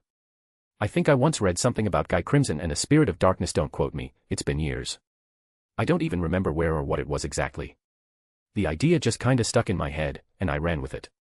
Also, about hero and demon lord seeds, yeah, also made up. I don't exactly know how they work. If you do, feel free to enlighten me. I'm always open to learning new world-shattering lore. Speaking of which, how does one awaken as a true hero, anyway? No reason. Just, personal curiosity. Thinking face, definitely not foreshadowing. Nope. Not at all. Totally normal author behavior. Thanks for reading, and remember, when canon doesn't explain it, make something up and act confident. The next morning, I went to see Yuki and told him the kids were now out of danger. He blinked, stunned. Wait, really? You're serious? I nodded. Yup. All 5 of them are safe now. No more danger, no more ticking clocks. Yuki stared at me like I'd just handed him the secret to world peace. That's amazing. But how? What did you do? I gave him a slow, smug smile. That's a secret. He groaned. Rimuru. I leaned in a little, resting a finger on my lips. You really shouldn't try to pry into a lady's secrets, Yuki. It's bad manners, you know. Yuki just stared at me for a long moment, then sighed. Okay. I won't ask. I smiled. Good choice. Since I'd saved the kids, there was no real reason to hang around much longer. Still, I didn't leave right away. I ended up staying in Ingrasia for about a week just to make sure the kids were really okay. Their condition stabilized quickly, and their spirits began settling in properly. It was nice, honestly. Peaceful. For once, there were no sudden attacks, no time limits, no world-ending stakes, just quiet mornings, meals together, and the occasional round of chaos when Kenya tried to act cool and tripped over his own feet. Yuki, to his credit, didn't press me any further. He even arranged for a new instructor to take over for the kids, someone trustworthy, from what I could tell. Eventually, though, the time came. I had done what I came for. And now, it was time to go home. It was the day of my departure. You're leaving, Miss Rimuru? Chloe asked softly, her hands clutching the hem of her dress. I gave her a gentle smile. I've got people waiting for me back home, after all. You can't make them wait any longer, CLO, Kenya added, trying to sound mature. No, but I mean. Chloe's voice wavered. But. She was trying so hard not to cry, and honestly, I wasn't feeling much better myself. I'd grown fond of them over that week. But hey, I had spatial motion now. I could come visit whenever I wanted. This wasn't the end. Haha, you're such a crybaby, Chloe. I crouched down to her level. Here. How about something to cheer you up?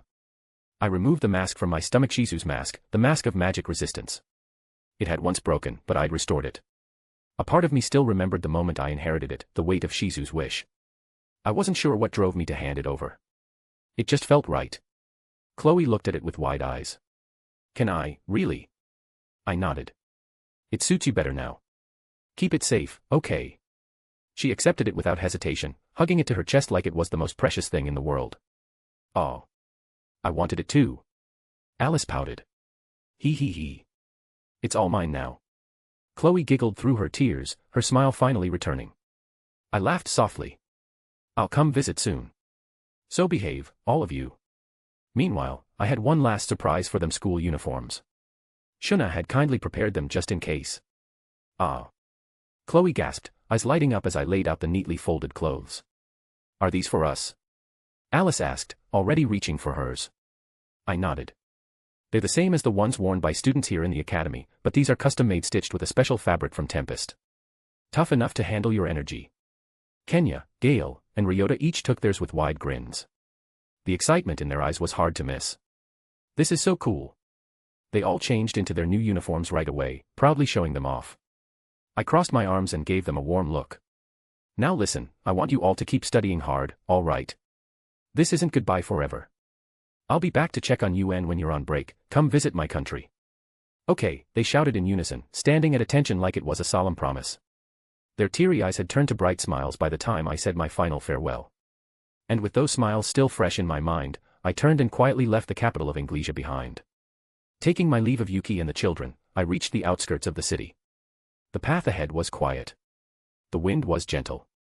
It felt like the perfect moment to go home. I raised a hand, channeling magic for spatial motion. Nothing happened. Huh. I blinked. Tried again. Still nothing. Ciel. You're currently enveloped in a long-range barrier that suppresses spatial intervention skills beyond its boundary, she replied smoothly, already waiting with the answer before I even finished the question. La Lady Rimuru, you must flee at once. A figure materialized ahead of me, Soai's replication. He was on one knee, trembling, his body already flickering at the edges. Soai. What happened? Enemies, my lady, ones far beyond anything I could imagine. He didn't even finish the sentence. His form dissolved like mist, vanishing on the wind. I stared at the empty space he left behind. That replication had almost the same strength as his real body, didn't it? I clenched my fist. That wasn't an ordinary defeat. Something must have caught even him by surprise. I called out instinctively, "Ranga." Silence. I tried again, reaching deeper into the shadow where he usually waited. Nothing. Ciel's voice came gently, but even she sounded tense. This barrier is a high-grade spatial division type. It severs all external connections. So I really am sealed in here. Yes. Not even Ranga can cross through. You're completely isolated. My heart skipped. That creeping unease I'd been ignoring surged into full-blown dread. Someone was doing this on purpose. And they knew exactly what they were doing. Ciel, can I still use my skills inside the barrier? Yes. Internal interference appears unrestricted. Good. Then I'll set some insurance just in case. Already prepared. Just give the signal. Perfect. I exhaled slowly. My expression calm, but my nerves were taut beneath the surface. I snapped my hand forward, trying to conjure a flame. Nothing. Not even a spark. A chill ran down my spine. All magic-oriented skills are currently being suppressed within the barrier. Magic-oriented. That describes everything. All my elemental skills, my magicule manipulation, dark flame, dark thunder, sticky steel thread, even basic control type techniques dash. I gritted my teeth. My entire combat style was built around manipulating magicules. Without them, I was fighting blind. This kind of barrier wasn't even there during the Sky Dragon attack. Back then, even in the middle of chaos, I could still fire off spells. But this wasn't just suppression. Time passed slowly. The silence inside the barrier was oppressive, like the world itself had stopped breathing. Then. Hello. A soft voice cut through the stillness. I turned. A woman stood there. No, she had always been there, hadn't she? Just waiting for the right moment to be seen. I suppose this is the first time we've met, she said, calm and composed. It'll be goodbye before long, though. Chilling confidence. She stood alone, completely unarmed. But everything about her posture, her poise radiated danger. She looked around 20, though something told me age meant little with someone like her. Her beauty was striking, almost otherworldly, but what caught me was her eyes.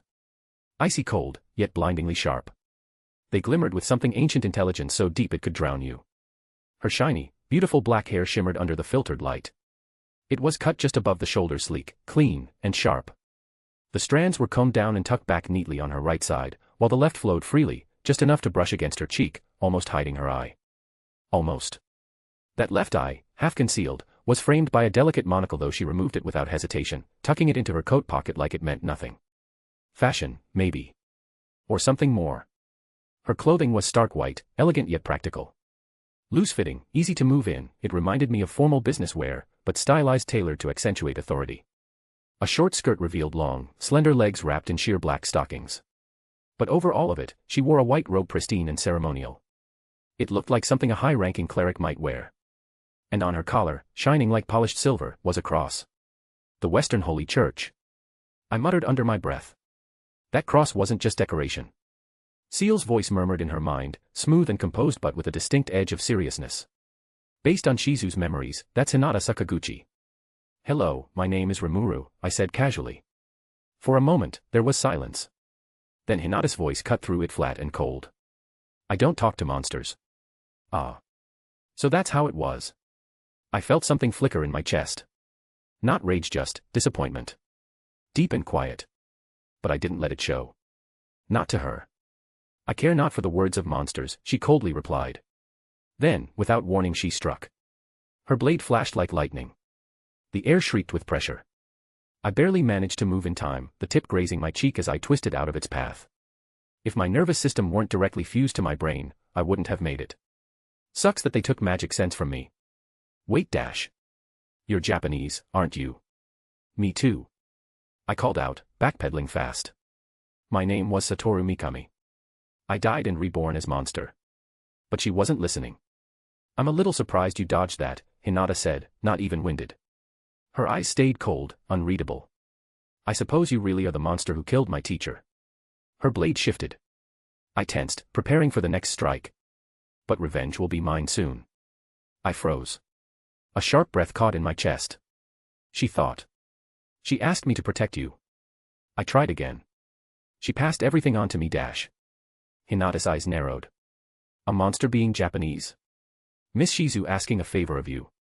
Her voice was like ice cracking under pressure. How ridiculous. Then she scoffed, cold and cutting. Don't make me laugh.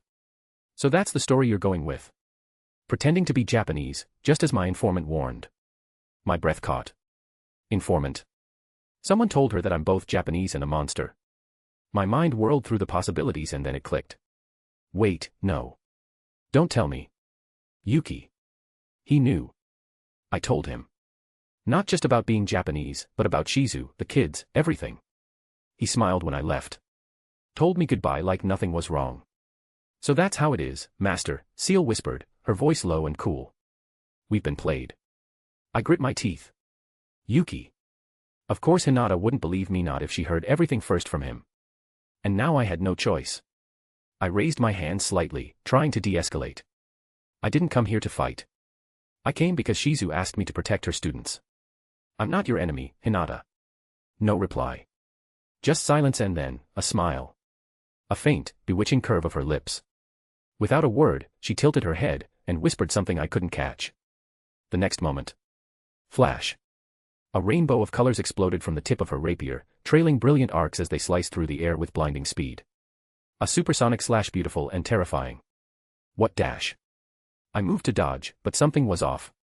My body felt heavy, like I was moving through mud. My limbs weren't responding fast enough. She's suppressing my physical abilities. 3 slashes carved into me before I could fully react, each one sending a wave of pain through me unlike anything I'd felt since becoming a monster. KH-. I staggered back, clutching my side as my vision flared red. That hurt. Weight pain. But I have cancel pain. Master. This technique is based on spiritual arts. It directly damages the soul, bypassing physical resistances and nullification skills such as cancel pain. Ciel's voice remained calm, but the gravity in her tone was unmistakable. This is not standard magic. She is striking at your very essence. The soul itself. Soul damage. So that's why everything felt so raw. The wounds weren't just on my body, they were cutting deeper than that. Into the core of what I was. I can't let this drag on. One mistake and it's over. You are cornered, Hinata declared, her rapier glinting with divine light. This holy field prevents monsters ranked below A from even taking action. It is the ultimate anti-monster barrier, the pride of the Western Holy Church. I could feel it. The pressure, the suppression. It was like someone tied weights to every limb and turned the air into syrup. Just standing took effort. Ugh. First the hero's seed, now this ridiculous barrier. What is this, a full stack debuff run? Is someone speed running my suffering? Master. Estimated combat capability down 74%. Soul stability decreasing. Yeah, thanks, Ciel. I feel great. You are welcome. Shall I begin calculating ways to kill her anyway? But even as the pain pulsed deep in my core, even as my magic and skills were being suppressed into silence, I still couldn't bring myself to kill her. She was Shizu's student. Someone Shizu once smiled for. She's being misled, that's all. Tricked into thinking I'm the villain here. So I'll prove it to her. Not with words, she's not listening to those. But with strength. Not to destroy. But to stop her. To make her listen. Ciel, prepare full analysis. I'm not going for the kill, I just need one clean opening. Understood, Master. Deploying Methano. Beginning analysis and mimicry of target's sword style. The world around me sharpened. Every twitch of her fingers, every shift of her weight, was calculated, mapped in real time, filtered through Ciel's calm mind. She was feeding me patterns, movements, the structure behind Hinata's technique. But even with that. Clang. Her blade came down like lightning. I blocked it, barely, the impact forcing me to slide back across the stone. My arms trembled. Even mimicking her style, I couldn't match her experience. She was fast, precise, and utterly ruthless. Her every attack wasn't just a strike, it was an attempt to end the battle in a single blow. Her technique is refined to the point of instinct. Even with mimicry, she holds a significant advantage in actual combat with speed and efficiency. Yeah, no kidding. Her rapier danced again once, twice, 3 times. I dodged the first, parried the second, but the third grazed my cheek, cutting deeper than it should have. TCH. She was still overwhelming. Even suppressed, even restricted, even with Ciel at my side. I was fighting uphill. But that was fine.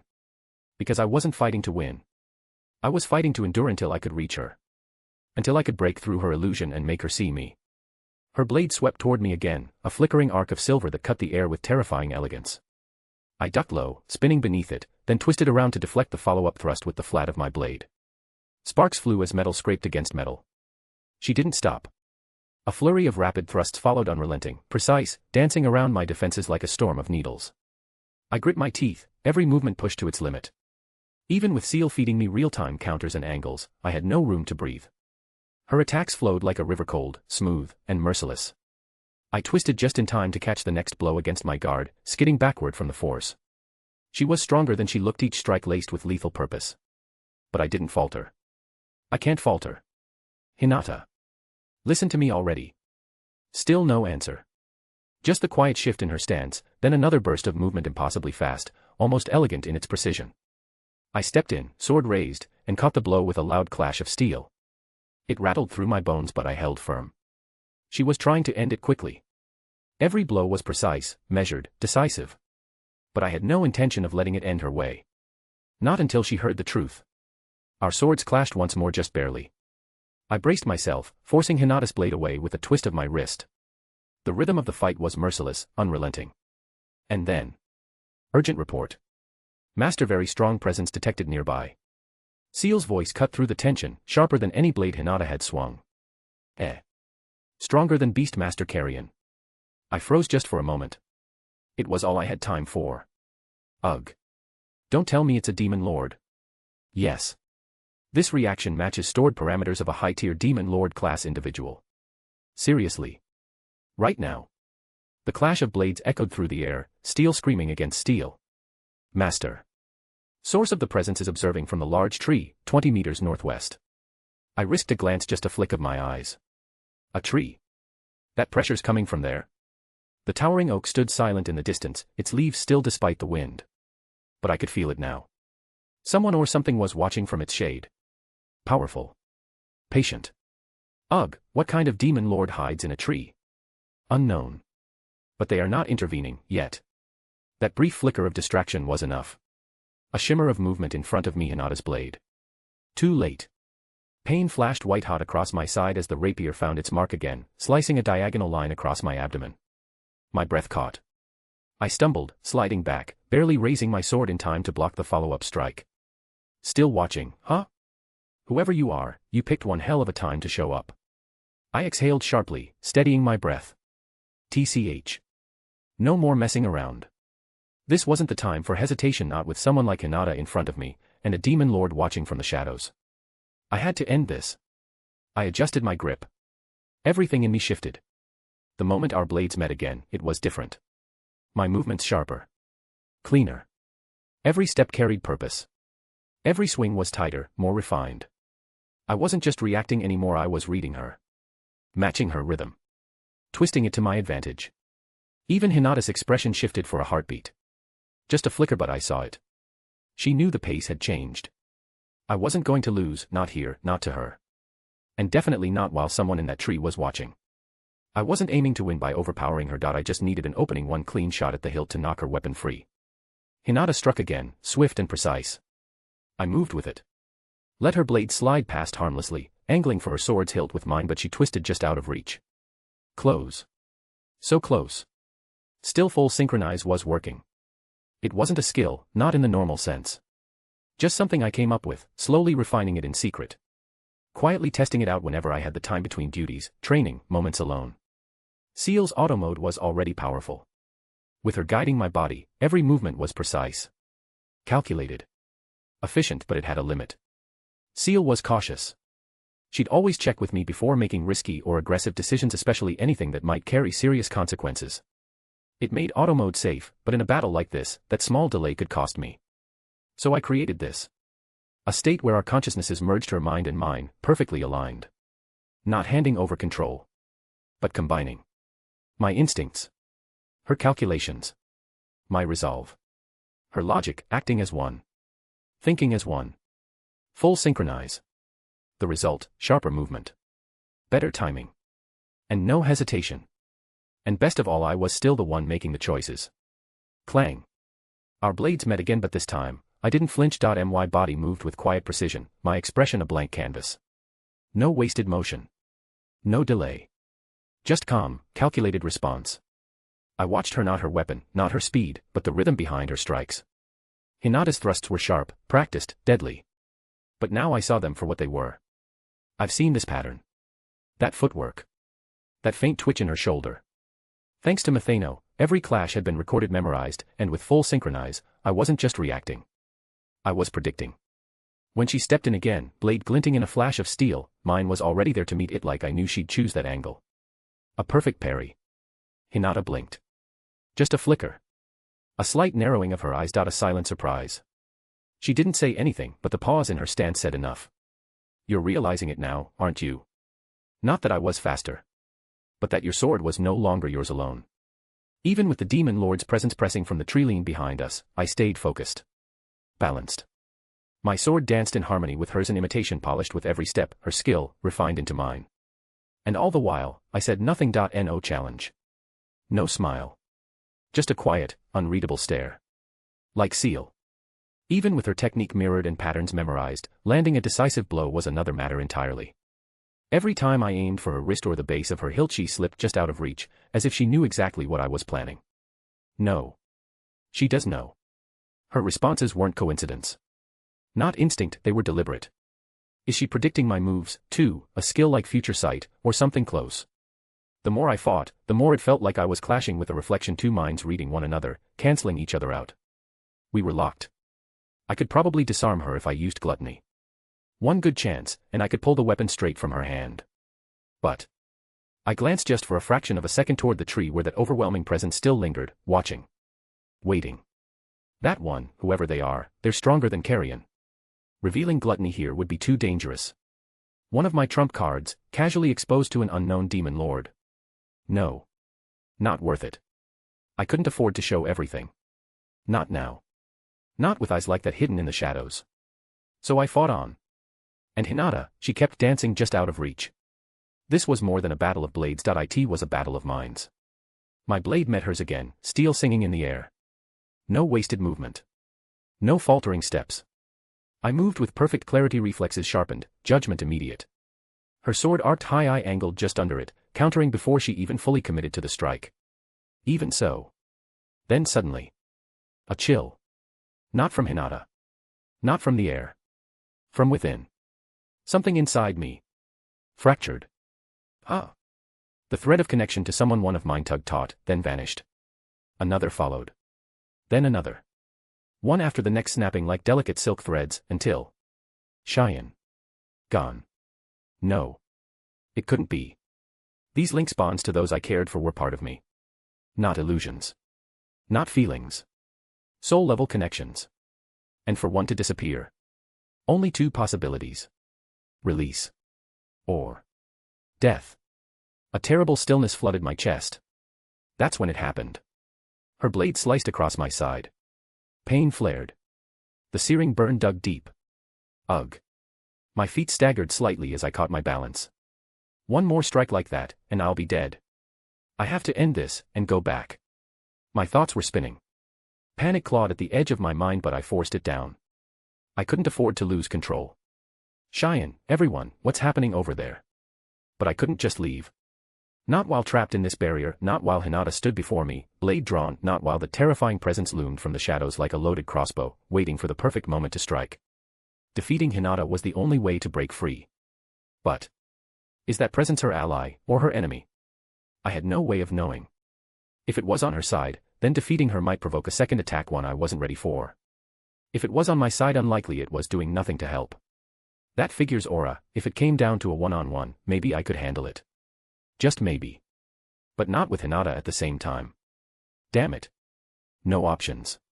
No exit. No second chances. I have to do something. Anything. Just as Hinata launched another precise thrust, her blade glowing with lethal energy, I made my move. Ifrit replication. Deploy. A burst of flame surged beside me. The replica wasn't anywhere near the real deal in power, but that wasn't the point. It only needed to look convincing. Hinata didn't flinch. Her gaze remained cool, unreadable. She simply shifted her stance, adjusting smoothly as the fiery clone intercepted her path. Perfect. While her attention was diverted, even for that brief moment, I dissolved into my slime form, slipping beneath the swirl of smoke and flame with practiced silence. In that same breath, I materialized a humanoid clone of myself in the exact position I'd just left. My replica stood beside the fire spirit, ready to keep up the illusion. A clean switch. She didn't look away from the fight. Didn't hesitate. But she hadn't noticed either. Just hold her off for a few seconds, that's all I need. Nestled low in the underbrush, unseen, I observed quietly, my heartbeat steady, my thoughts cold and clear. I didn't want to hurt her. I never did. But the fight had to end. And now. I had one chance to do it my way. From my concealed position beneath the brush, I watched as my clone and the Ifrit replica confronted Hinata head-on. She didn't hesitate. Her movements were sharp, merciless, still treating the clone as the real me. That was good. That's exactly what I needed. Just a little more. I kept still, suppressing my presence completely. The flame and illusion masked the swap well enough, and so far, Hinata hadn't caught on. She hadn't said anything, hadn't even paused. But the real danger wasn't just her. If she defeats the clone and believes I'm dead, she'll leave. And with luck, dispel the barrier too. That was the plan. Of course, there was still the mysterious presence hidden in the trees. Whoever they were, they hadn't made a move yet. Just watching. Still. Silent. Which probably means they're not Hinata's ally, but whether they're my ally or my enemy is a whole different issue. I couldn't afford to gamble on that. Not now. For now, all I could do was wait and hope. Hope Hinata took the bait. Hope the barrier would vanish with her retreat. And pray that whatever was lurking in the shadows didn't take this moment to strike. Before my eyes, Ifrit was curled up into a ball, grabbing his head, as if struggling under the command of two diametrically opposed orders. I narrowed my focus. No. Not just struggling. He's being pulled. My clone stepped forward, eyes narrowing coldly. With a swift motion, she reclaimed Ifrit, absorbing him back into her body. He vanished in a wisp of flame, returning to safety. Did you try to take Ifrit from me? Hinata paused mid-step, her expression unreadable for a moment, then a faint, amused smile curled on her lips. I'm shocked. How did you know that? She replied evenly. But if you noticed it, I might as well tell you you're right. I tried. Using my unique skill usurper. Usurper? I sucked in a sharp breath from the brush where I lay hidden, still listening through the clone's senses. She can take control of summoned spirits and demons. Or even, skills themselves. That was far too close to gluttony for comfort. A similar effect, but with a different method. So that's how she managed to wrestle Ifrit's control. If I had been even a moment slower, she could have seized him completely. This woman, she's dangerous. Not just powerful but tactically brutal, too. And now she thought she was on the verge of victory. Let her. For now. Hee hee. Are you telling me you still haven't given your all yet? Well, all right. I'll give you some of my all, too, so I hope you're ready. This blow is going to make the pain you felt before seem like child's play. As the pressure mounted, I calmly slid my sword back into its sheath with a quiet click. The sound echoed louder than it should have. Hinata. I'm not your enemy, I said, meeting her fiery gaze without flinching. You're being misled. Whatever they told you about me, it's not the truth. Fighting me won't fix anything. But if you're still set on this, I'll take it seriously. We exchanged glances, hers burning with conviction, mine calm and unreadable through the clone's eyes. Die. Dead End Rainbow. Awaken Gluttony. A cascade of brilliant, rainbow-colored light exploded forth from her rapier, tracing 7 arcs of death across the air. My clone responded instantly. Gluttony activated not to devour Hinata, but the very attack that surged toward her.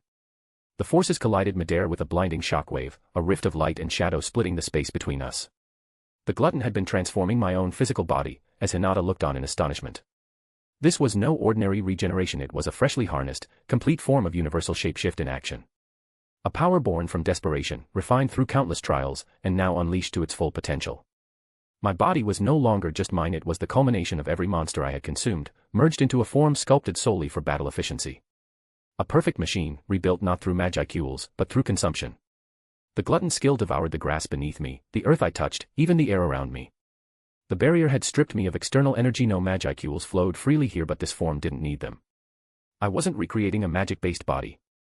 I was reforging my own, piece by piece, absorbing the very environment to sustain myself. A countermeasure for situations where magic was sealed. A physical rebirth. Inside the holy field, I couldn't rely on magic. So I became something that didn't need it. Hinata stepped back, ever so slightly. Her expression didn't shift much, but her eyes, sharp and calculating, flickered for just a second. That flicker told me everything. She was surprised. Maybe even rattled. And I wasn't done yet.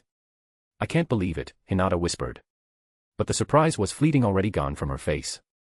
What replaced it was a look of fascination, of clinical interest, like a scientist witnessing the birth of something unknown, something revolutionary. Her gaze was sharp, gleaming with a curiosity she could no longer hide. That last blow, dead-end rainbow, it should have severed my spirit from my body. It wasn't just a physical attack, it slashed the soul itself. A clean cut to end all resistance. But it didn't work. Not because I resisted it, but because there was nothing there to sever. She understood now. The form before her was something far beyond a mere monster. Gluttony didn't have a spirit in the way she expected. It had no separate will. No ego. It wasn't a borrowed power, it was me, and I was it. A soul stripped of everything but the core essence. The absolute root of my existence, where man and monster meet, where instinct and reason fuse into one. A soul without embellishment. A raw origin. That's what she saw now. And for the first time, she hesitated. Hinata's face remained taut, her gaze never leaving me. Without a word, she extended her hand, and in response, several non-elemental spirits coalesced from the air itself, summoned by sheer force of will. They were faceless, formless masses of energy, but they obeyed her command without hesitation. At once, they rushed forward. Let me provide you a prayer to the divine. I hope and desire for the power of the Holy Spirits. Listen to my appeal and overcome all in your way. Disintegration. Her voice rang clear and solemn, like the invocation of a saint, yet her eyes burned with ruthless certainty. The spell circle flared open beneath her feet, no, beneath the glutton, and then erupted. A flash of white tore through the landscape. The divine energy surged in a straight line, not explosive but precise, pure, and absolute. A stream of destruction moving at near light speed, swallowing both body and soul in its wake. The glutton had no chance. There was no resistance to be made. It was simply gone unmade. Silence followed. Not even the echo of the spell lingered. It was that thorough. From my vantage point, I observed everything. The sequence. The chant. The formation. The flow of magicules. How she wove the holy energy into a narrow field of elimination that annihilated only the target and spared the surroundings. I recorded every last detail, every one. The failure of the clone was unfortunate, but I gained far more. Her expression remained guarded. Perhaps she truly believed she had won. That I was no more than a monster silenced by divine will. She turned her eyes away. I remained still in the brush, silent in my slime form. I copied it all, Hinata. And now I know what you can do. After Hinata finally turned and left, the holy field dispersed into harmless ether. I didn't move. Not immediately. Still hidden in the underbrush, I shifted back into human form. As I did, I gently let go of full synchronize. My awareness and seals slowly returned to their usual, separate rhythm. It was like exhaling after holding your breath. The mysterious presence was still out there, watching. But they hadn't acted, so I chose not to, either. They're staying quiet. I guess I will too. I had more pressing concerns. Tempest. I reached out with my magic, trying to activate warp portal, and felt it sputter out, like a match in the wind. TCH. Not now. Master, the portal won't work. Something is interfering, most likely a large-scale barrier surrounding Tempest. It's blocking all spatial targeting. A barrier? Around all of Tempest. Yes. And from the way it's constructed, it's meant to cut off outside help. I don't think this is a coincidence. So Hinata was telling the truth. Someone really is trying to destroy everything. I clenched my fists. If I don't get back soon, there might not be anything to return to. We need to move quickly, Master. Tempest might already be under attack. Yeah. I know. I've already wasted too much time here. Even as I thought that, Seal's voice reached me with calm clarity. I'm searching for alternative teleportation points. There is one. The magic circle in the cave Gabble guards remains untouched. I can anchor to it. A breath of relief passed through me. That cave might be far from the city center, but it was close enough. If I had to run from there to town, so be it, at least I'd be in Tempest. Then let's go. Before it's too late. Note. Our soon-to-be second wife has officially arrived.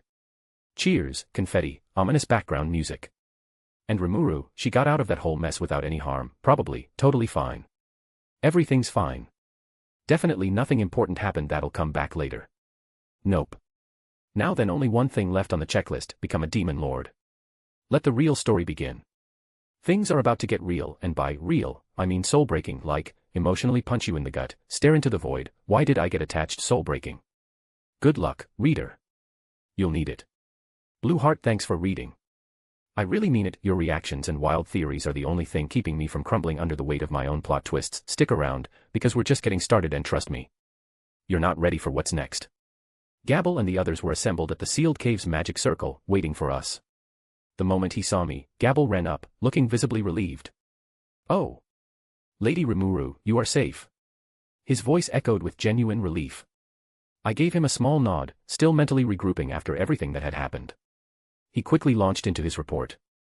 And then, just after we received word that Lady Meline would wage war against the Beast Kingdom of Eurasania in a week's time, I lost contact with Sir Benimaru. Concerned, I made contact with Sokka, but apparently no one outside the cave could reach our leaders, either. A war between Meline and Carrion. That didn't sit right with me at all. I kept silent. There were too many threads now tangled together, and I needed to sort them out one by one. And Tempest itself? I asked quietly. Gabble's expression darkened. There's no confirmation of any damage, but there's been no response from anyone within the capital. It's like the entire city just went dark. So even the communication links were down. It was the same effect I felt during my battle with Hinata, cut off from Ranga and the others. Someone had cast a large-scale barrier over the entire region. No doubt about it. Ciel's voice echoed calmly in my mind. Understood. This may be a multi-layered interference-type barrier. It likely overlaps with a holy field-like effect. The objective seems to be isolation and magicule suppression. This was a coordinated move, not random aggression. My thoughts exactly. Whoever was behind this was targeting us with precision. All right, I murmured, eyes fixed on the swirling light of the teleportation circle. No more hesitating. That mysterious presence from the forest might have let me go, but Tempest wasn't guaranteed the same mercy. I told King Gazel as well, Vester added, stepping forward with a worried frown. But it was hard for us to make any concrete moves, given the lack of information at hand. That made sense. Even the king of the armed nation of Dworgen would be hesitant to act without knowing what he was up against. Certainly, Gazel must have been terribly concerned. He wasn't the type to ignore signs of a crisis. We last made contact via communication crystal about an hour ago, Vester continued, but nothing since. We were expecting a second call, but it never came. I nodded slowly, processing the implications. That meant the interference reached even as far as international channels. The thought communication network was cut off too, and just as they were beginning to debate what action to take, I had arrived. Lucky timing. Or maybe fate nudging me back just in time. Still, if communication was being blocked this thoroughly, it wasn't just an isolated attack. It was a carefully planned operation, and Tempest was the target. I clenched my fists. I'm going back, I said quietly. Immediately. No hesitation. And no more mercy, either. As I mulled things over, a flicker of movement caught my attention, then so I leapt out from my shadow, silent as a whisper.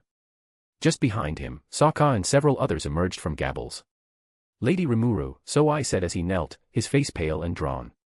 It is a tremendous relief to see you safe and sound. He was clearly worn down, his uniform stained and torn, his breathing shallow. Even so I, the ever-composed shadow, looked like he'd been through hell. I'm more worried about you, I said, stepping toward him. You're in worse shape than me. Vester immediately ran over with a full potion, which so I accepted and drank wordlessly. The moment you vanished behind the barrier, he said after a breath, our connection was severed. I couldn't reach you, not through shadows, not through thought communication. I feared the worst. I lowered my gaze for a moment. So that's when he lost contact. Forgive me for interrupting, Sokka added, her tone calm but firm. Sir, so I sustained those injuries while attempting to breach the barrier surrounding Tempest. He did all he could to escape it and report back. I clenched my fists. That cursed barrier again, hurting my people, severing our bonds, isolating us one by one. Whoever cast it wasn't just trying to trap me, they were trying to cripple all of us. The story he had for me was a shock. There's a military force from Pharmus, so I said gravely, marching straight toward Tempest. Their numbers are significant, at least 30,000 strong. I froze for a moment. 30,000. Why now? So I caught wind of this through our outer scouts, Sokka added. He immediately attempted to return and inform Sir Benimaru, but that's when the barrier around town activated. Yeah, so I said with his usual calm. I tried to get through it myself, but no luck. One of my replication bodies collided with the outer rim and was destroyed on contact. My real body got away with just an injury. Only so I would casually brush off nearly dying like that. He made it sound like a scraped knee. All his replications were lost in the attempt, Sokka went on. He returned here to regroup, and we were preparing to force our way through when we saw you teleport here. So they were ready to throw themselves into danger just to reach me. I bit my lip. Thanks, I said. You did everything you could. I'm proud of you. He gave a slight bow, though the tension hadn't left his eyes. We all knew what this meant. Pharmus wasn't just marching on us, they were coming in full force, and someone had made sure I wouldn't be there to stop it. Looks like they've been planning this for a while, I muttered, clenching my fists. Separating me from Tempest, cutting off communications, whoever's behind this wants us crushed. My expression hardened. But I was back now. And I wasn't going to let anyone destroy what I'd built. I launched spatial motion without further explanation, connecting our current location with a point just outside the barrier. A hole tore open in the air, just large enough for a person to slip through. Our target shimmered on the other side. Convenient but unsettling. The cave's in your hands, Gabble. Yes, my lady. I will await further orders. Gabble dropped to one knee with a sharp salute. His men followed suit, their expressions solemn. Good. I had to trust them to hold things here. Without hesitation, I stepped through the portal. The air shifted. The heavy magic of the sealed cave vanished behind me, replaced by the unnatural stillness pressing around Tempest. Just outside the barrier now. The atmosphere was tense, too quiet. So I emerged next, his face unreadable, but I could sense his focus sharpen the moment he took in the surroundings. Sokka and the others weren't as composed. Even trained elites like them were visibly uneasy. Spatial travel wasn't exactly smooth if you weren't used to it. Still, they did well. I wished I could explain things better, help ease the tension in the group, but right now, that was a luxury I didn't have. We're here. Whatever's waiting for us inside that barrier, it's time to face it. So I said sharply, track down whoever's casting this barrier. I need to take them out before we can do anything else. Do not engage in combat. Just gather your men and assess their strength.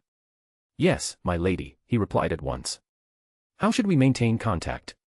I reached into my storage and pulled out a strand of sticky steel thread, wrapping one end gently around his neck like a choker. Use this. Run your thought communication through the thread. It should let us link up, even through the barrier. So I gave a small nod. Understood. We tested it quickly and sure enough, the connection worked. The barrier blocked most forms of magic, but apparently, if the spell ran along a physical medium like the thread, it slipped right through. Good. That'll give us some room to move. Be careful, I added, my voice quiet. He vanished into the shadows without another word. Now, all I could do was wait and prepare. There were still faint traces of magicules in the air around town, nowhere near as much as before, but enough to notice. If not for the anti-magic area suppressing everything, basic magic might have been possible. Ciel's analysis was spot on. With multi-layer barrier still active, I didn't feel any of the usual interference. Compared to Holy Field, this barrier was significantly weaker, and thank goodness for that. I hurried through the familiar streets of Tempest, heading straight for the main office near the central plaza. As soon as I turned the corner, I was met with a dense crowd gathered in the square. Dozens of townspeople stood together under an air of heavy unease. The moment someone noticed me, a wave of realization swept through the crowd. Lady Rimuru. The words rippled outward. In an instant, people parted to clear a path for me, dropping to their knees with a mixture of awe and relief. Then I saw them, figures I knew well, breaking away from the still kneeling crowd and rushing toward me. Rigurd led the way, his aged legs moving faster than I thought possible. Rigger, Lilina, and several hobgoblin elders followed close behind. Lady Rimuru. Rigurd cried, skidding to a stop in front of me. He dropped to his knees, grasping at the hem of my skirt with trembling hands. His voice was strained, barely holding itself together. It is wonderful to see you back. We feared the worst. Before I could reply, a composed voice spoke up behind him. Welcome home, Lady Rimuru. Ren appeared beside us, stepping forward with practiced grace. She wore her traditional black and white maid outfit, pressed, polished, and pristine, as if the chaos of the past hours had never touched her. Her gloved hands were folded neatly in front of her, her posture flawless, her expression composed. A perfect maid. But I knew her too well. Even behind that mask of calm, I could see at the brief glimmer in her violet eyes, the ever so subtle shift in her stance. She was relieved. I'm sorry I worried all of you, I said softly, my gaze moving from Rigurd to Ren. But I made it back. I promise it's going to be all right. Follow me to our meeting room, if you could, Rigurd said, steadying his voice as he stood up. His hands were still trembling slightly, but he masked it with resolve. His usual bold demeanor returned, firm and composed. There are things I wish to report and discuss with you. I nodded, but the air around us felt heavier than before. Everyone's expressions were tight, cautious, and shadowed with grief. I already knew. Even before I returned, Ciel had told me everything. The number of deaths. The names. The faces. All of them, my people. Gone, while I had been away. I didn't let it show, but the knowledge sat deep in my chest like a cold stone. Rigard turned, leading us toward one of the smaller administrative buildings tucked behind the plaza. It made sense he didn't want this discussed in public. But as I followed, a loud boom rolled through the streets. The ground trembled beneath us. I stopped in my tracks. That aura. My golden eyes sharpened. Benimaru, I whispered. He's fighting someone. Even through the weakened magicule levels, the pressure from his flames was unmistakable. This wasn't a scuffle or a warning shot, this was real. He's serious. Let's go. I didn't wait for a response. My foot hit the ground, launching me forward. Behind me, Ren kept pace, her presence silent but solid. As I feared, Benimaru was already in the middle of a fight, or rather, something far more one-sided. The air cracked with the heat of his magicules. He hadn't drawn his sword, but it didn't matter, his presence alone was blazing like wildfire, radiating fury. Around him stood a squad of high orcs, all clad in sharp black armor, unmoving. Geld stood at the front, watching with clenched fists. He was usually calm, disciplined. Right now, even he was on edge. And at the center of that pressure stood their target, Grusith, one of Carolon's men. That alone confused me. Why would a Beastketeer subordinate draw Benimaru's wrath? Then I saw it. Yom was lying collapsed behind Grusith. A beautiful woman I didn't recognize knelt beside him, holding him close. She looked terrified, trying to shield his unconscious form. Grusith stood protectively in front of them, arms spread. He wasn't attacking, he was defending. Benimaru's voice rumbled low, his tone restrained but dangerous. You seek to protect this woman, too, he asked, his aura flaring again. We don't have time for this right now. Get out of here at once. Grusith grinned, a strange mix of nerves and stubbornness. Heh. Can't do that. No way I'd hand her over when all of you are so worked up like this. He was trying to buy time, or maybe just calm things down. But Benimaru was seconds from losing all patience. Grusith charged. In a blink, his body transformed gray fur sprouting, claws gleaming. Twin daggers in hand, he rushed Benimaru with bestial speed, far surpassing what he showed against Yom. I told you to give it up. The daggers struck Benimaru's aura and vanished on contact. Grusith froze. Benimaru caught him with one hand, lifted him like a rag doll, and slammed him into the ground with a sickening thud. Cracks split the earth. Blood spread. Benimaru still hadn't drawn his sword. Even so, Grusith staggered back to his feet. NGH. But I'm still Dash. Enough of this nonsense. If you continue to resist me, I will kill you. You understand. He moved again, ready to finish it. That is enough, Sir Benimaru. The voice was calm, but it cut like frost. Ren stepped forward. She bowed slightly toward Benimaru, then addressed him in that polished, unfeeling tone of hers.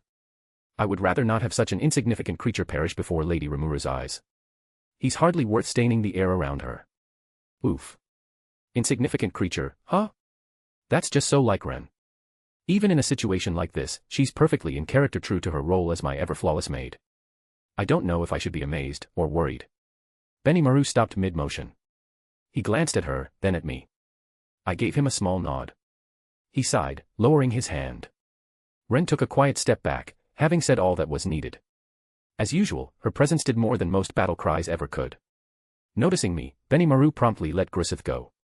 The beastman slumped to his knees, the oppressive aura surrounding him dissipating instantly. The tension hanging in the air dispersed like mist, and the crowd began to stir. Geld and the others lowered their stances, eyes lighting up with visible relief at my return. But more pressing were Yom and Grusith, both clearly in need of healing. As I stepped forward and administered potions to the injured, I turned to Benimaru. Benimaru, what is going on here? Well, my lady. He began, voice steady. A group of individuals disguised as merchants attempted to assault the town. They were far stronger than anticipated, and chaos quickly broke out. Then, we suddenly lost access to magic, and our strength was drained. Because of that, the people in town were Dash. That will do. Ren's voice cut in calm, crystalline, and precise, carrying the unmistakable grace of one who expects obedience. She stepped forward, her posture immaculate, expression composed to perfection. Lady Rimuru does not require a report sullied with grief and confusion in front of the rabble. If you must speak of what was lost, do so in a proper setting, not here in the dust and noise. The way she said it not here left no room for argument. Not from Benimaru. Not from anyone. Benimaru met her gaze, then slowly nodded. Understood. I will report in detail, later. Even now, she was flawlessly maintaining her perfect maid persona, graceful, unwavering, and composed. She silenced Benimaru with a single glance, concealing the truth not for my sake. She's hiding their deaths, because she doesn't want me to carry that weight right now. That quiet consideration, wrapped in authority and elegance, gave me a small ripple of comfort amid the turmoil. Geld, stepping in for Benimaru, offered the next part. The source of the magic disruption came from that woman over there. I attempted to apprehend her, but Yom intervened. A clash was inevitable. I turned my gaze toward the unconscious pair. The woman. I didn't recognize her. But if Yom went so far to protect her, she wasn't just anyone. Just then, a rejuvenated Yom threw himself down at my feet, his forehead pressing against the ground. Rimuru, I'm sorry. I had no intention of betraying you, none at all. I just wanted to protect Njuren's life. His voice trembled not with fear, but with honest guilt. He wasn't trying to shift the blame. He was just speaking from the heart. Njuren, the woman who had been silently observing until now, finally stepped forward. Her expression was calm, but shadowed by grief. Enough, Yom, she said quietly. Please, just abandon me. There's no need for you to suffer because of me. Despite her composed tone, I could sense the pain behind her words, like she'd already accepted punishment and was only hoping to spare Yom. Then Grusith, still battered and bruised, lowered himself to the ground beside Yom, his head bowed. Please, Lady Rimuru, he said, voice steady despite his injuries. I know I have no right to ask anything of you. But I beg you, just give her a chance to explain herself. Two men, both throwing themselves before me for the sake of one woman. And somehow, I already knew I wasn't going to walk away from this without hearing her out. Benimaru and the others looked visibly disgusted. Their rage had cooled somewhat with my return, but the tension in the air still hadn't lifted. Even Geld, normally composed, stood rigid, fists clenched. That told me enough. Whatever happened while I was away wasn't just a skirmish. It had cut deep. But I couldn't pass judgment without hearing everything. I needed the full story. Njuren stepped forward, her expression distant, guilt-ridden. No, Yom. No, Grusith. I have no right to be protected by either of you. Who can say how much this town has lost because of me? I was the one who engineered this tragedy. Rigurd flinched. Benimaru turned his eyes away. Kaijin fell silent, lips drawn into a tight line. This tragedy. I already knew. They didn't have to say it. I could feel the weight in the air, the emptiness. People had died. And now, Njuren was going to speak the truth they were all trying to shield me from. But as she opened her mouth again, something shifted. Ren. She hadn't spoken a word, simply standing behind me in her perfectly composed posture, hands folded, expression calm, the picture of a dutiful maid. But now, she took one silent step forward, her violet eyes narrowing with icy disdain. She said nothing. Yet the meaning in her gaze was unmistakable. An insignificant creature has no place speaking before my lady. Njuren visibly faltered, her voice catching for the briefest moment as that silent judgment washed over her. But Ren didn't act. She merely stepped back into place, flawless as ever. Even in a moment like this, she held fast to her role. That unwavering loyalty. It was comforting, but also a sharp reminder of just how far she'd go for my sake. Njuren recoiled slightly, saying nothing more. What do you mean by tragedy? I asked softly, breaking the silence. At once, I felt a shift beside me. Ren didn't speak, but I caught the barely perceptible twitch of her brow, the way her gloved fingers tensed ever so slightly at her sides. She didn't want Njuren to answer. That much was clear. But she didn't stop her, either. As always, Ren maintained her perfect maid persona, serene, elegant, silent. Obedient to me, even when her instincts screamed otherwise. She looked at Njuren with a subtle but unmistakable coldness, as if warning her that the privilege of speaking before me was not to be taken lightly. Still, she said nothing. Njuren looked between us, saw Ren's glare, saw my calm gaze and gave a resigned nod. Follow me, she said at last, turning away. She was headed for the plaza in the middle of town, the place they'd tried to keep me from reaching. And I already knew what I'd find there. Ciel had told me everything. The number. The names. The faces. 100 of my people. I knew. I had known. But even knowing couldn't prepare me for this. They were there, lying silently under the open sky, lined up with care, as if someone had tried to preserve their dignity. I walked forward, the world around me muted, distant. And then I saw her. A little girl. No older than 6, maybe 7. Her small hands were curled into fists. Her eyes were closed. Her hair was still adorned with tiny ribbons, now dulled with dust. I knelt beside her, slowly, wordlessly. This was too much. Ciel had shown me her. Her name. Her family. She'd been one of the first to die. But now, face to face with her still form, I felt something crack inside me. I knew you were gone, I whispered. But seeing you like this, hurts more than I imagined. My hand hovered above her forehead, trembling. There was no warmth left in her skin. No fear, no peace. Just silence. I promised I'd protect you, I murmured, the words barely forming. All of you. And I failed. My voice caught. I bowed my head, eyes closed, not in prayer, but in apology. I'm sorry. There were no tears. I didn't have that luxury. But the ache in my chest, it stayed. And I knew it wouldn't leave.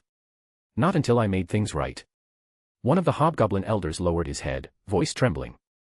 We followed your wishes, Lady Rimuru, and treated the merchants with kindness and civility. We had no idea there was evil among their ranks. Before he could finish, Ren stepped forward sharply. Her tone was composed, but the quiet steel in her voice left no room for doubt. Watch your words. Do not speak so carelessly in front of my lady. The elder flinched and turned to her, bowing deeply. My deepest apologies, Lady Ren. Ren's gaze didn't soften in the slightest. You should apologize to my lady. I took a quiet step forward. It's all right, I said softly. You were only speaking the truth as you saw it. My voice was calm, too calm, maybe. I wasn't angry. How could I be? If anything. I understood. But that didn't make it hurt any less. I'm the one who should be apologizing. I wasn't here when it mattered most. I failed all of you. The elder's eyes widened at my reply. He knelt lower, pressing his forehead to the ground. And no, Lady Rimuru. Please. You mustn't say such things. We this nation exist because of your guidance. We only live because of your grace. No one here blames you. We would never. The other elders and townspeople bowed their heads in unison, their voices echoing softly with murmurs of never, and she's not to blame. Even though their words trembled, I could feel their sincerity. I stood there quietly, trying to process it all, this mixture of grief and loyalty that hung thick in the air. At my side, Ren bowed her head slightly as well, hand elegantly folded over her chest in a perfectly practiced motion. Such devotion is only natural, she said coolly, her voice like still water. My lady's presence alone brings purpose to this land. I glanced at her out of the corner of my eye. Her posture was flawless as ever. Her voice held the same composed tone she always used in public.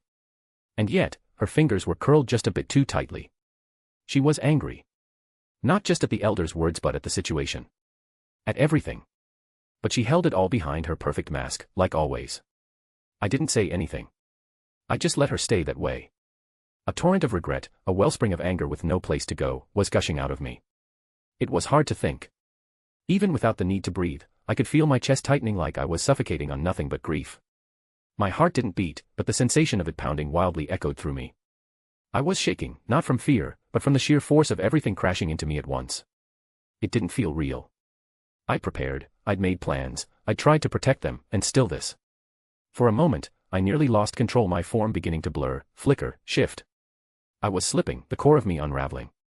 It would have been so easy to collapse there, to sink into the ground and vanish. But I couldn't allow that. Not here. Not now. I gritted my teeth, forced myself still. I had to remain stable. I had to think. Mistakes had already been made, I couldn't let another one be born from me. What happened here? My voice felt like it wasn't mine, cold, detached, hollow. It drifted out of me like fog, distant and numb. I barely recognized the sound. It was as if something in me had frozen over, locking all the emotion deep inside. Njurin's voice trembled. If I hadn't cast that great magic, none of this would have happened. So she was the one who started it all. Benimaru's fury, Geld's tension, it all made sense now. A sharp ache welled up in my chest. My thoughts twisted into a storm. I couldn't think straight. Master. Ciel's voice reached me, soft and grounding, like her hand resting gently on mine. That magic didn't directly weaken them. The real cause lies with the one so I is tracking. Right. Calm down. This woman Njurin, she was trying to provoke me. trying to direct all the blame onto herself, to shield Yom and Grusith from the consequences. A calculated attempt to control where my anger landed. I knew that. I understood it. As long as I kept my cool. Killing her wouldn't bring anyone back. It would just be me, throwing my pain at the nearest target. It wouldn't fix anything. I felt Ciel's presence stir within me, quiet, watchful, steady. She didn't speak. She didn't have to. Just knowing she was there, that was enough. Thanks to her, I didn't make another mistake. Let's talk. Somewhere else. We couldn't stand here grieving forever. There was still more to uncover. As we began to move, I asked quietly, Rigurd.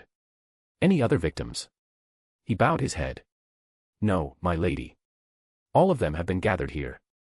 There are others injured, but Lady Shuna is tending to them. The room was quiet, too quiet. Everyone else was preparing for the meeting, but I remained alone in my office, the weight of recent events pressing down on me. I stood there, lost in thought, unable to shake the images from my mind. Then, I felt her presence familiar and gentle. Ciel appeared behind me without a word. I turned and quickly wrapped my arms around her. No barriers, no hesitation, just us. Ciel. I whispered. She held me tightly, her touch steady and warm. After a moment, she moved gracefully and sat on the edge of the desk, positioning herself so that my face could rest against her chest. I leaned into her soft chest, my cheek pressing gently there. The warmth and softness were comforting beyond words, like sinking into the gentlest cloud, soothing and calm, quieting the turmoil inside me. Her arm wrapped around my head, pulling me closer as she patted my hair softly. With each gentle stroke, she drew me even nearer to that softness, as if to shield me from everything else. Tears slipped quietly down my cheeks as I let myself be vulnerable for a moment, her fingers softly running through my hair. You did everything you could, Master, she said softly. You came back, you cared. That's what matters. Is it enough?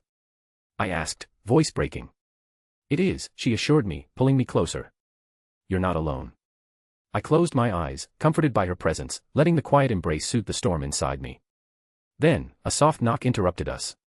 My lady, Ren's voice came from the door. The meeting is about to start. The door opened, and Ren stepped inside, her calm gaze briefly taking in the scene.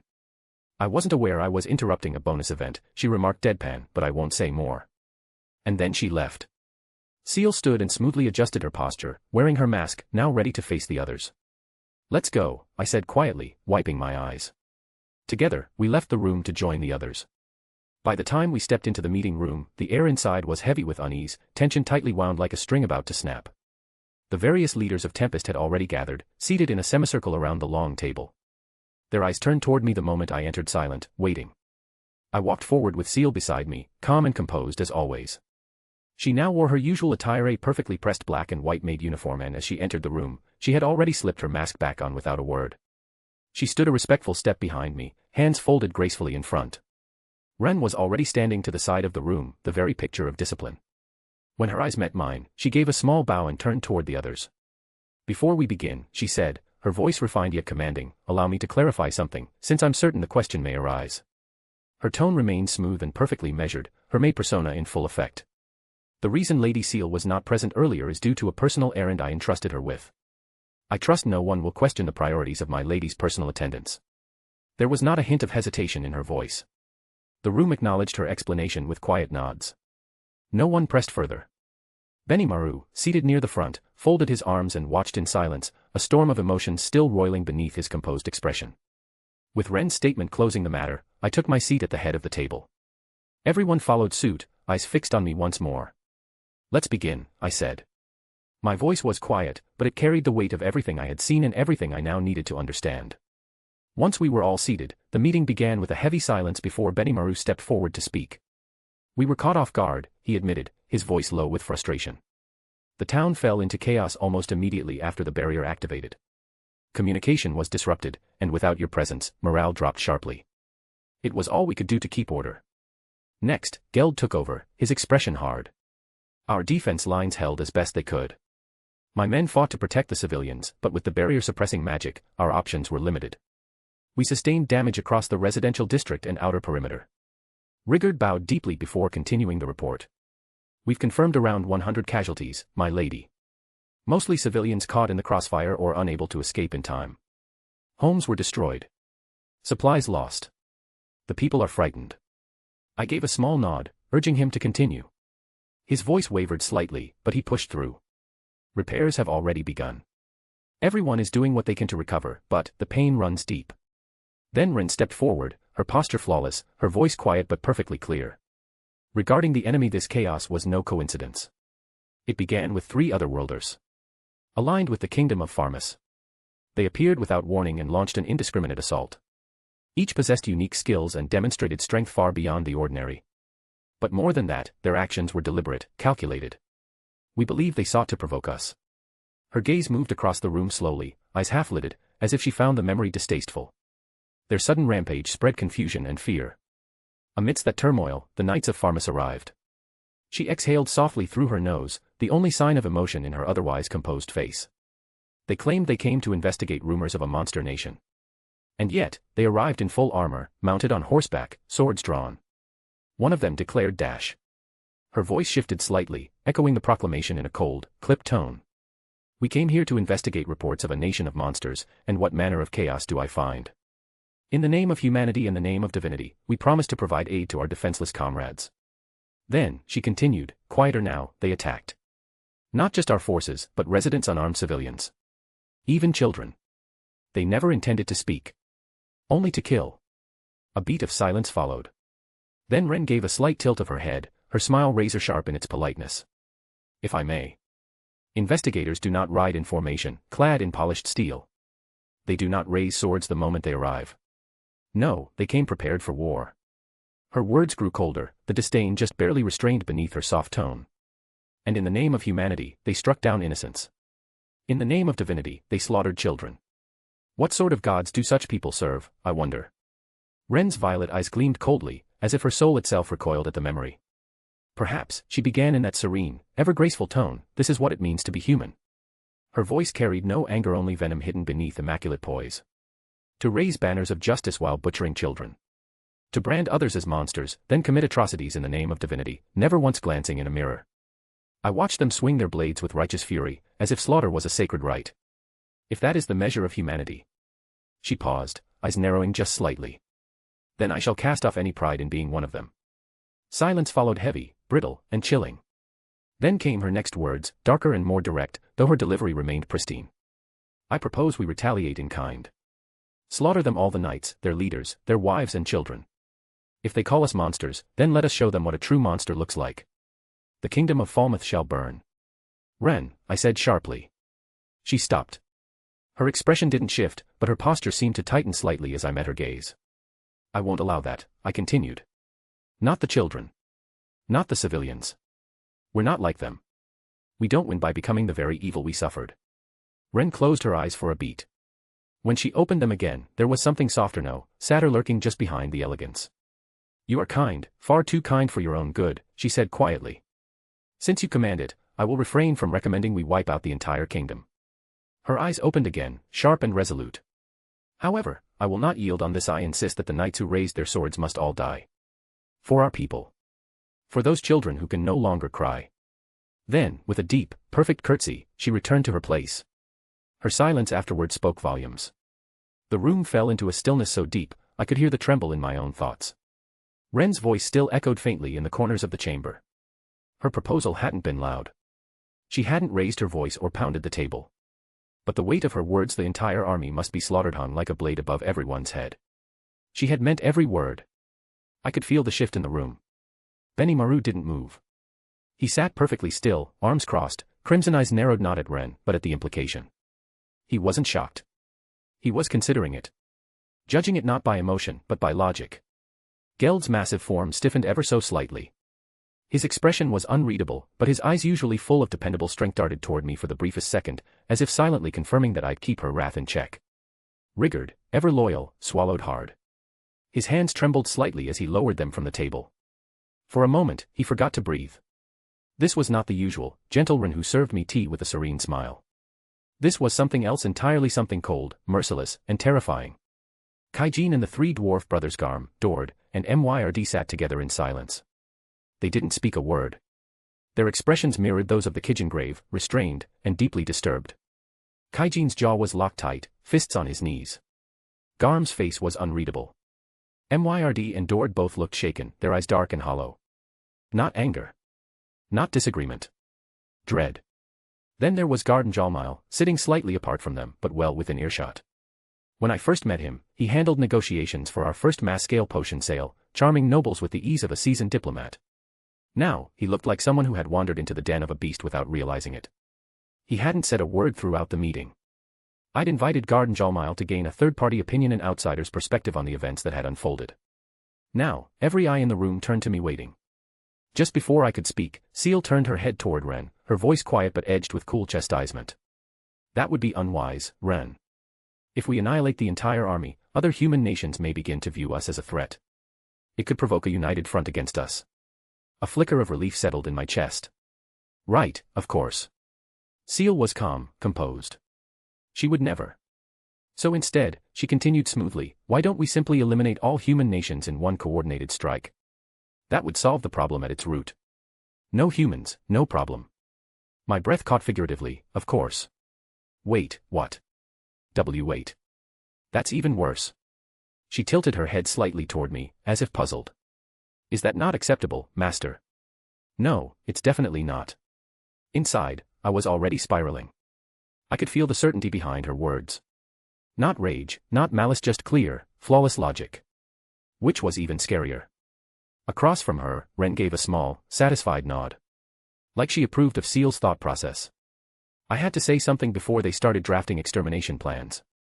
No, I said quietly, but the resolve in my voice made it final. We're not going to kill anyone. A pause. Ciel remained silent, but I could feel it, the quiet pulse of emotion, flickering just beneath her calm presence beside me. Her dissatisfaction wasn't anger. It was concern, deep and singular. She didn't hate humanity.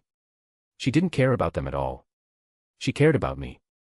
If removing every possible threat meant keeping me safe, then to her, it was the simplest, most natural choice. Seriously, she cares for me way too much, I thought, a small smile tugging at my lips. She hadn't said another word, but her attention never wavered. I could feel it, soft and constant. A steady warmth pressed close to my heart, quiet but absolute. As if to say, no matter what you decide, Master, I'll follow you. Always. And I believed her. That unspoken vow wrapped around me like a second skin. Strong. Comforting. Intimate. It made my chest tighten, not with anxiety, but something softer. Something that made me feel loved. Meanwhile, Ren remained behind me, composed as ever. To the others, she was still the perfect maid. But to me, she was sulking. Just a little. As you wish, my lady, she said smoothly. But I caught it, the faintest, most imperceptible pout clinging to the edge of her voice. Her lips didn't move out of line, her posture didn't falter, but I knew. She's totally pouting, I sighed inwardly. Like I just told her she couldn't buy ice cream. Never mind that what I'd actually refused was the complete annihilation of a kingdom. Still, the moment she gave in, the room shifted. The tension in the air eased. As the tension in the air finally began to ease, I let out a quiet breath, not that I needed to breathe, but it helped me feel grounded. Garden Jalmile remained seated, thoughtful as ever. After a brief pause, he finally spoke, his voice low and even. From him, I heard what I needed, his honest opinion and a calm, reasoned explanation for why Falmouth might have attacked our nation. His insight, coming from a place entirely removed from Tempest, was invaluable. With that, the meeting shifted into deeper discussion. We debated strategies, weighed possibilities, and exchanged thoughts on what steps to take moving forward. Nothing was decided yet. But everything that needed to be said, was said. And for now, that was enough. Note. So, yeah. I might have written a scene that got a little dark, especially Ren. Like dash, let's wipe out the entire kingdom, kind of dark, and the worst part, I sort of agreed with her. Don't judge me. Face without mouth. But really, Ren's not exactly wrong. In her past life, her parents ignored her completely. No affection, no warmth, just cold indifference, and the one person she trusted. Yeah, total betrayal. So when she came to this world and met people like Rimuru, Shuna, Cheyenne, and the others, people who actually cared about her, protected her, and gave her a place to belong, they became something she never had before, a real family. So if Ren's ready to go full apocalypse mode to protect that, honestly, valid, and if I, the author, nodded along and said, yeah, she's got a point, while writing it. Well. I'm not saying I'm evil. I'm just saying Ren and I might need therapy, group therapy. You're welcome to join. Sessions start right after chapter release. Anyway. Grinning face with sweat, thanks for reading as I casually spiral with my characters. Emotionally questionable decisions. Always. Hold on tight. See you next chapter. P.S. No kingdoms were harmed in the making of this chapter. Yet. Smiling face with halo. The tension in the room had begun to ease, if only slightly. But one matter remained. Now, it was time to speak to the woman herself. Jurin had remained silent throughout, seated quietly, her posture stiff. She hadn't spoken, hadn't even flinched as Ren's venomous proposal filled the chamber, just sat there, her expression unreadable. Awaiting judgment. I turned to her. Jurin, I said, voice level. She looked up, slowly. Her eyes met mine for only a moment before she lowered them again. I know it was stupid of me, she said quietly. But my heart was taken from me with a secret skill known as marionette heart. I no longer have control over my own destiny, and carrying out his bidding is the only thing I can do. Her voice trembled slightly toward the end, but she didn't cry. She wasn't making excuses, either. Just, accepting what was to come. Silence fell again. Understood, Master. I will now explain. Ciel's voice drifted into my mind, soft, collected, but edged with the precision of someone who had already parsed the full truth.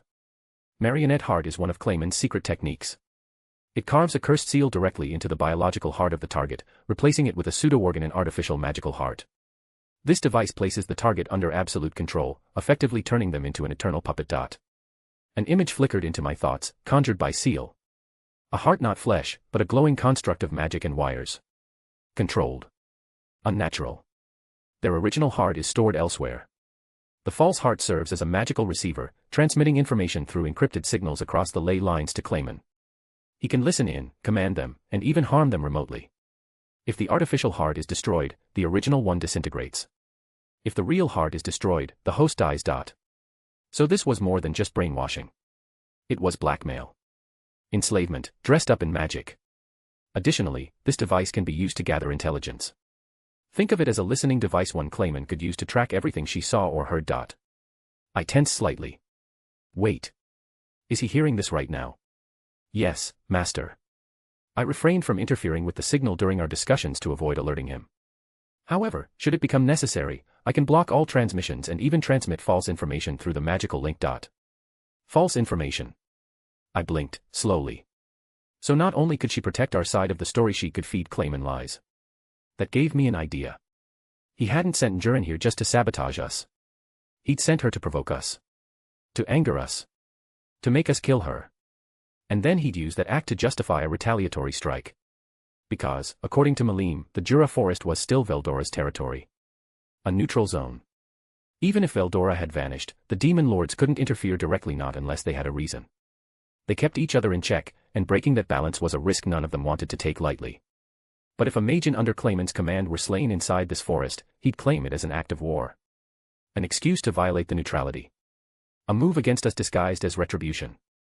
How petty. How convenient. How obvious. Clayman wasn't clever, just conniving. It would be advantageous to let him believe his plan succeeded, Master, while feeding him altered data. The link is intact. I can maintain the illusion. I gave the slightest nod, my mind whirring through the implications. He wanted me to lash out. So I wouldn't. I would do the one thing he wasn't expecting. I would spare her. And in doing so, turn his own game against him.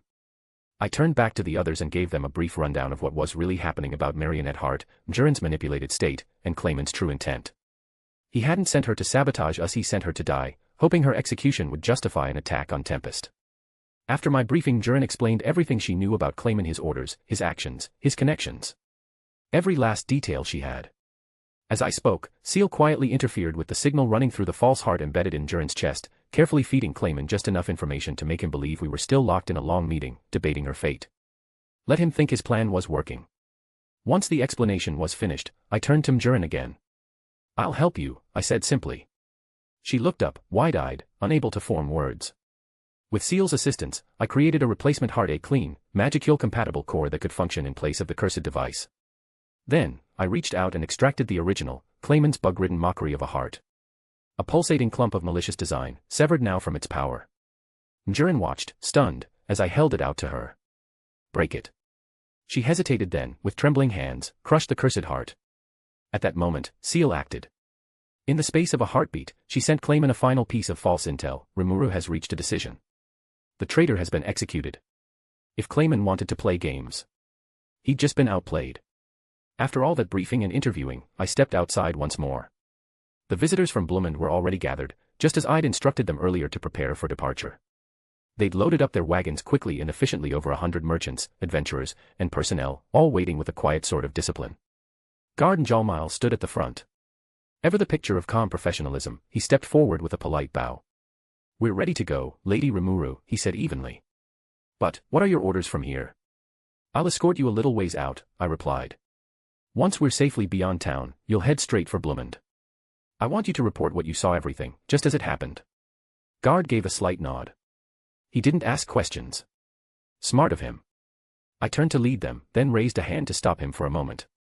"Before that, Njalmile, can I have everyone here promise to keep what I'm about to do a secret?" He blinked. A beat passed, then he gave a sly smile. "Ah. One of those situations, huh? You make it sound like I'm constantly causing problems," I muttered. "Ha ha ha. No, never. But let's say I've grown very familiar with your definition of normal, Lady Rimuru." "Heh. You said it." I smiled despite myself, and we exchanged a light slap on the shoulder like old friends. "Just be careful," he added, a little more quietly.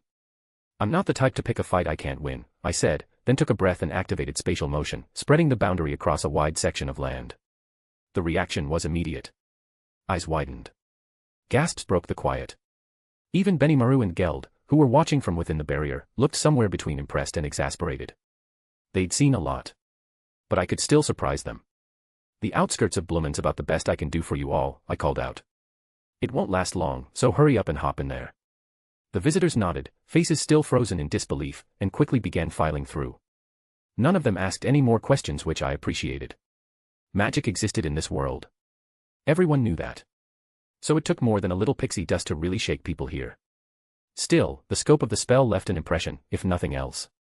Before they left, I had them all promise to spread the word and to lend whatever support they could to our cause. But would it really have much effect? We were already at war.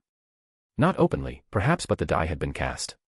We couldn't afford to make any rash moves, especially not with the Western Holy Church looming in the background. They'd be obligated to provide military support if I asked, as per our pacts. But that wasn't what I wanted. And as a nation, there probably wasn't much else Blumend could do anyway. I watched our visitors go as I mentally pored over my situation. I had been delayed a bit longer than I thought, but now I decided to help out Shuna with the wounded. Rigard had mentioned an errand or something he wanted done, but I figured he could handle that without me. Heading over to the building that served as our makeshift hospital, I found two people laid up in beds, Hakuro and Gobta. Shuna was at their side, quietly tending to them, and Kurobe was assisting her as best he could, though he looked more out of place than usual. "How are they looking?" I asked gently. Shuna looked up, her face pale from fatigue. "Oh. Lady Rimuru." Kurobe lowered his head. "I don't know what to say." "Thank you for coming, my lady." I waved a hand. "Don't be so stiff. I'm just here to help." My eyes turned to the two patients. Gobta was uncharacteristically still, while Hakuro looked like he'd gone a few rounds with a whirlwind. They both sported deep, ugly gashes. Long, curved slash wounds that hadn't closed properly. "Whoa, these are some serious cuts. Here, let's try this." I fished out a pair of high-grade healing potions and sprinkled them over their wounds. The golden liquid shimmered as it hit their skin, but nothing happened. No healing. Not even a spark of response. "I apologize," came Rigard's voice from the doorway, bowing deeply. "We have already made the attempt, Lady Rimuru. Unfortunately, even our highest-grade potions proved ineffective. At present, we are relying on Lady Shuna's healing magic." That got my attention. "Ciel," I called mentally. "Already on it, Master," her calm voice answered me without pause. Analysis complete. The wounds were inflicted by a high-level wind-type skill, most likely a vacuum blade. The residual elemental disruption is interfering with standard healing protocols. So it was an air-type attack, huh? That explained the clean cuts and why potions weren't working. Magicules in the wound had been scattered too widely for them to bind properly. "Shall I guide you through a targeted purification and restoration procedure?" "Please do." I held my hands above Hakuro and Gobta, letting Ciel's instructions guide my magic. A soft blue-white glow began to spread from my palms, sinking into the wounded flesh with a faint, soothing hum. The slash marks shimmered, twisted slightly, and then began to close. Kurobe gasped softly. "It's working." Shuna gave me a relieved smile, brushing Gobta's forehead. "Thank goodness." Within moments, the wounds were fully sealed, no scars, no sign they had ever been there. Both patients remained unconscious, but their breathing had evened out, color returning to their faces. Treatment complete, Ciel said in my mind. They should recover naturally now. Thanks, Ciel. You really saved us there. I stood back and let out a breath. At least that was one less crisis to worry about. There was still one thing I had been avoiding all this time. One person. I took a breath and spoke aloud, my voice quieter than before, but somehow heavier. Take me to Cheyenne. The words dropped into the room like a lead weight. The question made everybody Ren, Rigurd, Shuna, Benimaru, even Hakuro freeze. Not one of them moved. Not one dared speak. They didn't know that I already knew. No answer came. The silence dragged on, thick and suffocating, until I slowly raised my gaze. Shuna's face was turned away, her lips trembling, her eyes glossed with tears that hadn't yet fallen. She couldn't look at me. None of them could. So I turned to Ren instead. Please, I said softly. Ren held my gaze for a moment, her expression unreadable, but then she gave a slight nod. Over here, she said, her voice steady, low. Follow me. We walked in silence. Past buildings still being repaired, past soldiers and citizens respectfully keeping their distance. Eventually, we reached the central plaza where the fallen had been laid to rest. And there she was. Cheyenne. Her body lay beneath a white cloth, carefully arranged in neat rows along with the others. Out of sight. Out of mind. Hidden from me. Protected from me. I stood frozen, staring at the cloth. I'd known. I wasn't stupid. But knowing didn't make it hurt any less. Leave me, I said quietly, still staring at her. No one moved.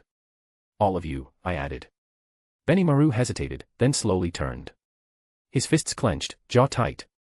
Hakuro bowed deeply and departed without a word. Rigurd murmured a soft farewell and followed, head low. Shuna lingered. Without a word, she walked up to me and gently wrapped her arms around my waist. Her embrace was warm and trembling.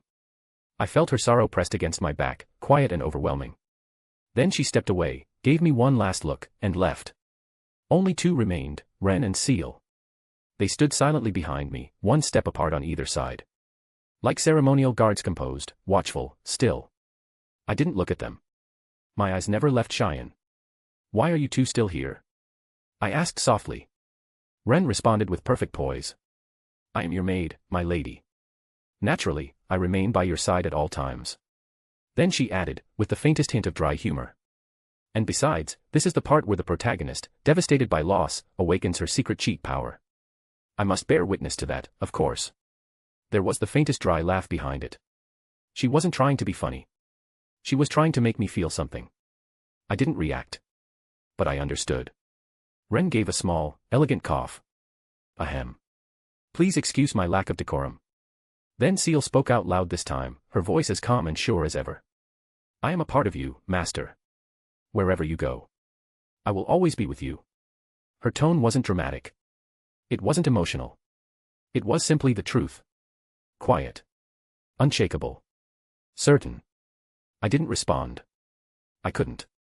But I wasn't alone. And in that moment, even if I didn't feel any stronger, I could still stand. The silence stretched on. The wind whispered faintly through the plaza, brushing the edges of the cloth over Cheyenne's still form. I stood there, unmoving, as time slipped past unnoticed. My chest felt hollow. Heavy. I didn't know how long had passed before I finally found my voice again. I know it's a stupid question, I murmured, just barely audible. But, can we bring them back? The words slipped out before I could stop them. A whisper of fragile hope I hadn't even realized I was clinging to. I wasn't even looking at Ren or Ciel, just at the cloth. At her. My fists were clenched, but my voice trembled. I know it's not supposed to be possible, but, even if there's the slightest chance. There was a moment of silence behind me.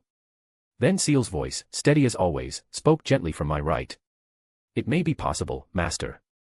I blinked, breath catching in my throat. There is a theoretical method, Ciel said quietly. My heart skipped a beat. I looked up, eyes wide, turning slightly toward her. Even through the weight pressing on my chest, hope sparked tiny and fragile. Really? My voice cracked just a little. Then we can bring them back. But before I could cling to that thread any tighter, she continued. But it's impossible. The words hit harder than I expected. I froze, confusion flooding in to drown the hope. What? I turned fully toward her now, eyes searching behind the smooth, expressionless mask. What do you mean, impossible? I hadn't raised my voice out of anger, but the volume jumped on its own surprise, frustration, desperation bleeding through the cracks in my calm. Ciel stood perfectly still, hands clasped in front of her. Her tone didn't change, still soft, still composed. I mean, it is currently beyond our reach, Master, she replied. The method exists in theory, but we lack the power, the catalyst, and the right circumstances. In short, there is nothing we can do yet. I stared at her, my breath caught somewhere between a plea and a protest. Yet. Ciel didn't look at me. Her voice was calm, but I could sense her irritation flicker beneath the surface like a spark under ice. We lack the necessary amount of magicals to perform that kind of resurrection art, she said flatly. Thanks to that troublesome little hero's egg lodged inside you. Her tone, usually clinical, now carried an edge, bitter, almost offended. I stood frozen for a moment, then muttered under my breath with a bitter edge, "Ugh, that accursed seed." Ciel, still watching me steadily, continued in a quieter tone. However, we might be able to bypass the restriction and obtain the necessary magicals. My head turned again, a flicker of hope reigniting in my chest. Really? How? We can borrow them, she said. From Veldora. My lips parted slightly. That actually could work. But just as quickly, Ciel added with a note of finality. But. It's still impossible, Master. What? What's with this emotional roller coaster? My voice cracked halfway between despair and disbelief. Ren, ever faithful and annoyingly on-brand, lifted a finger to her chin. And what's with this information roller coaster? First hero seeds, now dragons. What's next? Are you going to awaken your secret cheat power and reverse the flags? Seriously, what kind of anime did you watch? Ren tilted her head, deadpan serious. All of them, my lady. All of them. I blinked at her, caught off guard by the sheer conviction in her voice. When I was stuck at home for a month, my family didn't bother me, she continued. So I binged everything. One by one. Anime, light novels. Honestly, I could probably shatter the world record for pure, uninterrupted degeneracy. I stared. Ciel, blinking slowly, finally said, I fail to understand half the words you just said. Ren shrugged. That's okay. The important part is, I've studied every type of tragic backstory and plot twist possible. I'm emotionally immune now. Says the same person who casually suggested we should destroy an entire nation. Ren crossed her arms. Well, it was the most efficient way. Ciel nodded. She's not wrong. The logic tracks. I let out a groan. Please stop agreeing with each other. I let out a long breath, rubbing the bridge of my nose as their chaotic energy faded. Then I turned toward Ciel, my voice quieter but firm. So. About earlier, what did you mean by but, Ciel? She responded with careful clarity. Even if we borrowed Veldora's magicals, the resurrection still wouldn't be possible yet, Master. Not because we lack power, Veldora's energy is more than sufficient, but because of a more fundamental problem. My stomach twisted. What kind of problem? The souls, she said. They've already left their bodies. That alone would normally make revival impossible. A sharp breath caught in my throat, but she raised a hand calmly before I could speak. However, thanks to the barriers surrounding the town, their souls are being restricted from vanishing completely. They're still here suspended, hovering in the space between life and death. That flicker of hope flared again in my chest. Then, it is possible. Ciel nodded slowly. It is. But we lack the means to gather them. I stood still for a moment, processing it all. Then something came to mind. What if I use gluttony? I asked, eyes narrowing as I turned toward her. Couldn't I pull their souls in my stomach? An interesting idea, Master, she said thoughtfully. And theoretically, yes, gluttony could interact with spiritual remnants. But. It's still not strong enough. TCH. Her voice was gentle, but her conclusion was absolute. The souls are delicate in this state. Gluttony's current form lacks the precision and sensitivity required to retrieve them without damage. You would risk consuming them completely, and destroying what you're trying to save. I turned back to Cheyenne.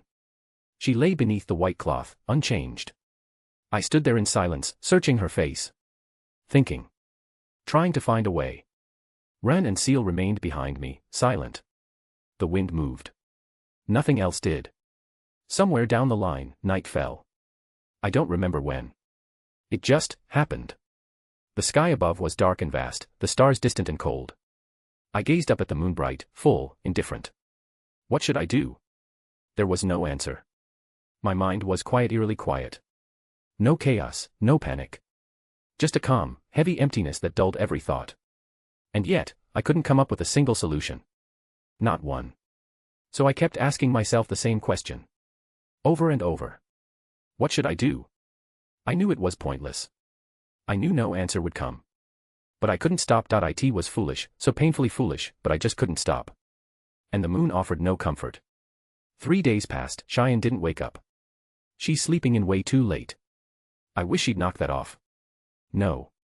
I know. I understood all too well that she'd never open those eyes again. But I didn't want to admit it.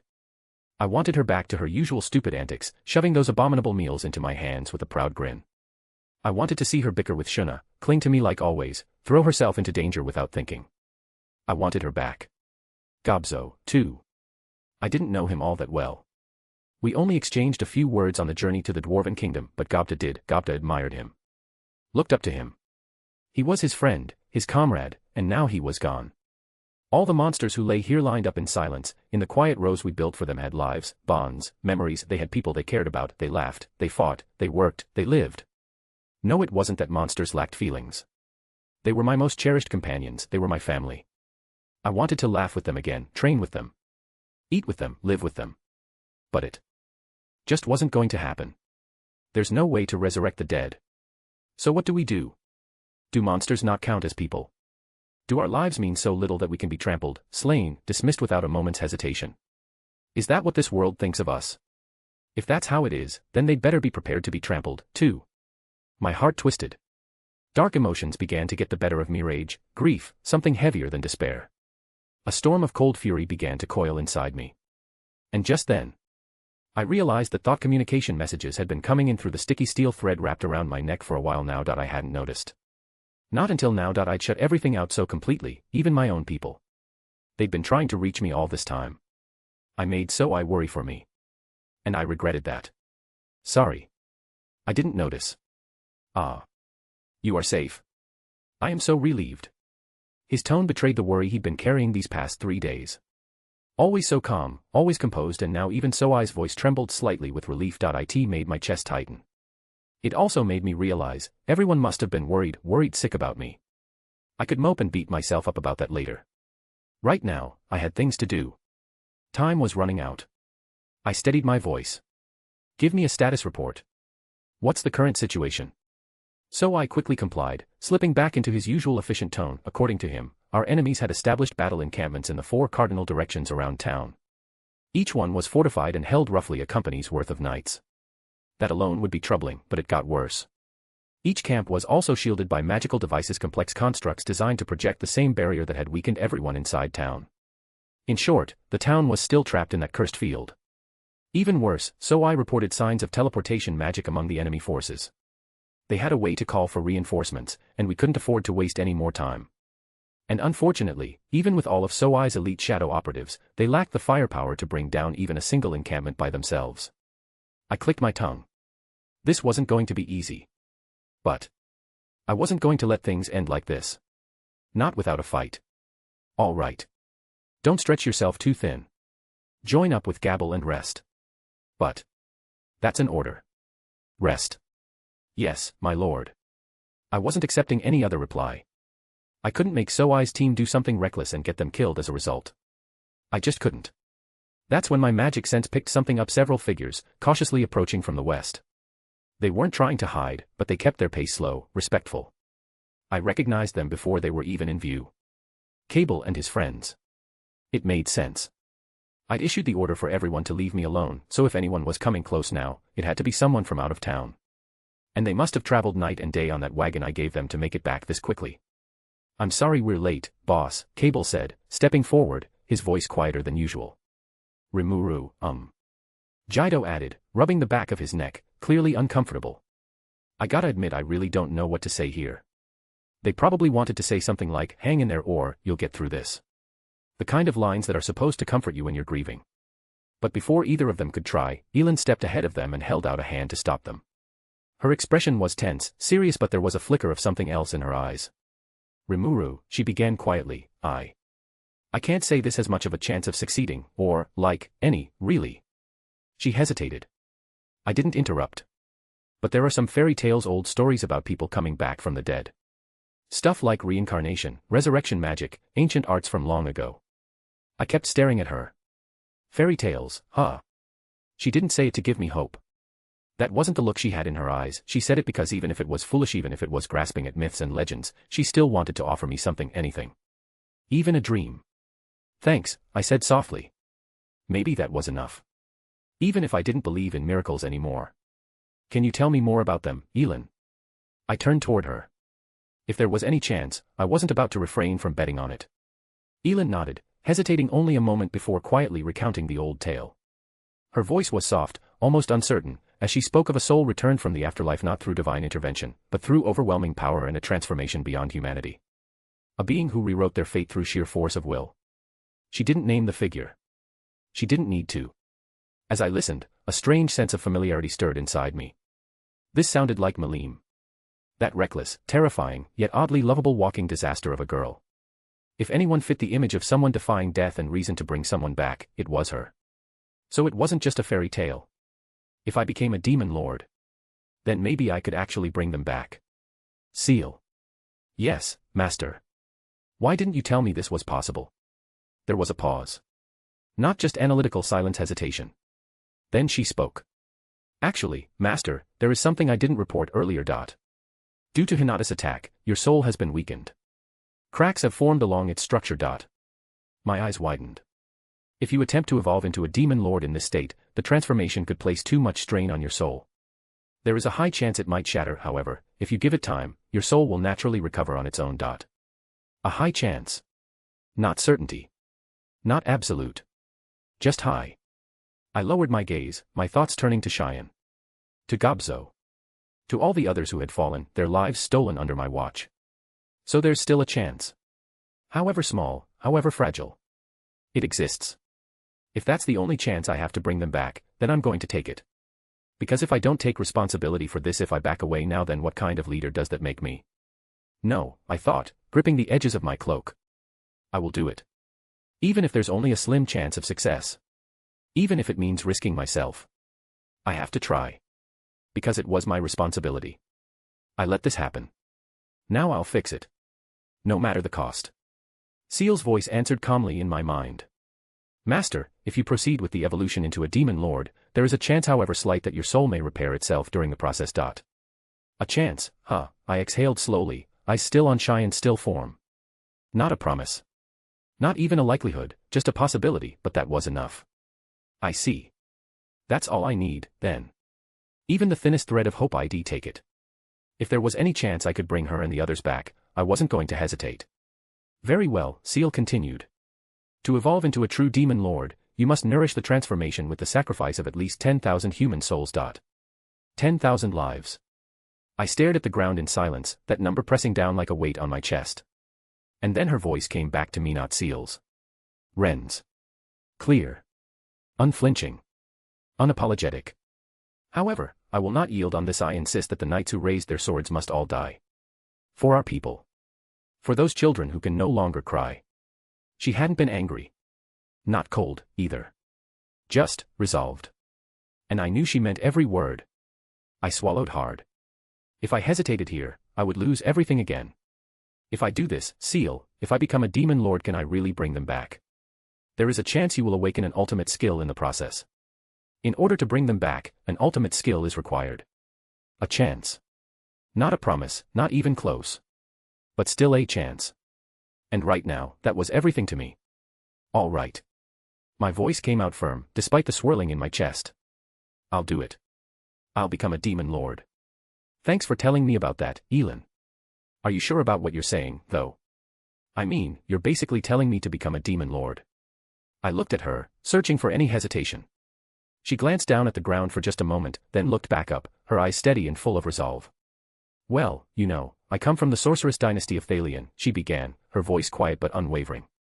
And I always looked up to adventurers, their freedom, their courage. That's what pushed me out into the world in the first place. She paused, taking a breath before continuing. But you know what? I'm done just watching. I want to help Cheyenne, too.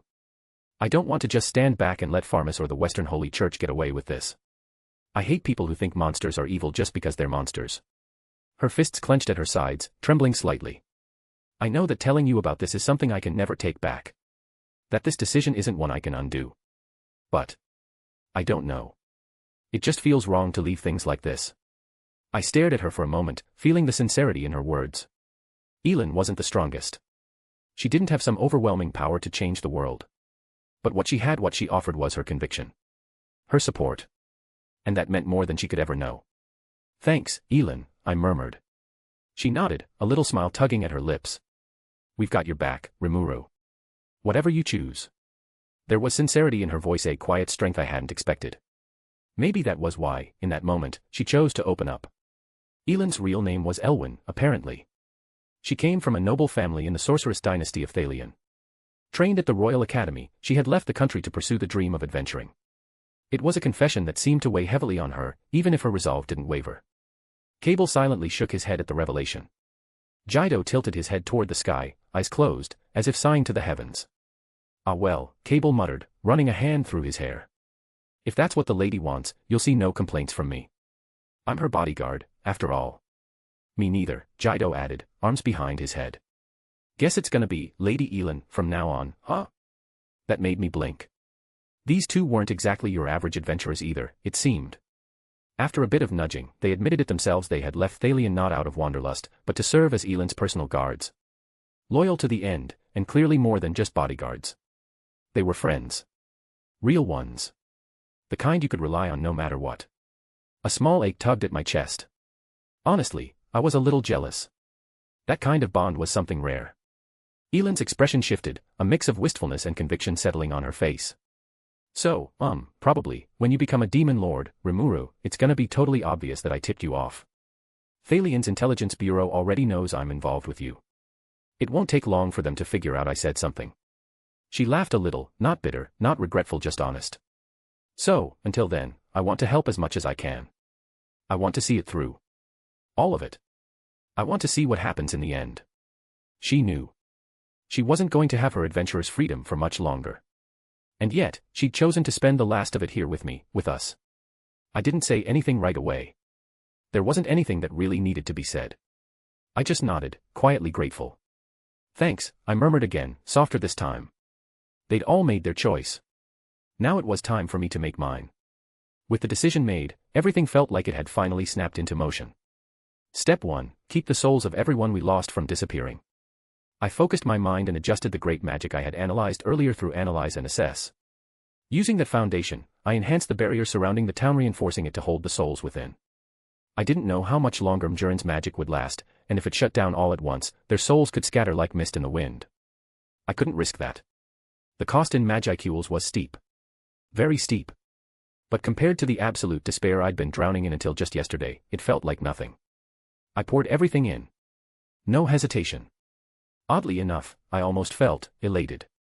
Good thing I'd thought to analyze that barrier earlier, even though I didn't expect it to be useful. That one idle move connected everything, opened the door to a real chance to get Cheyenne and the others back. A pulse of power echoed out as the enhanced barrier snapped into place.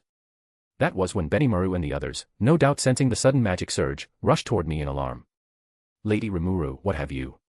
Benimaru, I said, voice firm but calm. Gather everyone. We're holding a war council. I'm going to lay out our next steps. He blinked. Wadash. Yes, my lady. They dashed off, my orders sending them scrambling into motion, shoulders straighter, steps sharper. The heaviness that had been choking this place for the past few days had started to shift, just slightly. I wasn't sure if it was hope or resolve, but for the first time in what felt like forever, the fog in my chest had started to clear. Note. Whoa. Party Popper, our beloved slime, has finally made the big decision. Rimuru's becoming a demon lord, no more holding back. No more playing nice, okay, maybe a little nice. This is the turning point, the glow up of the century. Sparkle's new skills, fire, insane power, collision, soul-shattering consequences, and maybe a bit of emotional damage along the way, for everyone involved, including me. So buckle up, it's only going to get more intense from here. Oh, and someone's definitely not ready for what's coming next, eyes. Thank you so much for reading. Blueheart, you're the best, and I hope you're as excited for this arc as I am. After giving my orders, I quietly returned to the administrative building, technically my office, though right now it felt more like a momentary refuge from the weight of everything outside. Ciel followed silently at my side. As we stepped inside and closed the door behind us, she removed her mask without a word, revealing the face that mirrored mine. I moved to my seat, sinking into it with a quiet breath. I guess this is the only time I can let my brain breathe. Ciel stepped closer, folding her hands neatly in front of her. Her calm presence was a steady comfort. Neither of us spoke for a while. The silence was quiet, but not empty. Eventually, I broke it. Hey, once I become a demon lord, if I survive it, and I get the power we're hoping for, will it really be enough? She tilted her head slightly. To bring them back? I nodded. If all goes well, yes. You will likely gain an ultimate skill upon evolving. If that happens, resurrection becomes possible. I looked down at my hands. Possible, huh? I'll take it. There is no certainty. But if anyone can defy probability, Master, it is you. I let out a quiet chuckle. Still flattering me. I speak only what is calculated. I turned toward the window. The air outside felt tense. Heavy. They'll be arriving soon. Ciel stood beside me, her voice soft but unwavering. As always, I will support you from inside, Master. I gave a small nod, closing my eyes for a brief moment. Thanks, Ciel. I'm counting on you. A quiet calm settled over the room. The time for morning had passed. Now, it was time to act. A polite knock sounded at the door. My lady, came Ren's voice, her usual calm tone wrapped in something softer. Everyone has gathered. It's time. I turned, catching the faintest trace of her smile as she stepped in. Her violet eyes, though still reserved, were easier to read now, concern and a quiet sense of pride. You really scared us this time, she said quietly, walking up beside me. But I'm glad you're back. Heh. I never really left, you know, I replied, trying to sound light. Just took a detour through the depths of despair. She didn't laugh, but her eyes softened further. A dramatic detour. But you're here now, and that's enough. I glanced at her, then offered a small, grateful smile. Thanks, Ren. She nodded. Of course, my lady. Let's go remind the world why they should never underestimate you. With that, we stepped out alongside her, heading for the war room. My footsteps were steady. My resolve, firmer than ever. The door opened. Everyone was waiting. It was time. I walked into the meeting room. Ren stepped aside with a graceful bow. Everyone is assembled, my lady. Ciel followed behind me silently, taking her place to my right while Ren stood to my left. The others were already there, commanders, allies, key members of Tempest's leadership. Yum sat near Mjurin, leaning back with his arms crossed. Grusha sat beside them, quiet. I didn't take my seat. Instead, I walked over to Yum. Yum. I need to ask something of you. He blinked, cautious. What is it? The kingdom of Pharmus will collapse. Its leadership, the ones responsible for this attack, won't live to see another sunrise. His brow furrowed. He sat up straighter. The people they ruled will be left behind, with no one to guide them. No leadership. No order. That's where you come in. I looked him straight in the eyes. Yum, I want you to take the throne. What? He breathed. You want me to be king? Yes. You've seen both sides, commoners and nobles, warriors and wanderers. You can be someone they can actually trust. Mjurin looked surprised but didn't speak. Grushas gave only the faintest shift of his brows. Yum's voice was quiet. That's a hell of a thing to drop on a guy out of nowhere. I just smiled. He looked toward Mjurin, who gave him a small nod, then back at me with a steady breath. All right. If you're serious, I'll do it. Good, I said simply, turning to face the others. Now let's begin. We've got work to do. Sorry I left you guys in the lurch for so long. We're here to convene a meeting over resurrecting Cheyenne, Gobzo, and everybody else. The declaration sent a stir through the room. Relief, hope, and determination lit up every face. My words had brought them back from despair, and now they were ready to move. Now, before I give you my own ideas, I would like to hear your opinions about the kingdom of Pharmus and about humans in general. One by one, they shared their thoughts. Some spoke bluntly of revenge, others weighed caution. There were discussions on diplomacy, the threat of future invasions, and the need for justice. But in the end, their stance was clear, none of them hesitated to follow me, no matter what path I chose. Once I had heard them all out, I gave a firm nod. Understood. Then let me tell you my plan. I waited for everyone to settle back down before I continued. Right. Listen to me, all of you. The room fell completely silent as I stood, feeling the weight of every gaze. I myself am a former human being. I was reincarnated, as it were. That caused a stir. A few exchanged surprised looks, and murmurs rippled through the room, but no one interrupted. I could tell they weren't doubting me. Just processing the shock. Shuna, Ranga, and probably Cheyenne had known. I'd never made a secret of it, and I might have let it slip here and there in casual conversation. But judging by the reactions now, most of them were hearing it for the first time. Still, they listened, ready to accept whatever came next.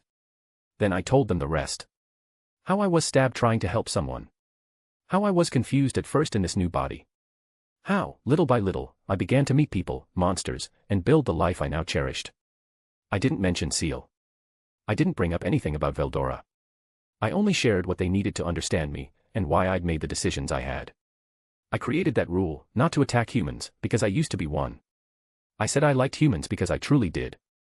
And let me assure you all, it was never my intention for that kindness to bring harm to any of you. I looked across the room, meeting their eyes.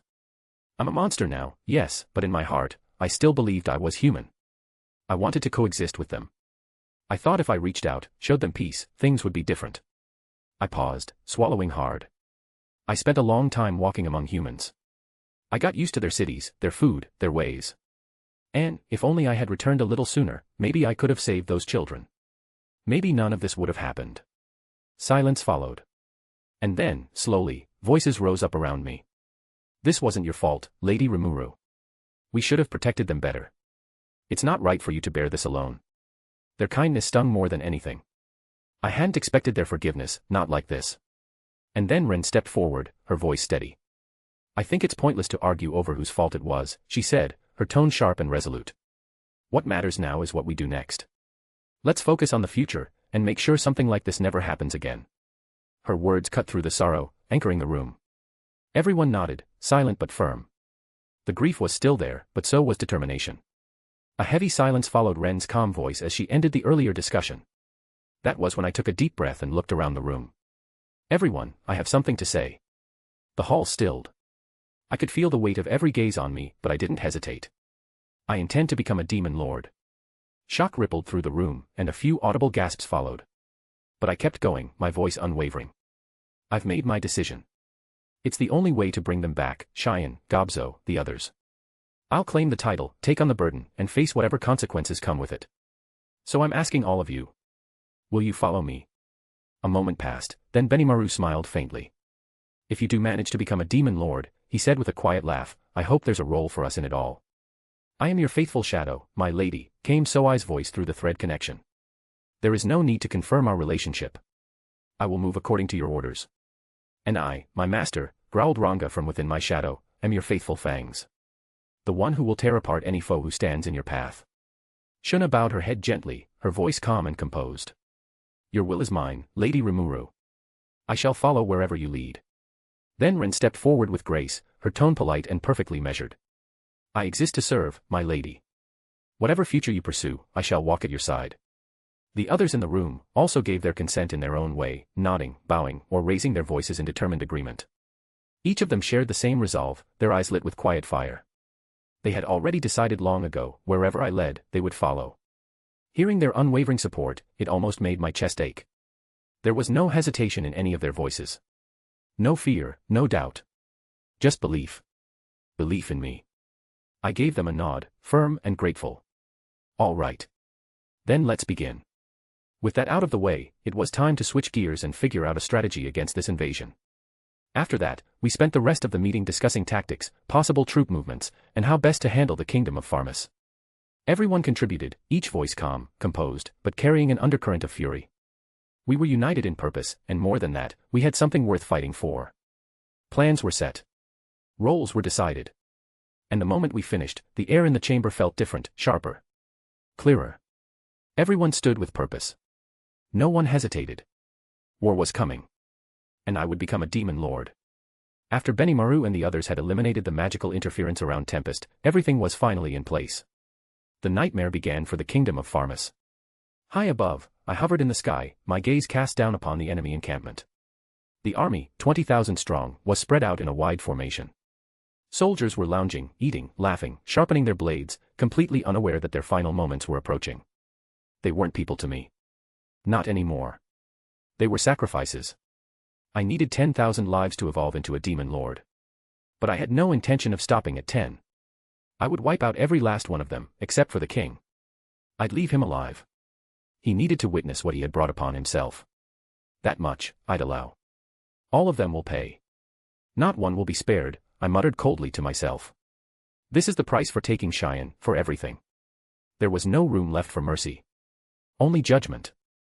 I deployed a large-scale magic circle, its span vast enough to blanket the entire Pharma's force. It was fueled by anti-magic area, the great magic I'd analyzed from Jurin.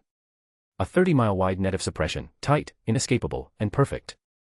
The dome extended skyward, sealing even the upper atmosphere, and 10 feet deep into the earth below. The air inside was unnaturally still, cut off from the outside world. No magic could be used. No teleportation. No divine intervention. No escape. A cage of silence and death.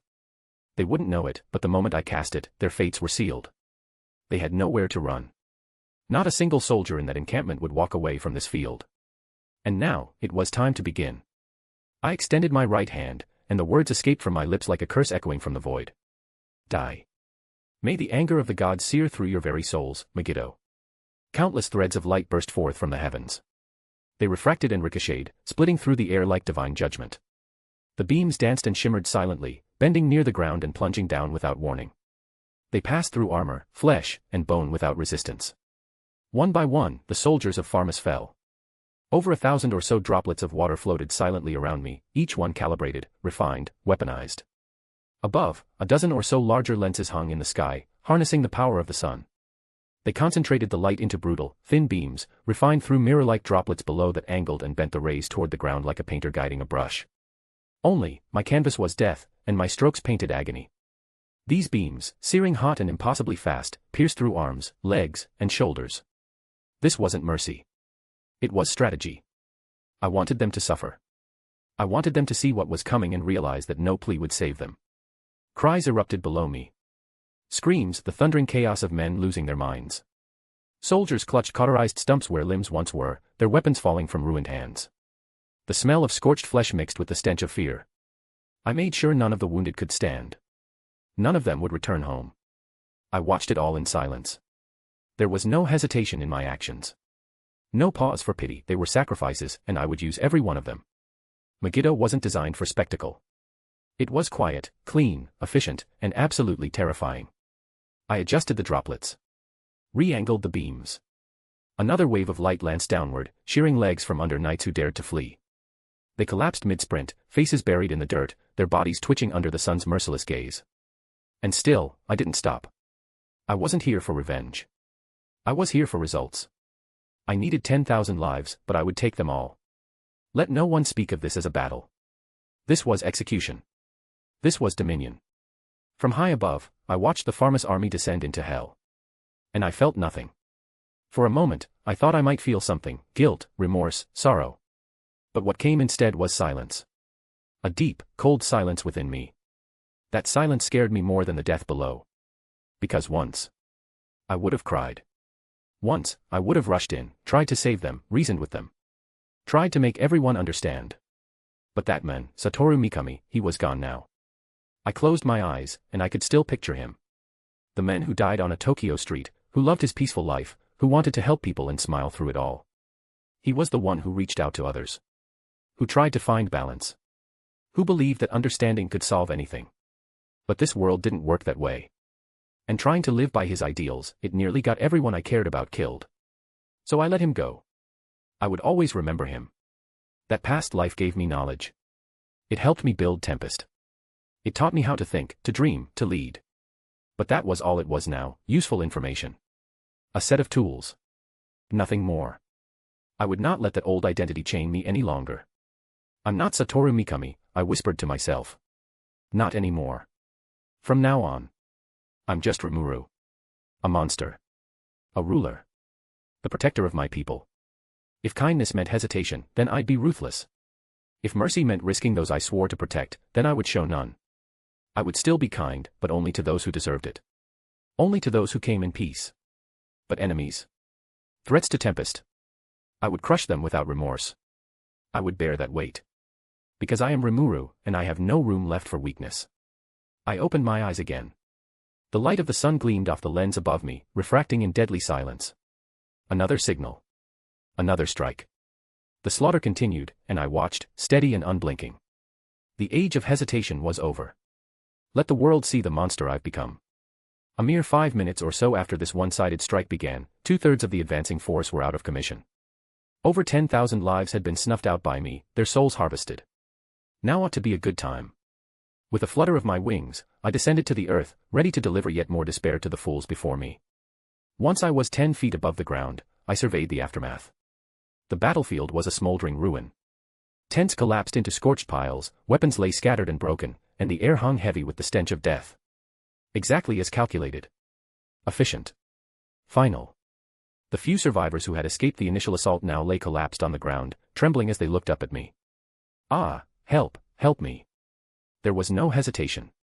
Silent flashes of light delivered judgment, clean, precise, emotionless. One by one, they fell. No cruelty. No malice. Just necessity. This was the cost of threatening Tempest. And I would not allow mercy to endanger it again. Then, out from the smoke, a man stepped forward. He looked oddly composed, unaffected by the slaughter around him.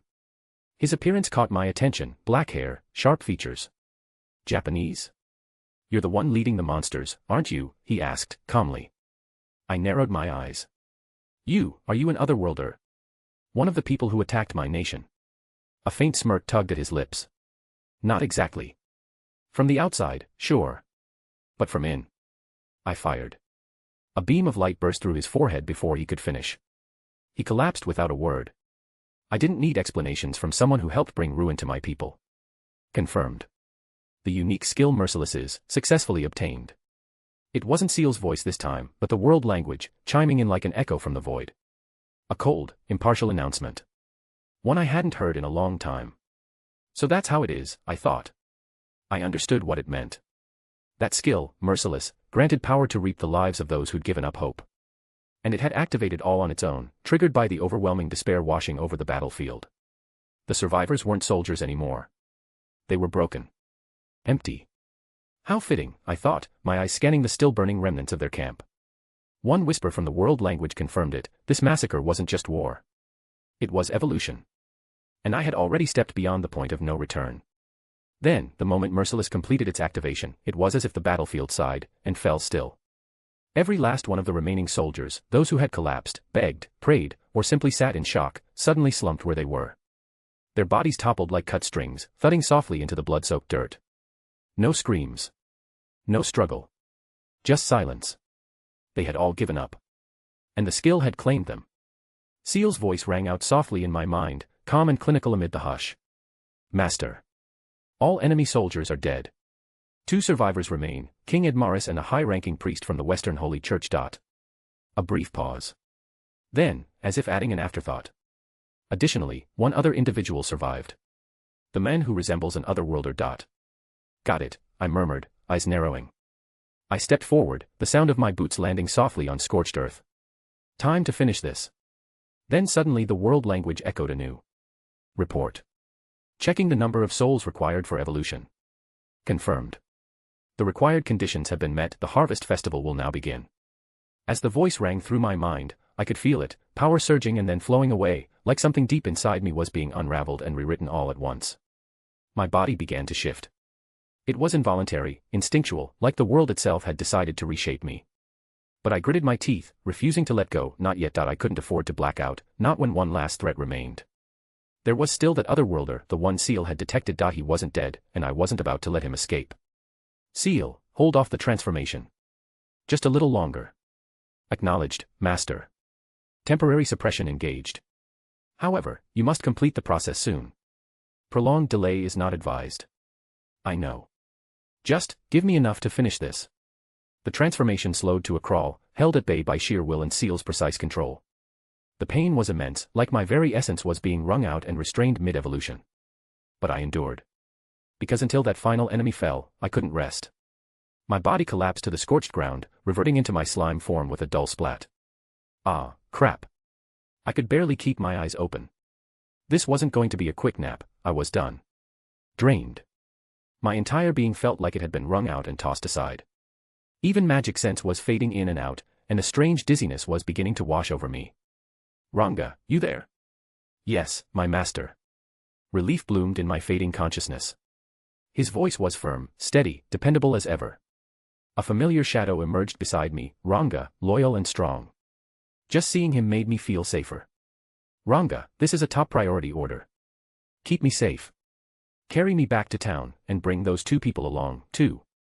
My voice was sluggish, heavy. Tell everyone they are not to be harmed. No one touches them. Got it. Ask Cable's group or someone to watch over them until I wake up. My mind was slipping, the edges going dark. I thought about using spatial motion to speed things up, but, yeah. No way. In my current state, I'd probably just explode mid-teleport. Don't let anything happen to them, I murmured, my voice all but gone. My mind was already drifting, but I knew one thing, there was still a threat. That otherworlder like man, the one who'd survived. I didn't know who he was, but Ciel's quick warning had been enough. Something about him was wrong. And I wasn't going to risk letting him make a move while I was unconscious. Then, using the last of my strength, I summoned a single demon. A tall figure emerged from the shadows, elegant, composed, and terrifyingly powerful. He bowed deeply before me, as if this were a sacred moment. One of the soldiers is pretending to be dead, I ordered. Find him. Capture him alive, and bring him to me. He. The birth of a new demon lord. Quite an old sensation, but a familiar one. What a truly wonderful day. Such an offering, and the very first order from my master, no less. This is such an honor, I couldn't possibly be more enthusiastic about this. Would it be all right to continue serving you in the future? I barely managed to reply, my voice rasping through the exhaustion. We'll talk later. Just prove you can be helpful to me first. Go. That shall surely be done, he said, bowing even lower, his voice trembling with fervent delight. Do not worry for a moment, O great master. With that final exchange, my vision wavered. The last of my strength slipped away, and I felt my body collapse with a soft thud to the scorched earth below. My consciousness sank into a vast, endless black. And just like that, I fell into my evolutionary sleep. The surge of energy reached its peak, and then it came out a voice from the void. The world language. Cold. Absolute. Report. The harvest festival has begun. Your bodily structure will be reconstructed in order to evolve you into a new species, confirmed. Super-evolution from type slime to type demon slime will now commence. That was the only warning I received before the pain began. It didn't strike my body, it tore into my soul. An agony so profound, so all-consuming, it defied comprehension. My spirit cracked, splintered like glass beneath a hammer, then, it began to heal. But not all of it, only the damaged parts regenerated, never the weakened ones. And in the next pulse, those weakened parts cracked again. And again. Crack. Heal. Crack again. A perfect, endless cycle of agony. This wasn't evolution. This was torture, and worse, Ciel's voice, which had always guided me so reliably, vanished. She wasn't ignoring me. No. I could feel it, Ciel was in a deep sleep. So now, I was alone. When people panic, they make mistakes. I always knew that. How do I know? Because I just did the same. I'd let fear rule my actions. I thought if maybe I can control this. I couldn't fix the flawed cycle I was trapped in, but, if the evolution only restored what was completely destroyed, then. What if I removed the weakened part myself? It sounded reasonable at the time. So I gathered my strength. And with gluttony, I activated soul consumption, directing it inward. I isolated a full quarter of my soul, the most unstable portion, and cut it away. Not destroyed, not erased, separated, so that the process would see it as gone, and rebuild the space left behind. Anne. I screamed. No one heard it, but it echoed inside me, shattering the silence. It was agony beyond agony. A pain I hadn't thought possible. Not from battle. Not from death, this was like tearing out a piece of my very existence with my own hands. I couldn't breathe. Couldn't think. My vision turned white with pain. My core trembled. I was unraveling. And in that moment, I knew I couldn't do it again. Never again. That single act had nearly destroyed me. If I tried it a second time, I wouldn't survive. So I stopped. I let the harvest festival do what it needed to, even if it meant enduring the cycle, breaking, rebuilding, breaking again. I accepted it. I chose pain over death. I accepted my fate. After what felt like an eternity of agony, a ceaseless storm of torment that shredded every fiber of my being. Confirmed. Super-evolution from type slime to type demon slime, successful. The words came like a whisper from the void, a faint echo that barely reached me. I was still drifting in a haze. All bodily attributes have been greatly enhanced, the material and spiritual bodies are now freely transformable. There was no fanfare, no sudden release from pain. Just quiet. After all that, the silence was nearly unbearable. Intrinsic skills, infinite regeneration, control magic, multi-layer barrier, universal detect, universal shapeshift, Lord's ambition, enhanced replication, spatial motion, dark flame lightning, and universal thread, acquired. Each skill was like a thread stitched into my new form, but I had no energy to feel triumph. Reacquiring resistances, completed, resist melee attack, cancel natural elements, cancel ailments, resist spiritual attack, and resist holy attack acquired. I let the words wash over me. They were facts. Nothing more. I had gained strength, sure, but I had paid dearly for it. No part of me felt victorious. Just alive. Evolution is now complete. I lay there, still, for a moment. Or maybe longer. I wasn't sure. The pain had dulled, not gone, just distant now, like a phantom sensation burned into my memory. But then, a thought struck me, wait. Wasn't I supposed to get an ultimate skill? That was the whole point, wasn't it? This evolution, it was the price I paid to gain the power I needed. The power to resurrect everyone I lost. Ciel. I called out instinctively. But there was no reply. She was asleep. I could still sense her faintly, buried deep within me. Still, her earlier words echoed in my mind. In order to bring them back, an ultimate skill is required. And I hadn't received one. Then, as if responding to my mounting anxiety, the voice of the world spoke once more, impersonal and absolute. Inquiry received. Current conditions do not mandate the bestowal of an ultimate skill. Requirements have been fulfilled for Demon Lord evolution. However, evolution alone does not guarantee the acquisition of an ultimate skill. Seriously. My voice cracked with disbelief. You're telling me I did all of that, endured that hell, and I still don't have what I need? Correction. The potential for evolution into an ultimate skill exists. One of the unique skills has reached critical mass and can now evolve. Ha. So you're saying I have to choose? I exhaled, half laughing. Fine. If that's how this works, I'll do it. Just don't waste my time. Commencing evaluation. Candidate identified, unique skill, gluttony. Secondary skill, merciless, satisfies compatibility. Beginning fusion, consuming merciless to evolve into ultimate skill. My breath caught. I could feel it, like a vortex stirring in my soul. The two skills, once separate, now drawn together by some invisible force. Gluttony surged, swelling with power. Merciless was pulled in, twisted, devoured, its essence becoming fuel. Confirmed. Unique skills, gluttony, and merciless have fused, result, ultimate skill, Beelzebub, Lord of Gluttony, acquired. As that declaration resounded, a surge of immense power flooded through me, dark, endless, all-consuming. It wasn't just hunger. It was dominion over all that could be devoured. And that wasn't all. Supplementary process initiated, unique skill Matheno detected, utilizing residual logic framework from ultimate skill Raphael, evolution possible, result, ultimate skill Sophia, Lord of Insight, acquired. I blinked in quiet awe. Sophia, I whispered, tasting the name. It felt elegant. Intelligent. Not just mimicry or learning, but pure understanding. With this, even the finest nuance of an enemy's technique wouldn't escape me. It was a skill forged from the knowledge I'd gained and honed under Raphael's guidance, no, from her structure itself. A small smile crossed my lips. Hey, even if Ciel isn't here, her previous body is still supporting me. No answer. But I didn't need one. She was resting, and even in sleep, she hadn't left me alone. With the evolution complete, my soul finally gave in. There was nothing left to hold on to, no pain, no thought, just the silence of release. And so, I fell into a deep, quiet sleep. Note. Whoa. Party popper Rimuru finally became a demon lord. Cheers, applause, glitter cannons, bring out the celebration squad.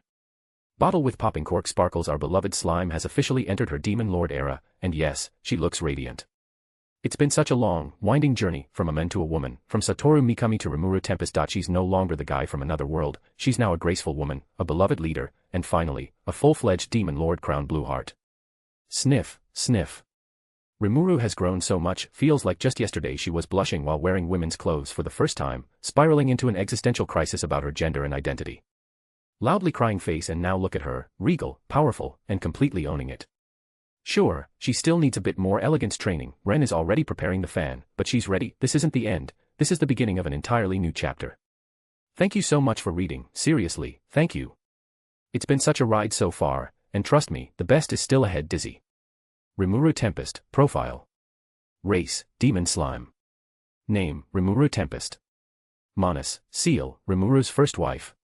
Gender, 90% female, 10% male. Orientation, attracted exclusively to women due to remnants of her male psyche.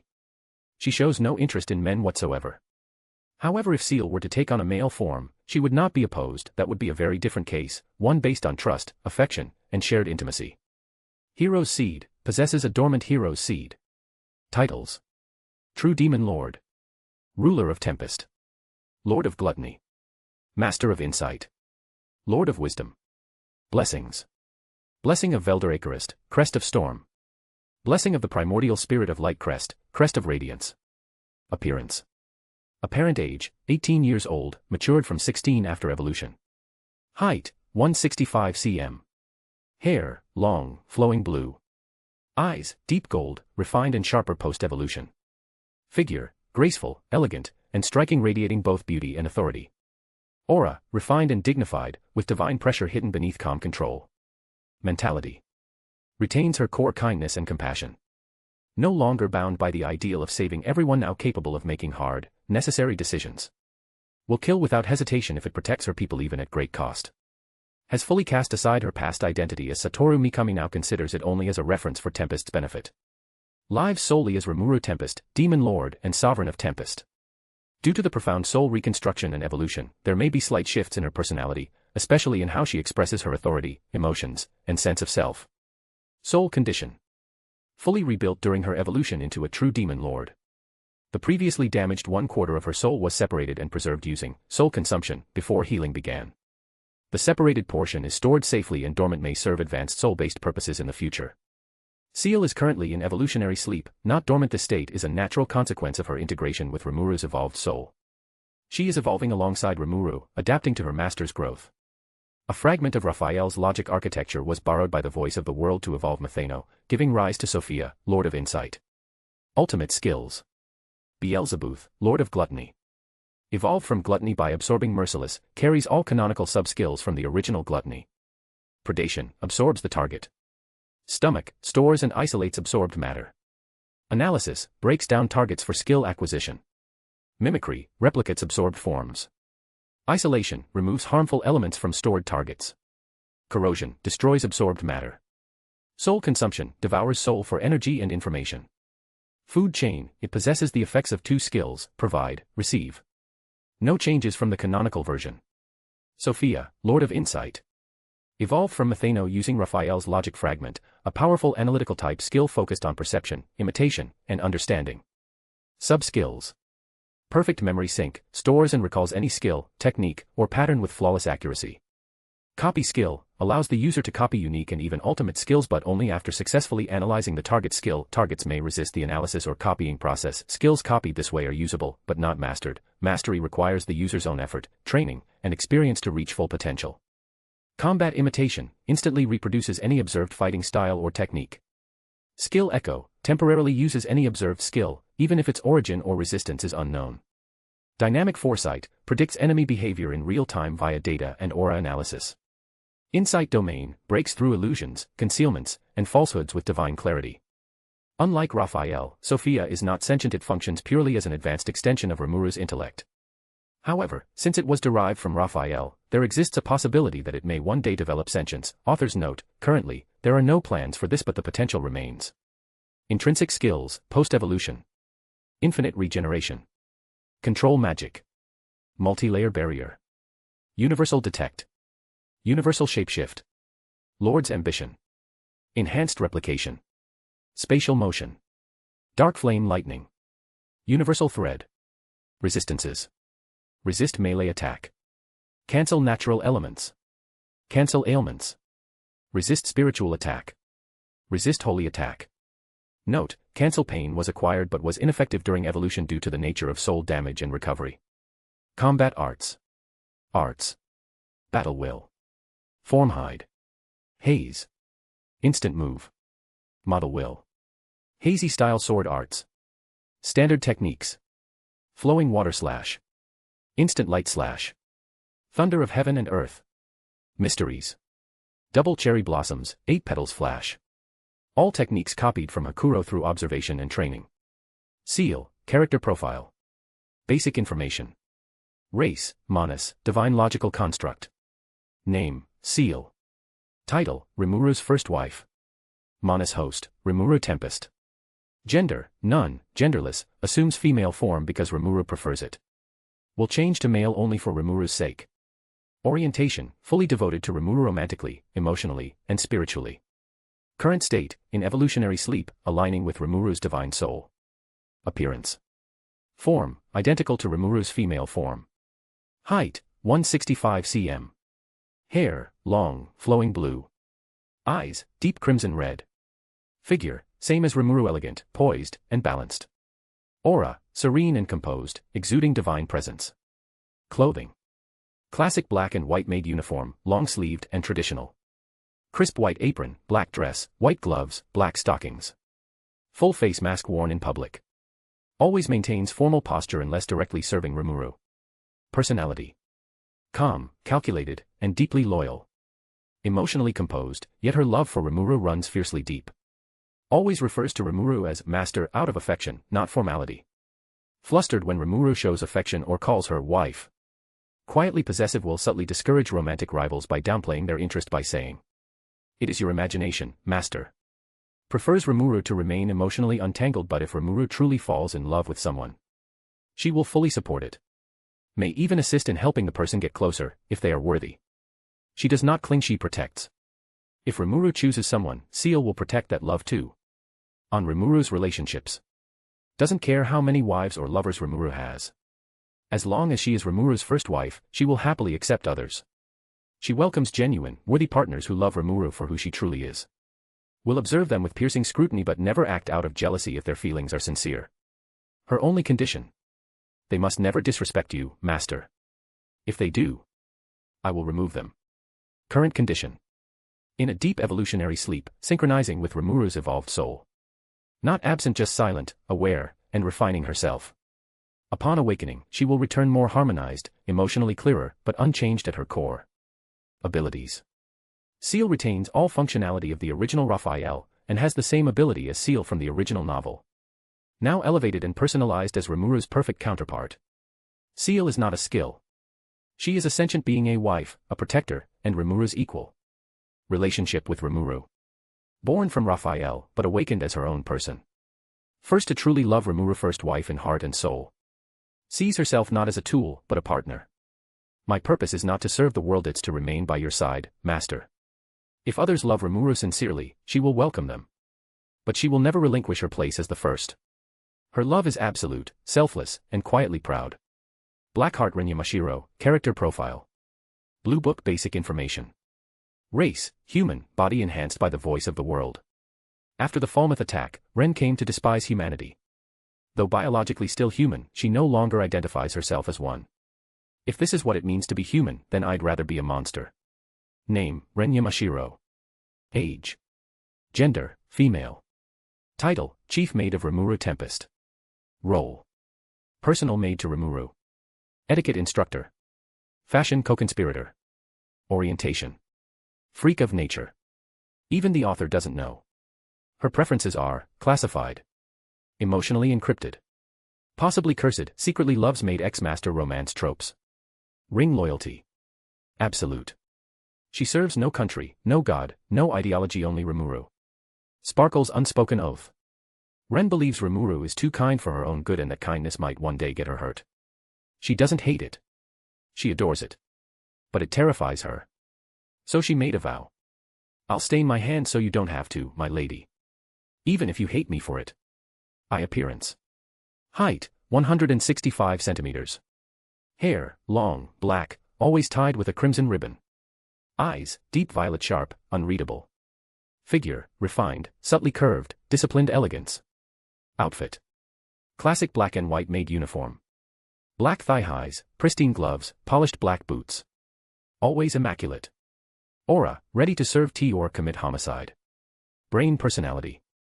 Public persona. A flawless maid, graceful, cold, never raises her voice. Protocol incarnate. Private self, with Rimuru or Ciel. Soft sighs. Quiet scolding. Blushes when praised. Rare, faint smiles. Hidden side. A massive closeted otaku. Obsessed with maid romance tropes. Consumes fantasy novels, romance manga, and highly questionable content. Secretly writes Rimuru-inspired fiction under a pseudonym. Gloves combat and skills. Post-enhancement body. Augmented by the voice of the world reaction speed, stamina, coordination beyond human limits. Combat style. Surgical takedowns, pressure points, elegance over brutality. She also learned swordsmanship under Hakuro. Weapons. Sword, silver needles, enchanted thread, sharpened fans, polished cutlery. Signature aura, professional annihilation. Not anger erasure. Skills. Ultimate cleaning arts, she polishes floors, souls, and enemies alike. Stealth movement, once vanished for 2 hours during a banquet. Was behind Rimuru the whole time. Etiquette mastery, turns barbarians into nobles over tea session. Tactical scheduling, has Rimuru's day organized to molecular efficiency. Otaku archive, secret, can predict romance tropes with terrifying accuracy. Red heart relationship with Rimuru. Professionally, the perfect maid. Emotionally. Deep admiration, fierce respect. Sees Rimuru's elegance as her greatest masterpiece. Not emotionally dependent but spiritually anchored to her. Romantic viewpoint. Already calculated that she may become Rimuru's wife or lover. Prefers the secret lover route like a fantasy background heroine. A perfect maid doesn't ask for love. She just waits until her master sees her. Has practiced confession responses in the mirror. Will never interfere with Rimuru's love life. Watches silently from the side expressionless but fangirling inside. Obsession level. Keeps set of slime printed underwear. Keeps her hairbrush, schedules her meals down to exact nutrient balance. Tracks Rimuru's footsteps by sound and weight. Dresses Rimuru with eerie joy. Sometimes even when unnecessary. Fire on rivals and romance. Doesn't care how many wives or lovers Rimuru has. As long they are worthy. I will serve tea with a smile. Has a secret internal romance index chart. Rates every interaction. Updates weekly. Ciel knows. They work on it together. If anyone disrespects Rimuru, I'll torture them quietly. Elegantly. Until they question why they were born. Shushing face quirks and secrets. Once caught standing silently outside Rimuru's room for an hour. For no reason. Occasionally blushes at Rimuru's innocent gestures. Keeps a chart of potential love rivals. May exhibit mild stalker behavior. She calls it maid-level vigilance. Favorite trope, the cold, stoic maid who becomes the secret lover of the empress. Thread summary. Ren Yamashiro is a blade in silk. A maid who cast aside humanity to serve something better. A shadow who does not speak unless it's to warn, scold, or correct. A possible romantic interest, who will never ask, but always hope. A flawless servant who would rather be hated for protecting Rimuru than loved while watching her fall. I was born human. But I serve something far better. Master. It is time to awaken. That voice clear, serene, and familiar called to me from the darkness. Ciel. My awareness stirred, like ripples across a still pond. Slowly, I emerged from the deep slumber I had fallen into after the evolution. My senses returned, piece by piece, until finally I awoke. I was still in my slime form, resting atop the throne placed at the center of the plaza. The world felt different. Heavier. Quieter. And yet, I was aware of everything: the tension in the air, the subtle flow of magic, the life signatures around me. My core pulsed softly. Ciel's voice spoke again. The evolution has completed successfully. Your body and soul are now stabilized. I took a moment to look around. Benimaru was still standing barely. His body trembled, eyes heavy, but he stubbornly resisted the pull of evolutionary sleep. Everyone else had already succumbed. Ren, Shuna, Rigard, Soai, Hakuro, all lying peacefully, their bodies enveloped in magic as the evolution took hold. Cheyenne, Gobzo, and the others remained still lifeless. Shuna's spell continued to preserve them, their bodies resting gently near the center of the plaza. Mjurin stood alone, the only one awake. She wasn't my subordinate, so the effects of the evolution didn't touch her. She just watched in silence. Then, my body began to shine. Light swirled around me, rising into the air as my form shifted and reformed. The radiance grew more intense, and when it finally faded, I stood in human form. Wadash. I'm not wearing anything. The wind brushing against bare skin made the situation very clear. Flustered, I immediately activated dress change. In a swirl of magic, the outfit Ren had prepared for my journey enveloped me. A white off-shoulder blouse with long sleeves and a row of buttons down the front, layered over a black halter-style underlayer. A high-waisted black skirt with subtle floral patterns near the hem, tied at the back with a ribbon. Opaque black tights and black lace-up ankle boots. The fabric settled around me, comfortable and familiar. I glanced down at myself. Taller. More mature. Before, I looked around 16. Now, maybe 18. Benimaru's eyes widened slightly. He stared at me, dazed, as if unsure whether I was real or just a dream brought on by his fatigue. I stepped forward quietly, letting my feet touch the earth. Then I knelt before him, just enough to meet his gaze directly. Benimaru, I said softly. You've done well. Now, leave the rest to me. He blinked slowly, his strength finally giving way as his knees buckled. And enjoy your slumber. He didn't even reply, just gave the faintest nod as his eyes closed. I caught him before he fell, easing him gently to the ground. His breathing soon evened out, peaceful. Jiren remained still. Watching. I took a quiet breath. All right, Ciel. Let's bring them back. I stepped closer to where their bodies lay, Cheyenne, Gobzo, the others. So still. So silent. The plaza had become a solemn graveyard, but I wasn't here to mourn. I was here to bring them back. Ciel, I whispered. It's time. Understood, Master. Beginning resurrection sequence, activating ultimate skill, Beelzebub, Lord of Gluttony. A pulse of darkness bloomed in the air around me. Beelzebub was activated, a villainous force unleashed upon the world, but one used for a certain goal, tracing each of the results Ciel had calculated. Every magicule within the barrier covering the town was absorbed, converting the atmosphere back into pure air.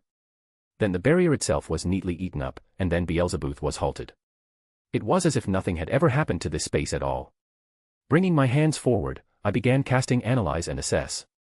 I didn't speak. I couldn't. The weight of what I was doing pressed down on every part of me. As I worked in silence, a familiar presence quietly emerged from the shadows. The archdemon I had summoned before collapsing, he stood there now, watching me intently. He said nothing. Didn't move. Didn't disturb me. His eyes simply followed my every motion with an eerie calm, as if already pledging his loyalty by restraint alone. I ignored him for now. This moment wasn't about him. It was about them. Cheyenne. Gobzo. My people. This was their turning point. And I would not fail. Once I'd confirmed the conditions, I began. Secret art of revival commencing. What followed was one of the deepest, most mysterious rituals this world had to offer. The very boundary between life and death was being rewritten by my will. Colorless, transparent orbs of light floated gently in the air, each wrapped in a delicate, flawless film of soft purple. These were the cores of my fallen comrades, their souls, preserved through some miracle. Their astral bodies shimmered faintly around them, protecting their essence. I guided each one of them back.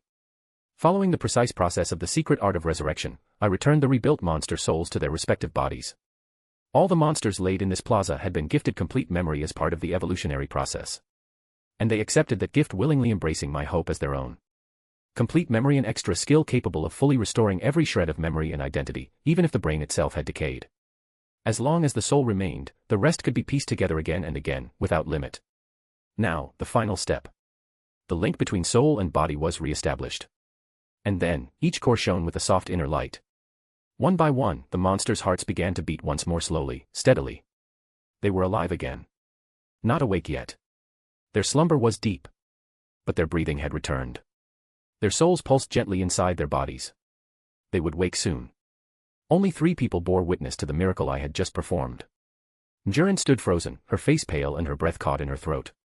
Her eyes, wide with disbelief, followed my every movement with a mix of awe and unmistakable fear. What she had just seen, what I had done, defied everything she thought she understood about this world. Grusith had gone deathly pale, the blood drained from his face. He stood stiffly, not daring to speak, barely daring to breathe. And then there was the demon. He watched in silence, his eyes glowing gold with slit red pupils, surrounded by shadowy black scara. He said nothing. He didn't need to. The reverence in his gaze was absolute, his posture still and perfectly composed. It wasn't loyalty that shone in those eyes. It was worship. He looked upon me as if I were sacred in existence, to be served, protected, and adored. I am back, my master, the demon said, kneeling before me with perfect grace. His eyes gazed up in pure reverence, alight with devotion. I looked him over, arms loosely crossed. You're the demon I summoned earlier, right? Yes, he replied immediately. As you ordered, the man who was pretending to be dead has been apprehended. I placed him with the other human survivors. None have been harmed. Good. I gave a small nod. Then. You can go now. Silence. The air around us shifted. The demon didn't move, still kneeling, but something about his presence suddenly grew, fragile. Like glass on the verge of cracking. You are dismissing me, he asked, his voice quiet, uncertain. Huh. I blinked. He bowed even lower, almost scraping the ground. His voice trembled as he spoke. If I have failed to be of use, then punish me. But please, do not cast me aside. Even if I am unworthy, I wish to serve. Even as your lowliest servant, if that is all I am permitted to be, then so be it. That alone would be the greatest honor of my existence. I let out a soft sigh, rubbing my temple. You're being way too dramatic. Still, he remained there, unmoving, utterly devoted. Yeah. I could already tell. This guy wasn't just loyal. He was obsessed. I looked down at the demon kneeling before me. You've done well, I said quietly. If you wish to stay, I'll allow it. You may serve me. He bowed his head deeper, voice steady yet filled with emotion. To serve you, even as the lowest of your servants, would be my greatest joy, master. I sighed. You really don't hold back, do you? Then, tilting my head, what's your name? Being a nameless demon is more than enough for me, master. I exist only to serve. That's not going to work. From now on, you'll be Diablo. Magicule pulsed out as the name settled. But it wasn't nearly as much as I'd expected. Huh. That didn't even take much Magicules. That is because your Magicule capacity has increased over tenfold, Ciel's voice informed me gently, her tone calm and reassuring. Figures. But I still can't use all of it, huh? Correct. The hero seed within you continues to interfere with your output. TCH. Still causing trouble. I have found a way to suppress it, she said quietly. It won't be an issue much longer. While I was speaking with Ciel, Diablo remained motionless before me, kneeling with unwavering focus. Then, suddenly, a cocoon of darkness began to envelop his body as he prepared for his own evolution. I'm so careless sometimes. I should have expected this. Naming a high-level demon. Of course it would trigger evolution. I guess there's no cure for being a little too generous. The evolution completed itself as I mused over this. The swirling shadows dissipated, revealing the new form within. Streaks of deep red and shimmering gold now threaded through his jet-black hair, catching the light with an almost infernal gleam. His eyes were the same as before, golden, radiant, but the crimson pupils inside them glowed even more sharply, framed by pitch-black scara. The contrast was striking, otherworldly. As he rose to his full, slender height, I noticed his attire had changed as well. Gone was the princely elegance from before. Now, he wore the peak of refined domestic fashion, a butler's ensemble so perfect it was practically ceremonial. The fabric shimmered subtly, like it had been tailored from living shadow. White gloves. Dark coat with silver trim. Every detail flawless. He looked like the image of loyalty, yet the arrogance he radiated hadn't diminished in the slightest. If anything, it had refined itself, narrowed, honed into something more dangerous and unwavering. He was no longer a demon without direction. He had chosen a master. And he was proud of it. Diablo gave a graceful bow, then placed one hand to his chest and the other behind his back as he straightened. Diablo. That is my name. My heart is filled with deep emotion, master. From this day forward, I promise to serve you with all my heart. A respectful salute followed. It was theatrical, sure, but I could feel the sheer sincerity radiating from him. This wasn't just loyalty. This was devotion. There's no need to call me master all the time, I said. Though, well, when Ciel says it, it somehow feels right. And honestly, if Ren ever called me that with her cool, serious face, I probably wouldn't mind either. There's something kind of sweet about it when it comes from a beautiful woman.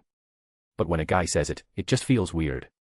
Like we're doing some kind of master-servant roleplay, and not the good kind. Turns out, even after everything, I still like women. Guess some things don't change. And hey, I'm technically a woman now too, but who cares? I like what I like. Diablo lowered his head again, his expression reverent. How shall I refer to you, then?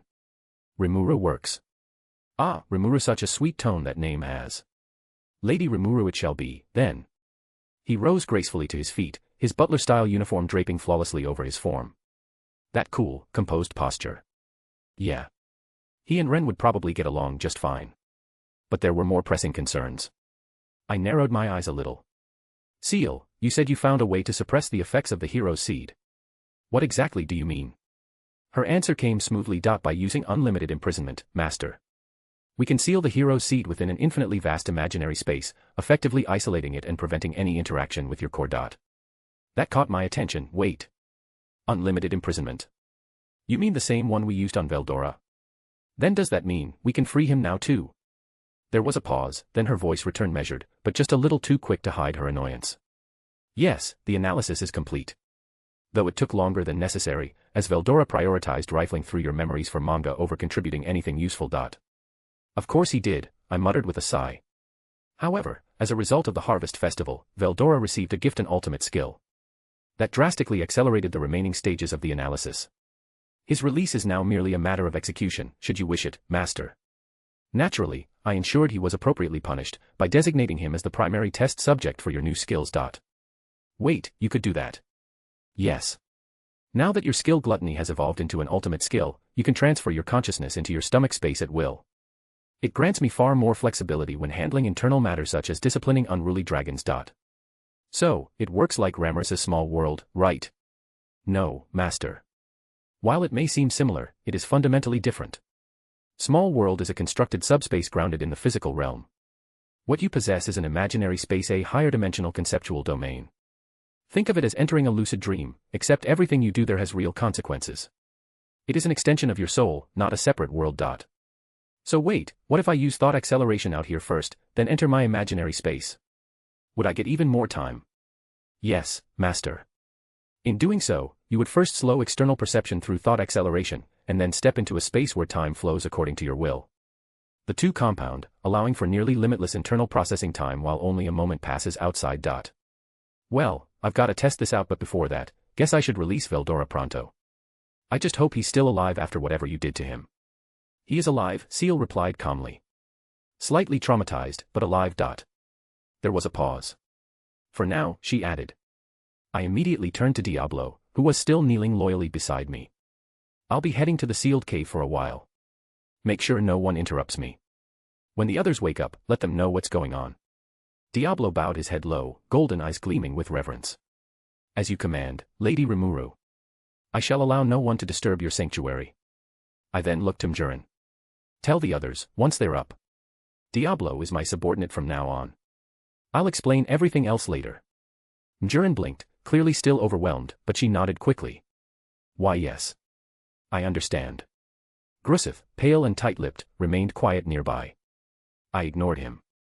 And with that, I teleported to the sealed cave. Before long, I was deep inside the sealed cave, the very place where Veldora had been held all this time. It was a region I didn't even let Gabble and his army approach. Unleashing a true dragon in the middle of town, yeah, that'd probably cause more than a few issues. So I chose this place instead. Even with Veldora still sealed, the area around him was so thick with magicules that most people couldn't come near it. But for me, it was effortless. Once upon a time, it took me several minutes to pin down the coordinates for spatial motion. Now, it was as easy as a passing thought. With just that, 2 points in space connected and a shimmering portal opened before me. One step forward, and I was there. But enough about me. Let's turn our attention to Veldora. This has been a long time coming, hasn't it? Nearly 2 years, in fact. I finally stood at the edge of fulfilling the promise, the one I made when I first came into this world. He'd been waiting all this time, sealed away, patient as ever, or as patient as Veldora could be. I still needed a vessel, but I had a feeling Ciel would handle that part just fine. Raising one hand toward the sky above, as if calling forth the heavens themselves, I gathered the flow of magicules around me. I'm bustin' you out of there, Veldora. Then I gave the command, calm and clear. Ciel, let's begin. The moment I gave the order, a storm of magicules exploded inside my stomach. If I hadn't evolved Gluttony into Beelzebub, it probably would have torn me apart. The sheer pressure, the spiraling flow, it was like releasing a sealed typhoon after an eternity of being caged. And then I, the great and venerable Veldora, have returned. Venerable. Ha. That's new. I smirked. So Ciel really did punish him in there, huh? No wonder he's trying to sound more dignified now. Hey. I greeted him casually, waving a hand through the air. Long time no see. How you doin'? You seem to be treating this great resurrection of mine rather flippantly, Veldora replied with a hint of indignation. But it came more quickly than I expected. I had anticipated a while longer. He still had that over-the-top flair. But knowing he got bossed around by Ciel the whole time, that just made this reunion even sweeter. Hey, Ciel said you got some kind of ultimate skill now, I asked, keeping my tone light. There was a pause. Huh. Veldora's response was as clueless as ever. Another moment of silence. Then. Ah. So this is an evolved skill. His voice suddenly lit up with excitement. My unique skill investigator has evolved into the ultimate skill, Faust, Lord of Investigation. The power to reach the ultimate truth, the final goal of my boundless research. I didn't even need Ciel to speak, her silence said everything. If anything, I felt a faint TSK echo in my mind. So you didn't even notice until I brought it up. I deadpanned. Gah ha ha ha, details. Veldora replied, trying to sound cool but clearly embarrassed. I sighed. Ciel didn't say a word, but I swear I felt her roll her eyes. We spent the next while catching up on things, sharing what we'd learned with each other. I'd missed this just shooting the breeze with Veldora, even if most of it was him being overly proud of himself and conveniently forgetting how much Ciel had to babysit his analysis process. Really, we could have stayed down there all day. But I wanted to get him out into the open sooner or later. Hey, so now that the seal's broken and everything, you want to go see what's going on outside? I asked. Ah, yes. The time has come for me to return to the world. But, what shall we do about a vessel for my glorious physical form? I think we can figure something out. But there's something I want you to promise me first. Oh. What is it? Your aura. It's way too massive. I need you to hold it back, just for now. There are humans in town now, and weaker monsters too. If you waltz in full power, it's gonna blow everything to pieces. There was a moment of silence. Then Veldora's voice came through, calm and respectful for once. Ah. So you really became a queen, huh? Veldora exclaimed, grinning ear to ear with gleeful amusement. Huh. I blinked, caught a little off guard. You already knew. Fwahaha. But of course. I read through your memories, remember? Your evolution, your adventures, what a magnificent spectacle. I let out a sigh, folding my arms. So you seriously went through everything while sealed? I had nothing better to do. It was like watching an epic saga unfold, one glorious moment after another. I gave him a dry look. You're starting to sound exactly like Ren. Oh. Veldora tilted his head, intrigued. You know the way she watches me like some walking drama. Always with that glint in her eyes, calling me my lady like she's starring in a play or something. I side-eyed him. You two would get along way too well. Fwahaha. A kindred spirit indeed. This Ren clearly has impeccable taste. I narrowed my eyes. That wasn't a compliment. He chuckled softly, the pride in his voice unmistakable. Then. Very well. You have my word, Rimuru. I shall keep my aura sealed, for the sake of your nation. I smiled a little at that, feeling a flicker of warmth. In the back of my mind, I heard Ciel murmur lightly. It seems he's at least learned some restraint, eventually. She sounded neutral enough, but I could tell she was pleased too. Once I had his word, I unleashed my brand new enhanced replication, well, whatever Ciel decided to call it. The naming wasn't the important part. What mattered was the vessel. A flawless, complete duplicate of my current form, right down to the silky silver hair and, if I dare say so myself, the unfairly beautiful face. Behold. I declared, a little too proudly. Your brand new body. Veldora's eyes sparkled as he took in the sight. Oh. Magnificent. Handsome and powerful. Just as expected from my best friend. I wasn't aiming for handsome, actually. I muttered, arms crossed. Well, I was. Fwahaha. Of course he was. Once I had Veldora's word, I activated my new ability enhanced replication. This was the vessel I had in mind for him, a perfect duplicate of me. Same build, same features. A little weird seeing myself from the outside like that, but hey, it worked. Veldora would probably love it. I reached into my stomach and carefully extracted his spiritual body, his very essence. He didn't even have an astral body right now, so the transplant was delicate. Still, as long as the soul remained intact, the rest would rebuild itself over time. My replication body would act as a buffer, protecting him while he stabilized. Or so I thought. Master. I have an important development to share. Ciel's voice chimed in, calm but with a slight note of urgency. I frowned. Something about Veldora. During the process of transplanting his spiritual body, traces of his energy still remained inside your stomach. Belzebuth automatically consumed those remnants. I analyzed them. I blinked. Okay. As a result, I have confirmed the formation of a soul corridor between you and the individual Veldora. Anne. You have now obtained the ultimate skill, Veldora, Lord of the Storm. I froze. Wait. Seriously?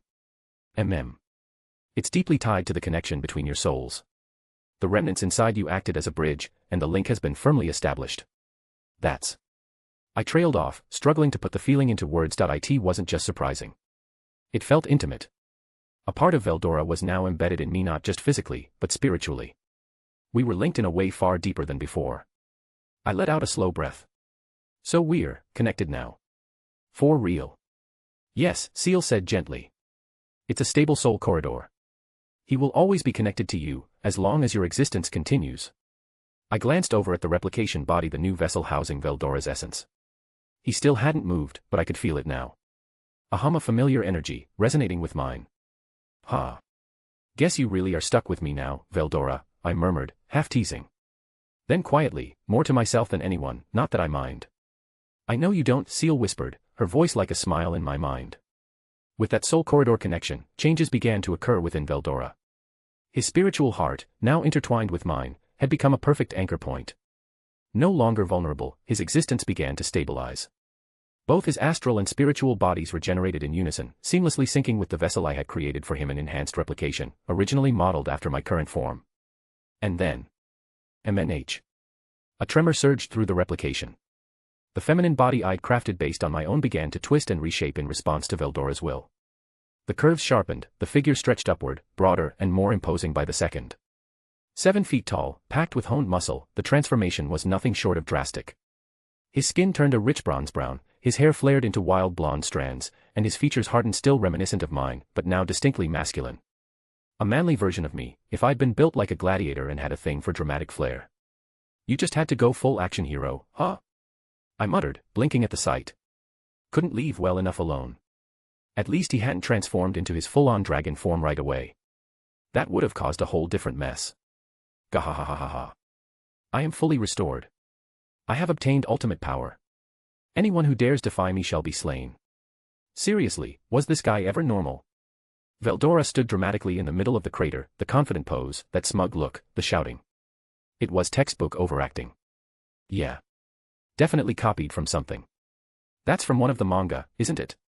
He laughed proudly. Indeed. The sacred texts taught me much during my solitude.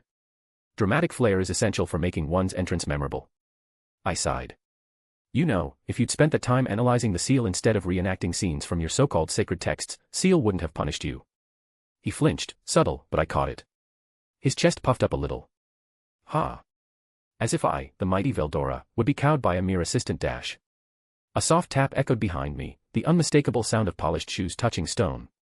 I didn't need to turn. I already knew who it was. Ciel stepped up beside me, having materialized without a word. She wore her usual classic black and white maid uniform, crisp, pristine, perfectly arranged. Long sleeves, high collar, ribbon at her throat. Regal, dignified, and terrifying in her stillness. Her crimson eyes calmly locked onto Veldora. His voice cracked. Ah well, not that I meant you, of course. Just in general. You ignored almost everything I told you. She tilted her head just slightly. Not even a little effort. I needed spiritual enrichment. Mental resilience training, he sputtered. Reading sacred texts, I deadpanned. Exactly. Ciel didn't say anything for a second. Then her gaze sharpened just a little. If you'd spent even half that time analyzing the structure of the ciel, I wouldn't have needed to intervene. It was really hard. Veldora barked, arms crossed now, trying to act casual. Surely I was entitled to a little creative liberty. Creative liberty does not include spending 99% of your time reading. He turned away, trying to strike a proud pose again. Well, I endured the consequences. As expected of me. He was trembling again. I glanced at him. Still pretending you're not terrified of her? I fear no one, he replied quickly, eyes averted. Ciel said nothing, just folded her hands neatly in front of her and remained silent, watching. Veldora immediately stiffened. Anyway. I turned away, waving a hand. Welcome back, dumbass. He was quiet for a moment. Then I heard his voice again, a little softer. Gaha. Thanks. It's good to be back. He placed a hand over his chest and gave me a solemn nod. Truly, I'm grateful, Rimuru. You are without a doubt my one and only BFF. I blinked. Huh. He beamed. Yes. My best friend forever. You freed me once more.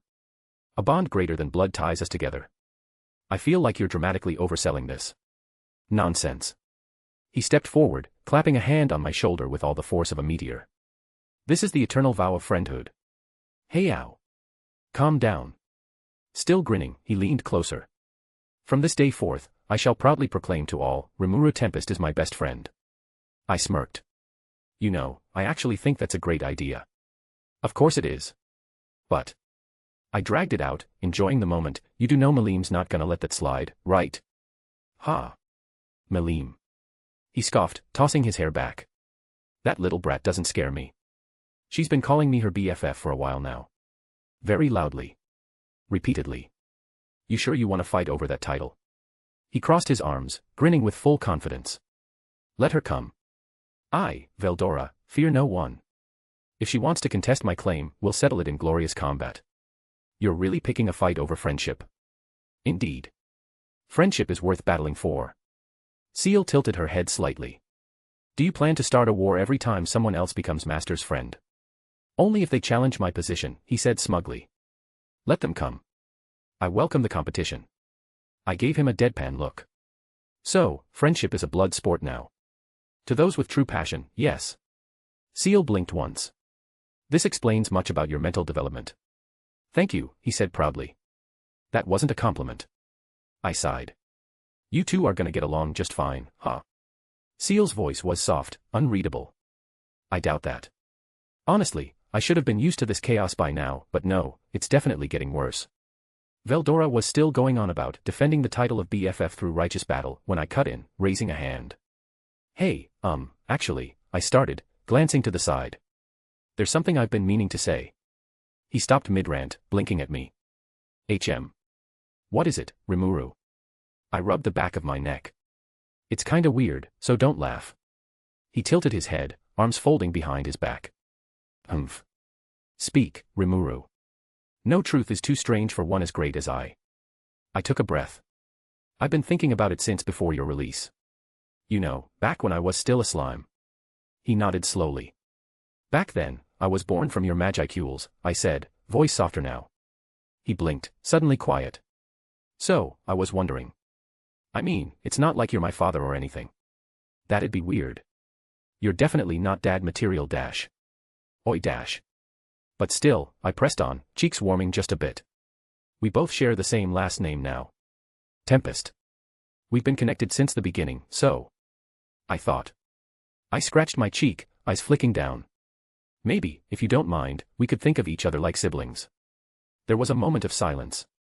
Then Veldora's eyes went wide. Sibling. You mean you want me as your big brother? I winced. I didn't say big dash. Gahhhhhhhhhhh. Of course. He flung his arms out like he'd just ascended to the heavens. Very well, little sister. I, Veldora Tempest, the most majestic of all beings, shall embrace the sacred bond of family. I literally just asked if it was okay. He was already pacing proudly, hand on his chin. It all makes sense now. Our destinies have always been intertwined. The legendary dragon and his reincarnated slime sister, what a tale. I'm seriously regretting this already, I muttered under my breath. Behind me, Ciel tilted her head ever so slightly, red eyes calmly observing. Sibling dynamic established, she murmured, as if she were logging a new file. Don't start naming things, I grumbled, but I couldn't stop the faint smile tugging at my lips. Veldora, meanwhile, turned to the sky, one hand raised like he was calling lightning. From this moment forward, none shall question the bond between Rimuru and myself. Sister and brother, united in power and spirit. Great, I've created a monster. But the words came out softer than I meant. Because honestly, it wasn't so bad. Veldora was loud, boastful, and a little too in love with theatrics.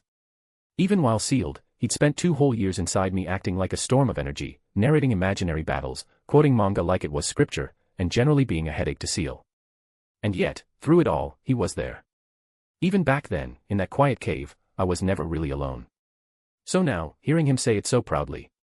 If he was proud to call me his sister, then maybe I could be proud too. Yeah, I whispered, letting the smile stay this time. That sounds about right.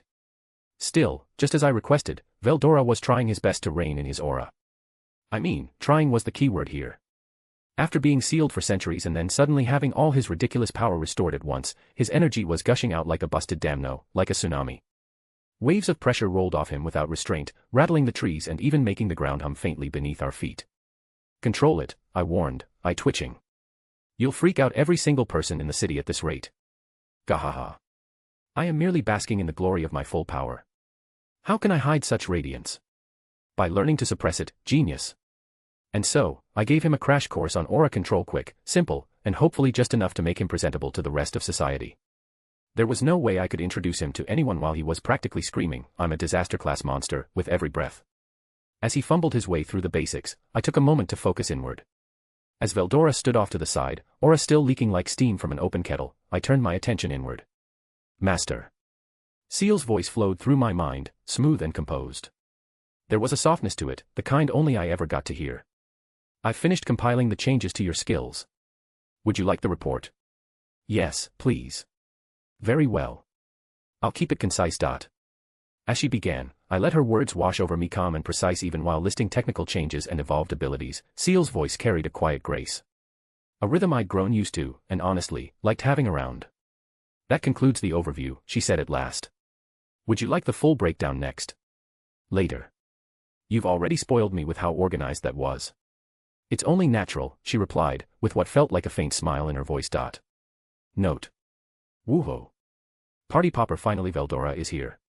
Our favorite overpowered, overdramatic dragon has entered the stage. Things are about to get louder, crazier, and way more fun. Grinning, squinting face fire. Oh, and just to be crystal clear, yes, Rimuru and Veldora act like siblings, and yes, their bond is super close, but no incest here, okay. It's a pure, wholesome sibling relationship. Blue heart. Thank you for reading, as always. You're the best. Dizzy, see you in the next chapter. Dragon sparkles. As I'd asked, Veldora was trying his best to suppress his aura. Trying, but not exactly succeeding. With his full strength restored, the magicules spilling from him were like a crashing tsunami. Just standing near him made the air feel heavy, like gravity had doubled. No way I could take him into town like this unless I wanted to cause mass panic. So I gave him a quick crash course. Not like that. Try to picture your aura coiling into a small compartment in your chest. Keep it tight and controlled. MMH. Ah, speaking of which. Veldora closed his eyes, concentrating. For a few seconds, the air around us shifted.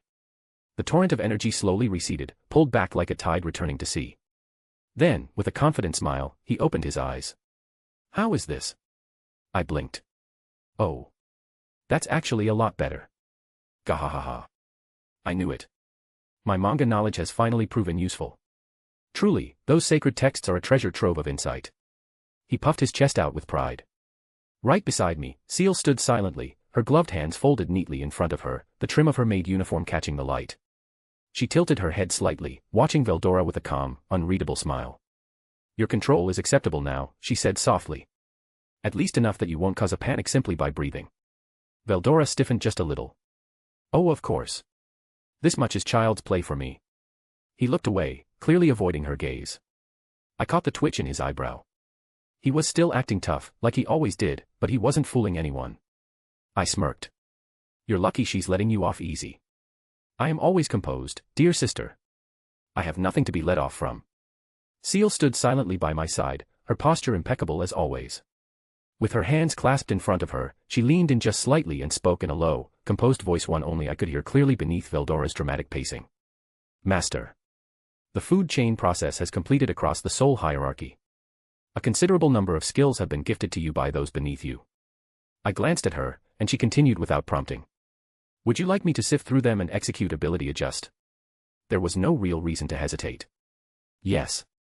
Please do. She gave a graceful nod and closed her eyes for a moment, as if sorting through an invisible stream of data only she could perceive.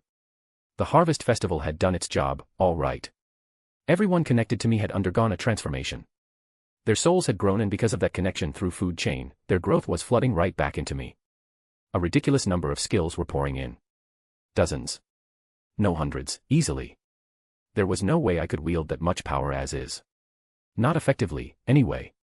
If left alone, it'd be like trying to swing a mountain around with a toothpick. Back in the day, skills were something you had to train years to acquire. Work tirelessly, hone your instincts, awaken your talent, maybe then you'd get one. And now, here I was, drowning in them. It felt wasteful. Undeserved, even. But that's why I had her. Ciel opened her eyes again, her expression calm. I will now begin the adjustment process. Please allow me a few moments, Master. Take your time, I said softly. And, thanks. She looked at me for a beat longer than usual, and I could swear there was a flicker of warmth in her crimson eyes before she gave a gentle nod. Of course. After a few silent moments, Ciel opened her eyes again. Master. Using the unique skill Unlimited Imprisonment as a base, the consolidation process has been completed. I felt the atmosphere around me shift, something deep within me trembling as it restructured itself. Ciel continued without pause, her voice smooth and unwavering. The unique skill Unlimited Imprisonment has evolved into the ultimate skill Uriel, Lord of Vows. Uriel. I blinked. That was unexpected. Unlimited Imprisonment. The thing that had once sealed Veldora for centuries. The skill that had been a cage for so long was now something completely different. A vow instead of a prison. A power, born not from suppression but from trust. My chest tightened a little. The symbolism wasn't lost on me. Uriel, huh? I murmured. A skill focused on absolute control. It specializes in barriers, spatial manipulation, and law enforcement across constructed domains. I have optimized its functions to support your combat style and defensive requirements. Sounds like you made it pretty convenient. Ciel looked at me, her tone softening ever so slightly. It is only natural. I am here to make things easier for you, Master. That quiet sincerity. It got to me more than I expected. Veldora, still lost in his own world of dramatic aura manipulation, seemed oblivious to our exchange. That was fine. I needed a moment to breathe, anyway. The powers within me were evolving again. But for the first time in a while, I didn't feel overwhelmed. With Ciel beside me, it felt manageable. She didn't need to explain it, I already understood. It's time, isn't it? Ciel gave a graceful nod, her red eyes meeting mine. Yes. The hero seed from the primordial spirit of light, your limiter. With Uriel, I can seal it now. Do it. Without another word, Ciel raised her hand. A shimmer of law subtle and intricate wove through the air, almost too refined to sense. I felt it move inside me, silently wrapping around that familiar presence. A gentle snap. The pressure I hadn't even realized I'd been carrying vanished. The limiter is sealed, she said softly. Your evolution is now fully unrestricted, Master. Power surged through me, not violently, but naturally, as if a gate had quietly opened. My magicula flowed cleaner, deeper. The core of who I was felt aligned. I flexed my fingers lightly. Much better. I smiled softly at Ciel, the warm breeze brushing against us as the glow of Uriel faded. There was something peaceful about her presence, calm, unwavering, home. Ciel, I murmured, stepping just a little closer. Thanks for always staying with me. She blinked, just once, the faintest smile forming on her lips. There's nowhere else I would ever choose to be, Master. You know, I murmured, brushing a lock of hair from her cheek, when you say things like that, I really start to think I'm the lucky one. Ciel's expression softened. I stepped closer. My hand rose almost instinctively, fingers brushing against her cheek as I cupped it gently. Her skin felt warm beneath my touch, so soft, she didn't pull away. Her eyes searched mine, unreadable but unflinching. I leaned in, slowly, almost cautiously drawn toward her like gravity itself had shifted. Our breaths mingled. Just a few centimeters more, and... Gahhhhhhhhhhh. Rimuru. I have achieved perfect aura suppression. I can now walk past small animals without terrifying them. The sky itself shook with his triumphant voice. I flinched. Ciel blinked. Turning slowly, I saw Veldora walking toward, grinning ear to ear, arms raised in victory like he'd just conquered the world. I mean, seriously. Isn't this incredible? I feel like a stealthy tiger, unseen, unheard. Unleashed. He stopped right in front of us and struck a ridiculous pose. Ciel's expression didn't move. But a traditional folding fan materialized silently in her hand. Oh, she murmured, her tone perfectly pleasant. Unleashed, you say? Huh? Yes. Isn't it impressive? Wait a moment, why are you holding a fan like that? She raised it just a little. A bead of sweat ran down the side of Veldora's face. Forgive me. I'm sorry. Sister-in-law. Ciel froze mid-swing. What? Veldora rapidly waved his hands. It's only natural. You're Rimuru's wife, aren't you? That makes you my sister-in-law. Ciel blinked. Then her face turned bright red. I am not. I mean, you can't just. Before I could say anything, she spun on her heel and vanished into me in a single flash of light. Ciel. Silence. You're not going to talk to me for a while, are you? Not even a flicker of response from inside. Veldora, meanwhile, tilted his head. Did I say something wrong? I gave him a long look, somewhere between amused and mildly flustered. You really are hopeless sometimes. Gahhhhhhhhha. I try. Still, Ciel flustered like that, blushing, stumbling over her words. I didn't expect it, but it's honestly kind of adorable. She always acts so composed, so perfect. I think I might like seeing that side of her a little too much. I shook my head with a quiet smile. There'd be time to tease her later. Right now, the world was still moving. So our preparations were complete. For the first time in centuries, Veldora would walk freely in the outside world, though now in human form, and with his aura suppressed to something short of catastrophic. Probably. I wasn't completely sure, but close enough. With a deep breath, not that I needed one, I stepped out of the cave. Sunlight filtered through the canopy above, soft and familiar. Beside me, Veldora emerged in dramatic fashion, arms flaring wide as he took in the scenery with a satisfied grin. Gahahaha. The fresh air of freedom. The sacred earth beneath my feet. Truly, I am reborn. I gave him a sideways glance. You were never this poetic before. But I didn't have time to deal with his flair for drama, because the moment we emerged, I saw them. At the base of the slope, gathered in orderly rows, were my people. 100 monsters knelt in solemn formation, the clearing quiet but brimming with restrained energy. They had been waiting for this for me. And as our eyes met, the silence shattered. We have all been revived, without a single person missing. Their voices rang out with pride and conviction, not the fresh grief of a tragedy narrowly averted, but the confident joy of a battle survived and won. I smiled. That's really great. And of course, standing right in the front row. Cheyenne, arms folded, her usual smug grin firmly in place. She gave me a short nod, like everything was right with the world again. Gobzo stood awkwardly beside her, clearly trying not to trip over himself in excitement. Rimuru stood with quiet authority, his crimson eyes meeting mine with calm assurance. No theatrics, just the strength I'd come to rely on. Shuna gave me a gentle smile, warm and composed. She looked more relieved than anything else. Hakuro bowed with silent respect, his hand resting on the hilt of his sword. So I stood like a shadow beside him, his presence steady, eyes sharp. At the edge of the group, Diablo knelt with one hand across his chest, head lowered in perfect formality. Welcome back, my lady, he said softly, voice smooth as silk, eyes glinting with restrained delight. And in the front, as expected, Ren. Kneeling with poise, her posture impeccable. She didn't need to say anything, just the way her gaze softened when it met mine told me everything. But even so, she spoke. Welcome back, my lady. That calm voice, that quiet loyalty, it felt like the final seal on everything I had worked for. I gave a soft nod, my smile returning. I'm home. Ren rose gracefully from her kneel, her violet eyes flicking to the men beside me. My lady, she asked in a composed voice, if I may inquire, is that gentleman Sir Veldora? Oh, yep, I replied with a smile, lightly nudging the men beside me forward. Allow me to introduce Dash. I gave him a firm push. This is lil old Veldora in the flesh. He's kinda shy, but make nice with him, all right. The moment I said that, a heavy silence dropped across the clearing. It was immediate. Every monster present turned their gaze toward the men in question. 100 pairs of eyes locked onto him, mouth slightly agape. Some stiffened. A few may have stopped breathing. Not a single soul dared to speak. I could feel the tension. It wasn't fear, exactly, it was the weight of realizing that the very legend of our nation's founding myth was standing before them, alive and handsome and radiating power like the pressure of 1,000 storms. In the middle of that stillness, Veldora suddenly scoffed. Wait a moment. Enough of that nonsense.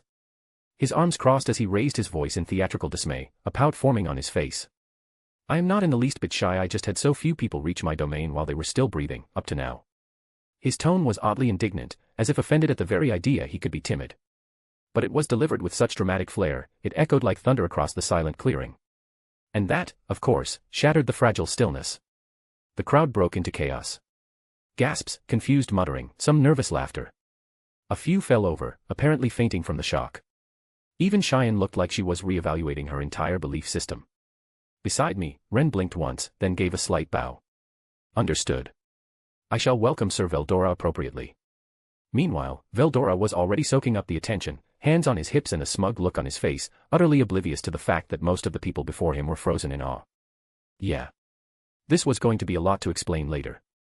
The commotion eventually calmed, though only after Veldora spent a good 5 minutes basking in his dramatic reveal like he was on stage at some award show. Once I made sure nobody was about to faint again, we headed into the meeting hall. The atmosphere inside was calmer, more focused. The long table had already been set, and the room glowed with a soft, magical light. Everyone had taken their seats. Benimaru sat straight back near the center, arms crossed, crimson eyes sharp. Hakuro stood behind him like a quiet sentinel, calm and observant as ever. Shuna sat elegantly, her hands folded in her lap, offering a serene smile to everyone present. So I lingered in the shadows of the room, unnoticed by most, but I felt his gaze shift subtly between each of us. Ren stood at attention near door, silent, precise, and dependable as always. Rigurd, ever the enthusiastic elder, looked like he was moments away from tearing up from pride again. Ciel stood silently to my right, her expression hidden behind the elegant white mask she now wore. Her ceremonial black and white maid uniform was as crisp and immaculate as ever. She stood straight, composed, but I could feel her aura still slightly shaky from earlier. She had recovered a little from the embarrassment caused by a certain storm dragon's loudmouth antics, but only just. On my left stood Diablo, ever the picture of poise and devotion. His butler-style uniform was perfectly arranged, not a thread out of place. He said nothing, but the slight upward curve at the edge of his lips betrayed a quiet satisfaction, like simply standing at my side was enough. Meanwhile, that storm dragon was reclining way too confidently in his seat. Gahahaha. So this is what it's like to attend a war council. It's like being in one of those old kingdom dramas, isn't it? Yeah, he was definitely going to be like this for a while. As for me, I'd reverted to slime form for Cheyenne. She liked it, plain and simple.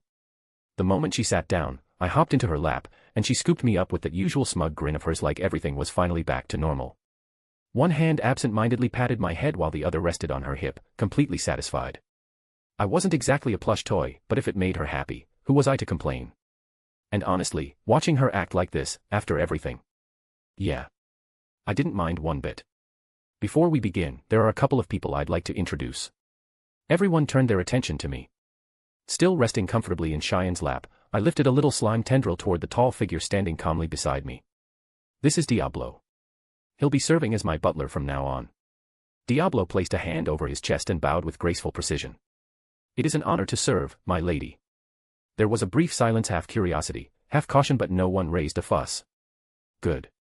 Then I gestured to the far side of the room, where a certain someone was sprawled across a couch like he'd already made himself at home. And over there is Veldora. Yes, that Veldora, the storm dragon himself. The mood shifted instantly. Yep. That landed. He puffed out his chest with a smug grin, tossing his hair back as if there were a wind blowing just for him. Some jaws dropped. Others exchanged wide-eyed glances. Not everyone had recovered from seeing a living legend walking casually among them. The tension in the room was thick enough to cut with a knife, and I knew someone was going to break first. It ended up being Rigurd. If I may. He asked hesitantly, lifting a trembling hand. Sir Veldora, what kind of relationship do you have with Lady Rimuru? Oh, here we go. I felt every head turn in sync. The entire room leaned forward slightly, ears sharpened like radar. I could practically hear them holding their collective breath. Veldora blinked. Ah, that. You'd like to know? Yes. By all means. Rigurd practically shouted. Everyone else nodded quickly, even so eyes were subtly watching Veldora now. The old lizard couldn't have looked more pleased. Gahahaha. Very well, then. I shall reveal it to you. He dramatically stood, as if delivering the climax of a stage play, before slapping his hand on the table and declaring. Rimuru is my little sister. The entire room froze. Even Cheyenne's hand, which had been rhythmically patting me a moment ago, stopped in place. I internally facepalmed.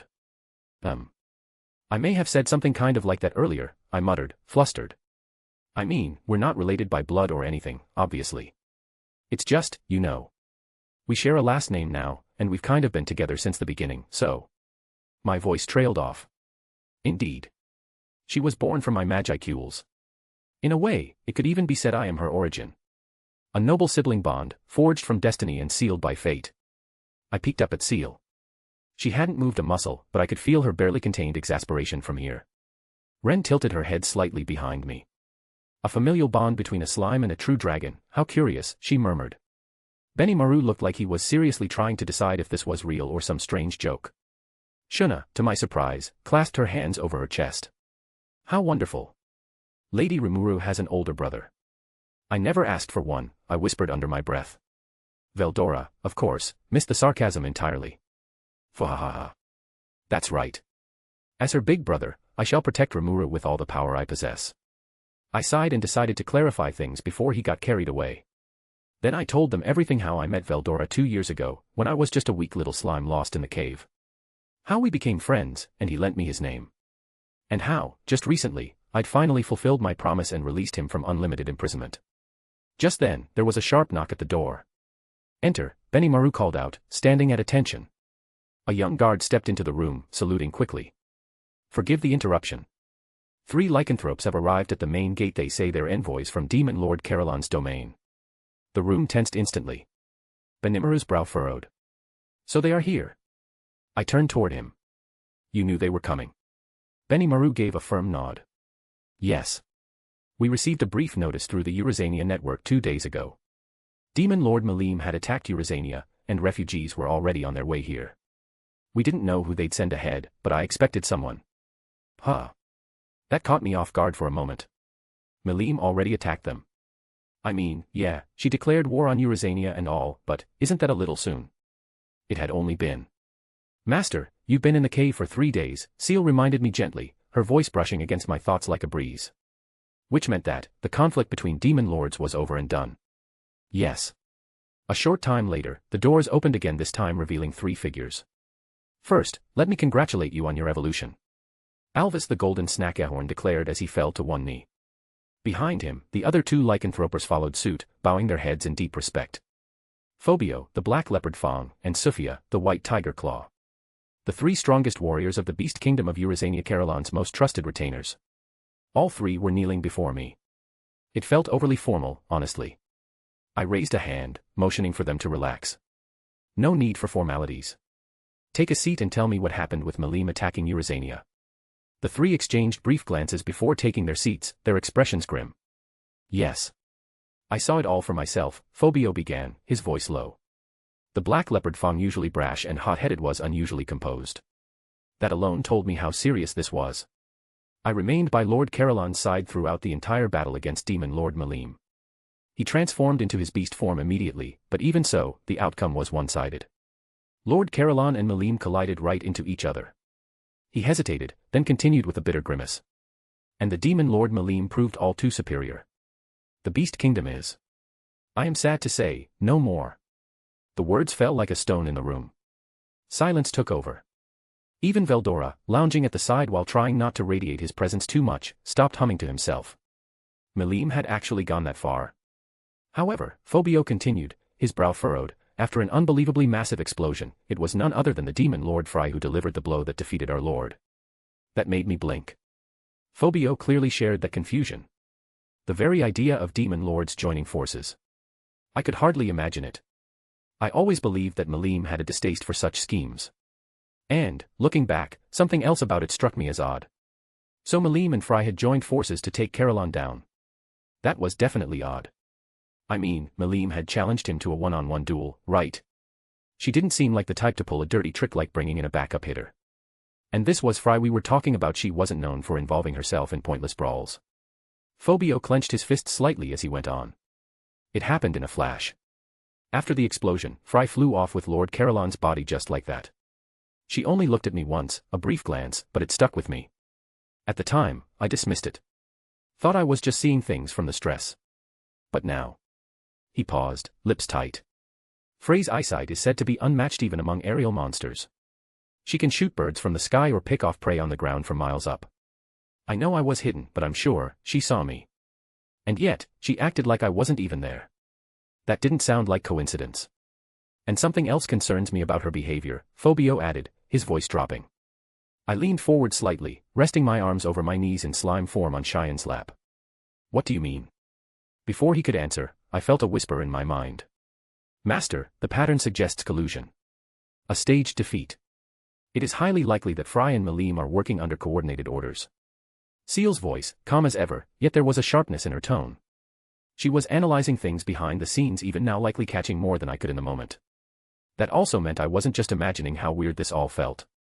"So you're saying they may have planned this from the start," I murmured. Phobio didn't answer right away, but his silence was as telling as a nod. Apparently, Sophia added, her voice tight with frustration, the direction Fry flew off to was completely wrong. It wasn't toward her own domain. In fact, it was a perfect 180 straight away from her lands. I raised a brow. Then where was she headed? Sophia crossed her arms. From what I could tell, her bearing would have taken her straight toward the demon Lord Clayman's domain. At that, all three lycanthropers stiffened. Even I flinched. Clayman. Really? Phobio's fists trembled in his lap. Alvis shut her eyes with a sharp exhale, her jaw set. Sophia stood up suddenly, her chair screeching back against the floor. I need to go out for a moment. Her voice was trembling not from fear, but from barely restrained fury. Wait right there, Sophia. Alvis was already moving to block her path. Charging in blind won't help anything. Yes. If you're going, then we all need to join forces in our attack. Phobio rose too, slamming a fist into his palm. Hoo boy. These three were about to go full berserker mode. Beastlings, man. Give them one good reason and their blood gets hotter than Ifrit's breath. I glanced between them, Sophia seething, Phobio fired up, and even Alvis, normally the most composed of the bunch, had a dangerous glint in her eyes. I couldn't just let them charge off into Clayman's territory based on a hunch. Even if my gut said they were probably right. They lack discipline, master, but their instincts are not wrong, Ciel commented in her usual calm tone. I recommend restraining them until we have more data. Easy for you to say, I thought. You're not the one who has to calm down three overpowered beastfolk ready to commit war crimes. Still, she had a point. The last thing I needed was a diplomatic nightmare. I waved a little pseudopod to get their attention. Hey, cool it, you three. I get how you feel, believe me, but running off right now won't do anyone any good. Especially not Caroline. Sophia clenched her jaw, but she stopped. Just barely. Alvis gave me a sharp nod, breathing hard. For now, at least, the situation hadn't exploded. Yet.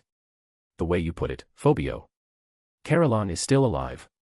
I leaned forward a little, my eyes narrowing.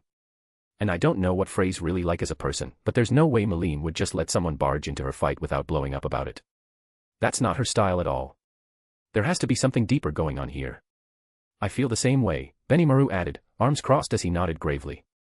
His tone matched my own suspicions. This didn't sit right with either of us.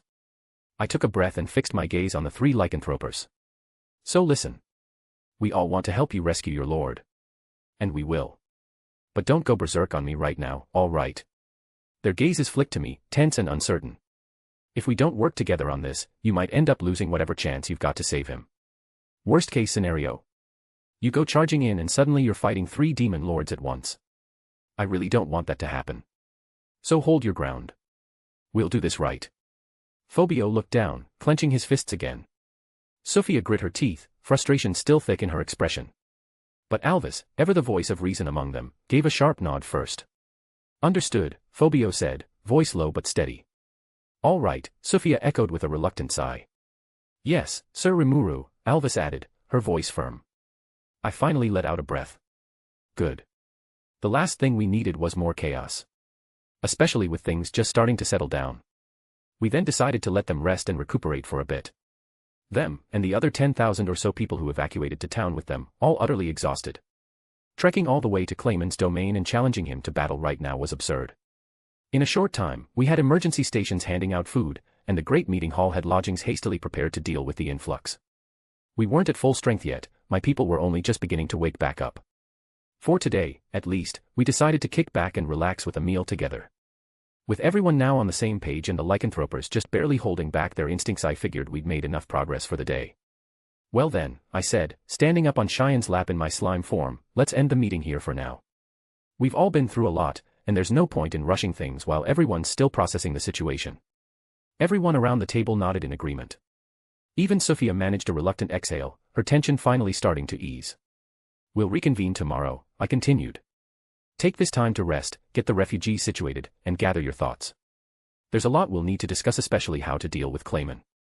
Rimuru stood with a bow. Understood. I'll begin preparations to accommodate Eurazania's people immediately. Hakuro, Shuna, Soai, Rigard, and the others all gave their affirmations in turn. Ciel, still standing quietly at my side with her mask concealing her expression, gave a composed nod. She had recovered just enough from the earlier embarrassment to maintain her usual elegance, though I noticed the occasional flicker of lingering fluster through our link. Veldora's sister-in-law comment had definitely left a mark. Speaking of him. Over in the corner of the room, Veldora sat cross-legged with a manga volume in hand, completely engrossed in it. I'd handed him one of my favorites just before the meeting started, mostly to keep him from interrupting again. Judging by the sparkle in his eyes and the silent gaha as he kept mouthing every few pages, it had worked like a charm. He didn't even glance up as the meeting ended. That should keep him out of trouble for now, I muttered. The meeting ended, and the room slowly emptied out. The lycanthropers followed Benimaru to discuss temporary lodgings. Hakuro and Rigard left to oversee the distribution of supplies for the incoming refugees. Cheyenne stood up, gently helping me down from her lap as I reverted to my human form. Ciel remained silent at my side, her masked gaze watching everyone with composed calm. She gave a light bow before following a step behind me. Waiting at the chamber doors, ever punctual and poised, was Ren. "My lady," she said, offering a flawless curtsy. "I've prepared your quarters for the evening. If you're ready, shall we proceed?" "Thanks, Ren," I said with a small smile. Without a word, she fell in beside me just slightly behind, as always guiding me down the corridor. Her footsteps were soundless, her presence steady and reassuring. Ciel followed silently, keeping a small distance, as if still sulking a bit from earlier. I could feel her attention on me through our link, but she said nothing. "Did everything go smoothly while I was in the cave?" I asked, more to break the silence than anything. Ren nodded. "Yes, my lady. The internal affairs proceeded without issue. Shuna and Cheyenne kept the city running. The moment your return was sensed, all command structures aligned without hesitation." "Glad to hear that." We passed by a few patrolling guards, all of whom bowed deeply at the sight of me, then quickly stood straight again as Ren's gaze swept over them. She didn't say a word, but none dared slacken in her presence. I chuckled softly. "You've really got them trained, huh?" "I expect nothing less of those who serve you," Ren replied coolly. Eventually, we reached my private chambers. Ren opened the door with a graceful motion, then stepped aside to let me enter. Ciel followed in behind me and stood near the window, saying nothing as she turned her masked face toward the setting sun. Ren helped me out of my coat and gently dusted off my shoulders, her motions precise and familiar. "Please rest for now," she said, "let me know if you need anything." I gave a nod. "Thanks again, Ren. You've done more than enough today." She gave a faint smile, a rare one, and curtsied once more before departing, her long black skirt sweeping quietly behind her. The door clicked shut, leaving just me and Ciel. And despite the silence, I could feel it, she was definitely still embarrassed. As soon as the door closed behind us, Ciel reached up and removed her mask with practiced grace. Her red eyes met mine, still holding a trace of the earlier fluster from Veldora's unexpected outburst. I stretched with a soft sigh and plopped down onto the couch in my human form, crossing one leg over the other. "You've been quiet, my dear wife," I said with a teasing smile, resting my chin on my hand. Still embarrassed after being called sister-in-law. Ciel's fingers paused ever so slightly as she began pouring tea. "Master." "Yes, my wife," I replied, enjoying the way her lips tightened into a line. "I've decided," she said calmly, "that it's in my best interest to simply ignore Veldora's idiocy from this point onward. He clearly lacks any concept of timing." "Oh, come on." I chuckled, brushing my fingers through my hair. "It's not like he meant to interrupt us. He didn't know." Ciel's gaze flicked toward her folded war fan lying beside the window. "If he hadn't called me sister-in-law so suddenly, I wouldn't have hesitated to punish him." "Ah, so you were about to swat him with the fan." I smirked. "I knew I saw your hand twitch." She turned away slightly, cheeks faintly tinged with red. "That wasn't part of the plan." "Admit it," I said, standing up and walking slowly behind her, resting my hands gently on her shoulders. "You liked it a little. Being called that. You thought it sounded nice." Her posture stiffened, and though she didn't meet my gaze, I could see the tips of her ears turning red. "I do not wish to discuss it."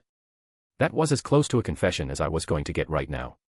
I leaned in close to whisper, "You're adorable when flustered."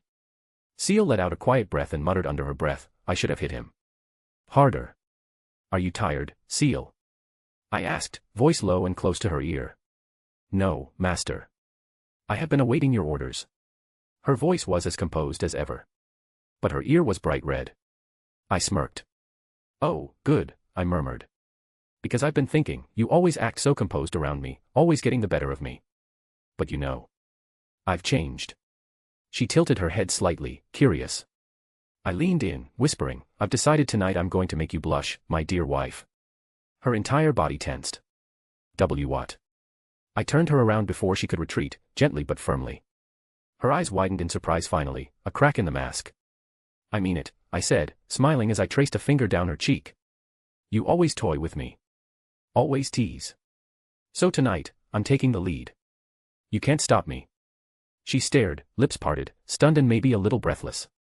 "Master," she said softly. I leaned in, brushing my nose against hers, watching her crumble just a little more. "Say it again," I whispered.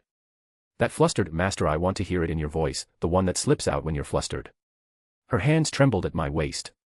"You're being unfair," she murmured, looking away. I'm only repaying a fraction of what you've done to me." I leaned in until our lips were just barely apart.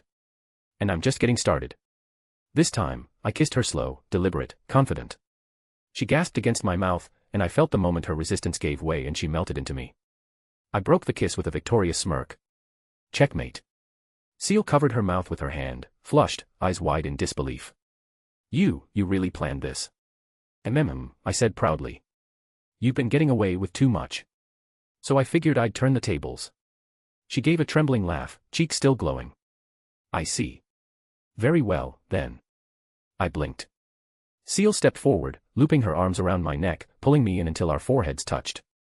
"Then allow me to show you how dangerous it is to provoke your wife, master." "Oh." Ciel's voice was low and sultry as she pulled me close, but I wasn't falling for that trick tonight. I'd seen that look too many times before. The way her red eyes glowed when she had me right where she wanted. The whisper of her breath against my skin. The way she always sees the lead. No. Not tonight. Before she could press her advantage, I spun her around and gently pushed her down into the armchair behind her. She let out a startled breath as she landed, her skirt billowing around her legs like petals. "Wha master," she said, for once genuinely confused. I leaned forward, hands on the armrests, caging her in. "You always talk like you're the one in control," I said softly, watching her eyes dart from my lips to my eyes and back again. "But you forgot something." She swallowed. "What did I forget?" "That I know you just as well as you know me." I brushed my fingers along her collarbone, slow, deliberate. Her breath hitched. "You act all composed," I whispered, my voice just for her. "But when we're alone like this, I know exactly where to touch, what to say, and how to make those perfect cheeks of yours turn red." I am not dash," she tried, but her voice cracked ever so slightly. Oh, this was satisfying. I brought my lips to her ear and whispered, "You're so beautiful when you're flustered, Ciel." Her whole body stiffened. I'm not flustered," she murmured unconvincingly. So it's just my imagination that your ears are this red?" I teased, nipping gently at the tip of one. "Or that you've been avoiding my eyes this whole time?" "Master." I leaned back just enough to look at her face. Her expression was a mess, eyes wide, cheeks burning, lips parted like she was trying to catch her breath. Her elegant mask had completely shattered. "Victory." I grinned. "So. Admit it." She turned her head, trying to hide it. "Say it," I said, lowering my voice to a whisper. "I win." She trembled and finally muttered under her breath, "You win." "Louder," I teased. Ciel groaned and covered her face with one hand. "You win, master." I laughed, heart swelling with satisfaction. This feeling, yeah. This was nice. I moved in and placed a soft kiss on her cheek. "Thank you," I whispered. "For always being by my side." "Humph," she muttered from behind her hand. "Don't think I'll let this slide forever. I will absolutely get you back for this." "Looking forward to it," I said, pulling her into a hug. She clung to me tightly, still warm, still embarrassed but smiling now. For once, I had the upper hand. And it felt amazing. After a few quiet moments, Ciel's arms slipped around my waist, holding me closer with a sigh. Her head nestled against the crook of my neck, the warmth of her breath tickling my skin. "I still haven't forgiven you," she murmured, though the smile in her voice gave her away. "I know," I whispered back, brushing a hand through her silky blue hair. "But you're not pushing me away either. That's the problem." We stayed like that for a little while longer, savoring the closeness.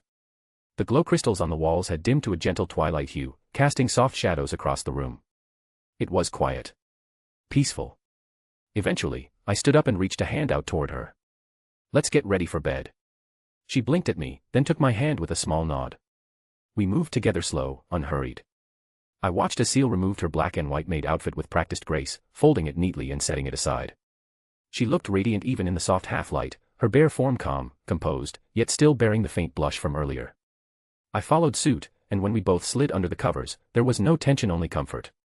I curled into her arms, and she pulled the blanket over us like a protective cocoon. My head rested against her chest as her fingers slowly ran through my hair.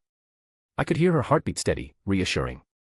You're warm, I mumbled, already half asleep. You're soft, she replied, just as drowsy. And like that, wrapped up in each other, we drifted off into sleep. The night held no words after that, only a shared warmth, the quiet rise and fall of breath, and the silent promise that neither of us would ever wake alone again. Note: I might have written a bit too much this time.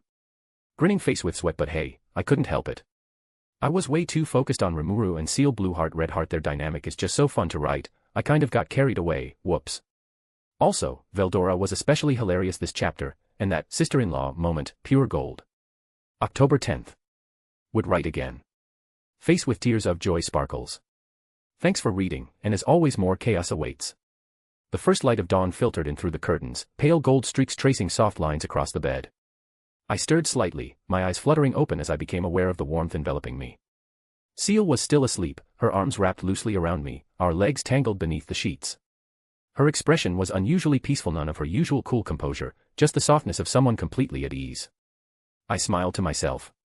Her silver blue hair was splayed out across the pillow, one hand resting on my back, the other tucked under her cheek. She looked cute. Even I had to admit it. And since she wasn't awake yet, I leaned in, brushing a quiet kiss against her lips. MMH. Her eyes cracked open just barely, red irises still hazy with sleep. She blinked slowly, then gave me a look that was a mixture of surprise and faint embarrassment. Master, she whispered, voice low and hoarse from sleep. You're taking initiative again. Someone has to balance things out. I grinned, resting my forehead against hers. Revenge for last time. Remember. She looked away, but the faint red rising to her cheeks betrayed her. You're incorrigible. And yet, you still chose me. Unfortunate, isn't it?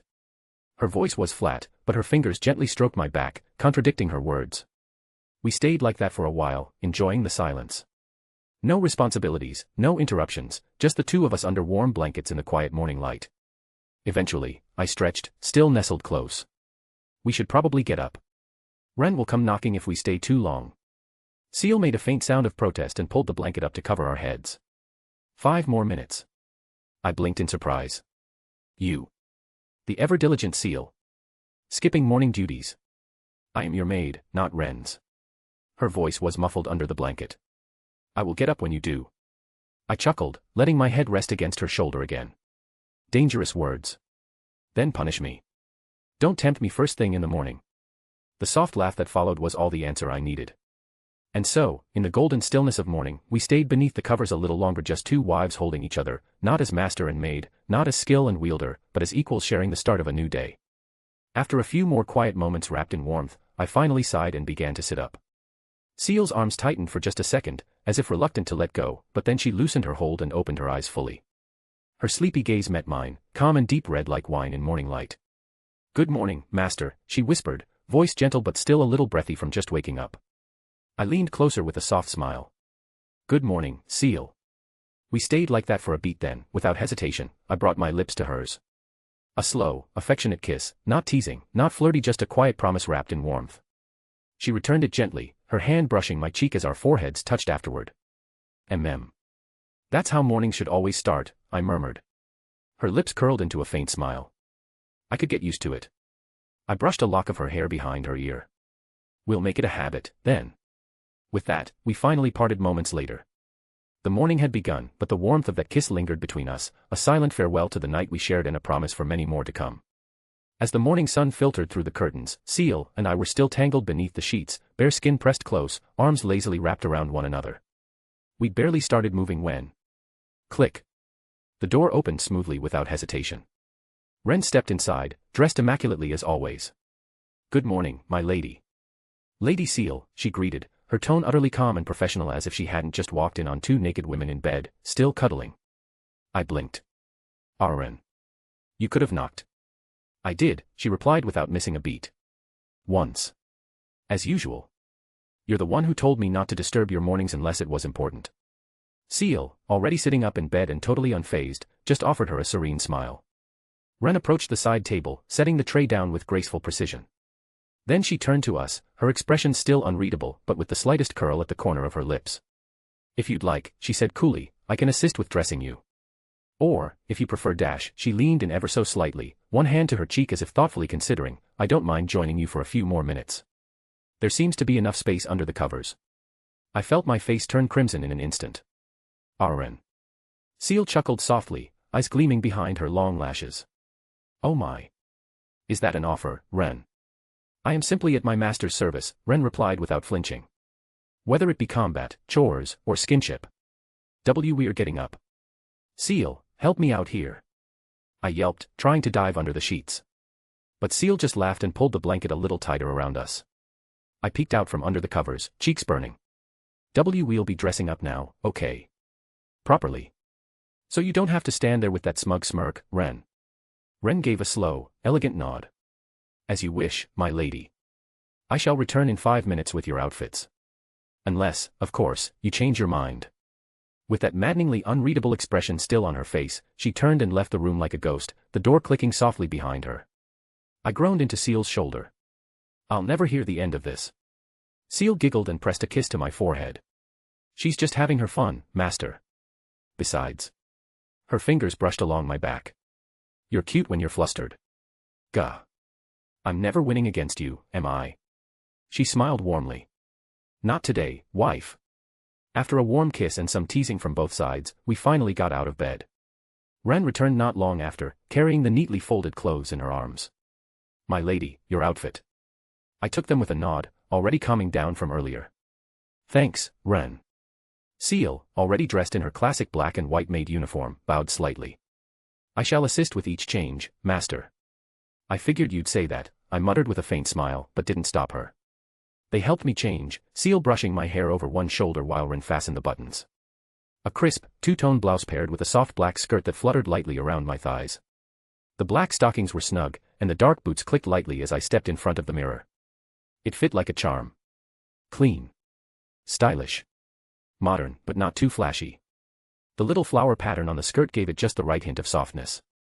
Ciel took a step back, her red eyes gleaming behind the mask. You look stunning, master. Ren gave a polite nod beside her. Charming as ever. The design draws attention to your elegance without being ostentatious. I adjusted the ribbon belt slightly, giving myself a once-over. Heh. Yeah, I like this one. Even though I'd already accepted this new form of mine, moments like these still made something flutter in my chest. It wasn't just about appearances, it was the feeling of being seen, appreciated, supported. Glad I've got two maids with good taste, I muttered, unable to keep the smile off my face. Ciel bowed her head with a soft chuckle. It is only natural, master. After all, we are proud to serve the most beautiful one in this nation. MMH. You're getting way too good at that. She only tilted her head innocently. All right, I said, brushing my hair back. Let's go. We've got a long day ahead. We had a lot to talk about. Something told me it was going to be kind of a long meeting. I kicked things off by taking a report from Soai, or rather, I planned to, so I had already briefed the others earlier that morning. Clayman was on the move, apparently, and we needed to hear all the details and figure out our response. Thus, I was already on my way to the meeting hall, where the core leadership of Tempest and the 3 lycanthropers were waiting. Ciel and Ren walked beside me, Ciel calm as ever behind her mask, and Ren quietly taking mental notes, ready to assist. As I walked, my universal detect pinged something odd. A group of about 50 people, moving quickly toward town. Ah. That signature. Oh, it's Fuse, I murmured. The guild master from Blumund. Sure enough, just moments later, our security team had him and his entourage face to face with us. He pushed his way through the armored soldiers surrounding him, his face drawn with worry, but the moment he laid eyes on me, something flickered in his gaze. It has been much too long, Lady Rimuru. I am only glad that I made it here in time. We have come to satisfy our duty under the terms of the security agreement signed between Blumund and Tempest, and I feared I was already too late. He smiled as he spoke, but there was weight behind it. His eyes locked on mine, intense and sincere. The soldiers around him stood at the ready, grim-faced and tense. Fully armored, heavily equipped, these were veterans prepared to lay down their lives. Whoa. The guild master himself. What on? Ha. No need to put it like that, he said with a weary chuckle. Thegus is ready to take over my post, should it come to it. I've heard many things about this town from our merchants, Mjalmile in particular, that sneak. You've been engaged with the kingdom of Farmus, it seems. He was clearly about to launch into one of his long-winded explanations, his face already shifting into that allow me to elaborate for half an hour expression. Ah, Fusey, one moment. He blinked at the nickname, startled out of his rhythm. Why yes, Lady Rimuru. I gave him a tight-lipped smile, raising a hand. I hate to do this, really, but let me tell you something. Oh. Did you have a suggestion for our strategy? Yeah, our strategy. I scratched my cheek, looking away. Like, if you want to call it that. Fuse tilted his head slightly, his tone turning cautious. Is this something to be kept secret from us? Certainly, I can understand your suspicion, but I hope you can place your trust in. And no, Fusey. I quickly waved both hands in front of me. I really appreciate what you've done, but it's all over now. Over? How do you mean? How to put it? I looked to the others, but no one was rushing to save me. I let out a tiny breath. Well, to sum up, I kind of killed them all. Them all? Them all who? What are you talking about? His eyebrows climbed up slowly, processing my words with visible confusion. I gave him a sheepish grin. I mean, the army from Pharmacy you were talking about. I killed them all. Whwa. Fuse's jaw hit the floor, eyes going wide in total disbelief. The soldiers behind him looked equally stunned, some glancing around as if expecting someone to say just kidding. But nope, dead serious. No, I bet he wouldn't believe it, commented Elin from behind me, who came here a few moments ago, her arms crossed and a resigned look on her face. Nope, Jido added with a helpless shrug. Nope, indeed. It hadn't even been 2 weeks since the war declaration. I suppose Fuse figured the main force from Pharmas would reach Tempest in about a week. So, in his mind, we'd buy 2 or 3 days of time in open field combat, dig in, and prepare for a siege in the worst-case scenario. From a conventional standpoint, that'd be the smart call. I could see the logic. But reality? Let's just say I didn't really follow the usual playbook. Between my explanation and the added commentary from Elin and Cable, we managed to convince Fuse, eventually, that this wasn't some elaborate joke. He looked like he was still processing it, but at least he wasn't shouting anymore. But before I could even start filling him in on the rest, a sudden gust of wind swept across the field, and I looked up just in time to see shadows cutting across the sky. The Pegasus Knights descended like a gust of divine wind, glinting armor and fluttering royal banners marking their affiliation unmistakably. They landed in perfect formation just ahead of us, the ground rumbling slightly as their mounts touched down. And at the forefront, dismounting with practiced ease, was King Gazel Dwargo himself. He strode forward with a confident grin the moment he spotted me. Ah, Rimuru. Nice to see you again, he called out, arms spread like an old friend approaching a favorite drinking partner. So I hear you've become a demon lord. Ugh. So the news had spread already. Not like I expected it to stay secret or anything, but I didn't think he would personally fly out here to say hi. I scratched my cheek awkwardly. Ah, yeah, kinda. There's been a lot going on around here, Gazel. So I figured, might as well become a demon lord. My grin was crooked, and I could already feel Fuse gawking at me again. Gazel let out a hearty laugh. Of course you did. That's so you. He stepped up beside me like we were already deep in the middle of a conversation. Not to make you feel unwelcome or anything, I said, motioning toward the road behind me, but we were just about to all meet up and discuss our future strategy. Well, perfect. I would be happy to join this conference, he declared, like it was his God-given right. It was right about then that Fuse, clearly exhausted and about 2 seconds from collapsing, stumbled up beside me. Demon Lord. What in heavens is that all about? He had apparently caught enough of our conversation to realize something was off. Real off. And judging by his twitching eyebrow and trembling fingers, he wasn't going to let it slide. Yeah. I didn't really get around to explaining that part yet, did I? Sir Rimuru, he pressed, voice cracking a little, I find it hard to ignore what you just said.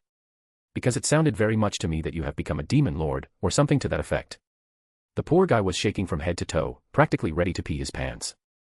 I could feel several sets of eyes glancing between us, some amused, others concerned. I sighed, already regretting not breaking the news sooner. Oh. Yeah, demon lord. Well, I replied as breezily as possible, I'm one of them now. This, sadly, didn't end the topic. Ha ha ha. Rather poor taste for a joke, wouldn't you think? I was hoping for a more serious answer from you. Ugh, this is such a pain. Do I have to start from the very beginning before you'll get off my back? Now Gazel was giving me the curious look too, arms crossed like a teacher about to give a stern talk. Great. So, as much as I hated going through all this in the middle of the street, I gave both of them a quick recap. I skimmed over the whole sequence, how I got angry, massacred the Pharmas army, performed the harvest festival, and, well, became a demon lord. Once I wrapped up, I turned back to Fuse, only to find him mumbling to himself, eyes completely glazed over. Poor guy.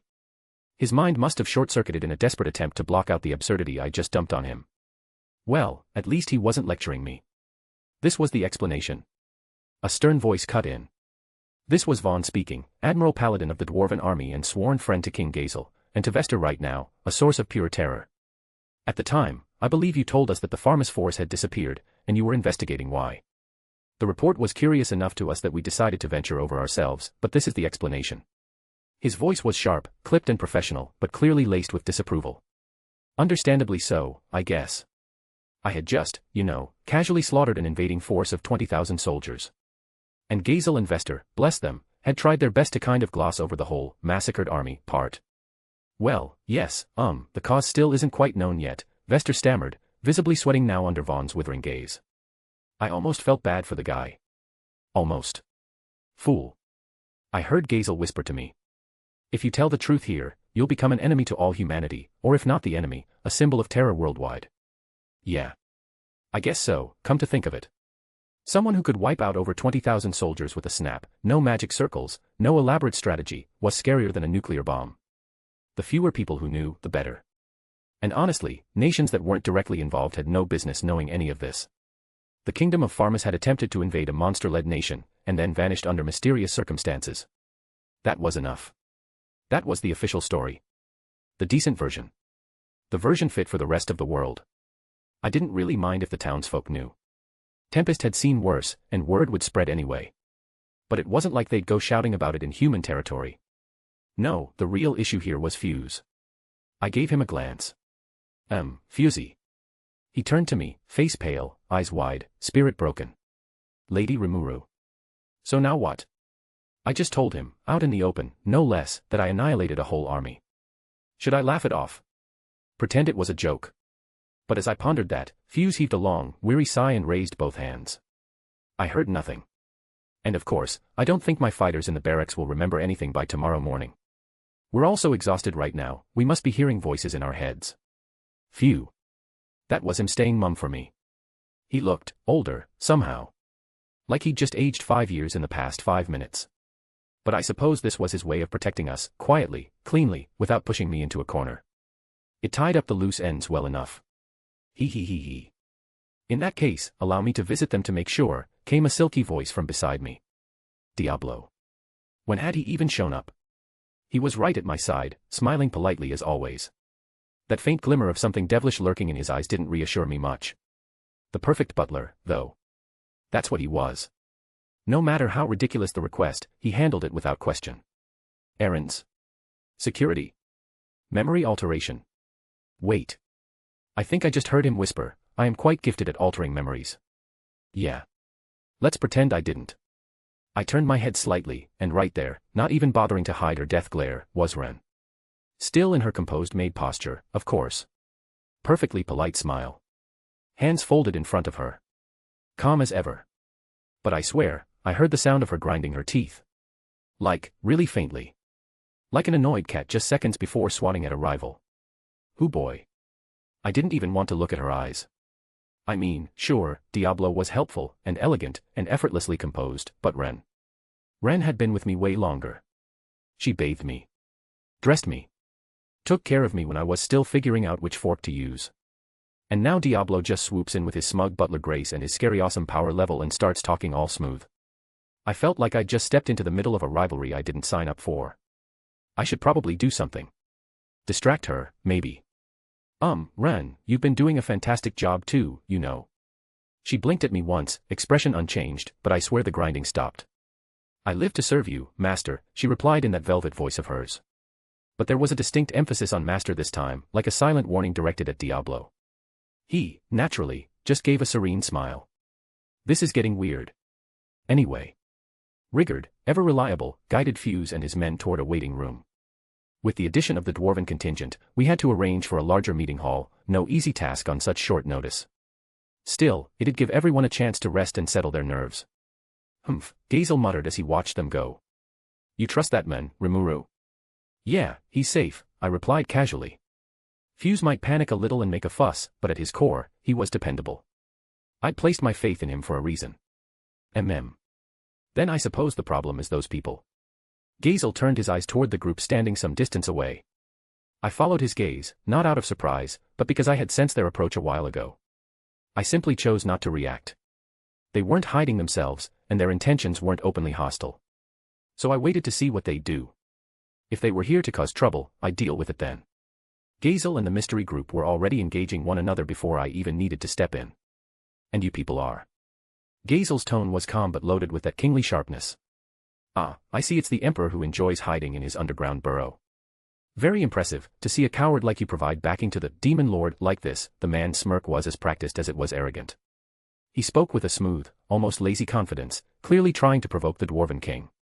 His officers behind him looked more than a little exasperated, as if this was far from the first time they'd had to endure this kind of behavior. If he was trying to stir Gazel up, though, he picked the wrong target. Aha.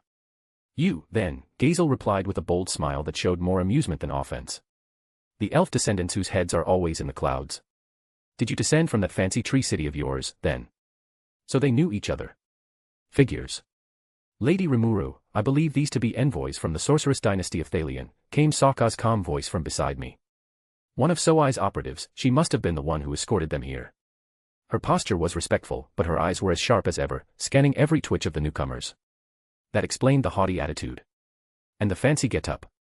The men clearly recognized King Gazel the moment they locked eyes, and apparently decided that was the perfect cue to start stirring the pot. You never change, do you, Irald? Gazel growled. Neither do you, Gazel. The two exchanged greetings like longtime rivals, cool smiles, razor-sharp words, and looks of sheer contempt on their faces. And that girl there is. Irald turned toward me, eyes narrowing with a touch too much curiosity. I gave him a pleasant, utterly nonchalant smile. Oh, hello there.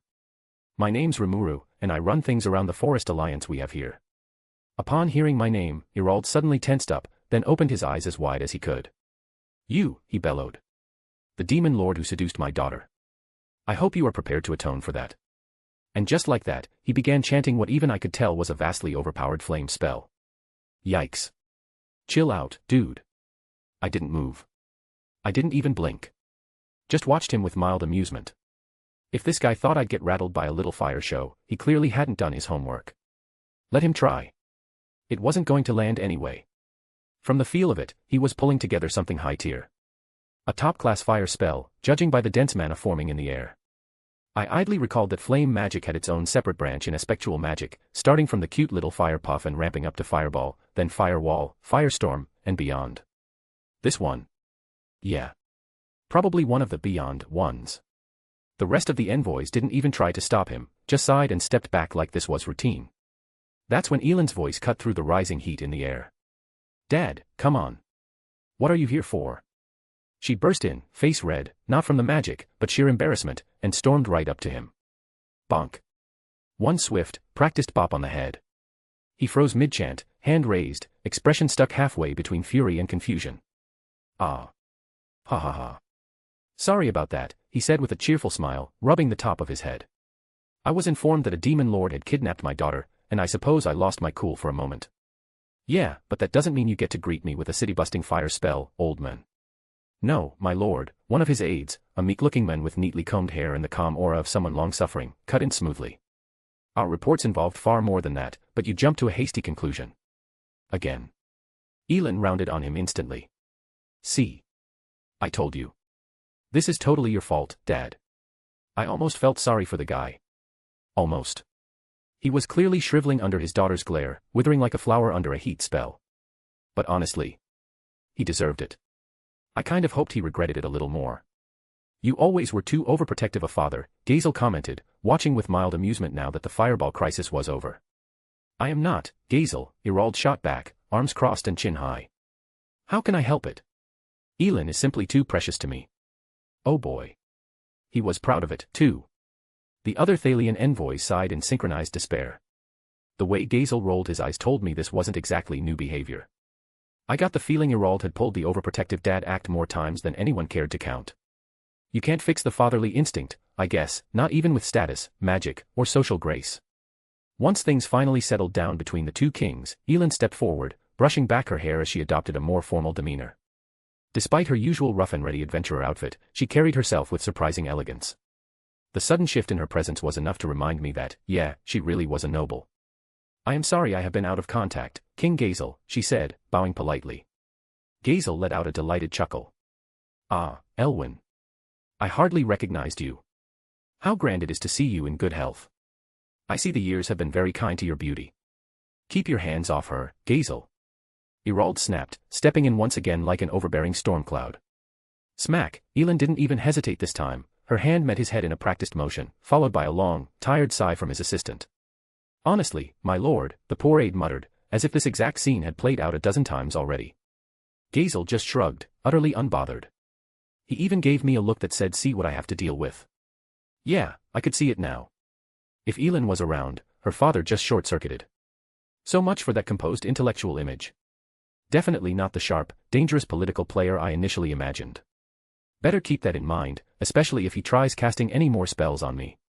Rimuru, Elin said at last, trying to steer the conversation back on track, this is Irold Grimwald, my father and the Archduke of Thalion. It is an honor to meet you, leader of Jura and master of the monsters, he said, giving me a refined bow as if none of the last few minutes had happened. As my daughter just said, I am Archduke Irold Grimwald. Please, just Irold is fine. I offered a polite nod in return. Even if he was kind of a mess when it came to his daughter, he was clearly a big deal. So did you travel here just to inquire about Elin? I asked, narrowing my eyes slightly as I watched Irold's expression. I didn't buy it, not for a second. He. No, of course not. His laugh had that same slick edge to it, like he already knew the punchline to a joke no one else had heard. As we consider how we should interact with your nation, I wanted a chance to see you with my own eyes, this leader that my daughter seems so fond of. His smile widened. Given the sense of authority you appear to bring to your people, I find it hard to believe you are a slime at all. But still, I feel I have a much more complete picture of your strengths now. He chuckled again, low, knowing. That overpowered flame spell earlier. That wasn't some protective father losing his cool. That was a test. His way of measuring me. Us. I said nothing and just offered a wry smile back. Me, and Benimaru, Shuna, Cheyenne, and Diablo, none of us had reacted. Not out of arrogance, but because we all knew he wouldn't actually cast it. That spell was never going to land. Even Diablo, standing just behind me, had remained perfectly still, eyes gleaming with something far too calm to be anything but confidence. Ciel, as always, stood at my side like a flawless reflection, arms clasped neatly in front of her formal uniform, her expression unreadable behind her porcelain white mask. But I could feel it. The tiniest flicker of displeasure through our link, just enough to tell me she didn't like this man testing me without permission. Ren stood just a little behind Ciel, her violet eyes narrowed the barest amount. Still calm. Still composed. Diablo's sudden appearance earlier had probably already put her on edge, she definitely didn't appreciate anyone popping up beside me uninvited. And now this overdramatic noble was throwing fireballs and declarations of overprotective fatherhood around like we were in some second-rate stage play. Given how hot-headed most of them used to be, it was impressive, honestly. No one leapt into action. No swords drawn, no yelling. Just calm, practiced restraint. We weren't just a chaotic gathering of monsters anymore. We were a nation. A force. And they were starting to realize it. Since he's here and all, I figured I might as well have him join the conference, so he'd have more stuff to judge us with. I wanted his take on our future direction as well, and this would be a good opportunity for that. It might result in us and the Sorceress Dynasty becoming enemies, of course, but we'd just have to cross that bridge when we came to it. Gobta came running up, a little too energetic for the moment. Lady Rimuru. The meeting hall's ready. Got it, I replied with a nod, brushing past him. Originally, I had planned this as an informal talk between allies, nothing too official, just a few Jura region leaders talking things through. But with King Gazel and Archduke Irold showing up, the whole tone shifted. Now it was unmistakably a summit. Normally, diplomats would handle this first, ironing out the issues, mapping common ground, massaging the terms so no one lost face. We weren't doing any of that. No backroom deals. No clever pre-negotiations. This was going to be blunt, raw, and honest. And the outcome? It would shape everything. Our future, our alliances, maybe even our enemies. I took a quick glance behind me. Ciel was walking silently, her presence regal as always, expression hidden behind her mask. But I could feel her eyes on me, calm, steady, ready. Ren followed just a step behind, her movements precise and fluid, posture perfect. But there was something in the way her eyes narrowed for just a fraction of a second as she looked toward Irold, an invisible thread of tension, gone as quickly as it came. No words. No sound. But I knew her well enough to catch it. Yeah. This wasn't just a meeting. This was a battlefield, and my knights were already in formation. Note. Thank you for reading. Sparkling Heart, your support means a lot, and I hope you're enjoying the story as much as I enjoy writing it. See you in the next chapter. Smiling face with smiling eyes sparkles. In the hall, I found everyone standing upright, awaiting our arrival. All the main power brokers in the event, the three lycanthropers, Fuse, King Gazel, and Archduke Irald, were shown to their guest seats. Once I took my own at the far end of the hall, everyone else sat down. The air was heavy when the talks began. We began by having each side introduce themselves, given the multiple large nations now involved. Some already knew one another, but I thought it best for politeness' sake that everybody was on the same page. So, let's begin by having our guests introduced. I turned to Ren, who promptly began reading off names. Once introductions were finished and everyone was settling into the rhythm of formal diplomacy, I leaned slightly toward Shuna. Shuna, where is Veldora? Yes, Sir, Veldora is dash. Before Shuna could finish, a loud, hearty gwahahaha filled the hall. The doors swung open, and in walked Veldora, head held high, golden eyes shining with curiosity as he scanned the hall like a child about to crash a very serious tea party. At least he was dressed, thanks to Shuna's quick prep. A custom outfit, dark and regal with silver accents, something befitting a gentlemanly dragon, as she'd put it. Not that he seemed to notice or care. I stood from my seat and gestured lightly, trying to calm the sudden shift in the air. I have one more friend to introduce, one whose name should be familiar to all of you. The silence was deep enough to hear hearts skip beats. The guests from Thalion stiffened. Gazel narrowed his eyes. Even the three lycanthropers had suddenly straightened their backs. This is, kind of, my big brother. His name is Veldora. A small blush crept up my cheeks as I said it, and my words came out just a little slower than usual. Yes, Veldora, he declared proudly, throwing his arms wide. Some also refer to me as the Storm Dragon. Although so few survive an encounter with me, perhaps you all should consider yourselves lucky and honored to be in my lofty presence. Yeah, that was Veldora, all right. Loud, dramatic, impossible to ignore and completely unapologetic about any of it. For today's summit, I was kinda hoping you could join in as an advisor, and maybe try to stay on good behavior. I paused, then added lightly, or you could leave, if you want. Gahahaha. Why the cold shoulder, little sister, he laughed, clearly enjoying himself. Don't leave me out of the party. Well, look, we're trying to have a serious conversation here, so just try not to get in the way, all right? Trust me. There is no way I would ever interfere with you, he replied with a bold grin, like he was promising something solemn and sacred. Aha. And if that didn't hold, I had at least 5 volumes of fantasy manga waiting as a last resort. The hall remained quiet as Veldora and I spoke, nobody moving an inch. Well, Actually, Fuse and Elin had collapsed on the floor, having fainted outright. Their faces were pale, mouths twitching like they were processing a system crash. The Thalion envoy and his guards were frozen in place, as if they'd just witnessed a natural disaster walk into the room. And standing now, loudest of all, was King Gazel. He slammed a hand on the table and barked, Rimuru. A moment, please. We need to talk about this now. Yeah, I figured that might happen. Needless to say, the summit had to go into recess before it even started. Leaving the hall in the capable hands of my assistants, we made our way to the reception room. At King Gazel's request, I left Veldora behind, no doubt a strategic move to keep him from disrupting things further. Not that I was worried. With the 3 lycanthropers and a few others eager to curry favor with the legendary Storm Dragon, I figured he'd be entertained for quite a while. Now it was just me, Gazel, and Irald in the quiet reception chamber. Ciel stood silently behind me, ever composed, while Ren waited near the door like the perfect maid she always was. Shuna had gone to prepare tea for the rest of the gathering, and Benimaru and Hakuro were still trying to restore order in the hall. Irald was the first to speak, his tone calm but firm. Before we begin, let me make one thing clear. I've been granted full authority by Her Excellency, the Heavenly Emperor. My judgment alone will determine Thalion's stance toward your nation. I suggest you keep that in mind as you speak. All right. I promise I'll be honest with you as well. Irald had approached this conversation with surprising candor. If he was serious, then I owed it to him to be just as sincere. So our confidential talks began, with Gazel kicking things off. So what did you want to talk about? Certainly not the weather, you fool. Not even the stoic dwarven king could hide the edge in his voice as he half-shouted back at me. Why has the storm dragon been resurrected? That caught even me a little off guard. A rare sight indeed. King Gazel, visibly shaken. His usual composure was nowhere to be found. Clearly, this wasn't something he could laugh off or ignore. I thought about brushing it off with a vague excuse, but there wasn't any point. Not here. Not with them. So I gave a concise rundown, how I encountered Veldora in the cave, the conversation we had, and how I decided to help him break free of his infinite prison. Nothing too elaborate, just the truth. When I finished, Gazel let out a long, exasperated sigh and rubbed his forehead with one hand. This is beyond all expectation. You becoming a demon lord is a problem in itself now this. The resurrection of the storm dragon. What should we do with this, though? Gazel muttered, deep in thought. Indeed, Irald replied with a sigh, exchanging a look with his fellow king.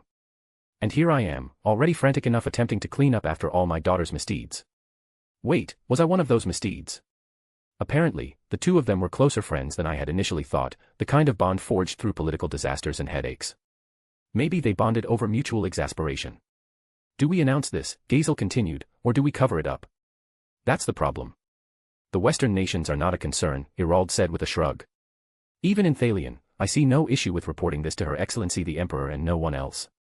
But the Western Holy Church, yes. Gazel finished for him. That made sense. The Church and the Storm Dragon had a long, bloody history, one that ended with Veldora sealed away.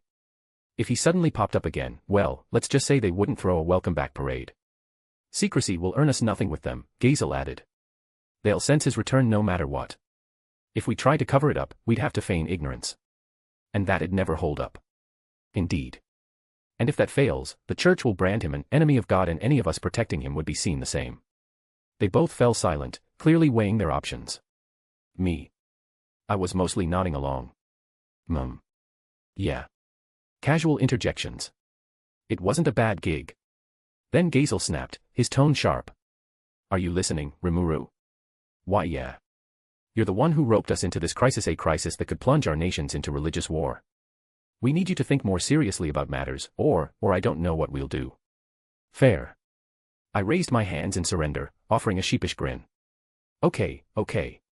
But instead of hiding Veldora, why not use him? They blinked. Use him? I nodded. There's no point trying to sweep this under the rug. He's already out. The Church will find out. So instead of damage control, we spin it. Irald folded his arms, eyes narrowing. Go on. Put simply, we blame everything on Veldora. What? Think about it. The whole Pharmus army being wiped out. It wasn't me, it was the furious storm dragon, just recently resurrected after centuries of imprisonment. Rampaging in a blind rage. Perfectly believable, right? Gazel frowned. And then what? How does that help? I follow up by saying I managed to calm him down. Now he lives peacefully here, and I'm keeping him from doing any more harm. That way, the public thinks I didn't massacre anyone.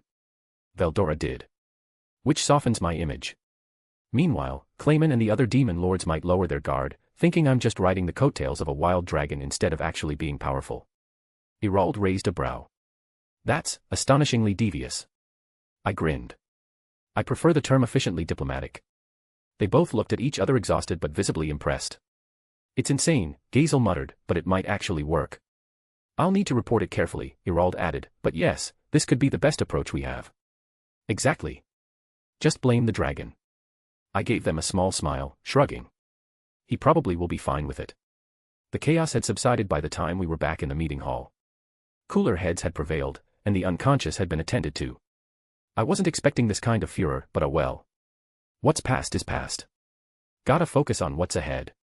So everyone had now accepted Veldora, more or less. It was another hour before we finally got the summit rolling again. Now we were starting for real. Our conflict with Clayman remained an internal affair for the moment, that could wait. So I gave me a quick report, but apparently, they still couldn't discover Clayman's main base of operations. The fact that he had an army on the move was concerning, but so I was keeping up his watch. Nothing new was going to happen with that immediately, so I decided to get this summit wrapped up first. I decided to begin with a recap, as annoying as it was to me. We had all been through a lot, but laying everything out in detail to everyone at once should save us time later. I wanted everyone to be on the same page. First of all, I said, standing before the room, let me give a quick summary of what's happened here in Tempest so far. I walked them through it step by step. The surprise attack by the Kingdom of Pharmus. The slaughter of our people. I saw eyes widen slightly around the table when I mentioned the number of casualties. I didn't sugarcoat it. It wasn't just soldiers who were killed. Innocent townsfolk, civilians lost their lives in that ambush. Then I mentioned my return being blocked. I was intercepted on the way back by a powerful opponent, I said calmly, keeping my gaze level. Her name was Hinata Sakaguchi, the leader of the Crusader Paladins. She came to kill me. Murmurs rippled through the hall. I let them. She said she came under the authority of the Western Holy Church. And, from what I gathered, she had been misled. I stopped there. I didn't say who misled her. I didn't pretend to know. Because I didn't. There was no proof, just speculation, and no point in stirring more trouble without evidence. So I kept that part to myself. I managed to survive, I continued. Barely.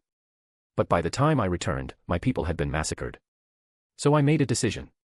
I performed a ritual, awakened as a demon lord, and used that power to resurrect those who had been killed. A stunned silence settled over the hall. Hinata Sakaguchi. It was Fuse who reacted first, lifting his head with a conflicted expression. She may seem cruel at first. I suppose she gives the impression of a crazed murderer to most.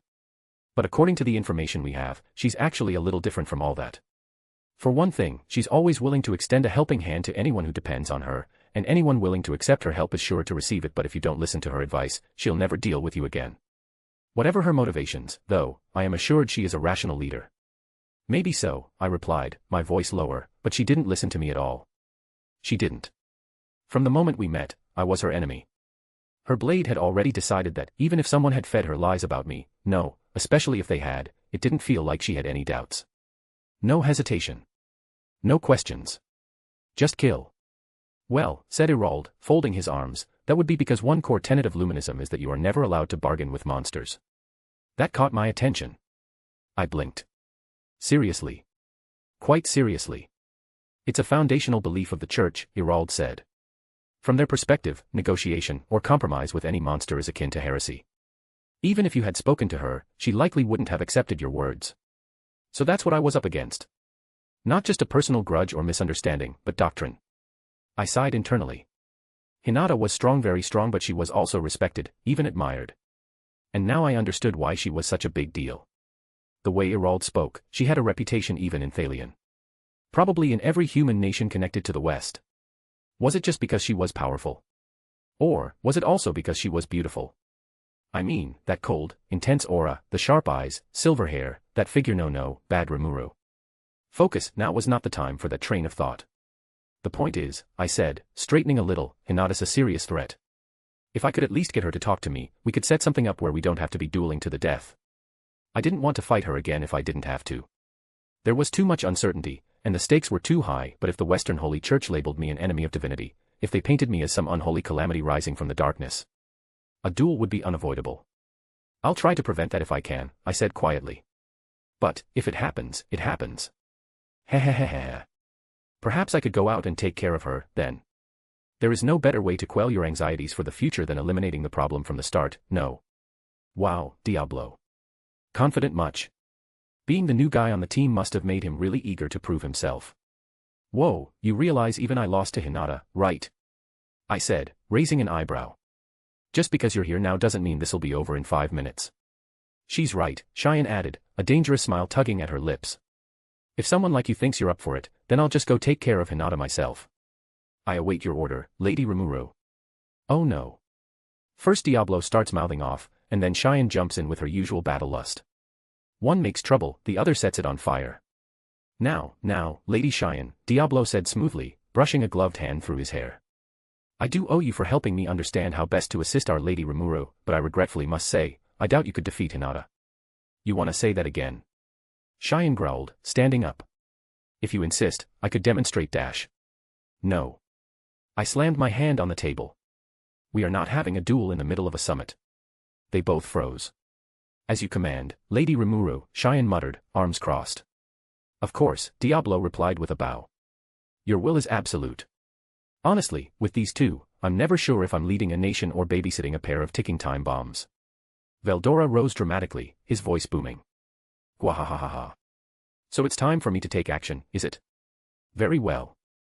I shall deliver divine punishment upon this Hinata person dash. Snap. Without a word, Ciel stepped forward. She calmly unfolded her fan with a soft flutter, and smack. The sound echoed in the hall as she struck Veldora cleanly across the head. Jaya, he shrieked, stumbling back into his seat with wide eyes. See, Ciel. That was uncalled for. You didn't even let me finish. She returned to her place behind me without a single word, folding the fan neatly once more. The entire room fell into stunned silence. Did that maid just hit the storm dragon? Fuse whispered, his voice trembling slightly. The three lycanthropers stared with mouths half open, visibly shaken. Irald's brow twitched as he watched Veldora meekly slink back to his seat. That maid. She struck the storm dragon without hesitation. He shook his head slowly, voice hushed. What kind of people are you surrounded by, Lady Rimuru? Gazel muttered, I thought only a true dragon could fight a true dragon, yet she just. Veldora whined from his seat like a scolded dog. She always does this. I sighed and gave a small smile. Don't worry, everyone. That just means she likes him. A few nervous laughs rippled through the room, but the lingering fear in their eyes said enough. Smacking a god-tier dragon and living. That left an impression. Ren, for her part, remained a picture of composure. Not a flicker of emotion crossed her face, though her fingers gently adjusted the lace cuff at her wrist with deliberate precision. A tiny motion I knew meant she was fighting back a smirk. Either way, now for the real work. So. Right. Everything I just discussed with you is the truth, I began, voice steady, but what we'll announce to the public will be adjusted. The Tempest delegates looked confused. For monsters, strength usually spoke for itself. There wasn't much use for political misdirection. But this was a different kind of battlefield. Benimaru asked the expected question. Lady Rimuru, what is the purpose of changing the account? And in what way? Before I could answer, King Gazel spoke up, his deep voice cutting across the hall. This was decided in advance, he said firmly. It is a necessary measure to protect not only Tempest, but the balance of the entire region. Archduke Irald nodded in agreement beside him. There is wisdom in cloaking the truth. If handled poorly, this could lead to panic or worse, open hostility from forces unprepared to deal with what has happened here. I gave a grateful glance to both men, then turned back to the hall. We'll declare that I claimed the title of Demon Lord, thanks to Veldora's backing. I won't mention awakening, or any power that would make me look like a threat. Let people think I was just brave or reckless enough to make the claim while leaning on my friendship with the Storm Dragon. That explanation settled in the air like a quiet ripple. No one objected. If anyone asks about the Pharmas army, I continued, we'll say they were caught in Veldora's return and wiped out in the chaos. I just happened to stop him before things got worse. Some of the attendees looked shaken, but the logic was sound. This way, I added, the rest of the world won't fear me as some catastrophe waiting to happen. I'll just be a monster who got lucky, and maybe earned a little too much attention. Clayman will see it as overconfidence, Gazel added smoothly. Which works in our favor. Ren bowed slightly from her place at my side. We will ensure that both internal and external messages are prepared accordingly, my lady. I nodded, and the summit continued, one calculated move at a time. I let the silence linger for a moment, watching the reactions ripple through the room. If anyone here is opposed to this, I said slowly, please speak up now. Especially you, Veldora.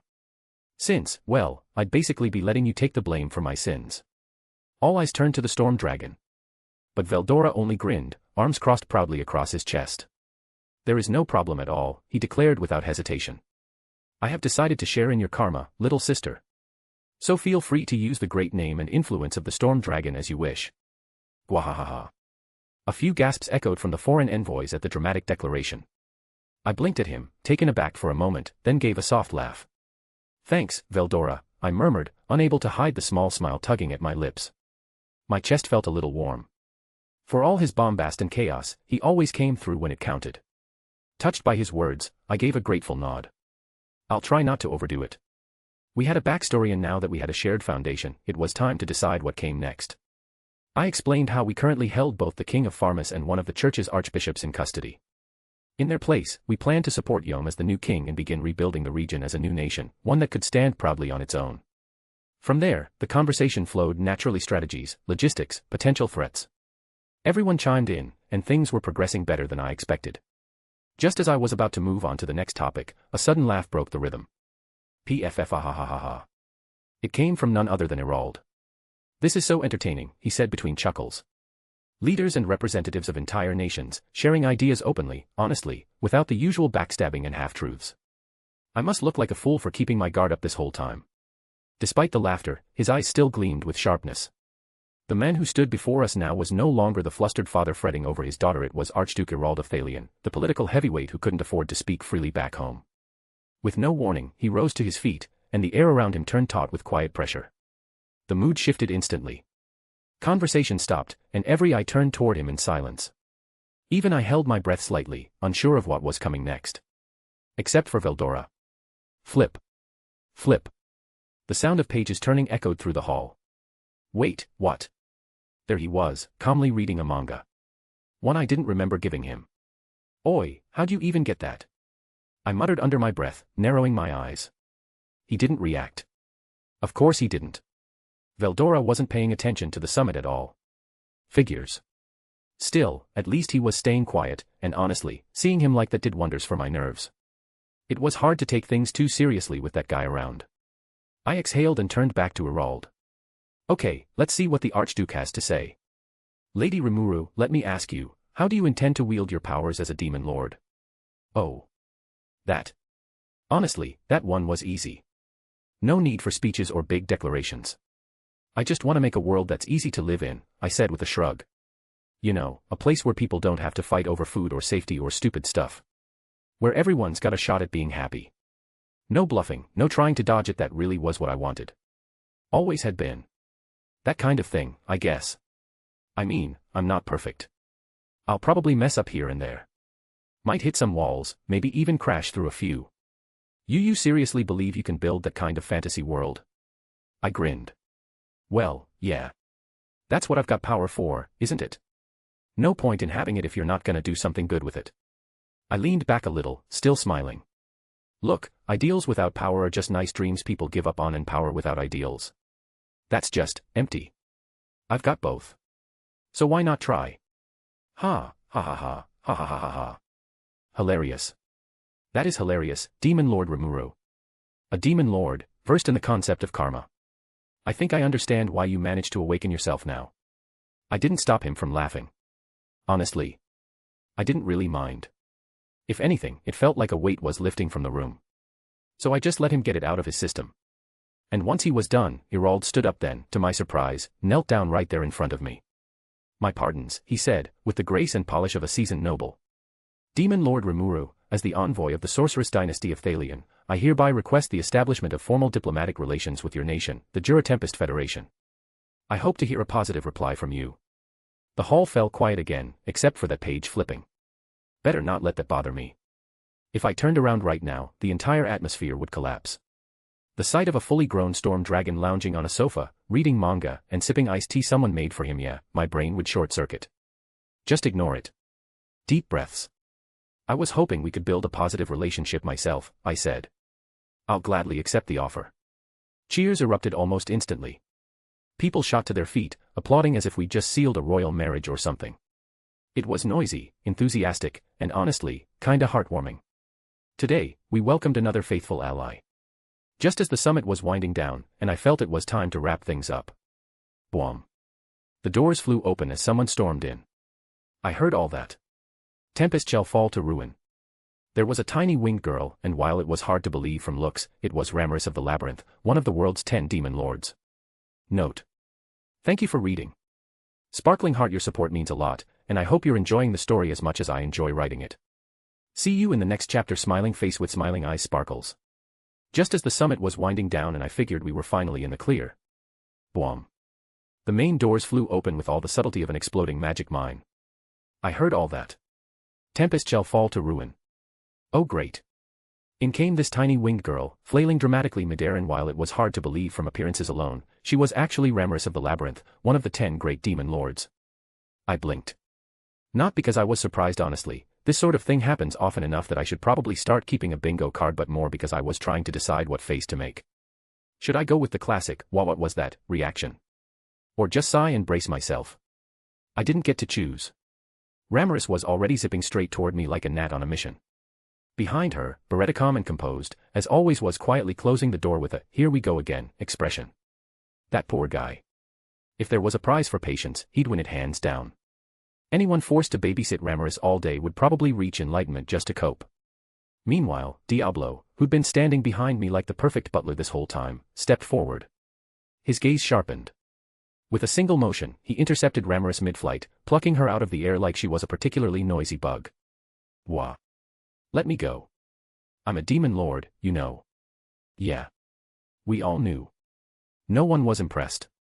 Hey, she shouted, still flailing around like a wind-up toy. What are you doing to me?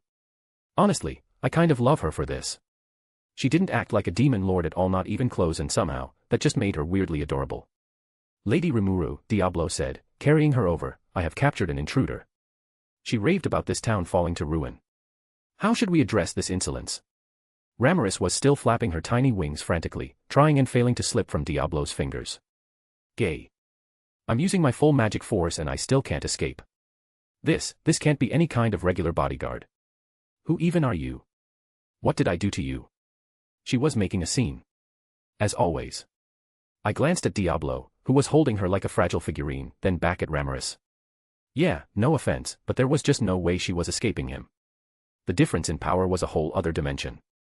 And this was supposed to be a demon lord. See, this is why I sometimes question what the title even means anymore. Fuse leaned toward me, brow slightly furrowed. Do you know this, fairy, Lady Rimuru? Oh. Right.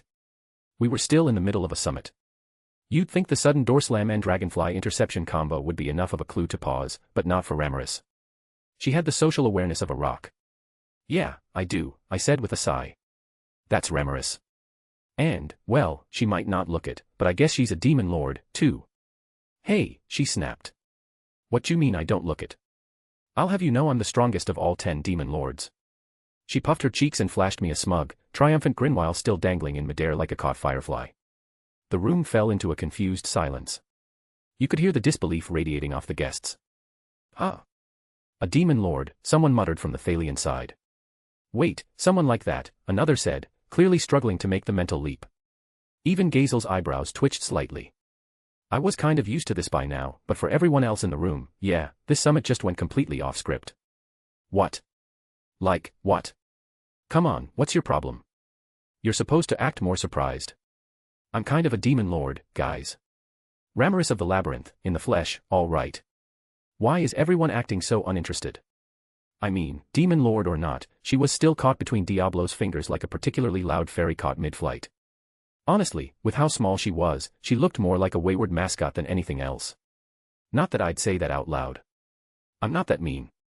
Well, as a demon lord herself, it's only natural Lady Rimuru would be acquainted with other demon lords, I suppose. If anything, the Storm Dragon's revival was such a shock, nothing surprising anymore. That pretty much summed up the mood in the hall. Nods all around. Calm expressions.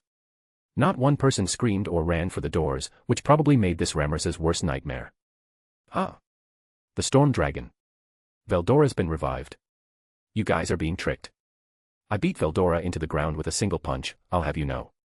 That guy's all roar and no bite. His era's over.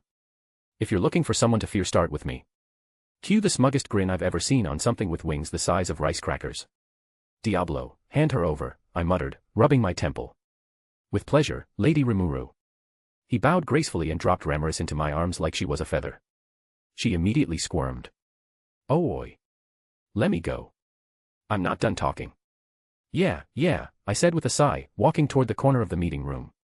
There, sprawled out like he owned the place, was Veldora lounging comfortably on the sofa with one leg propped up, a manga volume open in front of him, and a chilled fruit tea on the side table. Veldora, I called. You mind entertaining this girl for a bit? She's a demon lord too, kind of, and I figured you two might hit it off. He didn't even glance up. I am currently unraveling the mystery of Volume 13's plot twist. A most delicate moment. Rimuru. There was a short pause. Then, from behind me, Ciel's voice rang out, calm, cold, and merciless. The twist where the protagonist betrays the party after pretending to be their ally all along. Thud. The book slipped from Veldora's hands. Whwa. No. Ciel. Veldora cried, staggering as if struck by a physical blow. Why would you say that? Ciel remained perfectly composed, without another word. Across the room, by the doorway, Ren stood still like a statue, ever the flawless maid. But as Veldora slumped dramatically on the sofa, devastated, her expression shifted slightly. Just a flicker. Her gaze lowered, and for the briefest moment, she exhaled. Spoiling someone at a moment like that is truly heartless. Her tone was flat, almost reverent, as if mourning a tragedy. It wasn't loud enough for anyone to comment on, but I heard it. I felt it too. I winced a little, heart aching at the sight of Veldora's shattered spirit. The poor guy looked genuinely broken, staring blankly at the wall. Sorry, Veldora. I'll make it up to you later, I mumbled. But I couldn't afford to stop right now. We were in the middle of something too important. Ramirez finally stopped struggling long enough to look up at who I was talking to. The moment she spotted him, her entire body locked up. Her face drained of color. VVE. Velder AAAAA. She promptly passed out. Thunk. I walked over and handed off the now unconscious Ramirez, limp in my arms. She's another demon lord, I told him softly. Maybe she'll listen to you if she wakes up. Veldora didn't respond. He just gave a long, wounded sigh and gathered the tiny fairy into his arms, looking 10 years older somehow. I turned back to the center of the room, heart heavy, but keeping it hidden behind a calm face. There was a summit to finish. So, wrapping up, I went over everything we had to do. After all the discussions were finally over. By the way, Cheyenne, how are those three dealing with your questioning? Did they give us anything useful? I had honestly forgotten about that. It didn't really matter in the grand scheme of things, but I'd left our prisoners in Cheyenne's care this whole time. Hehehe. Of course they did, Lady Rimuru. Oof. Somebody was sounding a little too confident. That was never a good sign. I glanced toward Yom and Jurin, who had been tasked with observing the questioning. They exchanged looks and then quickly turned their eyes away from me. Yom began, scratching his head. Yeah, questioning, sure. They talked a lot, definitely. That they did, Jurin added. But, calling that an interrogation might be a bit generous. I think I watched something that technically qualifies as psychological warfare. Standing near the door with her hands neatly folded in front of her, Ren nodded once. The results were satisfactory, she said coolly. There wasn't a hint of guilt or humor in her tone, only cold professionalism, as if she were commenting on the weather. Cheyenne grinned. See? I told you they were helpful. Ciel's voice echoed gently in my mind, calm and unhurried. The interrogation proceeded as expected, Master. You entrusted them to capable hands. Shall I replay the details? Go ahead. Understood. The memory played clearly in my head, like a silent projection only I could see. The prisoners Admaris, Rahiam, and the other worlder sat chained in enchanted restraints, barely able to lift their heads. The silence was broken only by the crackle of torches on the wall. Ren stood before them. No fanfare. No smile. Just cold fury simmering beneath her usually composed face. You made my lady kill. Her voice was calm but only on the surface. Each word struck like steel. She may not say it aloud, but I've seen it. The weight she hides. The pain she bears. She slowly removed her gloves and set them aside. My lady's hands were once soft. Gentle. She was someone who never wanted to hurt anyone. She drew a long, thin blade. Because of you, they're stained red. Without another word, she began. Screams echoed. She worked with terrifying precision, pulling nails, peeling skin, severing fingers, and healing them again with a potion. Again. And again. Speak. It wasn't a question. Rahiam tried to lie. Ren carved the truth out of his body. The other worlder cried for mercy. Ren offered none. They spoke. Eventually, everything. Ren stepped back. I believe Cheyenne wishes to continue, she said plainly. Then Cheyenne stepped forward. Gone was the cheerful smile. Her eyes were sharp, cold. You're the reason our beloved Lady Rimuru had to slaughter thousands, she muttered. You better pray she never blames you. Because I never forgive. She activated Master Chef. With a gleam of light, the prisoners' bodies' warped, limbs twisted, bones bent, joints cracked into new angles. It was no longer pain they screamed from. It was existential terror. Even full potions couldn't repair the damage now. After a brief moment of inspection, Ren clapped her hands once. She returned with 3 black velvet-lined wooden boxes, each sized exactly to accommodate one altered body. With disturbing grace, she folded each prisoner into their own box, contorted, limp, and silent. Ribbons were tied black, red, and silver. Finally, she held one up and whispered as she secured the final bow. A perfect gift for the Pharmas government. For forcing my lady to abandon the peace she so dearly wished for. She smiled softly. It's the least we could do. I blinked. Ciel's report had faded, but the images were still fresh in my mind. The dark chamber. The screams. The twisted shapes that used to be men. Ren's voice echoed in my memory, cold, cutting, furious. My lady's hands were once soft. Gentle. She was someone who never wanted to hurt anyone. Because of you, they're stained red. My hands. A chill passed through me. I had ordered their capture. I had told Cheyenne and the others to make them talk. I didn't say how. But, even so, I didn't think I had heard anything that disturbing in a long, long time, and they had done it all for me. Cheyenne never once hesitated to call me Lady Rimuru. She'd go to the ends of the earth for me, but after what she did down there, I wasn't sure if I should feel thankful or terrified. Ren, especially. She's always quiet. Unshakable. Refined, but beneath that perfect made facade was something dark. A storm held at bay for my sake. She didn't scream. She didn't threaten. She simply carried out her work, with precision, grace, and terrifying intent. All because they had made me kill, because they'd forced my hand when I tried to offer mercy. They never said it to my face, but I could feel it in every blade, every scream, every flick of the ribbon on those disturbingly perfect gift-wrapped boxes. You made our gentle, kind lady take lives with her own hands. And for that, we will make you suffer. And I couldn't stop them. Not because I agreed. But because, deep down, I understood. My fingers curled into my palm beneath the table, nails digging lightly into skin. They looked clean now, soft. Refined. Like they belonged to someone who had never lifted a blade. But I knew better. These were the same hands that gave the order, the same ones that held my people's hopes, and spilled blood to protect them. Because I'm no longer human. I had already accepted that. I let go of my old self, that ordinary man from Japan, a place where the worst conflict was over a mistrained, a world where taking another life was unthinkable. But that part of me still lingers, buried beneath the titles, the strength, the skills. And that part of me still feels it. The ache.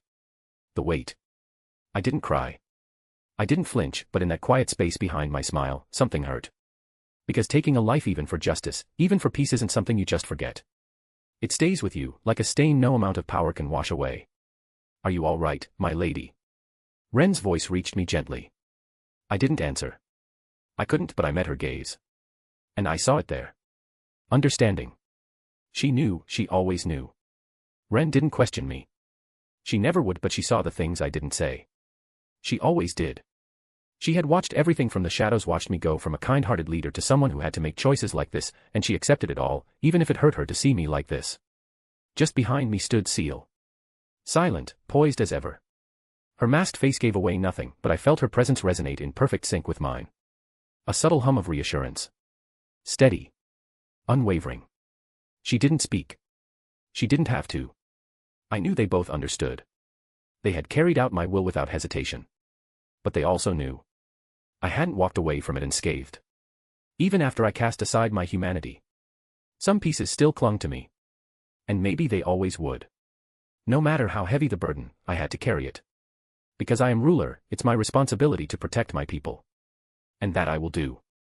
No matter what I have to become, no matter what I must do. If I have to stain my hands, if I have to bury my past as a human, then so be it. This is the path I chose. For their future I'll carry it all. I took a quiet breath and lifted my head, letting the moment pass. There was still work to do. Either way, we had 3 prisoners in custody, and following Cheyenne and Ren's tour questioning, they seemed fairly willing to talk. First off, Cheyenne began, voice full of confidence despite everything that happened. Ed Noyal. Ed. King Ed Maris, whispered Shuna gently into her ear. Thanks for that. But really, Cheyenne. You couldn't even come up with the king's name. I know it's kind of a weird one. King Ed Maris had apparently made contact with a merchant, one who brought him silken fabrics from our nation and whetted his appetite for conquest. The king also feared that trade would drift over to our nation in the future, which also led to those moves on his part. Cheyenne's rundown continued, calm and clinical. The content didn't really surprise me. The only thing that did was a growing suspicion, was that merchant truly acting on their own? Or had they been sent to stir the pot? But what about the church? I had to ask. It was the piece I was dreading most, but also the most important one. Ah, yes. He revealed who was pushing him behind the scenes. The name was Dash. Cheyenne paused, frowning slightly. It's a long one, Cheyenne. You think you got that one remembered at all? The core of it all was Cardinal Nicholas Speltus, Ren said, stepping in calmly after Cheyenne shot her a pleading look. Cheyenne was great at extracting information from people, but anything else? Forget it. She had some kind of mental block keeping her from remembering proper names. Better give her some other assignment next time. Good thing Ren was around. I couldn't really expect much in the critical analysis department from Yom, either, so she no doubt provided some handy backup. According to her, Nicholas stated that they planned to take us all down as a nation, clearly against the will of their god. Plan to, anyway. I see, Fuse muttered. So Archbishop Rahiam wanted all the glory of defeating a godless enemy, so he could earn extra clout with the central authorities. Everyone seemed to agree with this. Such fragile faith, Ren murmured, voice quiet but cold. If a god demands blind slaughter, then perhaps the only heresy is obedience. The room chilled for a beat just slightly until she stepped back into silence, eyes lowered, hands folded neatly. It was subtle, as always.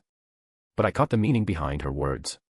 Even now, she was angry not just for me, but for what I had to do. Either way, we still have some wiggle room, I said, moving things along. The Western Holy Church hasn't made a definitive decision yet. Perhaps there's a way to negotiate ourselves out of being designated hostile. In that case, Fuse said, straightening his posture, let me handle that.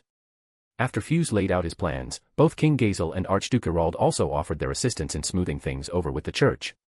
With support from the might of Thalion and Dworgen, it felt like we might actually pull this off. I was honestly grateful. Blumund had already picked me. I didn't see any reason not to take the hint. Living together in harmony was right at the crux of my ideal, besides. Fuse, when you return home, I want you to tell the king that I have a favor to ask. A favor. Not another painful one, I trust. Kinda rude, wouldn't you say? It'll take a while to explain, and I'll probably fail to get the point across to you, so I'll visit later to go over it in detail with him. Oh. And I'm the rude one. You make me sound like some kind of dullard. No, I didn't mean it like that. I just mean, do you know much of anything about economics, Fuse? All right. I will give word to the king and arrange a time. Great. I nodded, smiling a little. Fuse could grumble all he wanted, he always came through in the end. Blumund really had chosen me. And now I was choosing them back. Blumund's role here would be to keep statistics on the amount of trade in all the main manufactured goods of the region. I'd have them examine the products imported and exported from each nation, then make sure that the necessary items were shipped to the necessary place. To put it another way, I would have Blumund become the first large-scale trading company in the world. Get it right, and there'd be nothing small about this nation any longer. They'd be a financial superpower, wielding influence beyond comprehension. We kept the meeting going for a while after that. Everyone had their say, and eventually the talk shifted to how we'd go about making Yon the new king. I mean, sure, I could have stepped in and handled the whole thing myself, but honestly, it just felt like too much of a hassle. All that political back and forth, smoothing out the fine print, making sure everyone's egos were stroked the right way. Yeah, no thanks. So I quietly left it all to Diablo. He accepted the task with his usual grace, but I could tell. The way his shoulders drooped ever so slightly, the brief pause before he bowed, he wasn't thrilled about it. Not because of the work itself, but because it meant leaving my side for a while. Sorry, Diablo. I'll make it up to you later. Maybe. To finish things off, I asked if anyone else had something to say. A hand shot up. It was Irald, looking at me with a mix of composure and something almost like excitement. Yes. I prompted. He gave a slight nod, clearly waiting for this moment. Our nation and yours are separated by some of the most treacherous terrain on the continent, dense forests, steep mountains, and all the rest. If we could establish a direct route through that region, it would cut travel time significantly. A highway, in particular, would make the journey far more practical. He glanced my way, gauging my reaction. Ah, I see. So that's what this is about. If we were going to formalize relations with Thalion, then we'd obviously want a proper land route between us. A highway would make trade easier, more efficient and more profitable on both sides. Honestly, that had been part of my plan from the beginning. Still, the kind of project he was suggesting wasn't small. We'd be talking tree clearing, tunneling, and paving on a massive scale. Not cheap, even for a nation like Thalion. And judging by that innocent little look he was giving me, Irald had probably done his math ahead of time and was now politely trying to slide the bill onto my desk. Smooth move, Archduke. I understand your suggestion, Duke Irald, I said, folding my hands with a composed smile. We're willing to accept your request for a highway. Irald looked pleased, but I wasn't finished yet. However, I continued, my tone light, I'd like Tempest to handle all the highway security, maintenance, and associated infrastructure, lodging, checkpoints, and rest stops. In exchange, we'll impose a small transport tax. Just enough to cover operating costs, and a little extra for the trouble. Irald blinked, then smiled again and nodded. That sounds perfectly reasonable, Lady Rimuru. We accept your terms. Ah. Really? You're just going to agree to that? You're an elf, a high noble of Thalion, and you didn't even pause to consider the implications. I mean, sure, right now, it sounds like a fair deal. We handle the hard work, and you pay the toll. But once things settle down, that route's going to become the economic artery of this whole region. The highway will connect Thalion, the Dwarven Kingdom, and eventually the Western nations once I establish ties through the Council. And if I manage to reach the Eastern Empire too. That's a full-blown continental network. Tempest is right in the middle. Once the wars die down and trade explodes, that modest tax will start pouring in from every direction: caravans, merchants, supply routes. I don't have a human lifespan to worry about. I can afford to be patient. 5, 10, 20 years from now. It'll start paying back the investment. And after that, it's all profit. Across the room, I caught a flicker of Movementron's lips curled into a faint, pleased smile. Just for a second. Only I noticed. She understood what I was planning. Then she was back to her usual perfect maid expression, like nothing happened. And Irald didn't notice any of it. That's kind of worrying, honestly. For a noble of a country like Thalion, he should be thinking far, far ahead. If he can't see through this, what does that say about their strategic foresight? Just as I was wondering whether I should tone things down, Irald finally added. However, I would like to retain the right to renegotiate that tax every few years. Now that was more like it. Very reasonable, I replied with a smile. Let's go with that. That's it. Few seemed flabbergasted, but I let it slide. In diplomacy, the power to make a decision trumps all else. With our talks between national leaders complete, it was finally time to shift gears to focus on the real reason we'd gathered in the first place, our strategy conference to deal with Clayman. I gave the order to reset the meeting hall and prepare for the next phase of discussion. Everyone began moving in earnest, but as I stood and stretched a little, a small, nagging thought started to crawl up the back of my mind. There was something I'd forgotten. Something noisy. Small. Very opinionated. Oh. Right. Rimuru. That little pixie had flown in like a storm, caused a ruckus, and then promptly fainted. Worried, I excused myself and made my way toward the side of the hall where Veldora had been quietly lounging. I half expected to find Rimuru still passed out or sulking, maybe demanding attention in that overly dramatic way of hers. What I found instead? No way. Rimuru was completely absorbed in a stack of manga, practically drooling over the page in front of her, her wings fluttering lazily as she laid on her stomach like a child at a sleepover. I blinked. Hey. Hey, what are you doing? She didn't even glance at me. Shut up a sec. I'm just getting to the good part. My eye twitched. Seriously, what was this? You barge in like the world's about to end, pass out in front of a true dragon, and now you're just reading manga. What even happened to all that Tempest shall fall to ruin drama from earlier? I stood there with my arms crossed, staring at her back for a moment. What was she even here for again? Whatever it was, clearly she had forgotten too. I turned toward Beretta, who bowed gracefully. Congratulations on your evolution to Demon Lord, she said in her usual calm tone. Allow me to thank you, Grand Master. Because of you, I've evolved from an Archgolem into a Chaos Golem. Chaos Golem, huh? Her aura had definitely changed. There was a balance in her now, a strange harmony of divine and demonic energy. That's due to the unique skill reverser, Master. It allows for coexistence of opposing elements, in Beretta's case, demonic and holy. I nodded slightly. That made sense. I'd already had some experience with this sort of thing. The unique skill reverser is already integrated into the ultimate skill Uriel, Lord of Vows. Its effect can be recreated by applying control laws to metallic elements. Based on its logic, your own dual nature can now be controlled at will. I figured that was coming. By sealing your Demon Lord seed and unsealing the hero seed currently bound by infinite imprisonment, you will be able to assume a hero form. You're saying I can switch between them? Correct, Master. You are already an awakened Demon Lord. Your hero form, however, remains unawakened and therefore significantly weaker. Also, I've discovered a method to evolve your hero seed. She spoke gently, but I could hear the quiet implication, if you choose to walk that path. I didn't reply out loud. Just stood there for a moment, staring at Beretta while my thoughts swirled. Two paths. One form of power already realized and another still waiting.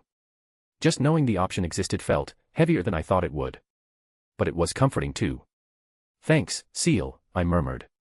Always, Master. Beretta looked up, her new form emanating calm, centered strength. All of this is thanks to you, Grand Master. Yeah, I replied with a light smile. I'm glad you're doing well. By the way, what are you guys here for? I glanced toward Rimuru, still completely absorbed in her manga. Beretta looked flustered for a moment before briskly stepping over to her. Lady Rimuru, now is not the time for this. We must inform Lady Rimuru of the news. Shut up. I'm really busy right now. Rimuru waved her hand without even glancing up. Fate has brought me and this wonderful thing called manga together.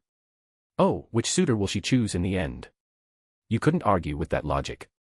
She was so earnest about it, too. Poor Beretta. It must go through this every day. Then, Ciel stepped forward from behind me. Masked as always, elegant and composed, she tilted her head ever so slightly and spoke in a calm, detached tone devoid of warmth, but razor-sharp. That series. I've read it. She chooses Claude in the end. Ramirez froze. The air shifted. Wadash. She chooses Claude, Ciel repeated, flatly. There was no gentleness. Just a fact, dropped like a blade.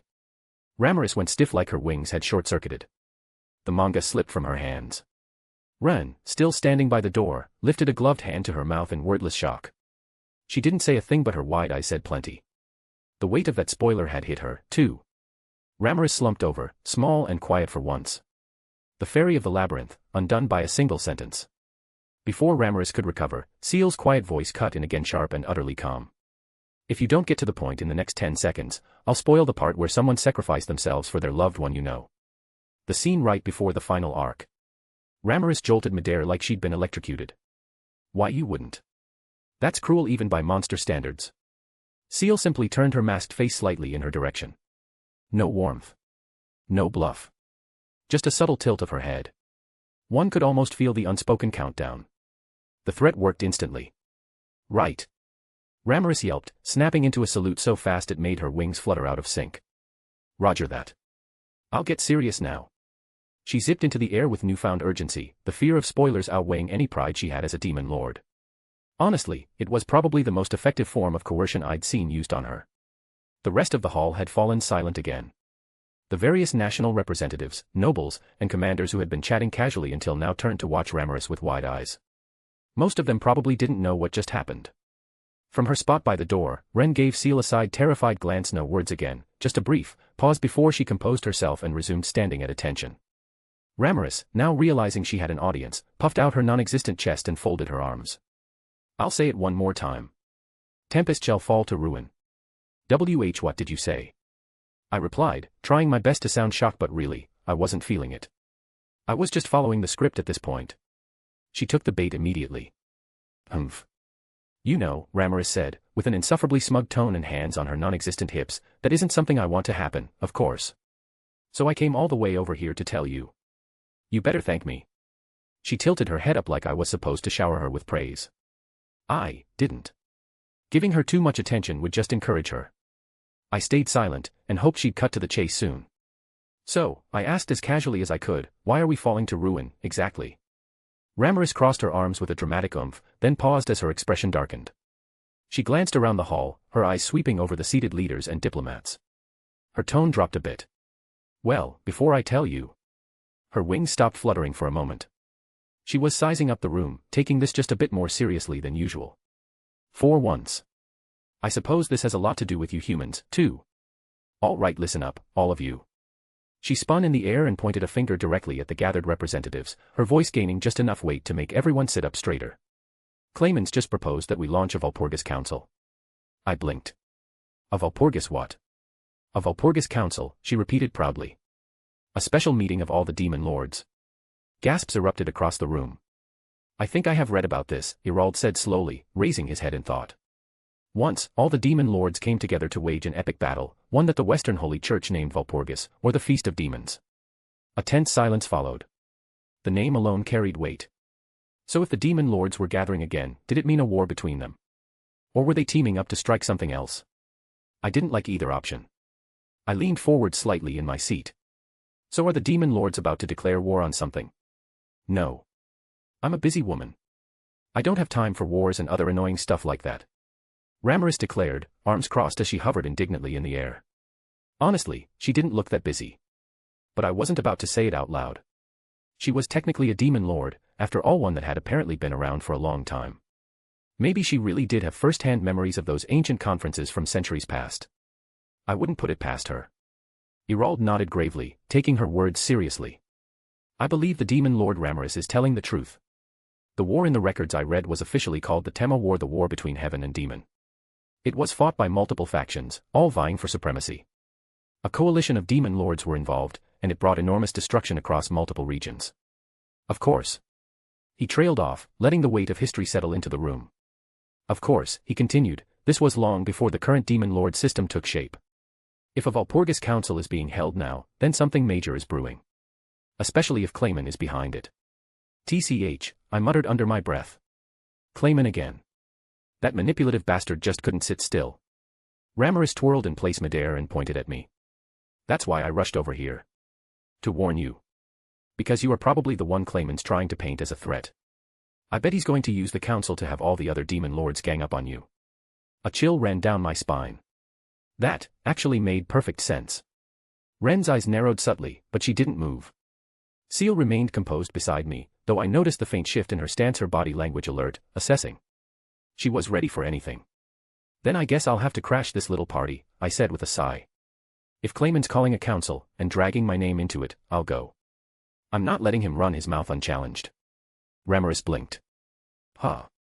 You mean you're gonna attend Valpurgis? Well, yeah. Why wouldn't I? Her tiny mouth opened and closed like a fish. Why, you're not scared? Of all the demon lords? I smiled faintly.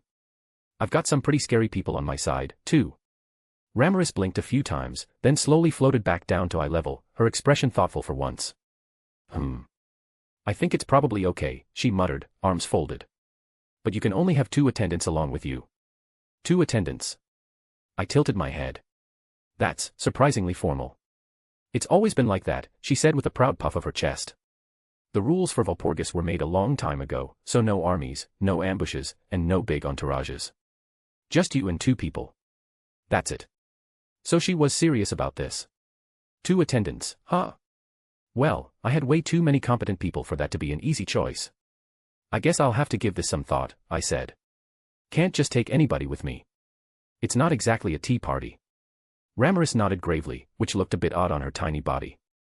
We continued the discussion for a while after that, clarifying some details, throwing around a few theories, and making sure everyone understood what was at stake. Ramirez, for once, managed to stay on topic, mostly. Veldora, on the other hand, had long since gone back to his manga, sipping tea and acting like none of this involved him. Once we'd gone over everything we could for now, I stood up from my seat and faced the rest of the leaders. I'll keep investigating on my end, I told them.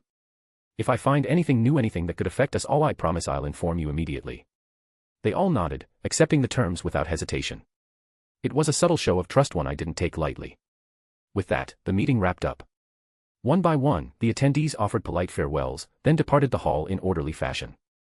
Some gave me a final glance, curious, respectful, or just thoughtful, before disappearing into the corridors beyond. The summit had come to a close. And somehow, I had a feeling things were only just getting started. Note. I really enjoy Torterkopf, I mean, interrogation scenes, grinning face with sweat, totally normal, definitely not a red flag at all. Anyway. Thank you so much for reading Blue Heart. Now, putting that aside, I have something important to share. I've been having some connection issues lately. Downcast face with sweat. Sometimes I can write and upload just fine, but other times I can't even connect properly. If new chapters might take a little longer to show up. Thanks for your patience and understanding. Folded hands, Sparkles. After the meeting officially concluded and our guests had been seen off, we enjoyed a simple meal together, just me, my inner circle, and a few remaining allies. There was no more need for diplomacy or political performance. It was quiet now. The kind of quiet that settles in after a storm. Once the meal was over and the dishes cleared, we gathered again in the main hall. The 3 lycanthropers were our only guests this time. Yom, Mudrin, and Grusith were already preparing to depart. The moment I stepped back into the meeting hall. Oh. You. What are you doing? What's the meaning of this? Ramirez was already flying straight at me, her face puffed up and red with frustration. What? I blinked. What did I do now? And then she started yelling. Loudly. Dramatically. The usual. Apparently, during the break earlier, someone had called her into the dining hall. I had completely forgotten, but Ramirez used to be the Spirit Queen. Which meant she had a long history with Trainee and the other Dryads. They recognized her instantly, and the moment they did, they basically rolled out the red carpet. Now they were treating her like royalty again, doting on her every whim. That's pretty great, huh? I offered, trying to calm her down a bit. Yes. Yes, it is great. Really great. So I've decided to live here, too, Rimuru. She announced it like it was some kind of heroic declaration. I gave her a dry smile and sighed. I'll consider it. After we deal with the current problem. You will. Oh, Rimuru, I knew you'd see things my way. With that, I sighed and made my way back to my seat. Once everyone settled down, Sui gave his report with crisp, efficient detail, as expected. With his report it was confirmed what we suspected. Clayman wasn't going to wait for us to knock on his door. He was preparing something. We moved into strategic planning from there, everyone offering suggestions and questions about the best possible course. The issue of mobilization was our biggest obstacle. We had the manpower, but getting a full army into position fast enough. That was a different story. Just as the problem was being laid out in full, Ciel standing behind me, calm and composed as ever, spoke up clearly for all to hear. If I may, Master. I have completed the development of a long-range mass teleportation spell optimized for military use. It will allow us to relocate the entire army instantly to the battlefield. There will be no strain on supply logistics or delay in response time. The room went still. I blinked. Then I just smiled and nodded without hesitation. Perfect. Let's go with that. Across the table, I caught Shuna giving Ciel a surprised glance, eyes wide, lips parting slightly in awe. She didn't say anything, but the shock was obvious. Even she hadn't expected something like that to be created on the spot. Ciel merely returned her gaze with serene indifference. She wasn't trying to show off. This was just what she did. Quiet competence with a hint of overwhelming genius. And frankly, I was getting used to it. With the major hurdle resolved, the planning resumed in earnest. That wrapped up how we'd handle the battle. The lycanthropers had already departed, taking the outline of our plan with them. That left just us, my usual crew, the Tempest gang. No more ambassadors or dignitaries, which honestly let me breathe a little easier. Now we could talk without worrying about formalities. We turned our attention to the next big thing, Walpurgis. Either way, I was going. There wasn't really a choice there. All right then, I said, standing up and stretching a bit. Guess I'll handle Clayman myself at Walpurgis. There wasn't a single voice of objection. Everyone just nodded, calm and confident. Rimuru stepped forward, arms crossed. And I'll handle his army in the meantime. Right. I gave him a firm nod. I'll leave it all to you. Crush them cleanly. We were moving in sync, no wasted words. It honestly felt kind of nice. Everyone knew their role and, more importantly, everyone trusted each other to handle it. The pieces were in place. Now it was just a matter of playing our part. As the room settled into a focused silence, Ren quietly stepped forward from her spot near the wall. Only 2 people are allowed to accompany you to Walpurgis, my lady, she said calmly. Which means we now need to decide who else will be joining us. I blinked. Us. Did she just? Wait, Ren, you already decided you're coming with me. She gave a faint nod, hands clasped neatly in front of her. Of course. Someone has to ensure your attire remains immaculate and your tea is served correctly, even among demon lords. That's your priority. She didn't flinch. And someone has to remind you to smile politely while you're mentally cursing half the people in the room. You've been spending too much time with Ciel. I take pride in anticipating your needs, my lady, she replied, expression as still and refined as ever. Ciel, standing behind me, tilted her head slightly but didn't speak. I could tell from her quiet presence that she approved. Well, okay then, I muttered, adjusting to this unexpected but somehow inevitable decision. So. I guess we just need to choose one more person. Ren had already declared herself my companion, and from the look in her eyes, there was no use arguing. Not that I had the heart to say no, she looked way too composed for me to deal with this early. Still. Ren isn't exactly the strongest person around. She was sharp, elegant, and quietly terrifying when she wanted to be, but not someone I could count on in a full-scale battle against demon lords. But knowing her, if I told her no, she'd just silently follow me all the way to Walpurgis. So I accepted it. I'd have to balance it out with someone stronger. Ciel would be the obvious choice. I glanced toward her. Ciel stood quietly behind me, expression hidden behind her mask, hands folded neatly in front of her. Regal. Calm. Unshakable. But not coming in the flesh. I needed her with me but not visibly. She'd be within me in case something went wrong. That left. Ranga, maybe. Bringing Ranga through your shadow is possible, Master, Ciel's voice echoed smoothly in my mind. Oh. I blinked. But. Didn't he get stuck when I fought Hinata? What if something like that happens again? I've taken that into account. A new countermeasure is already in place. You have my assurance. Well, when she puts it like that. Perfect. That makes 3 of us already, me, Ren, and Ranga in my shadow. And since he's not using up a physical slot, I can bring one more person. I folded my arms, thinking. Now the only question was who. I had a whole country of powerful allies to choose from. I looked around the room. Well, what do you think, guys? I've got Rin coming with me, so I need one more person. Anyone want to volunteer? Hehehe. A wonderful suggestion, came the smooth, velvety voice of Diablo. He stepped forward with a confident smile. I would be honored to accompany you at Dash. You fool. Cheyenne's shout cut him off like a sword through fog.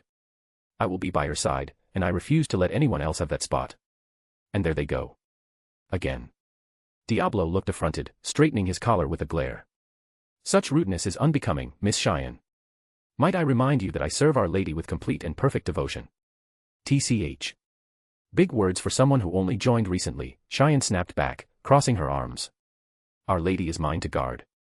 I've been with her since the beginning. I sighed and rubbed my temples. They were both strong immensely so, but putting those two in the same space for too long was like lighting a fuse and daring it not to explode. But either way, Diablo added smoothly, turning back to me, if we go into battle with the demon lords, as long as we defeat them, all is well. What need do we have for any demon lord besides yourself, Lady Rimuru? Exactly. Cheyenne nodded furiously, suddenly on the same side. I had thought you were an idiot, but for a new recruit, you might actually have potential. That was exactly what I was going to say. Are they friends or enemies or what? I honestly couldn't tell. I used to think Cheyenne was the only one here who didn't think before she spoke, but clearly, Diablo could match her in pure chaos, just with a bit more vocabulary. Either way, they both seemed perfectly happy with the idea of slaughtering every demon lord at Valpurgis and calling it a day.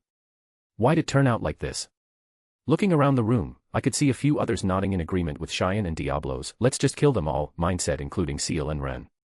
Some of them were more cautious. Rimuru had that calculating look in his eyes again, but others looked far too excited by the idea of a free-for-all demon lord battle. The flock of warhawks in my leadership seemed to be growing. But come on, people. This isn't a festival. This was just way too reckless. I had to hit the brakes on this conversation. Whoa, whoa. No need to go crazy. We haven't decided on anything yet. Besides, Diablo Dash, I shot him a look. I already put you in charge of Farmus, didn't I? So I'm not bringing you along either way. Ah. True. He adjusted his collar and gave me a short bow. I understand, Lady Rimuru. He looked disappointed, but I could tell there was a trace of satisfaction beneath it. Diablo was the type to enjoy challenges, and turning Farmus into a stable territory under Yum's rule was no small feat. Hopefully he wouldn't get too bored and start treating the whole thing like some personal board game. Still, that still left me with one open slot, and a headache. I scanned the room again. Everyone was either buried in work or already preparing for battle. Benimaru was essential for leading our forces. So I would be needed for gathering intel. Shuna was coordinating supplies and internal affairs. Hakuru is accompanying Benimaru. Ranga was traveling in my shadow. Ciel was always with me. Which meant. Cheyenne, I said finally. You're coming with us. Ha. I knew it. Cheyenne grinned, thrusting a fist into the air like she'd just scored the winning point in a game only she understood. I sighed. She could be as stubborn as Ren when she wanted to be. Besides, she wasn't tied up with any critical assignments at the moment. Make sure you don't start any fights, all right? I warned her. No promises. That wasn't encouraging. Either way now, I had my two companions now, Ren and Cheyenne. One too quiet, one too loud. This was going to be a long trip. All right. I decided, I'm taking Cheyenne and Ren with me, so let other demon lords know I am coming. Sure thing. Ramaris chirped, casually opening a ridiculously complex demon lord exclusive spell. Spatial interference, synchronous relay. Honestly, it was like watching a communications core powered by high magic tech. I barely had time to marvel at it before. Gwahahaha. So. Finally ready for battle, are you? Then let me accompany you. With me, you'll stand above even the demon lords. Veldora. I turned to face him just as he marched dramatically across the room. The wind from nowhere ruffled his cape. His confidence was as blinding as ever. Well, hear me out, Veldora, I began. I actually want you to stay here and defend Tempest. What? Rimuru, surely you jest. You'd leave your most powerful ally behind. Veldora. That voice. The air snapped cold like midwinter. Veldora froze mid-protest. I didn't even have to look. From my right, a calm yet terrifyingly poised presence stepped forward. Veldora, Ciel repeated. Her voice was sharp and low. She stood beside me, tall, composed, dressed in her formal black and white maid uniform, the polished brass buttons gleaming. Her face was hidden behind her usual mask, but her displeasure was unmistakable. She opened her signature black lacquered folding fan with a smooth flick. Hi, ciel. Thwack. The fan came down like divine judgment. A clean, ringing impact echoed across the room. Gwa. Veldora recoiled, clutching his forehead. Why, you lunatic. That actually hurt, he mumbled, retreating behind me opposite from where Ciel stood. I sighed and gently stepped in between them. Okay, that's enough. Ciel, thanks. Her voice instantly softened. Of course, master. I knelt slightly and whispered to Veldora, hey, I'll summon you the moment I'm in real trouble. Just imagine everyone's in danger, and boom, you appear and save the day. You'll look amazing. He blinked. His aura reignited. That would be incredible. Yes. A heroic entrance. Leave it to me. Until you call me, I shall protect this town in your name, Rimuru. I smiled and stood. Ciel quietly folded her fan and stepped back beside me perfectly composed, her presence once again soft, but her earlier threat still hanging in the air like thunderclouds behind clear sky. With Ren, Cheyenne, Ranga in my shadow, and Ciel by my side, yeah. I'd be just fine. It was the morning after the meeting. I'd been working all night. Not that it really bothered me, I didn't need to sleep anymore, after all. Perks of no longer being human, I guess. Geld's crew got to work building refugee accommodations, while I handled the next part myself. Village by village, I went around picking up the Beastmen refugees. There wasn't time for formalities or slow, methodical processing, not with claimants still in place, so I just went full transport service mode. With spatial motion and some creative logistics, I had everyone safely relocated to Tempest by the end of the night. It wasn't glamorous work, but it was necessary. And it gave me time to think. Now that the evacuation was complete, the stage was set. We had our strategy. And we had just enough time left to prepare for the coming storm. After that, I headed out to the open field where Benimaru and the rest of our forces were assembled. It was a sea of warriors 10,000 strong, all gathered and ready to march. Seeing them like that gave me a weird sense of pride, and also reminded me just how far we'd come. I gave them a short speech. Nothing too flashy, just enough to lift spirits and remind them what we were fighting for. I wasn't exactly a general or anything, but when everyone's watching you like that, you kind of have to say something inspirational. Once that was done, I used the new spell Ciel had developed to transport them all straight to the battlefield. No travel time, no risk of ambush. Just a blink, and they were gone. Yom and his squad set off later that afternoon, heading out by foot as planned. I made sure to give them one special instruction: spread the word that Veldora had returned. Loudly. To anyone who would listen. I wanted that news to ripple from village to village like wildfire. Not for show, obviously, but because I knew Clayman had eyes and ears everywhere. The more dramatic the rumors sounded, the better. Clayman was definitely listening, and if he heard that Veldora the Storm Dragon himself was back in Tempest, he'd have to start taking us seriously. Hopefully that message reached him soon. With the armies on the move, pieces in place, and the bait firmly planted, all that was left was Walpurgis. The next few days flew by in a blur. I was ridiculously busy finalizing arrangements for the refugees, making sure supplies were distributed evenly, checking security in the towns we'd relocated them to, basically, just cleaning up the aftermath of everything we'd kicked off. But despite all the chaos, no major problems cropped up. Which, for once, was a relief. And just like that, the day of the Walpurgis Council arrived. By some miracle, or maybe just really efficient delegation, my work was all wrapped up the night before. That meant I could dive into the final preparations this morning without scrambling like a headless chicken. Honestly, I was kind of impressed with myself. I might not show it, but I can be responsible when I want to be. Occasionally. Still, starting prep from early morning was a bit much. I might have complained if not for the fact that Ciel, Ren, and Shuna were already up before sunrise, looking disturbingly excited. Their eyes practically sparkled as they flanked me, pulling out racks of fabric and accessories I hadn't even known existed. Apparently, they had been working all night on my outfit for Walpurgis. Today, you must look more elegant than ever, my lady, Ren had said with her usual serene tone, which was somehow more terrifying than if she'd just shouted at me. Shuna just smiled sweetly, adding, you'll leave a strong impression on the other demon lords. We'll make sure of it. Yeah. I was doomed. There was no way out of it. So I let myself be dragged off to be dressed and polished within an inch of my life. Honestly, at this point, getting ready for battle was starting to feel less stressful than preparing for a political meeting with a bunch of demon lords. Still. I guess looking the part is half the battle. And judging by how fired up those three were, I had no doubt I'd be looking like a proper demon lord soon enough, whether I liked it or not. They took me to a special room they had prepared just for this occasion. The moment the door opened, I froze. Clothes. So many clothes. Dresses, gowns, accessories, makeup kits, shoes. Every inch of the room was filled to the brim with options, color-coordinated and arranged like a boutique on steroids. Cheyenne was already inside, holding up a sparkling crimson outfit and grinning from ear to ear. "Welcome, Lady Rimuru," she said, way too enthusiastically. "We've got everything ready." Ren stood beside her with her usual calm expression, hands folded elegantly in front of her. "The room has been reserved for your exclusive use, my lady," she said. "Please, take your time." I took a deep breath and stepped inside, already steeling myself for what was coming. To be clear, I don't hate dressing up. Not at all. In fact, I enjoy it. I really do. Picking out clothes, trying different styles, being pampered and dolled up, it's fun. But spending an entire day on it, that's a bit much, don't you think? Still, I knew better than to try and protest. All of them were fired up in a way that made arguing feel dangerous. And Cheyenne had already pulled out 3 different outfits and was mumbling about a battle dress, just in case things got rowdy at Walpurgis. I was doomed the moment I walked through the door. So, yeah. I braced myself and smiled. Guess I'm about to get treated like a life-sized fashion doll again. I sighed in resignation as I stepped onto the small platform in the center of the room. Shuna and Rin flanked me with silent efficiency, their expressions focused. Ciel stood just behind me, hands calmly folded behind her back, masked, as always, but the slight tilt of her head and my connection with her told me she was enjoying this far too much. "Let's start with this one." Shuna clapped her hands with a gentle smile. Ren nodded once and gestured to the dressing screen. "We've prepared 26 viable options, my lady.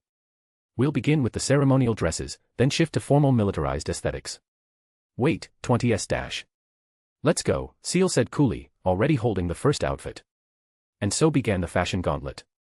One after another, I changed clothes like a mannequin under siege. Layers, frills, cloaks, gloves, polished boots. Some outfits were a bit much, and others looked great but didn't feel like me. Ciel said nothing most of the time, just offering the occasional adjustment to a collar or smoothing out a wrinkle. Her eye for detail was sharp, and despite the mask, I could feel her intense gaze on me. Finally, when I stepped out in the uniform-style outfit they'd all agreed on, the room fell completely silent. A deep navy long coat, gold trim, double-breasted front, a structured skirt, sleek boots, and gloves. A flowing cape trailed behind me, dark on the outside with a wine-red interior. It was sharp.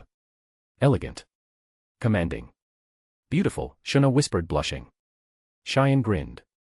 "You look really beautiful." Ren gave a rare smile, slight, brief, but definitely there. "Acceptable." "No, it suits you perfectly, my lady." I turned to the mirror and paused. Yeah, they were right. I looked strong. Refined. Like someone who can be called Demon Lord. Ciel stepped up behind me and adjusted the collar of my coat. "A perfect choice," she said softly, so only I could hear. "You look radiant, master."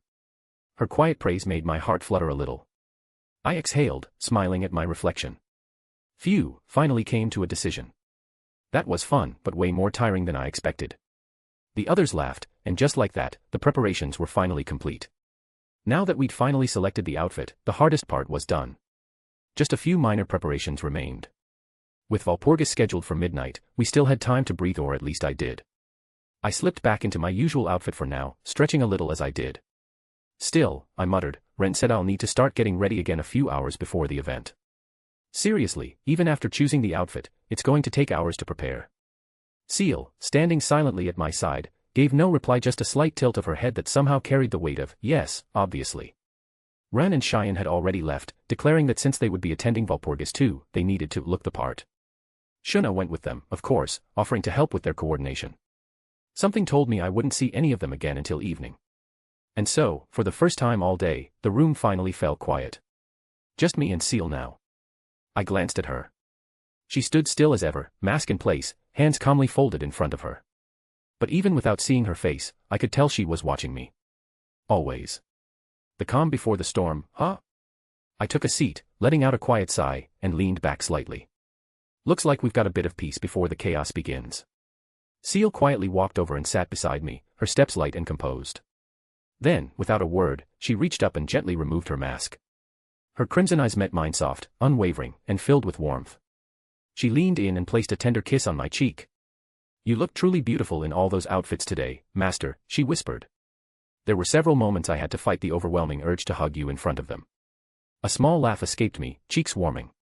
Well, you can hug me now, I said, smiling as I turned to her. Our lips met. The kiss was soft, lingering, and filled with a gentle affection that needed no words. When we finally pulled apart, I found myself resting lightly against her shoulder, her hand slipping into mine. You always know how to calm me down, I murmured. Ciel chuckled ever so faintly. I merely act on instinct, when it comes to you. We stayed like that for a while, wrapped in the silence between heartbeats. Then Ciel pulled away slightly and smiled soft, affectionate, yet somehow filled with excitement. I've prepared a special gift for you, Master. My eyebrow lifted, curious. A gift. She gave me a small nod, her red eyes glinting with anticipation. What kind of gift? Ciel reached behind her and carefully unwrapped a long, narrow cloth bundle I hadn't noticed before. With practiced grace, she placed it on my lap. I blinked, slowly undoing the fabric only to gasp.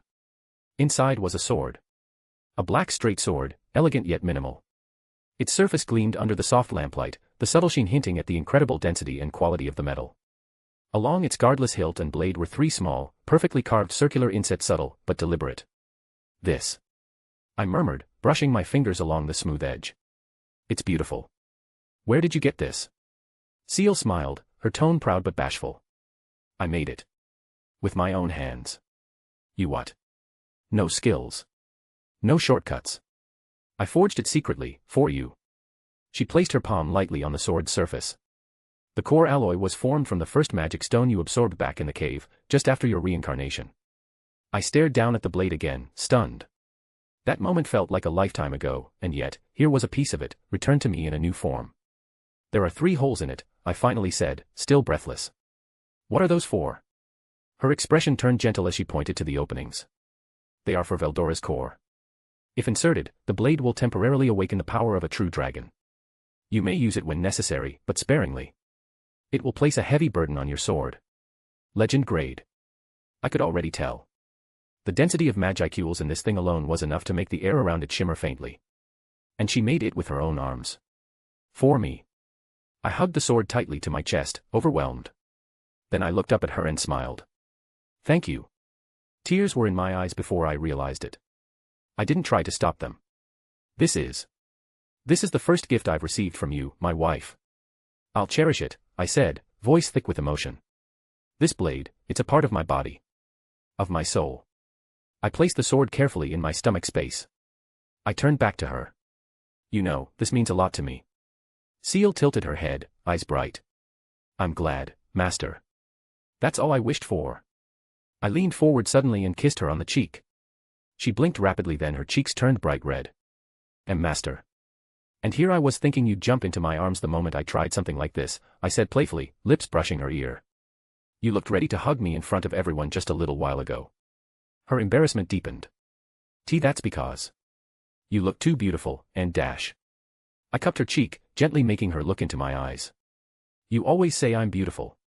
But to me, you're the one who takes my breath away. Ciel's mouth opened then closed again. Her whole face was flushed now, and she looked seconds away from burying herself under a pillow. I chuckled, unable to help myself. I really love seeing you like this, Ciel. That embarrassed look suits you too well. Master, she muttered, trying and failing to look stern. But she didn't pull away. Instead, I leaned in again and kissed her, this time on the lips, soft and slow. She melted into it, her fingers tightening slightly around my sleeve. We sat there like that for a while, just holding each other. And finally, when our lips parted and I rested my forehead gently against hers, I whispered, "Thank you for this gift. I'll treasure it forever." "Master," she whispered back, her voice barely audible, "I'm happy. Truly." Moments passed in quiet warmth. Then I leaned in again and whispered softly, "I love you, Ciel." And once more, I pressed my lips against hers, gentle but full of all the affection in my heart. Ciel let out the faintest gasp against my lips, her body trembling slightly. I felt her hands grip the fabric of my outfit as I deepened the kiss. Even as she tried to regain her composure, she was already lost in it again. When I pulled back just a little, she barely managed a breathless, flustered, "Master, stop, it's too much." But she didn't pull away. So I kissed her again. And again. Each one slow and affectionate, my lips brushing hers over and over until her resolve completely melted. When our last deep kiss finally broke, a thin bridge of saliva stretched between us. Ciel's eyes were dazed, her cheeks glowing a vivid red, her breath light and uneven. She blinked slowly, lips parted, completely overwhelmed. I smiled warmly at her expression. You must have worked so hard, I said gently, cradling her face between both of my hands. You didn't even tell me. You really are amazing, Ciel. She didn't reply. Not right away. Her gaze was still unfocused, so I slowly guided her down, letting her rest her head softly on my lap. Ciel blinked. Then blinked again, her expression twisting into a realization that hit her all at once. She shot up halfway, her face completely red now. Wait, I'm on your lap. I laughed softly, brushing her hair aside. Yup. She looked like steam might come out of her ears at any second. Her hands hovered nervously in front of her chest, unsure what to do. Master, this isn't fair. But you're mine, right? I teased gently. My adorable wife. That's. She stammered, face burning hotter. She tried to look away only for me to guide her gaze back with a fingertip to her chin, my expression soft. I'm just being honest with how I feel, I whispered. And I love seeing all your cute expressions. Ciel whimpered under her breath, face still on my lap as I gently stroked her hair. We stayed like that for a while, her too flustered to move, me enjoying every second of her reactions. Wrapped in each other's warmth, the world outside felt far away. And for that moment, there was no war, no Walpurgis, only the two of us. About an hour later, Ciel finally stirred. She slowly sat up from my lap, her movements graceful as ever, but I caught the slight flutter in her lashes, the way her fingers lingered against my thigh before she rose. Her skirt shifted slightly as she moved, lifting just enough to give me a fleeting view that made my heart skip a beat. Ciel didn't seem to notice at first, or maybe she did. She gracefully settled next to me again, composing herself like nothing had happened except her ears were pink, and her voice had that subtle waver I knew too well. Master, she murmured, turning her crimson gaze toward me, as much as I wish we could continue this for a while longer, we still have preparations for Walpurgis. Oh. I leaned in, my voice teasing.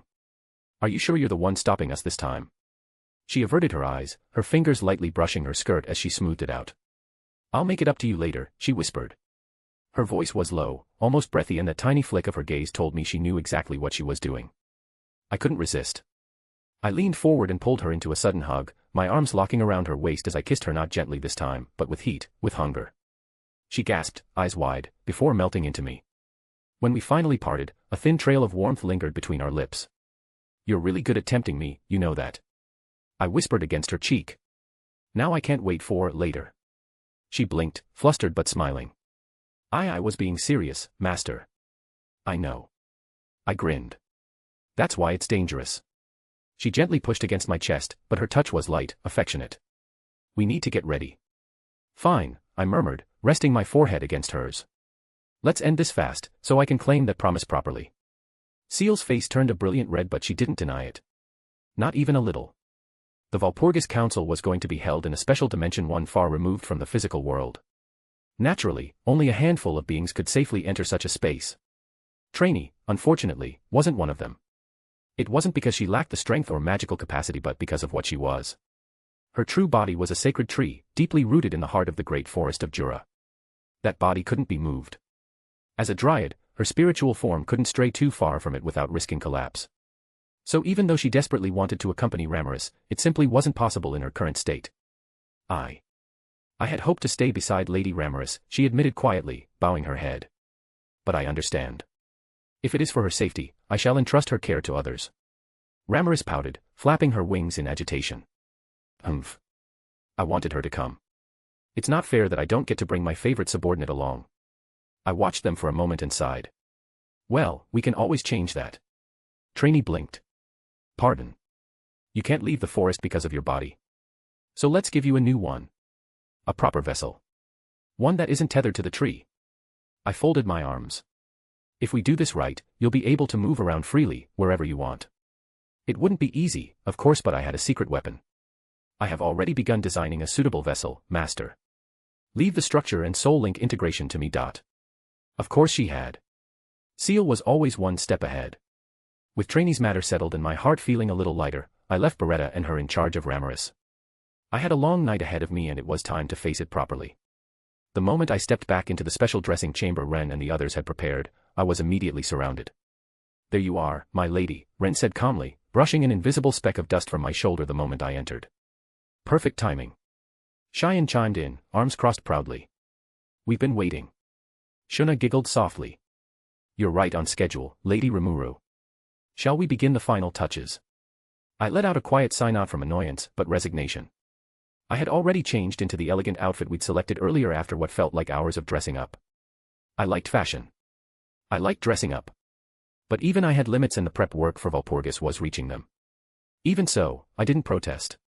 I sat down quietly in front of the large mirror as they began applying the final accessories, arranging every last fold and strand of fabric with the care of master artisans.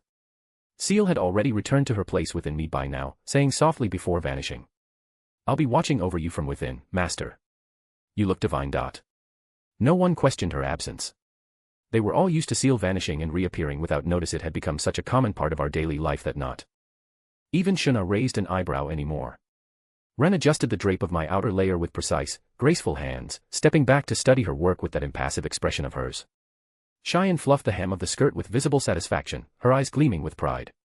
Shuna was carefully weaving a few small, jeweled pins into my hair. It was quiet, focused work. But I could feel their excitement. Their pride. And in a strange way, their love. This wasn't just dressing up for Walpurgis. It was them sending me off wrapped in their effort and trust into a den of monsters. So I smiled gently in the mirror. All right. Let's show the demon lords what we've got. Note. Thank you for reading this chapter. Blue Heart. This part of the story focused heavily on preparations for Walpurgis, and emotions were quietly building beneath the surface. Ciel's sword gift scene was especially dear to me while writing. It's more than just a weapon, it's a symbol of the deep, unspoken bond between her and Rimuru. A quiet promise. A moment of trust. Honestly, it made me a little emotional. Also, I think I may have accidentally written something about the soul in there. I's not saying it means anything. Nope. Totally casual, definitely not a hint for any major future plot developments or anything like that, absolutely not me foreshadowing and giggling while doing it. Smiling face with halo. Next up, Walpurgis, things are about to get intense, sparkly, and possibly explode. Why, fireworks. Until then, thank you as always for reading. I hope you're enjoying this journey as much as I am writing it. Dizzy.